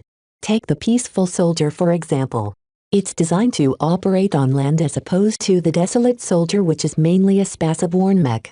Are they still related to each other? They are. Vez definitely said. I think this is because of my specialty that I'm able to stretch the Desolate Soldier's identity to this extent in the Peaceful Soldier. If you or any other mech designer developed a variant like the Peaceful Soldier on your own, you would definitely damage its spiritual foundation. Though this sounded like a very pedantic issue, in truth it was extremely important for Vez and Gloriana to set these matters straight. Even though they hadn't managed to come up with a solid answer, they at least knew what to watch out for. If they proceeded to modify the Aurora Titan design without becoming aware of the potential pitfalls, then they might ruin the Shield of Samar as a result. Fortunately, Vez possessed more than enough confidence in his ability and restraint. Let's look at the two variants. He gestured towards the projected works of the two design teams. The first variant developed by the Tovar design team opted to broaden the Aurora Titan scope, while the second variant designed by the Ilvain design team went for the opposite approach. The first design team didn't bother asking what Janzi wanted to see in an upgraded version of her mech. She noted, "It's a pity. Their work is quite comprehensive. Their variant has actually succeeded in adding land-bound capabilities to the Aurora Titan. It won't be the Aurora Titan as we know it, though. Vez spoke. Such a drastic change alters the fundamental character of the Aurora Titan. While I can still work with that, it's not something Janzi particularly desires. She should be focusing her utmost on breaking through to expert pilot, and that means she needs to push herself and her mech to the limits and beyond. This meant that the mech had to complement Janzi's existing strengths and priorities. The second variant was much more in line with her intentions. Vez didn't make the mistake the first design team made. He already approached Janzi in private and recorded her preferences. Overall, Janzi didn't have a very large wish list. The single most demand she posed was that the defense of the Shield of Samar should be as high as possible. As long as the Shield of Samar could take an enormous beating, Janzi would have nothing to complain about. It didn't matter if the mech was still garbage in terms on offense and mobility. To her, the entire point of the Aurora Titan model was to provide absolute defense. The second variant is therefore much more in line with Janzi's demands. Gloriana concluded. She amplified the projection and studied its internal structure in greater detail. It's a decent starting point, all considered. Don't discount the first variant. It contains some adaptations that are also helpful, especially when it comes to the supplemental components. Both variants improved upon the base model by replacing some of the stock last-gen components with new generation equivalents released within the last half year. Updating outdated components with newer versions was one of the simplest and most straightforward ways of improving a mech design. Naturally, both Vez and Gloriana did not want to miss out on this advantage. However, there was more to an upgrade than just putting in better parts. It's been years since Yav designed the original Aurora Titan with Professor Ventag. Gloriana noted. True. I've improved since then, but that doesn't mean the base model is flawed.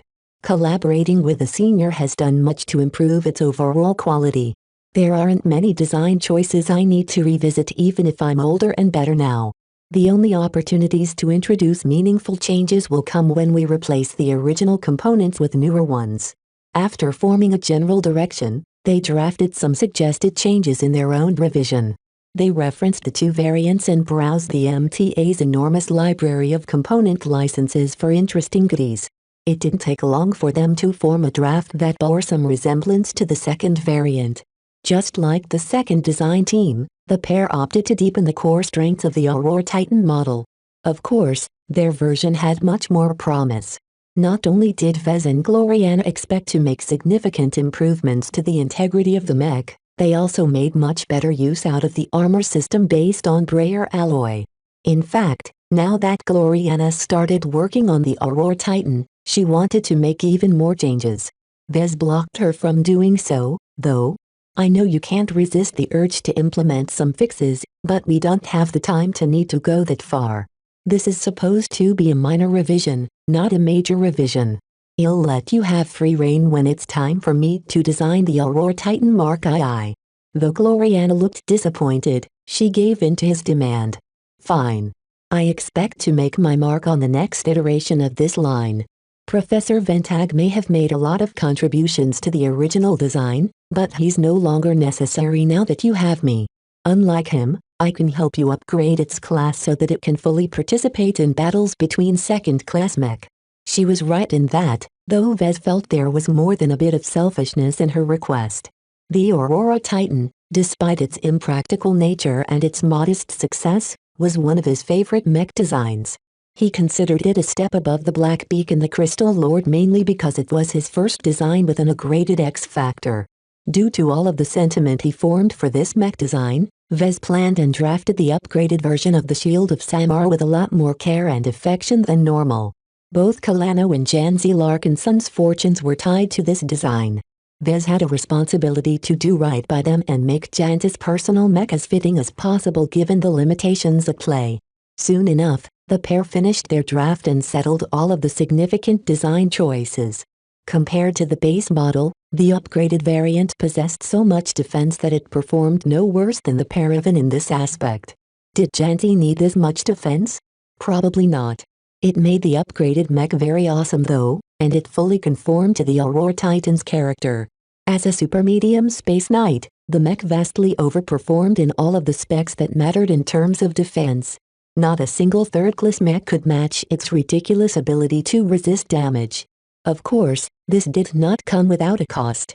Aside from all of the new generation licenses the LMC had to pay out of its cash reserves, Vez also had to supply at least a container's worth of Brayer alloy. How fast could his production loop spit out the necessary amount of Brayer alloy? This might take some time, especially since the Shield of Samar took its defensive role to an even greater extreme. Well, let's design this as fast as possible so we can move on to our next project, he said. He really wanted to start the Larkin Sun mech design project as quickly as possible. Chapter 1842 The New William Chapter 1842 The New William. Developing a modification plan for the Aurora Titan plan did not take as much time as he thought. Vez and Gloriana both borrowed substantially from the two variants developed by the design teams and refined the solutions from there. This saved them a considerable amount of time and allowed them to skip entire steps. Another reason the redesign sped up was because Vez mainly aimed for easy gains and convenient modifications. The Shield of Samar needed to be upgraded quickly, so Vez tried to refrain from going overboard on the design and material aspects. Replacing the power reactor with a vastly upgraded one increased the mech endurance and mobility, though not by a fantastic margin. What was much more interesting was that the Shield of Samar would get a lot more use out of its polarizing module, though its relative importance had dropped due to the mech vastly upgraded armor system. Vez tried to be as smart as possible in applying Brayer alloy to the mech. Though he really wanted to replace every major support structure with superior alloys and metallic exotics, the Scarlet Rose only accumulated a certain amount of Brayer alloy so far. The production loop had already been sped up to the limit. Therefore, Vez only applied the Brayer alloy to the armor system, critical internal support structures and the cockpit. He paid extra attention to the latter. Though he didn't think that Janzi would ever lose the Shield of Samar, Vez wanted to be sure that she would be able to survive the attack that managed to fell her insanely resilient mech. Naturally, the mech retained its character as a pure spaceborne mech. While there was no fundamental objection to adding landbound capabilities to the Shield of Samar, it was best for Janzi to focus on excelling in one mode of battle. This was one of the nuggets of wisdom that the Larkin Sun family generated after studying the factors increased the chances of promotion for their mech pilots. The extraordinary were regarded this way due to their insanely good performance which reached superhuman levels in some aspects. How could a mech pilot ever expect to become exceptional if they bit off more than they could chew and spread their training across too many areas? That said, it wasn't impossible for a mech pilot who dabbled in everything to advance to expert pilot. Many second-rate and first-rate mech pilots managed to do so with ease. It was just that their climb was at least twice or thrice as hard than if they focused on delving a single specialty. To be honest, designing the upgrades for the Shield of Samar was so effortless to Vez that he spent more thinking power on updating its aesthetics. The current appearance of the mech still reflected its former allegiance to the 7th Apocalypse Heralds of the Mech Corps. Aside from hastily painting over its regimental markings and other military badges, the mech still bore the black-brown camouflage pattern of its former mech regiment. "This has to go," he stated. Just like any other exceptional mech pilot, Janzi transferred to the avatars of Myth, so Vez applied the distinctive golden coating to the minor revision. The default color scheme of the avatars looked very attention-grabbing with their reflective golden coating interspersed with black elements and navy blue accents. For some reason, Vez found this plain color scheme to be rather gauche. He wanted to add a spark of originality to the Shield of Samar's appearance so that it looked a bit special than the other Aurora Titans assigned to the avatars. You could break up the monotony with a pattern, Gloriana suggested. The Apocalypse Heralds did just that. Maybe we can go for something more sophisticated than a generic camouflage pattern. Ah, good idea. Appearances mattered. The image a mech conveyed could make or break a battle. That was what Vez believed. He applied gold and black on the Shield of Samar in uniform, diagonal strips. This had the very interesting effect of disguising some of the exterior contours of the mech, thereby making it harder to distinguish key components or vulnerabilities. In order to break up the monotony of the pattern, Vez applied navy blue coating on specific external components. Overall, the mech still looked impressive and premium, but in an entirely different fashion now. It stood out from all of the other Avatar mech, which was exactly what Vez intended. For the tower shield, Vez decided to go apply the same colors in a diamond pattern. This caused it to stand out more and hopefully attract more enemy fire. We can't forget about the markings. The avatars had already settled on a distinctive style which Vez fully agreed with. He applied the emblems of the Larkin Sun clan and the avatars of Myth onto the upper right chest. He also added a larger version of the clan emblem to the front surface of the tower shield. The emblem of the Larkin Sun clan consisted of a stylized golden cat head. So far, the emblem hadn't been spread around too much. The Shield of Samar would be the first mech to bear this symbol with pride. The avatars of Myth adopted their own emblem some time ago. Vez recalled Commander Melker submitting his proposal for approval. The emblem which he settled on consisted of a Vitruvian mech, which looked fairly strange but also deep. With both of these markings adorning the Shield of Samar, its allegiance became undeniable. As final visual touch, Vez and Gloriana both added their signature looks to the fort of the Shield of Samar. The glowing third eye surrounded by the crystal hexagon conveyed a mystical quality to the mech, which added yet another dimension to the custom mech distinctiveness. Due to the Shield of Samar's extreme importance, Vez whimsically decided to splurge on the third eye. He ordered a high-quality crystal from the Ilvain Protectorate that cost as much as a premium mech in order to make sure it was strong enough to resist a huge amount of damage. Not only that, he upgraded the lighting mechanism that allowed the third eye to glow at varying intensities according to the alignment between the mech pilot and the design spirit of the mech. Jan's bond with Kalanxa was so powerful that the third eye couldn't glow bright enough to reflect this strength. Vez therefore amplified the upper range of the third eye's glow until it resembled a beacon in the dark. As Vez continued to add miscellaneous little flourishes to the Shield of Samar's upgraded design, Gloriana continued to look on with a look of amusement. "You really enjoy this, do you?" Throughout this entire design session, Vez constantly had a smile on his face. He had to admit that he truly did get caught up in redesigning the visuals of the Shield of Samar. "You've been swamped with work lately," he told her. "I'm also shouldering a lot of responsibilities. You've just founded the Larkin Sun clan and already the Larkin Sun family is sending more relatives to us due to recent developments. Both the Sandmen and the Fridaymen are constantly looming over my head. I'm under a lot of time pressure as well. It's rare for me to find a moment of pure enjoyment in my days. Isn't designing mech enough? It's more than sufficient to carry me through to the day. Don't misunderstand me. It's just that mech design is mostly work, while visual design is largely an expression of art. They're different to me. It's not necessary for me to invest so much effort in the latter, but have decided to do so anyway because I enjoy it. I guess you can call it my hobby. You should consider building figurines of mech," Gloriana suggested. "I know some mech designers dabble in it as a means to relax and to sober their minds. I've considered this option multiple times. I'm not sure I have the time to spare on such frivolities. Working on actual mech designs is far more interesting than working on miniature fakes." Her questioning did prompt Vez to rein himself in and finalize the project. Once they completed the revision, they passed it on to the design teams and tasked them with subjecting the new design to various stress tests in order to determine its theoretical performance. Once the revised design didn't show any obvious flaws, Vez wanted to upgrade the Shield of Samar right away. He had no idea what the latest movements of the Sandmen hinted at, but Vez faintly had a feeling that the climax of the Sand War might be getting closer. Finishing the minor revision to the Shield of Samar came just in time to Vez. After a couple of days, William Urbash should have undergone a thorough examination. Both his mental and physical state were highly important to his future as a mech pilot.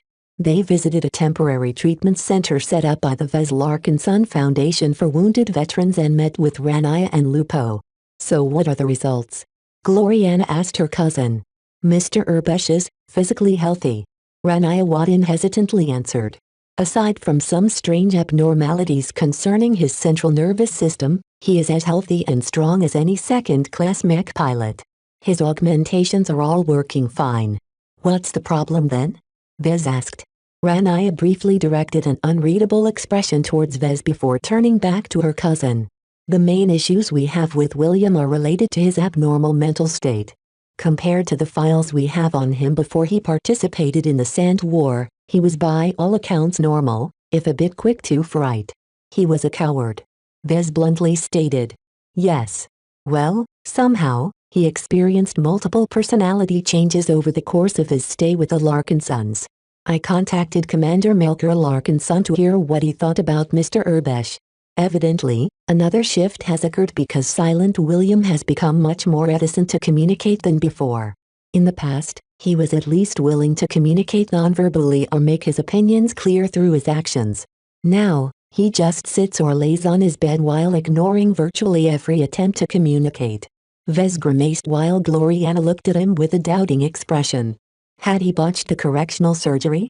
Did he go overboard with amplifying the silent part of William's personality? Tell me something else. Is there anything about him that is better? He's an expert candidate now. Dr. Lupo shouted, interrupted the hexerexobiologist. It's fascinating to examine an expert candidate in the flesh. We've detected all kinds of interesting brain activity. It's unfortunate that none of us specialize in neurology, but the data we've gathered is doubtlessly interesting. Vez's eyes lit up. He was already confident that William had reached the standard of an expert candidate, but it was nice to hear independent confirmation from another source. How strong is his resonance strength? Has his brain activity increased or decreased in the last few days? Has he shown any desire to pilot a mech? As Vez rapidly peppered Dr. Lupo with a number of questions, both Rania and Gloriana shared a deep look with each other. The latter nodded her head minutely before shaking her head a moment later. Their silent communication only lasted for a short moment before they turned their attention to the conversation held by the boys. Once Vez gained a better sense of Silent William's state, he moved to recovery room and faced him in person. The Urbesh clansman looked at Vez in silence. The mech pilot's eyes reflected very little emotion as Vez examined him both visually and spiritually. Though it was a bit unnerving to face an eerily silent mech pilot, Vez actually found William to be a bit more pleasant than before. The old influence from Nixie had disappeared. The William that underwent the latest corrective surgery may have inherited William Urbesh's memories, but his personality and consciousness was completely detached from his former self. To all intents and purposes, the William of the past had died. A new William had taken his place, one who didn't carry the baggage of the past. After confirming this shift, Vez grinned and stepped forward to extend his hand. Welcome to your new life, Mr. Urbesh. I hope you can live up to your potential and bring your clan back to power. Everyone else looked surprised when William responded to Vez by shaking his hand. Chapter 1843 Intended Result Chapter 1843 Intended Result. It should have been unnerving to see the new William. His old personality and consciousness had died the moment Vez shattered his spiritual potential. Vez truly killed him at that time. The fact that he managed to bring William's spirit back to life did not discount the reality that the old William was gone. Neither his original existence nor the contamination from Nixie survived the transition intact. Instead, they had been broken up into shards and merged back into an entirely new whole along with some other ingredients. The result was a new entity that resembled William Urbesh but actually bore only a partial relation to his old self. Yet it was exactly because of this new start that Vez became reassured by how William ended up. While he may behave taciturn and antisocial in the presence of others, that was actually something good. Vez designed many aspects about William's new personality. To see them come to fruition proved that it was actually possible to program a living entity through spirituality. Not only that, but Vez could also employ his rudimentary understanding of spiritual engineering to induce someone with spiritual potential to develop a force of will. This news alone was enough to upend the entire galaxy. The implications were staggering, and so were the ethical concerns. Though he was immensely pleased that he finally managed to turn William into an expert candidate, the price the beneficiary paid was significant. A lot of mech pilots yearn to become expert pilots. Some would even be willing to kill their entire families just to experience apotheosis. Yet even the most selfish bastard would never contemplate killing themselves in order to reach this strength.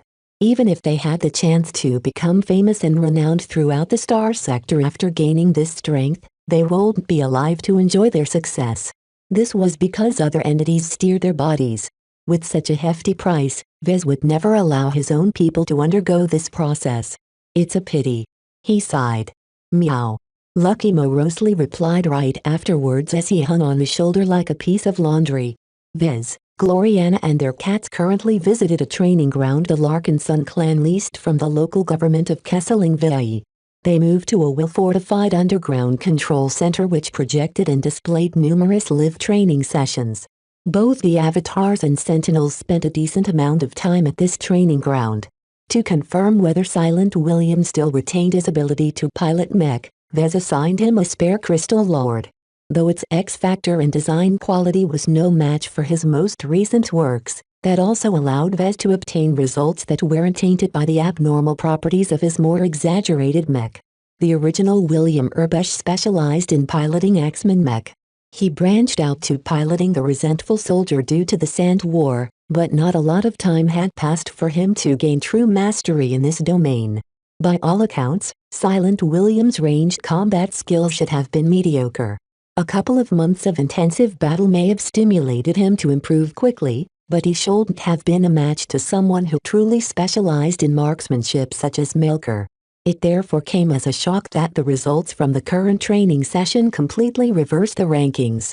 Silent William's Crystal Lord weaved through various obstacles and mounds of dirt while skillfully shooting down target drone after target drone with pinpoint accuracy. The mech had seemingly come alive under his control. Not only did the premium laser rifleman mech maintain optimal speed throughout its run, the machine also became a conduit for Silent William's lethal attacks. The mock battles against the flying target drones show that the mech pilot improved massively in terms of marksmanship. However, it was his battle against a projected target mech that proved his expert candidate chops. The dogfight that ensued between the Crystal Lord and a substantially more superior simulated opponent quickly turned into stump.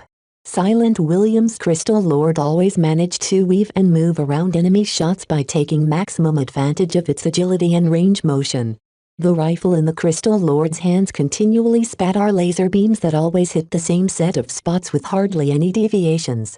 The Crystal Lord quickly dismantled the projected mech with surgical precision with hardly any drop in efficiency. "I'm very satisfied."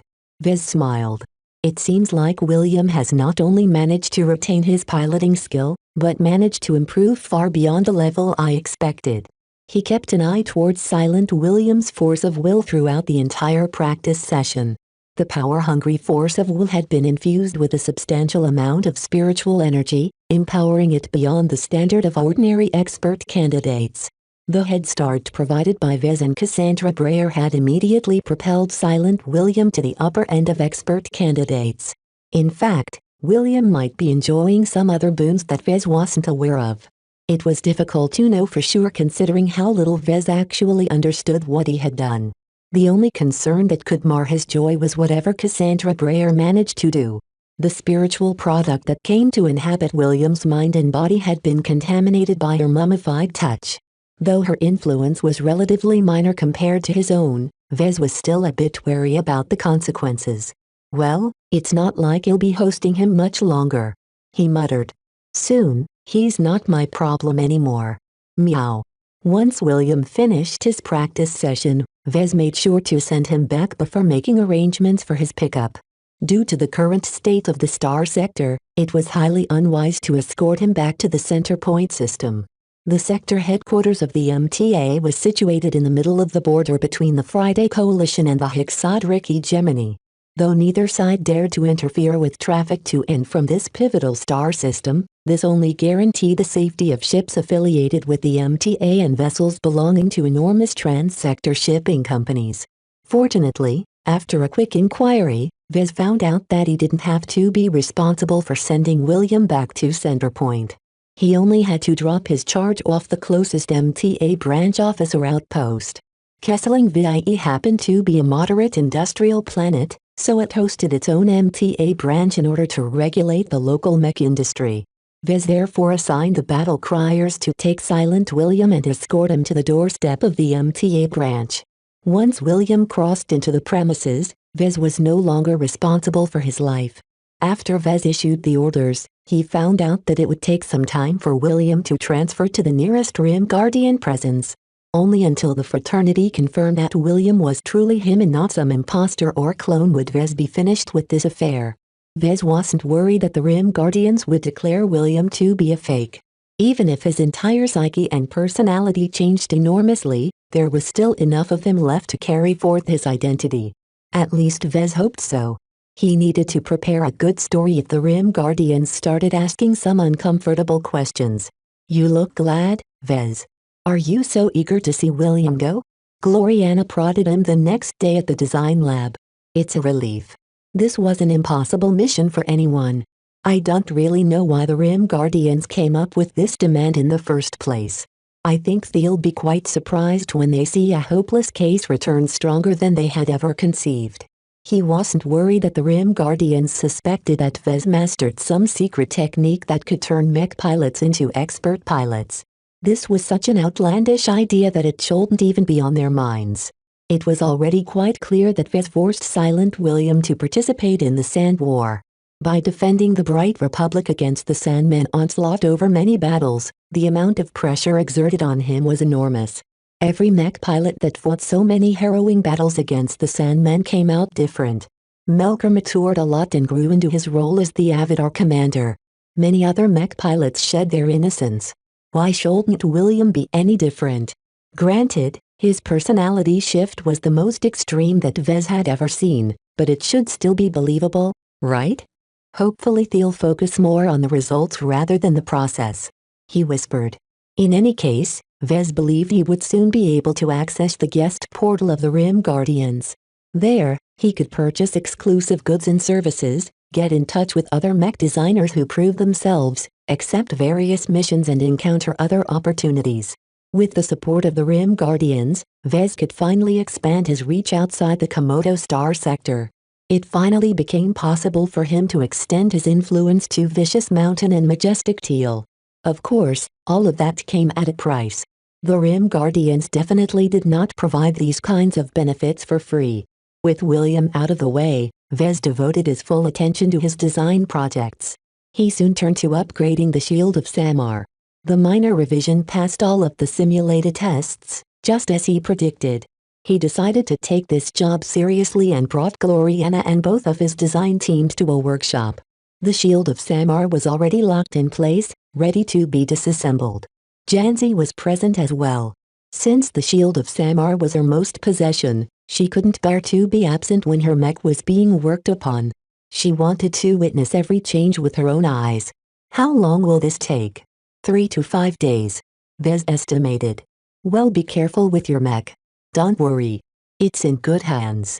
He wanted to work on the mech in person this time to ensure that nothing was botched.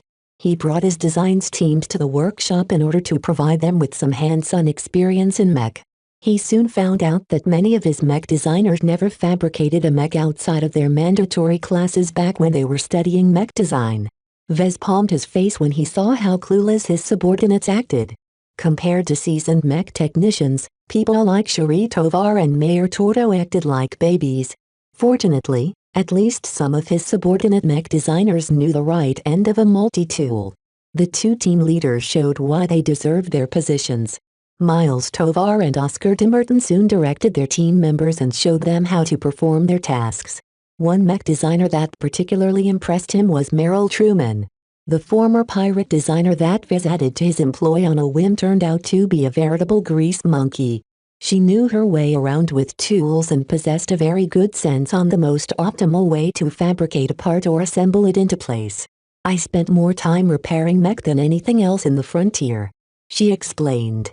The mech market there isn't very active.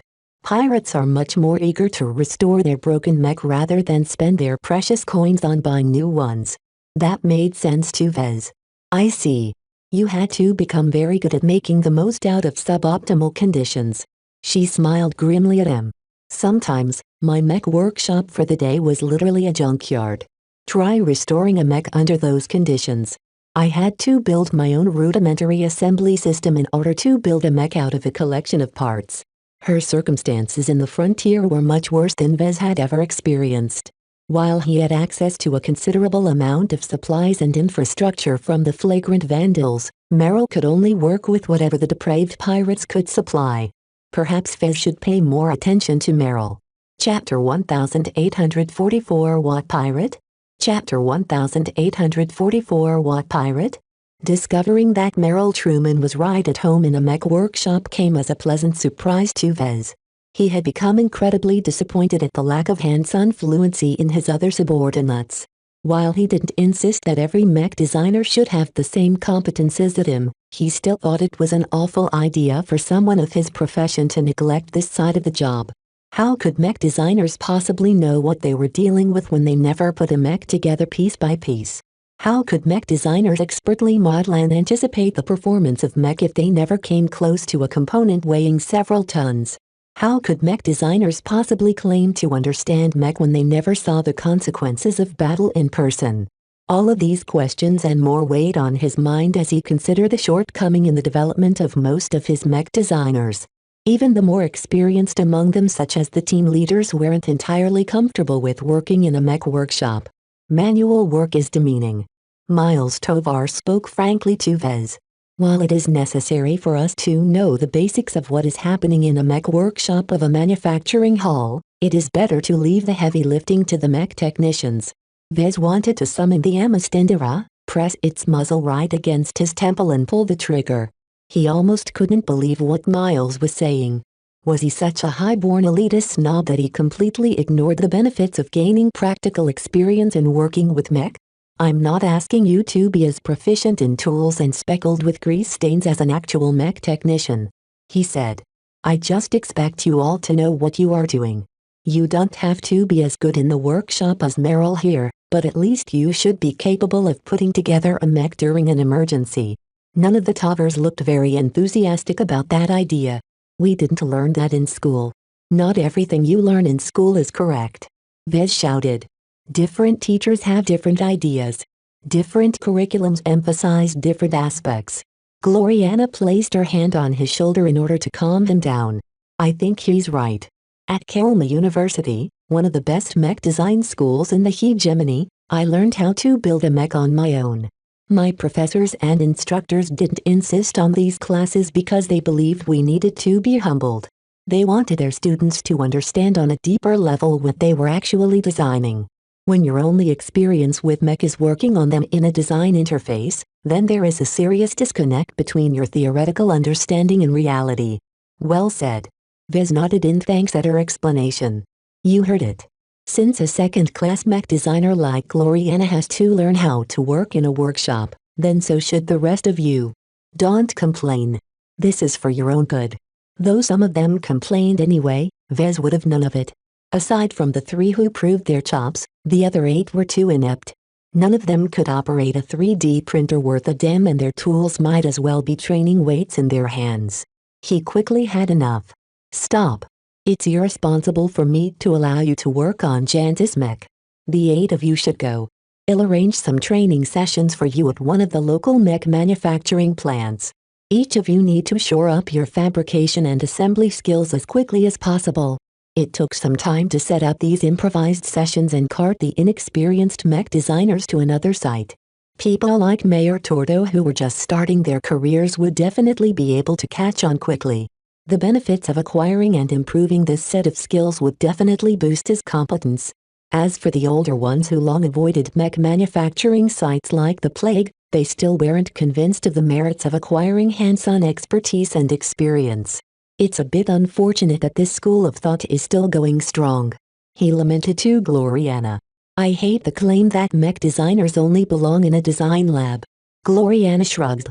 You're preaching to the choir here, Vez. I fully agree with you. I would never come up with my current design philosophy if mech are just wireframe models and lists of specifications to me. That said, there is some merit to this school of thought. Mech designers are separate from mech technicians. This idea is particularly prevalent in the more prosperous parts of human space. That didn't change his opinion. What those first-rate mech designers do is their business. In my company and workplace, my rules are in place. And one of them is that each mech designer in my design team better know their way around a mech workshop. Once he settled this issue, they resumed upgrading the Shield of Samar. Since the mech was very big, this took a lot of time. A lot of components had to be checked, repaired or replaced as years of use wore some of them down. Though it was no problem for them to continue operating for at least 5 years or more, Vez did not wish to leave anything to chance. Anything that maximized Jan's chances of survival should be approved. Even if it was horribly wasteful to throw out components that could easily last for decades, Vez didn't care. Perhaps every mech repair shop in existence would look at Vez in horror, but most of his mind was not on preventative maintenance. Instead, he awaited the shipment of Brayer alloy with great anticipation. When the battle criers finally transferred a tightly girded contained filled with bars of expensive exotics, Vez practically dove into them right away. Though Gloriana already knew that Vez intended to apply Brayer alloy to his mech due to working on the revision, she still found the shipment to be perplexing. "Where are you getting all of this Brayer alloy, Vez? Materials like these can't be found in the Komodo Star sector. My battle criers recently came into contact with a powerful black market organization during their previous excursion." "Oh." She curled her mouth in distance. "I see. I hope they didn't overcharge you. I can't stand their ilk." His prepared excuse succeeded in passing muster, at least for now. While it was strange to encounter a random stash of Brayer alloy in this part of space, the material mastered a lot to Vez and Janzi. They both wanted the Shield of Samar to be the most impervious rock imaginable. One unexpected benefit was that Gloriana really didn't like underground society. Anything related to pirates, dark mercenaries, smugglers, slave traders and other unsavory types repelled her to no end. They were disgusting degenerates in her eyes, and she wanted nothing to do with these lowlives. Vez was different. The irregular part of society existed everywhere. It provided conveniences to those who weren't able to obtain what they wanted the regular way.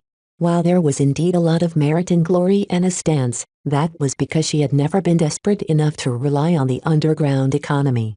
She even thought that Vez should stop associating with underground organizations. "Whatever you need, you can ask me before you go run off to pirates," she insisted with her arms placed on her hips. "A mech designer of your caliber shouldn't be involved in this sphere anymore." Vez shook his head. "I know what I'm doing, Gloriana. These connections are very necessary. Unlike you who can run off to your mother or your Wadden dynasty every time you want something, I had to rely on myself in my early years. There is way more to human civilization than what is in the light. You're so insufferable." Though Gloriana continued to disagree with him, they eventually dropped the topic. This was yet another matter where they simply agreed to disagree. As long as Vez kept his black market interactions away from Gloriana, she wouldn't have a reason to fuss about what he was doing. In this way, he reluctantly managed to explain the source of all of the Brayer alloy he bought from an unnamed black market organization. They soon resumed their work. Since the Shield of Samar consisted mainly of armor, it took a lot of time to process the new materials. Brayer alloy and its constituent materials were incredibly potent or resilient. This made them very hard to work with compared to other materials. Fortunately, the workshop they were working from had already been outfitted with all of the high-quality fabrication equipment that originally belonged to Gloriana's Stellar Chaser. With all of the machines available, Vez and Gloriana slowly shaped the Brayer alloy into armor plates shaped to match the contours of the Shield of Samar. The three subordinate mech designers proceeded to examine the fabricated plates extensively to make sure they were up to par. Once they determined that the component met the standard, they proceeded to assemble it in place. Vez found out that neither he nor Gloriana needed to pay too much attention to the assembly work. Meryl turned out to be so skilled, precise and thorough that she managed to earn both of their trust. In fact, Vez found it strange that Gloriana approved of Meryl so quickly even though the latter used to be a pirate designer. "Don't you know she used to muck about in the frontier?" he asked. "It doesn't matter," Gloriana said as she adjusted some controls on the console of a production machine. "Miss Truman is a woman." "What? That's it?" He looked completely confused. "If you don't understand my point, then don't bother asking." Meow. Clixie echoed her owner's opinion. Lack of understanding aside, Vez was glad that Gloriana didn't find fault with Meryl. He was worried that his decision to add a former pirate designer to his crew would lead to a lot of controversy, but Meryl was so well-behaved and normal that hardly anything about her screamed pirate. Work proceeded without any further interruption. Over the course of 4 lengthy days, the shield of Samar began to regain its life. The stripped-down shield of Samar slowly started to regain its skin as more and more grayish armor plating covered up its exposed insides. All the while, Janzi observed the work being done to her mech with rapt attention. She only left in order to sleep or do her daily necessities. Other than that, she tried to witness as much as possible.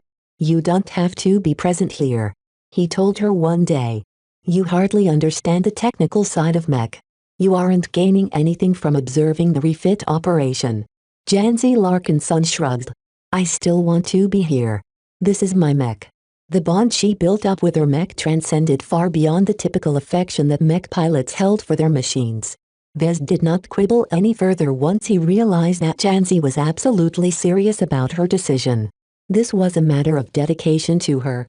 The shield of Samar was an indispensable part of her life, and she couldn't bear to be away from it for too long.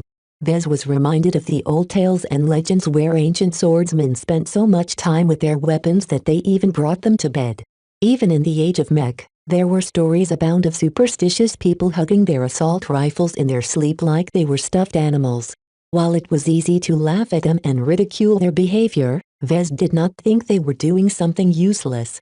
To him, these dedicated soldiers and warriors were forging an emotional bond with their weapons. And this bond was not something fake, but a real spiritual phenomenon that could definitely make a difference as long as it was formed. The dedication that Janzi held for her shield of Samar and by extension its design spirit was probably the strongest that Vez had ever seen. Janzi did not take her current connection to Kalanxo for granted, but always tried her best to deepen it and bring it to the next level. Chapter 1845 Truss Chapter 1845 Truss. The star sector is becoming more and more turbulent. Calibist spoke as she draped her body over the couch. The 2 central wars that have been raging on have proven to be disasters to most people, but some see opportunity in them. Many actors are on the move. Grudges are being settled and greed is driving the patient into action. That all sounds nice, but what does that have to do with me? I'm not interested in participating in these power games. His strategic partner looked at him like he was an idiot.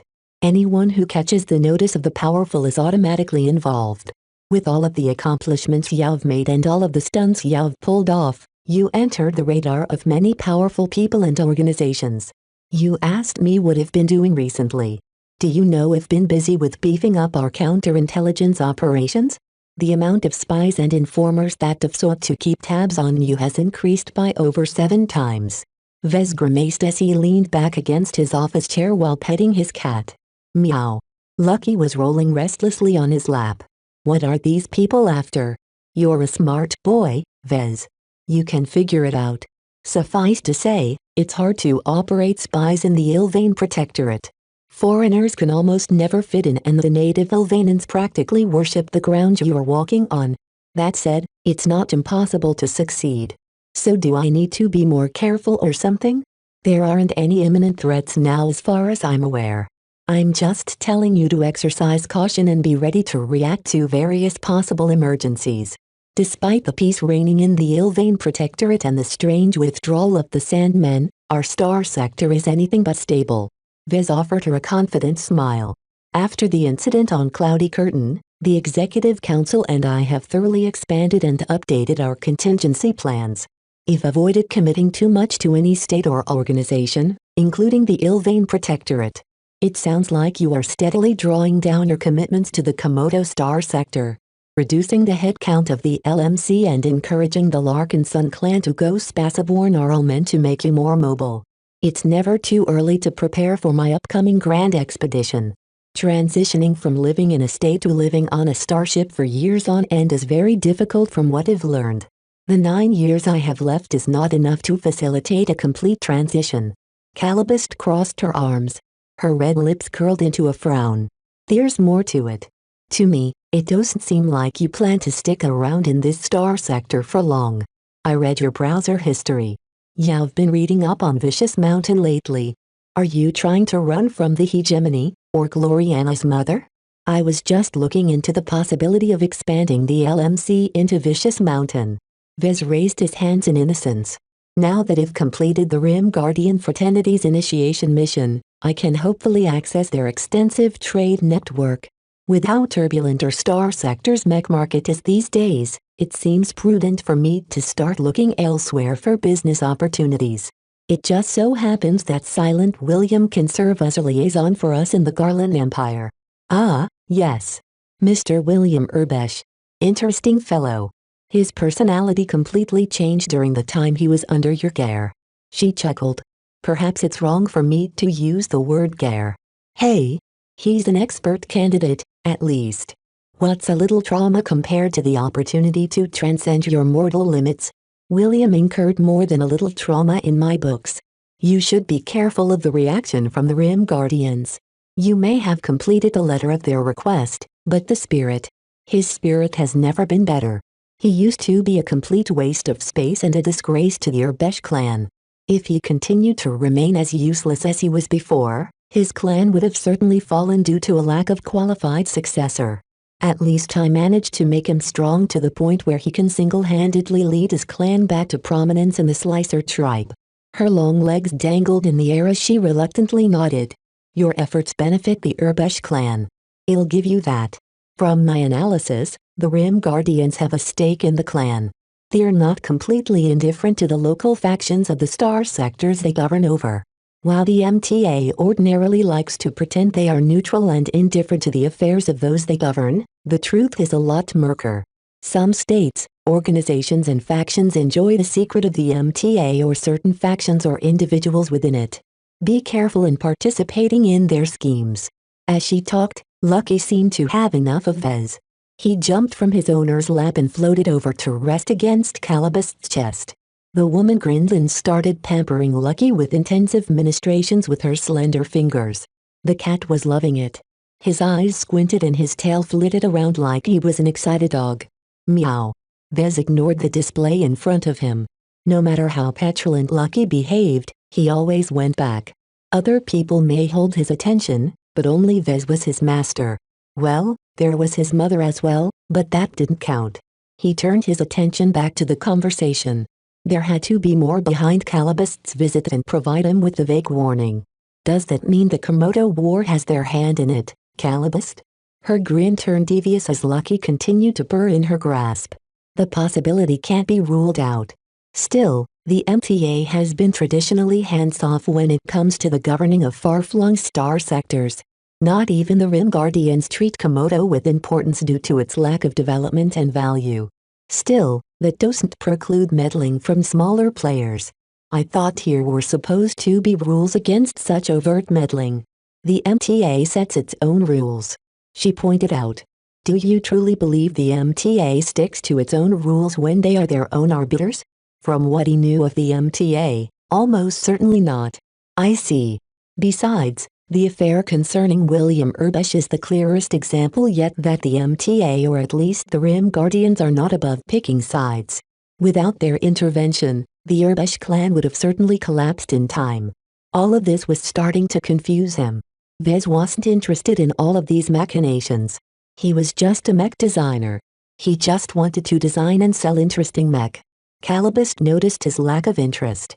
Look, what I'm trying to say is that in these turbulent times, it's okay to give in to your paranoia. This time, I approve of your overabundance of caution.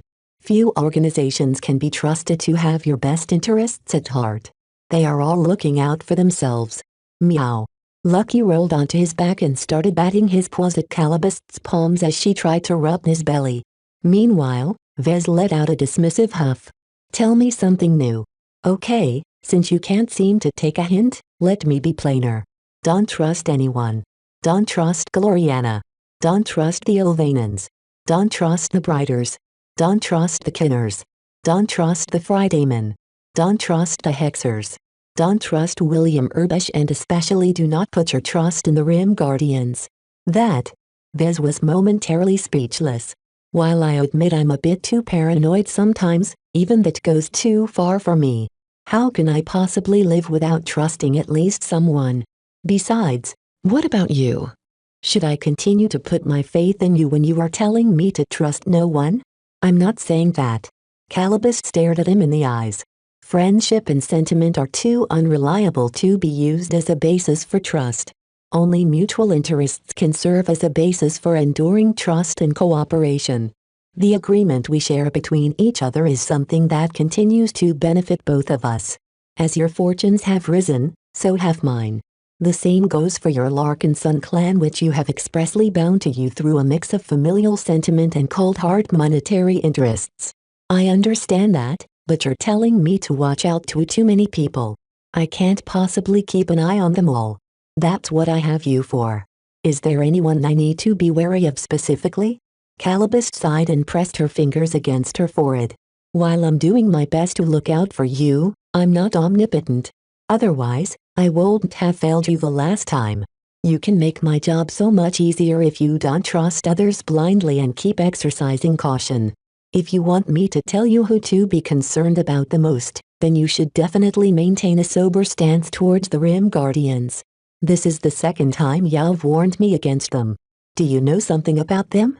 Why are you discouraging me from growing close to perhaps the only organization I'm friendly with that can bring us to the Red Ocean?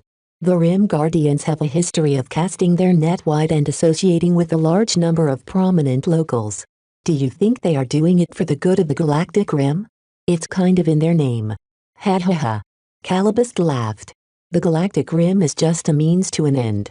Due to the opening of the Red Ocean, the Rim Guardians are beginning to pay a lot more attention to the New Dwarf Galaxy. From what little I can gather from their galactic movements, the Rim Guardians are planning to invest substantially in associates such as you. They want their best and brightest to become galactic pioneers in order to expand their presence in the new colonies. Their merits might come easier, but the price for that is agreeing to become their pawn.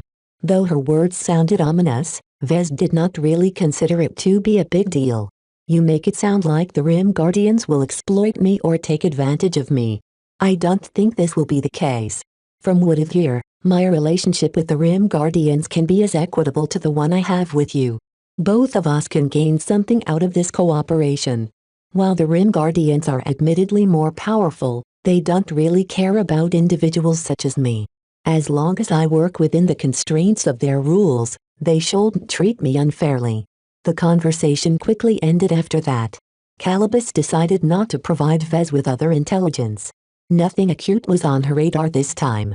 All of the possible threats to Vez and his people were latent at this time, though that did not mean that nothing was going on. It was just that Calibus couldn't give Vez anything solid. One final word, Vez.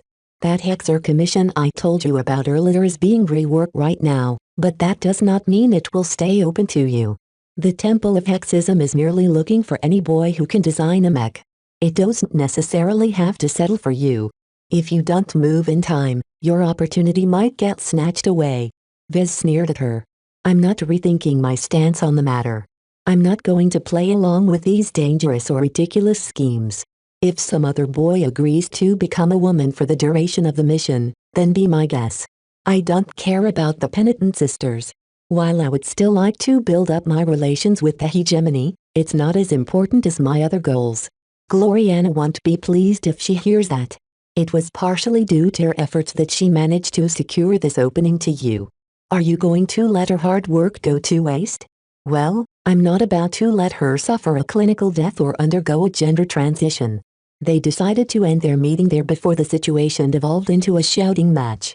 Though both of them differed in opinion, Vez nonetheless came away from this conversation with a bit more preparedness against the Rim Guardians.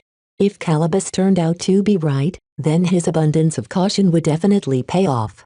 Chapter 1846 Accelerated Expansion Chapter 1846 Accelerated Expansion. His tense and vague meeting with Calibus was just a brief interruption of his current routine. With nothing requiring his attention for the foreseeable time, Vez freely immersed himself on working on his mech.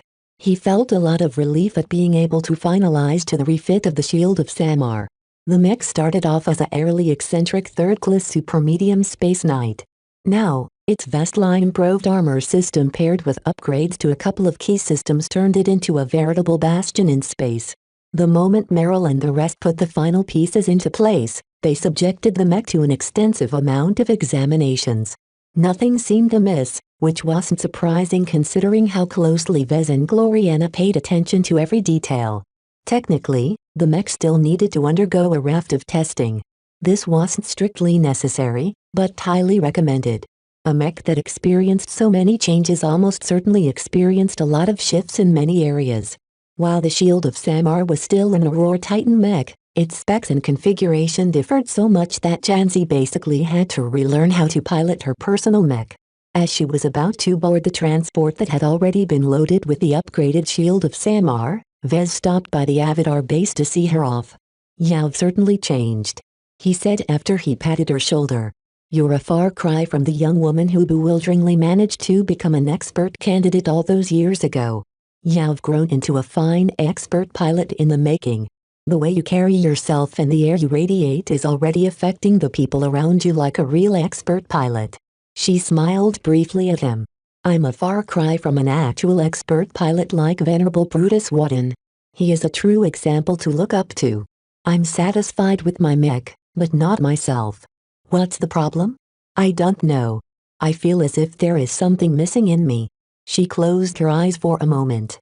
"I'm luckier than most of my fellow mech pilots for becoming an expert candidate, but I never felt as if I deserved this honor. Being chosen is not the same as being worthy. Is that the reason for your lack of progress lately?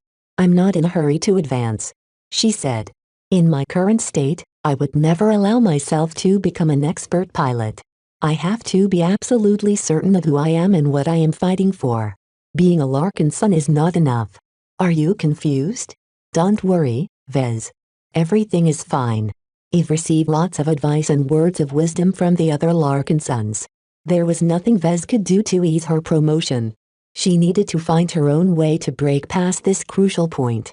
He didn't really understand what was necessary for expert candidates to advance to expert pilots. There was a world of difference between their respective force of wills. Whereas it was largely formless and powerless to expert candidates, they gained real power once they became expert pilots. The differences between the two were both subtle and profound. Both of them possessed the same abilities but at vastly different strengths. There was something about expert pilots that made them special. Journeymen like Vez relied on design seeds. Expert pilots like Genso and Brutus put most of their spiritual strength in their force of wills. The evolution of force of will was therefore key to the advancement of mech pilots.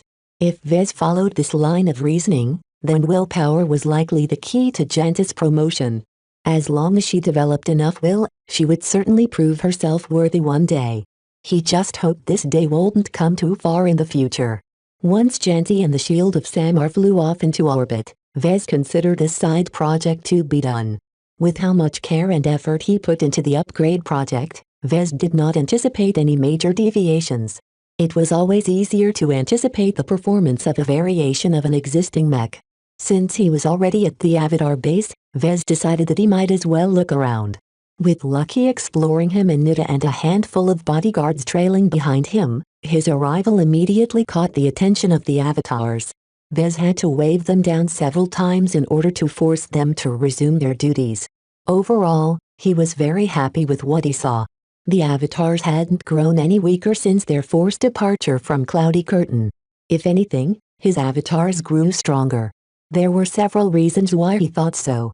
For one, the cohesion between the Avatars increased. The circumstances that led to their departure did not cause them to lose heart.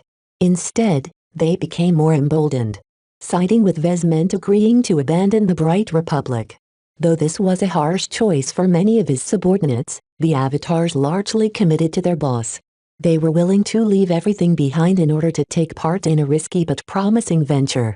Second, the formation of the Larkin Sun clan invigorated everyone related to the Larkin Sons. This not only included the members of the clan, but also the people around them. Since the Avatars were completely dedicated to Vez, they also became affected by the significant shift in purpose. He was gratified to see that every Avatar, particularly the mech pilots, became more and more invested in their new identities. Being an avatar meant something now. It wasn't just a job anymore. Part of the growth in the avatars was reflected by the addition of new members. Ever since they settled down on Kesselingviayi, Commander Melker cautiously started to recruit a select number of Elvanans. Due to their fanaticism and worship towards the bright martyr, thousands of mech pilots constantly applied to join the avatars. Only a few dozen Elvanan mech pilots got their wish. Not only did Melker and Vez want to make sure the Elvanans were more committed to Vez rather than their faith or the Protectorate, they also wanted to maintain the high standards of the avatars by hiring the best. The only ones who eventually managed to pass through the gauntlet were those who successfully proved themselves. To no one's surprise, the overwhelming majority of new recruits consisted of elite Kronan mech pilots. Their strength and competences as well as their prior battle experience easily earned them the respect of the original members of the avatars. Though cultural and religious differences still plagued their interactions to an extent, both groups didn't hesitate to find common ground.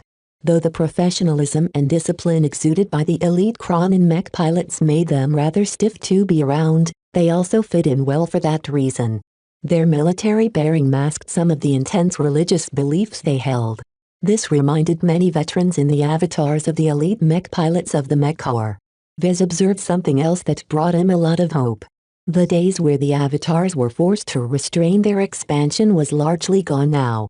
After several years of investment, training and indoctrination, a large and solid cadre had formed. These vital and loyal avatars served as the skeleton of a larger, greater mech force. According to Commander Melker's plans, he would continue to recruit more Elvanans until their numbers were bolstered by 200 new recruits. Combined with the Larkin Sons and other Briders that had also signed up with the avatars, Vez hoped to grow the avatars into a mixed mech force comprising up to 500 mech. 70% of them would consist of spaceborne mech and mech pilots. The remainder revolved fully around landbound mech. Of course, this 70-30 split was not set in stone. In the future, when his mech pilots became more skilled and his mech became more versatile, he hoped his mech and mech pilots could operate in multiple environments. In fact, many second-class spaceborne mech in use in the Friday Coalition and the Hexadriki Gemini also functioned as aerial mech in a pinch. This was something that Vez definitely wanted the avatars to work towards. Though expanding the avatars to 500 mech sounded a lot, it was even more exaggerated for the living Sentinels. His lesser mech force was slated to field double the amount of avatars. At 1,000 mech and mech pilots on its roster, the living Sentinels would soon possess the strength to contend against military units. In fact, both Vez and Commander Magdalena wanted to expand the Sentinels even further and turn it into the equivalent of a mech regiment. They cut those plans short when they came across several problems. First, their funding would become rather strained. Procuring so many mech and hiring so many mech pilots and support personnel wasn't cheap. Second, procuring all of the carriers necessary to transport so many mech simply couldn't be done during this awful climate. Ever since the Sand War broke out, the demand for starships had gone through the roof. The Sentinels had long tried to order starships in the Bright Republic without any luck. Fortunately, the Elvane Protectorate wasn't as impassive towards Vez and his organizations. Due to his popularity among the Elvanans and the support provided by the Kurans, a number of Elvanan shipyards were willing to take his orders. Of course, there were limits. He could only order light carriers which could be built quickly and cheaply as the Protectorate's economy was still in shambles. He also had to pay full market price for his ships, which basically meant they were inflated by at least 3 times compared to pre-war price levels. All of this meant that in the short term, the strained supply of starships was the primary bottleneck that limited the expansion of his forces. They could only get away with expanding the avatars to 500 mech and the Sentinels to 1,000 mech because of the various accommodations made by the Elvanans. Vez tried not to impose too much on their generosity. Not only did he wish to avoid owing any favors to them, his forces also had a lot of difficulty in finding spacers to crew all of those ships. "We're already leaning heavily on our host state as it is," he muttered. "Over half of our ships will primarily be crewed by Elvanans." That made him feel rather uncomfortable. He had no problem when his organizations mainly consisted of Briders. Yet the introduction of so many Ilvanans would inevitably make their faith take root in his expeditionary fleet. He snorted. Well, if I had a choice between Hexism and the Ilvanan faith, I would definitely choose the latter. As Vez continued to spot more signs of Ilvanan influence due to the influx of so many local mech pilots and support personnel, he began to feel more restless for change. Staying in the Protectorate was supposed to be temporary. He just wanted to take refuge in the friendly state until he and his organizations were ready to move on. The moment they received all of their starships and put them in working order, Vez contemplated leaving for greener pastures. He contemplated several possible destinations as he finished his casual tour. He waved at the mech pilots gathered around the 4 second-class practice mech and nodded briefly at Venerable Brutus before he left the base. "What do you think of the avatars, Nita?" he asked his bodyguard as he settled into the shuttle with Lucky using his head as a nest. "They're impressive," she said. "They are formidable, much more so than most kin or mercenary corps. I believe they will do a fine job in protecting you against hostile mech and other larger threats. I hear a but coming." She smiled grimly at him. "But the enemies you attract these days are often vastly more formidable. It doesn't matter if you invest in your own mech division. The Friday Coalition can easily smash your avatars and sentinels if it gets serious about defeating you. As we have learned at Cloudy Curtain, the power and authority of a state transcend personal strength." She was right. Being able to field 1,500 mech might make Vez invincible against most pirate and mercenary outfits, but it was still incapable of deterring the actions of states or incredibly powerful organizations. Chapter 1847 Constant Design Chapter 1847 Constant Design. Though Vez had been delayed in starting his main design project, he did not consider it a waste. Working on the Aurora Titan, talking to Janzi Larkinson and touring the Avatar base gave him a deeper understanding of his people.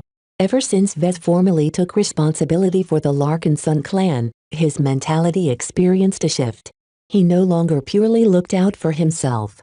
He also started to consider the impact of his decisions on his relatives and clan members.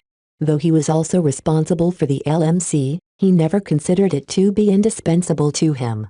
Even if the company went bankrupt or got taken over by someone else, Vez would always be able to start anew. This wasn't the case with the Larkinson clan. For better or worse, he formed a bond with the Larkinson mandate, causing him to become committed to his role as clan patriarch. So long as he held the Larkinson mandate, he had a duty to lead the clan in a wise and responsible fashion. This was the rule he set for the position of clan patriarch, and it was a rule that Vez could not afford to break. Verbal or written promises meant little to Vez. He never abided by the rules once they no longer suited them, and he often got away with it because it was impossible to penalize his transgressions. It was different now that he became spiritually connected to the Larkinson mandate and the Golden Cat. The book and the ancestral spirit it nurtured watched over every Larkinson, including himself. By design, a Larkinson mandate was an heirloom that functioned as the spiritual heart of the clan. What this meant was that the book should essentially be able to keep the clan cohesive and united even if it grew into a massive power in the future. The mandate would gradually grow in power and become more potent as the clan grew in might and numbers. For now, the spiritual nature of the book remained weak. This also meant that it was malleable. If Vez exhibited crooked behavior in performing his duties as clan patriarch, a Larkinson mandate would eventually reflect that. Not only that, but the Golden Cat which always looked up to Vez would certainly take over some of his morality, which would be a disaster to the Larkinson clan. In order to make sure they developed into the pillars the clan could depend upon, Vez had to make right decisions for the clan. Ones that not only ensured its survival, but also its integrity. Perhaps those who knew who Vez truly was like would state that he should be the last Larkinson to hold the seat of clan patriarch. They were right. Vez was anything but an upstanding specimen of humanity. He didn't care, though. In this merciless multiverse where everyone was out for themselves, the Larkinsons needed someone to make the decisions they would never contemplate. The Larkinson mandate only governed decisions that directly related to the Larkinson clan. As for other decisions, the book shouldn't pay much attention. In any case, A Larkin Sun mandate and the Golden Cat played vital roles in his next mech project. The modular mech platform that Vez envisioned should embody the strengths and virtues of the Larkin Sun clan. This was very hard to do under ordinary circumstances, but the presence of the Golden Cat during the design process should remove much of the guesswork. He affectionately tapped the Larkin Sun mandate floating by his side. "I'm counting on you to make sure my mech does right by the Larkin Suns." The presence of the book in the design lab caused the entire chamber to be immersed with a formative glow. The intrinsic Larkin Sun values of duty, family and courage had already started to shape up. The more the Golden Cat matured, the closer she developed the glow that would come to represent the clan. No one could ignore the glow. Not when they were this close to the book. Vez had called Gloriana and his two design teams in order to make an important announcement. From this moment onwards, a Larkin Sun mech design project will officially start. He spoke with pride. Technically, all of the preparation work that took place beforehand should have been included as well, but nobody cared about these details. The only thing that everyone knew was that Vez had finally decided to commit his full attention towards designing this complicated new mech. Gloriana grinned and clapped. "You've been waiting for this. This will definitely be interesting." He threw her a brief glance. "Have you recovered already?" "Not quite yet, but it won't be a problem for me to participate in the initial stages of the design process. I'll get back to normal in another week or two. I'll definitely be able to keep up with you by then." That was sufficient. He turned to his design teams. "All right. To many of you, participating in this project will be the first for you. Every mech designer adopts a different approach to mech design and project management. I'm someone who wants to be very thorough and methodical about our approach. This means that I plan to complete this project step by step according to a predetermined plan and vision. Is that clear?" His question was mainly directed to the second design team. They all nodded in understanding. "How big of a role will we play in this project?" Mayor Tordo asked. "Like most design teams, your primary responsibility is to follow our instructions and do the work we assign to you. Going by prior experiences, most of your tasks consist of taking our design choices and fleshing them out. Performing lots of tests and simulating the performance of the various iterations of our design is another major responsibility. Do we have any input on the design at all?" The design team couldn't be blamed for asking such a question. Every mech designer wanted to see their efforts reflected in the end product. Vez understood this, so he didn't outright say no even if he wanted to. "If you genuinely spot a flaw or come up with a good suggestion, feel free to bring them up to me. As long as they are good enough, I'll definitely include them into the design. Just take into account that Gloriana and I will probably come up with them first." This answer satisfied his subordinate mech designers. Each of them had faith in their specialities. "Any other questions?" "Yes." Meryl raised her hand. "What exactly are we designing?"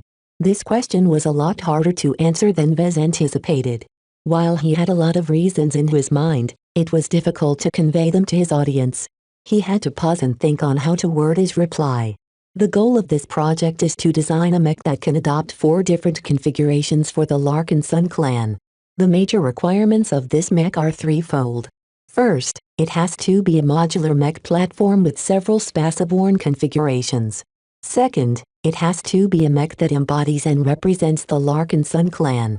Third, it has to be able to facilitate the promotion of third-class mech pilots to second-class mech pilots. All of this sounded simple, but to combine all of these priorities in a single mech was a very considerable challenge. The first and third priorities were easily understandable to the mech designers. While they were extremely challenging on a technical level, at least the mech designers could rely on their design and engineering expertise to solve most of the issues they encountered. It was the second priority that caused a lot of confusion. "What do you mean exactly when you say you want to design a mech that embodies the Larkin Suns?" Meryl asked in confusion. Vez recalled that Meryl and most of the other mech designers in the second design team hadn't worked on a major design project with him before. Unlike the Tovar design team, they weren't versed in the principles and methods mandated by his design philosophy. "I'll teach you some of the concepts that pertain to my specialty later," he promised. Suffice to say, it's all about the mindset. The mentality you adopt and your understanding of the Larkin Sun clan all affect the intangible qualities of our mech design. As Vez briefly summarized some of the theories that he freely shared to his subordinates, he noticed a difference between his mech designers. The Tavers were already familiar with his methods. While their brighter skepticism prevented them from embracing his theories fully, they were nonetheless accepting due to all of the proof they witnessed. Of the second design team, the Ilvanans were already similar. In fact, their expressions were so intense that they were acting as if Vez was speaking the gospel.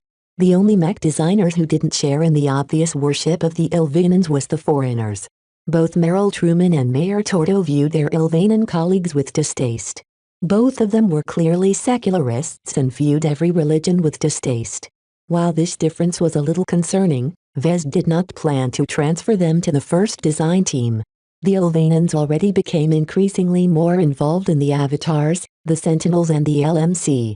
Though Vez was gratified by their high spirits and enthusiasm, he did not wish to see their faith take over his organizations. The Ilvanans needed to learn to get along with people who didn't share their beliefs. Segregating them into their own work groups was not the solution. That would only encourage the functions and cliques to stay apart from each other. In the long-term evolution of his organizations, this would certainly lead to a potential schism. We can bring the second design team up to speed later. Let's get back to something more immediate. Gloriana suggested. Such as? Tell us your ideas on the 4 configurations. How much do they deviate from each other? What aspects do you wish to emphasize for each of the different configurations? Well, before I explain what I want the configurations to be good at, let me explain what they ought to share in common. Vez answered. He activated a projection of their very rudimentary draft designs. If you take a good look at the drafts, what stands out to you? Gloriana smiled but refrained from answering. She had been a part of the drafting process, so she played a huge role in setting the initial design choices. Oscar de Merton was the oldest and most experienced mech designer. He participated in many different projects, so he quickly figured out the common thread. All 4 configurations are designed to be as similar to each other as possible. They are not very divergent from each other. That's correct. Vez nodded. Can someone else explain how that is reflected in our configurations? Gilbert Tovar, who was very sensitive towards differences in mass and layout, pointed towards the Rifleman mech configuration. Ordinary Rifleman mech aren't as thick and sturdy as this draft configuration. It possesses an excess amount of armor that is strictly customary for this mech type. It's less mobile and able to evade damage, but it's a lot more resilient against damage as a result. That's not always a good idea. Vila Tovar added. As a ranged mech specialist, she wasn't comfortable with this configuration.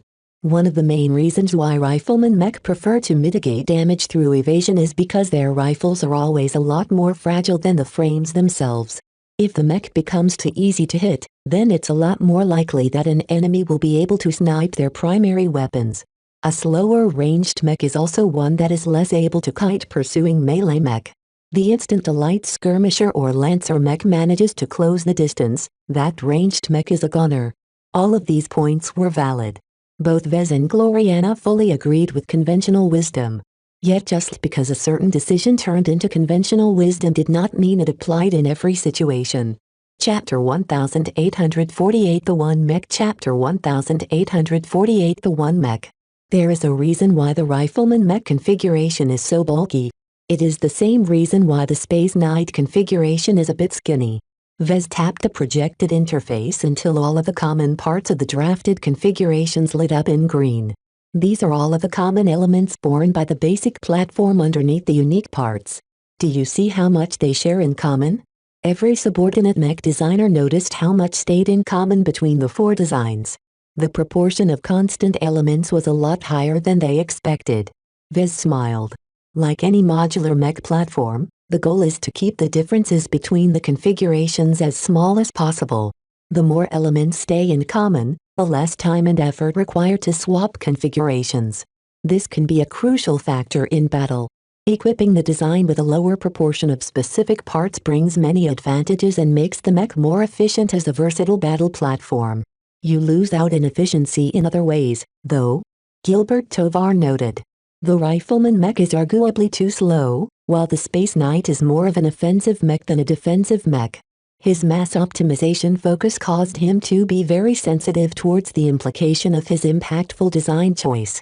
The decision to aim for a high degree of uniformity came at a very severe cost. Both Vez and Gloriana recognized the implication of their decisions. "You're correct," he said. "Modular mech platforms aren't widely used for this reason. Compared to specialized mech designs, there is a lack of focus in adaptable platforms that is difficult to leverage in reality. Many attempts to employ them in battle have failed because specialized mech always outperform them on the battlefield. The lack of versatility of traditional mech units is mostly compensated by their division of roles and good utilization of the characteristic strength of their mech types. This is especially the case from a macro perspective. It was generally a very bad idea to adopt modular mech platforms on a mech army-wide basis. In fact, it was already very problematic on the level of a mech division and mech regiment. The luxury of being able to swap configurations and loadouts was not as big of an advantage as the theorists initially thought. Mech pilots were creatures of habit and mostly wanted to get better at one specific fighting style. It was a bit too much to ask them to become proficient in half a dozen different mech types. For this reason, the modularity and adaptability aspect of the modular mech platform wasn't being used. Once these advantages ceased to be a factor, what did the mech units have left? They were stuck with an inferior, overpriced, inefficient and maintenance-heavy mech model. As Gloriana outlined the general shortcomings of modular mech platforms, the subordinate mech designers grew more confused. Miles Tovar raised his hand. If the two of you are already aware of the many shortcomings of the mech platform, then why utilize it at all, especially for something as important as a mech intended to strengthen the Larkin Sun clan? Vez smirked and crossed his arms. Just because a solution is suboptimal in most cases doesn't mean it is a failed invention. There are applications for every possible mech, even the trashiest ones. Let's consider our situation. Aside from the requirements I've already mentioned, there are a few more conditions and constraints that have led me to the modular mech platform as the optimal solution for my needs. He raised a finger. First is how much time it will take for us to satisfy our needs. The Larkin Sun clan has a lot of mech pilots, and they are mostly specialized in a single major field while minoring in several other ones. While this allows them to pilot multiple types of mech, they really won't do as well if they are piloting a mech they minored in. This means that selecting a single mech type such as a rifleman mech won't cover all of our mech pilots. Gloriana added something else. It's also a bad idea to adopt a single mech type throughout an entire unit unless it is part of a greater group that operates in unison. This means that I will definitely have to design multiple mech in order to equip the vast majority of our mech pilots with my Larkin Sun mech. This will take a lot of time which we don't necessarily have. I have other priorities as well, and I can't devote too much time on multiple mech designs that will only really service a small group of mech pilots. Choosing to go for a modular mech platform conveniently allows me to settle with a single design, though with 4 internal variations. Do you really have to design a mech that is able to cover most of the Larkin Sun clan's mech pilots? Mayor Tordo asked. The avatars and sentinels already make use of a diverse selection decent mech models. They are perfectly serviceable. Only in the present. Vez said. Our future needs are vastly different. Don't forget about the goal of trying to design a training platform. Depriving this mech from over half of our mech pilots won't accelerate their promotion to second-class mech pilots. They understood now. To a mech designer, it was simply more efficient to design a single broad mech design than multiple specialized ones. Why the high proportion of uniformity, though? Merrill Truman asked. The pirate designer had a much greater sense towards mech in actual use. The configurations all look kind of weak. They look like mech designed by committees. They are too balanced and not distinctive enough. The Rifleman mech and Space Knight configurations are especially far from what we are used to seeing in those mech types. Vez sighed. It's true that there is a bit of laziness and compromise behind the decision to minimize the amount of uniqueness in the configurations. Going too far on the other end essentially negates the fundamental decision and will become no different from designing 4 separate mech. I have set a hard deadline of 3 months for this project, and I intend to stick with it. With so little time for a design as complex as a modular mech platform, many sacrifices have to be made. What about the performance, then? It's not as awful as it seems. He smiled again. He tapped a projection to highlight the armor coverage of the mech. All 4 configurations will use the same rare alloy as the principal material of their armor systems. Yes, that's right. The same second-class alloy that we have just used to turn the shield of Samar into a mobile bunker will also be applied to this design. This came as a shock to all of them. Even Gloriana hadn't fully accepted that Vez settled on this choice. Where are we getting all of this rare alloy? I have a supplier who promised me as much rare alloy at favorable prices. The only issue is that the supply of this material is not too much. This means that it's enough for us to reserve this material for internal use. I don't intend to squander this valuable alloy on other products. So you're going for the same effect as with the revision to the Shield of Samar. You want to rely on the superior quality of one of materials to elevate the quality of the Larkin Sun mech by force. It sounded a bit bad, but that was essentially right. Vez felt as if he was getting further and further into the wasteful mindset of a second-class mech designer. Why rack his head over coming up with a sophisticated implementation when he could just fork over more money and solve the problem in an instant? Regardless of whether this pattern of behavior was detrimental to his development as a mech designer, the constraints on this project left him with very little choice. He had to bow to reality and make many decisions he wasn't proud of in order to meet his goals. The armor system and structural supports won't be the only elements that are out of the norm of what is nominally a third-class mech design. I also intend to upgrade some other elements of the modular mech platform in order to make it viable against second-class mech. Mind you, they won't be competitive against superior mech, but at least the gap has narrowed to the point where my Larkin Sun mech can pose a threat to them under favorable conditions.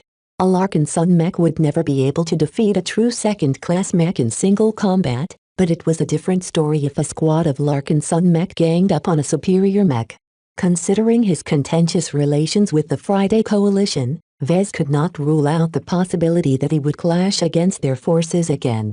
If a confrontation couldn't be avoided, then the last sight he wanted to see was hundreds of avatars and sentinels dropping like flies as they confronted a single mech company of Coalition mech. He still recalled the grossly uneven battles between his battlebots and the mercenary mech of the Great Zona Republic. The sight of just 4 mech-like machines laying waste to hundreds of inferior mech like they were cannon fodder still made an extremely strong impression in his mind. Such a disparity between mech was nice when Vez was on the side of the mech that stomped the competition, but now he was on the opposite side.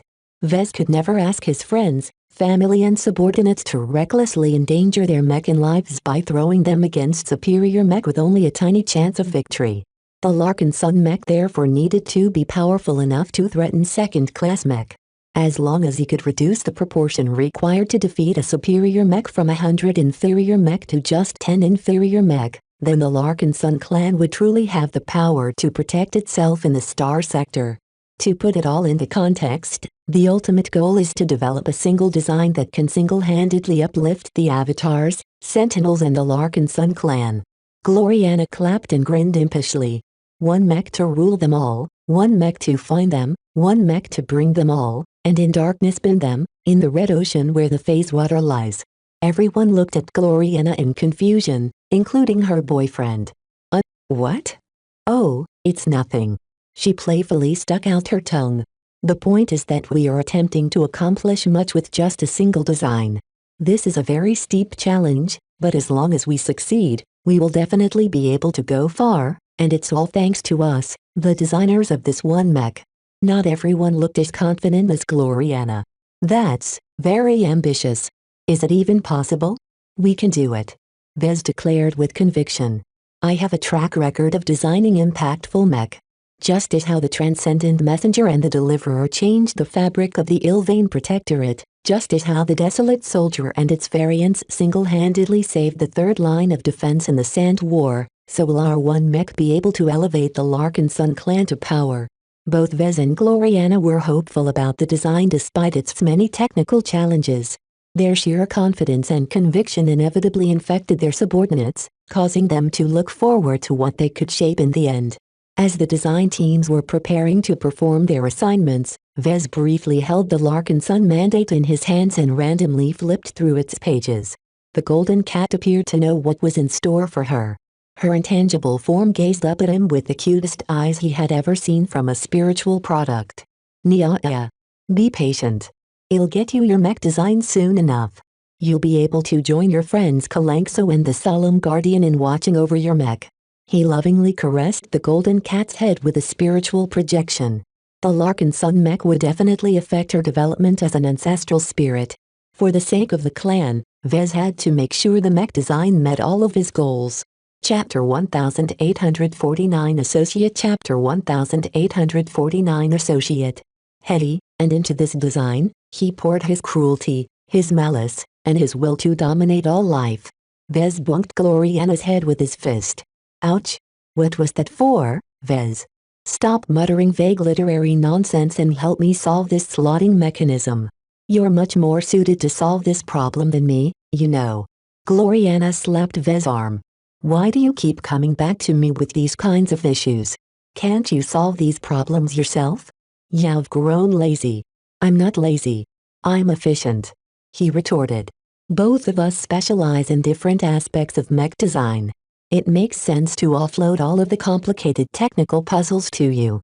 On average, you are 4 times faster in solving these problems than me. Since we're so strapped for time, we'll have to distribute our workload as optimally as possible. And that just happens to leave you with all of the easy work. She sneered at him. Don't mistake me. I agree with your arrangement. It's just that you could do some heavy lifting as well, you know? The more you engage in these kinds of problems, the more you develop a structural sense for mech. It's not good for your development if you continue to skip all of the challenges. I already have plenty on my plate, Gloriana. Not only am I supervising and integrating the efforts of our design teams, I'm also constantly working on the spiritual foundation of our mech design. The Larkin Sun mech was an extremely pivotal design that truly determined the future of the Larkin Sun clan. With so much at stake, Vez wanted to invest as much strength into its design as possible. He was not content with treating the design as another commission or business project. This was a passion project to him. Investing a disproportionate amount of effort and resources into the project was a given. As soon as he stopped arguing with Gloriana and entered into a groove, his passion for this project heated up. He became more and more eager to flesh out their drafts and turn their vision into a reality. Gloriana soon got caught up in his enthusiasm as well. As the days passed by, her prior mental exhaustion no longer made any impact at all, causing her to bring her full passion and emotions to bear. Seeing her work so passionately and high-spirited made him happy. She was just as invested in the design as him. Their shared passion also eased their cooperation and allowed them to accomplish some synergies. That said, designing the mech was anything but easy. Not only did they have to design 4 unique configurations, they also had to design a base platform that had to be able to keep up with vastly different demands. The rifleman mech configuration needed to be agile and precise while offering plenty of capacity for either energy cells and heat sinks or lots of ammunition. The swordsman mech configuration needed to possess an adequate amount of defense and mobility. At the same time, they also had to improve its strength and make sure it could perform most of the possible moves that were common in mech swordsmanship. The Lancer mech configuration possessed some of the same demands of the swordsman mech, but had to excel in the charge. This meant that the mech ideally possessed more mass and frontal armor while at the same being able to pump a lot more power into its flight system in order to ensure the mech wouldn't take forever to deliver an overpowering blow. In addition, this configuration also had to be able to absorb an immense amount of shock. Finally, the Space Knight configuration had to excel in defense. While this configuration did not need to be as mobile as the other configurations, it had to be able to withstand blows that could have felled 5 of the other configurations. This meant Vez and Gloriana not only had to find a good way to apply extra armor plating onto the Space Knight configuration, but also pair it up with a very hefty shield. If Vez designed 4 self-contained mech, then Vez could easily meet these requirements. Yet because all of these requirements had to be applied to the same mech platform, everything became more complicated. The interconnectedness of the four configurations with each other and the Mech platform was very difficult to deal with. Vez had been forced to create an elaborate database with flowcharts, objective trackers and timetables in order to keep organized. Though involving the two design teams in the project increased his organizational burden, their assistance was essential in keeping the project on schedule. All of the smaller tasks and less important problems could be handed off to the novices and apprentices. As long as someone senior to them checked over their work, the project progressed substantially faster than if Vez and Gloriana had to do everything themselves. Though Vez thought about adding another design team more than once, he refrained from doing so. There were only Elvanans available to him right now, and he did not wish to increase their representation within the LMC any further. During the days when he designed his mech, he shoved as many distractions aside as possible. The LMC calmly chugged along under the lead of Raymond Billingsley Larkinson while the Larkinson clan leaned heavily on the executive council to manage its affairs. Only the most urgent or important matters merited his personal attention. One day, a message arrived that caused him to pause and leave the design lab right away. Though the Larkinson mech was important, the message sent to his comm was even more crucial to his future. The Rim Guardians finally called back. "Please hold the fort for me.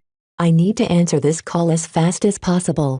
Gloriana gave him a reassuring pat on his arm. "Your project is in good hands.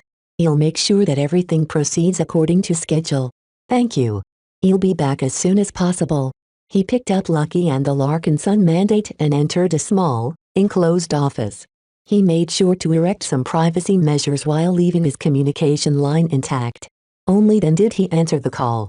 A familiar uniformed female officer appeared into view. Lieutenant Rizzi perked projection-studded Vez with a very curious expression. "Congratulations, Mr. Larkinson. On behalf of the Rim Guardian fraternity, we acknowledge that you have completed your mission. We have examined William Urbesh in great detail and have definitely confirmed that he has broken through to become an expert candidate. This is quite a surprise to us. Would you mind accounting for the methods you've employed?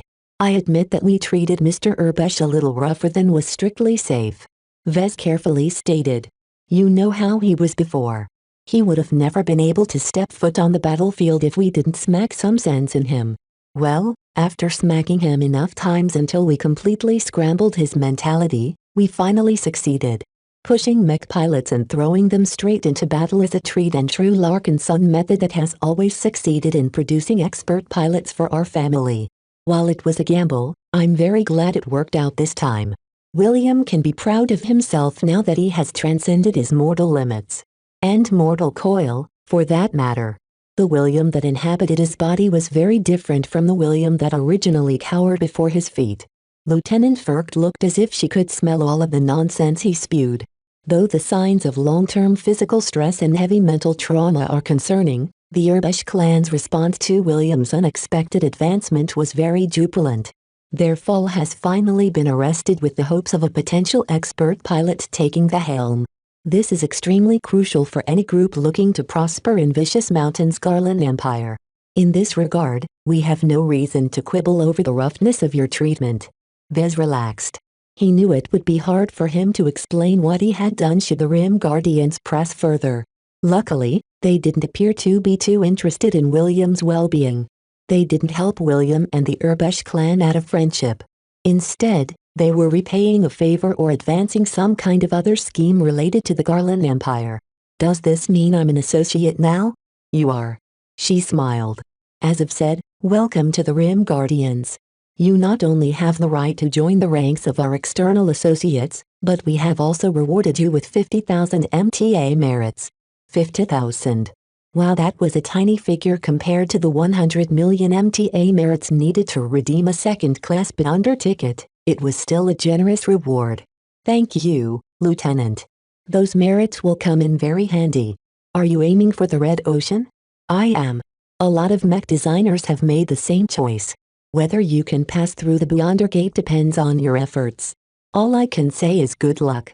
You will need to work harder than any other mech designer and exceed our expectations over and over again if you want to earn merits required to become a galactic pioneer. A new future awaits at the Red Ocean. Grasp it before it is too late." Vez had the sense that Lieutenant Firkt had memorized those last words because her superiors told her to. The MTA certainly wanted to take advantage of as many mech designers as possible. As the only supplier of MTA Marriotts, they were definitely making a killing right now with all of the mech designers eager to earn more points. Since Calabast warned him about the motives of the Rim Guardians, he remained wary of any traps. At the very least, he wasn't as eager to meet the needs of this powerful organization as before. Everything had a price. Even the discount to the Beyonder tickets likely involved all kinds of commitments that Vez wasn't sure he wanted to accept. So what do I have access to as an external associate? Becoming one of our associates is a great privilege, the lieutenant emphasized. However, do not think that makes you better than your peers in your star sector. An associate is nothing without the merits to exchange for goods and services. The more merits you possess, the more we can offer you. If we aren't able to provide you with what you need, then our many partners certainly will. That sounded a bit less than he expected. Even if he was an associate, without any merits, he won't be able to take advantage of his access to the Rim Guardians. In order to make this relationship pay off, Vez essentially had to keep earning more merits. This was probably exactly what the Rim Guardians wanted. Only through continuous milkings would they be able to extract the maximum amount of value from their serfs, associates.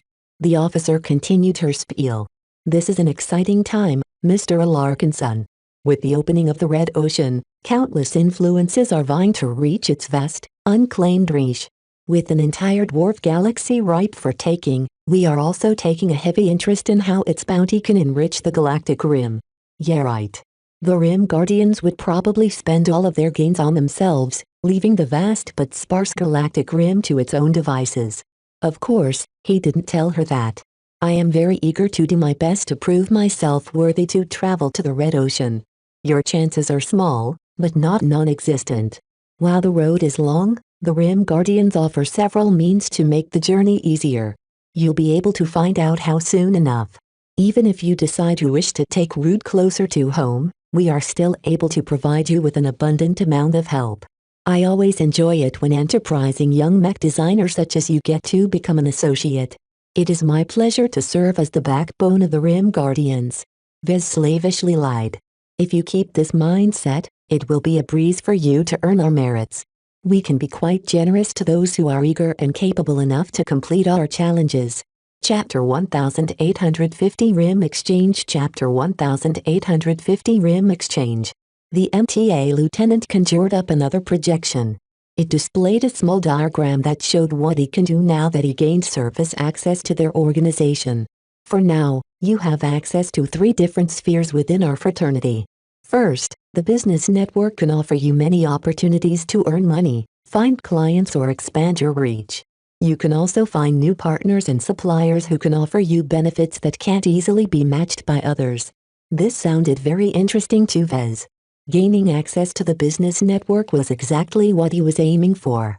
Though it won't be cheap, Vez would probably be able to benefit a lot as long as he had enough merits to secure what he needed. Is this where I can form a business contract that is guaranteed by the Rim Guardians? She nodded. This is a popular service of ours. We offer many different forms of guarantees and protections. The best ones can be quite expensive in terms of merits. Most of the time, the basic ones are sufficient for your needs.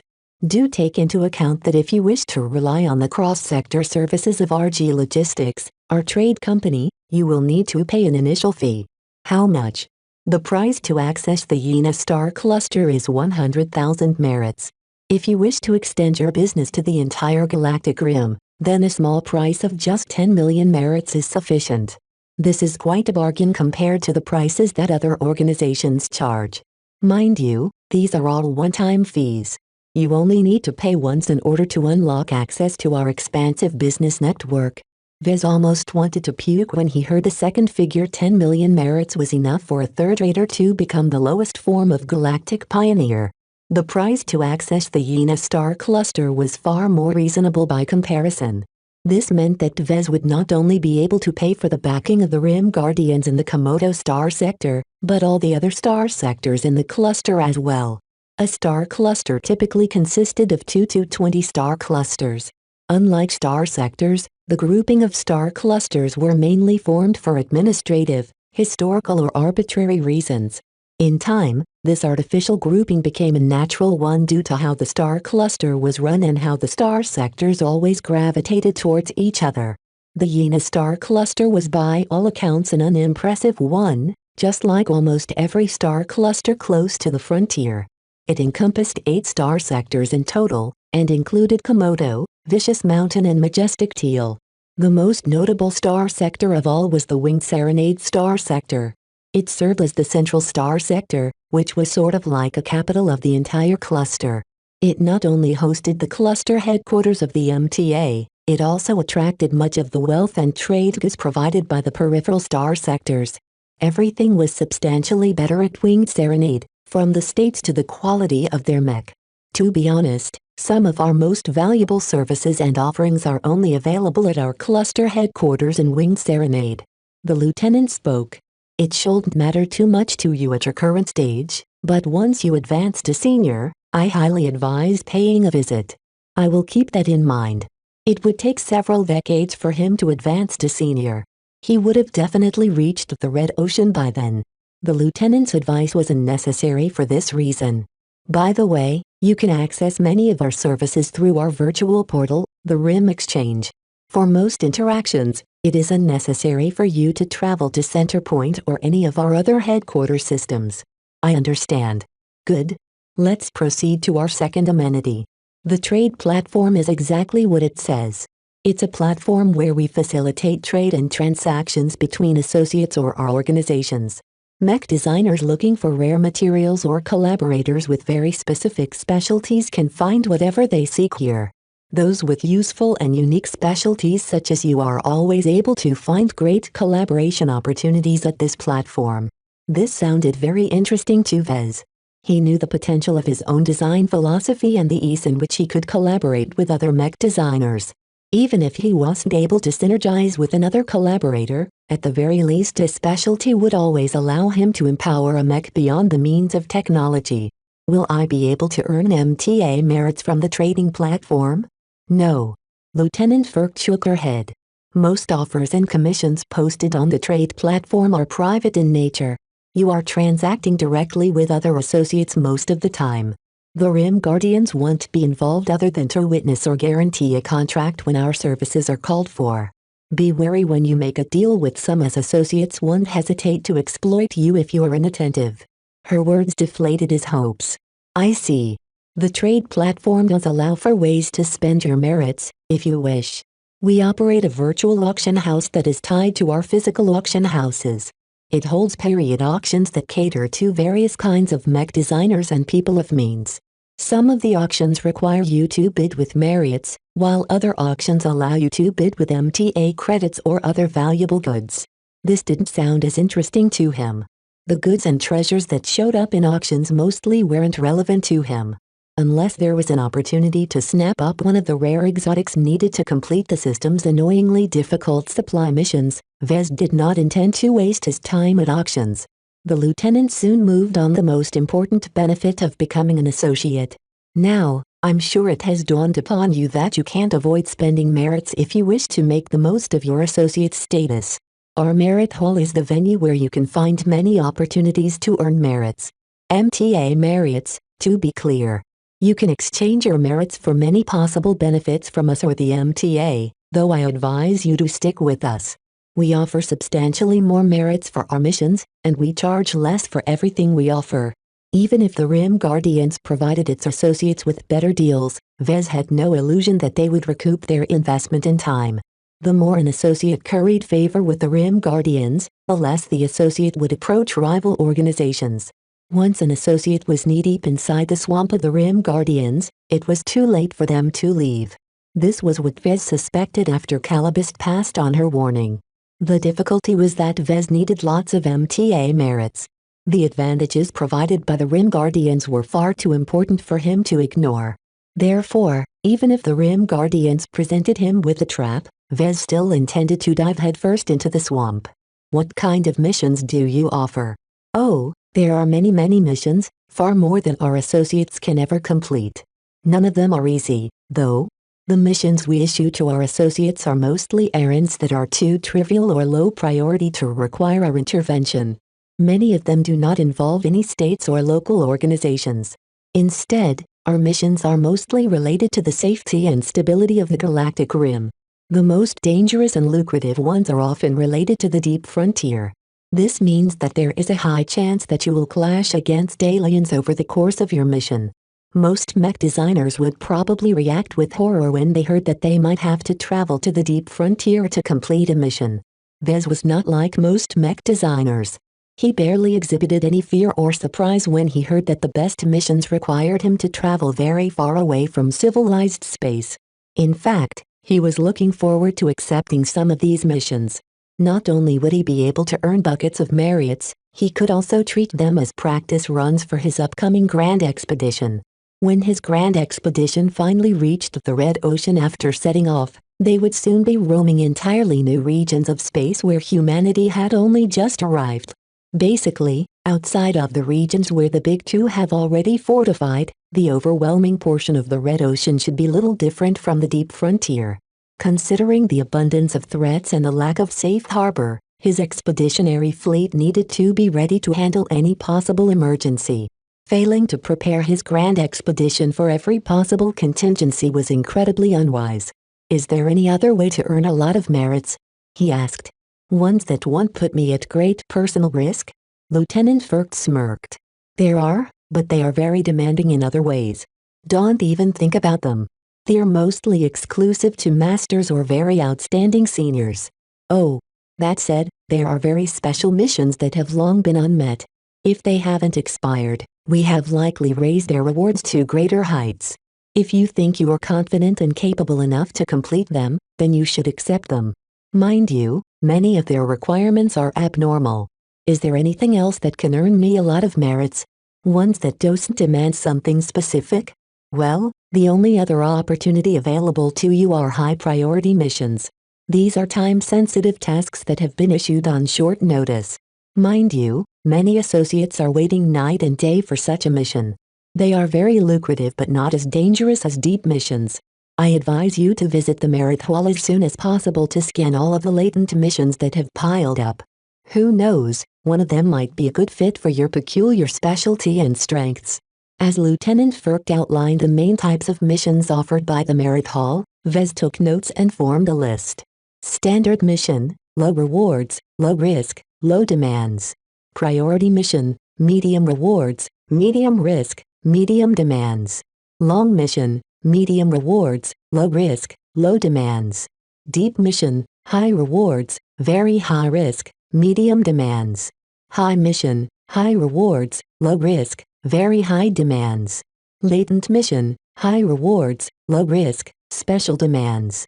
Overall, Vez needed to navigate the list of missions carefully in order to earn as many merits as possible in the limited time he had available. He already ruled out standard missions and long missions. They rewarded too little merits for the amount of time and effort needed to complete them. It would probably take a century for Vez to earn 100 million merits this way. In order to leave the Milky Way galaxy as soon as possible, Vez almost certainly planned to consider deep missions, priority missions and latent missions. The most desirable mission to complete was the so-called latent mission, which no one managed to complete for a very long time. Yet their requirements were so weird that most of them probably required skills and abilities that Vez didn't possess. As for priority missions, Lieutenant Firk already told him that they were only available for a very short time. Perhaps they might be up for a single second before a very fast associate snapped them up. There was no way Vez could compete against these desperate mech designers. Therefore, deep mission sounded like his best hope. Vez felt he was very lucky that he was expanding and upgrading his mech forces. As long as he could form a fleet that was as strong as a mech regiment, then he would be able to withstand most threats. If he equipped the majority of his mech pilots with his upcoming Larkin Sun mech, then his effective strength would almost certainly shoot up. As long as he managed to add some expert mech and expert pilots to his lineup, then the strength of his fleet would definitely be a match for an entire mech division.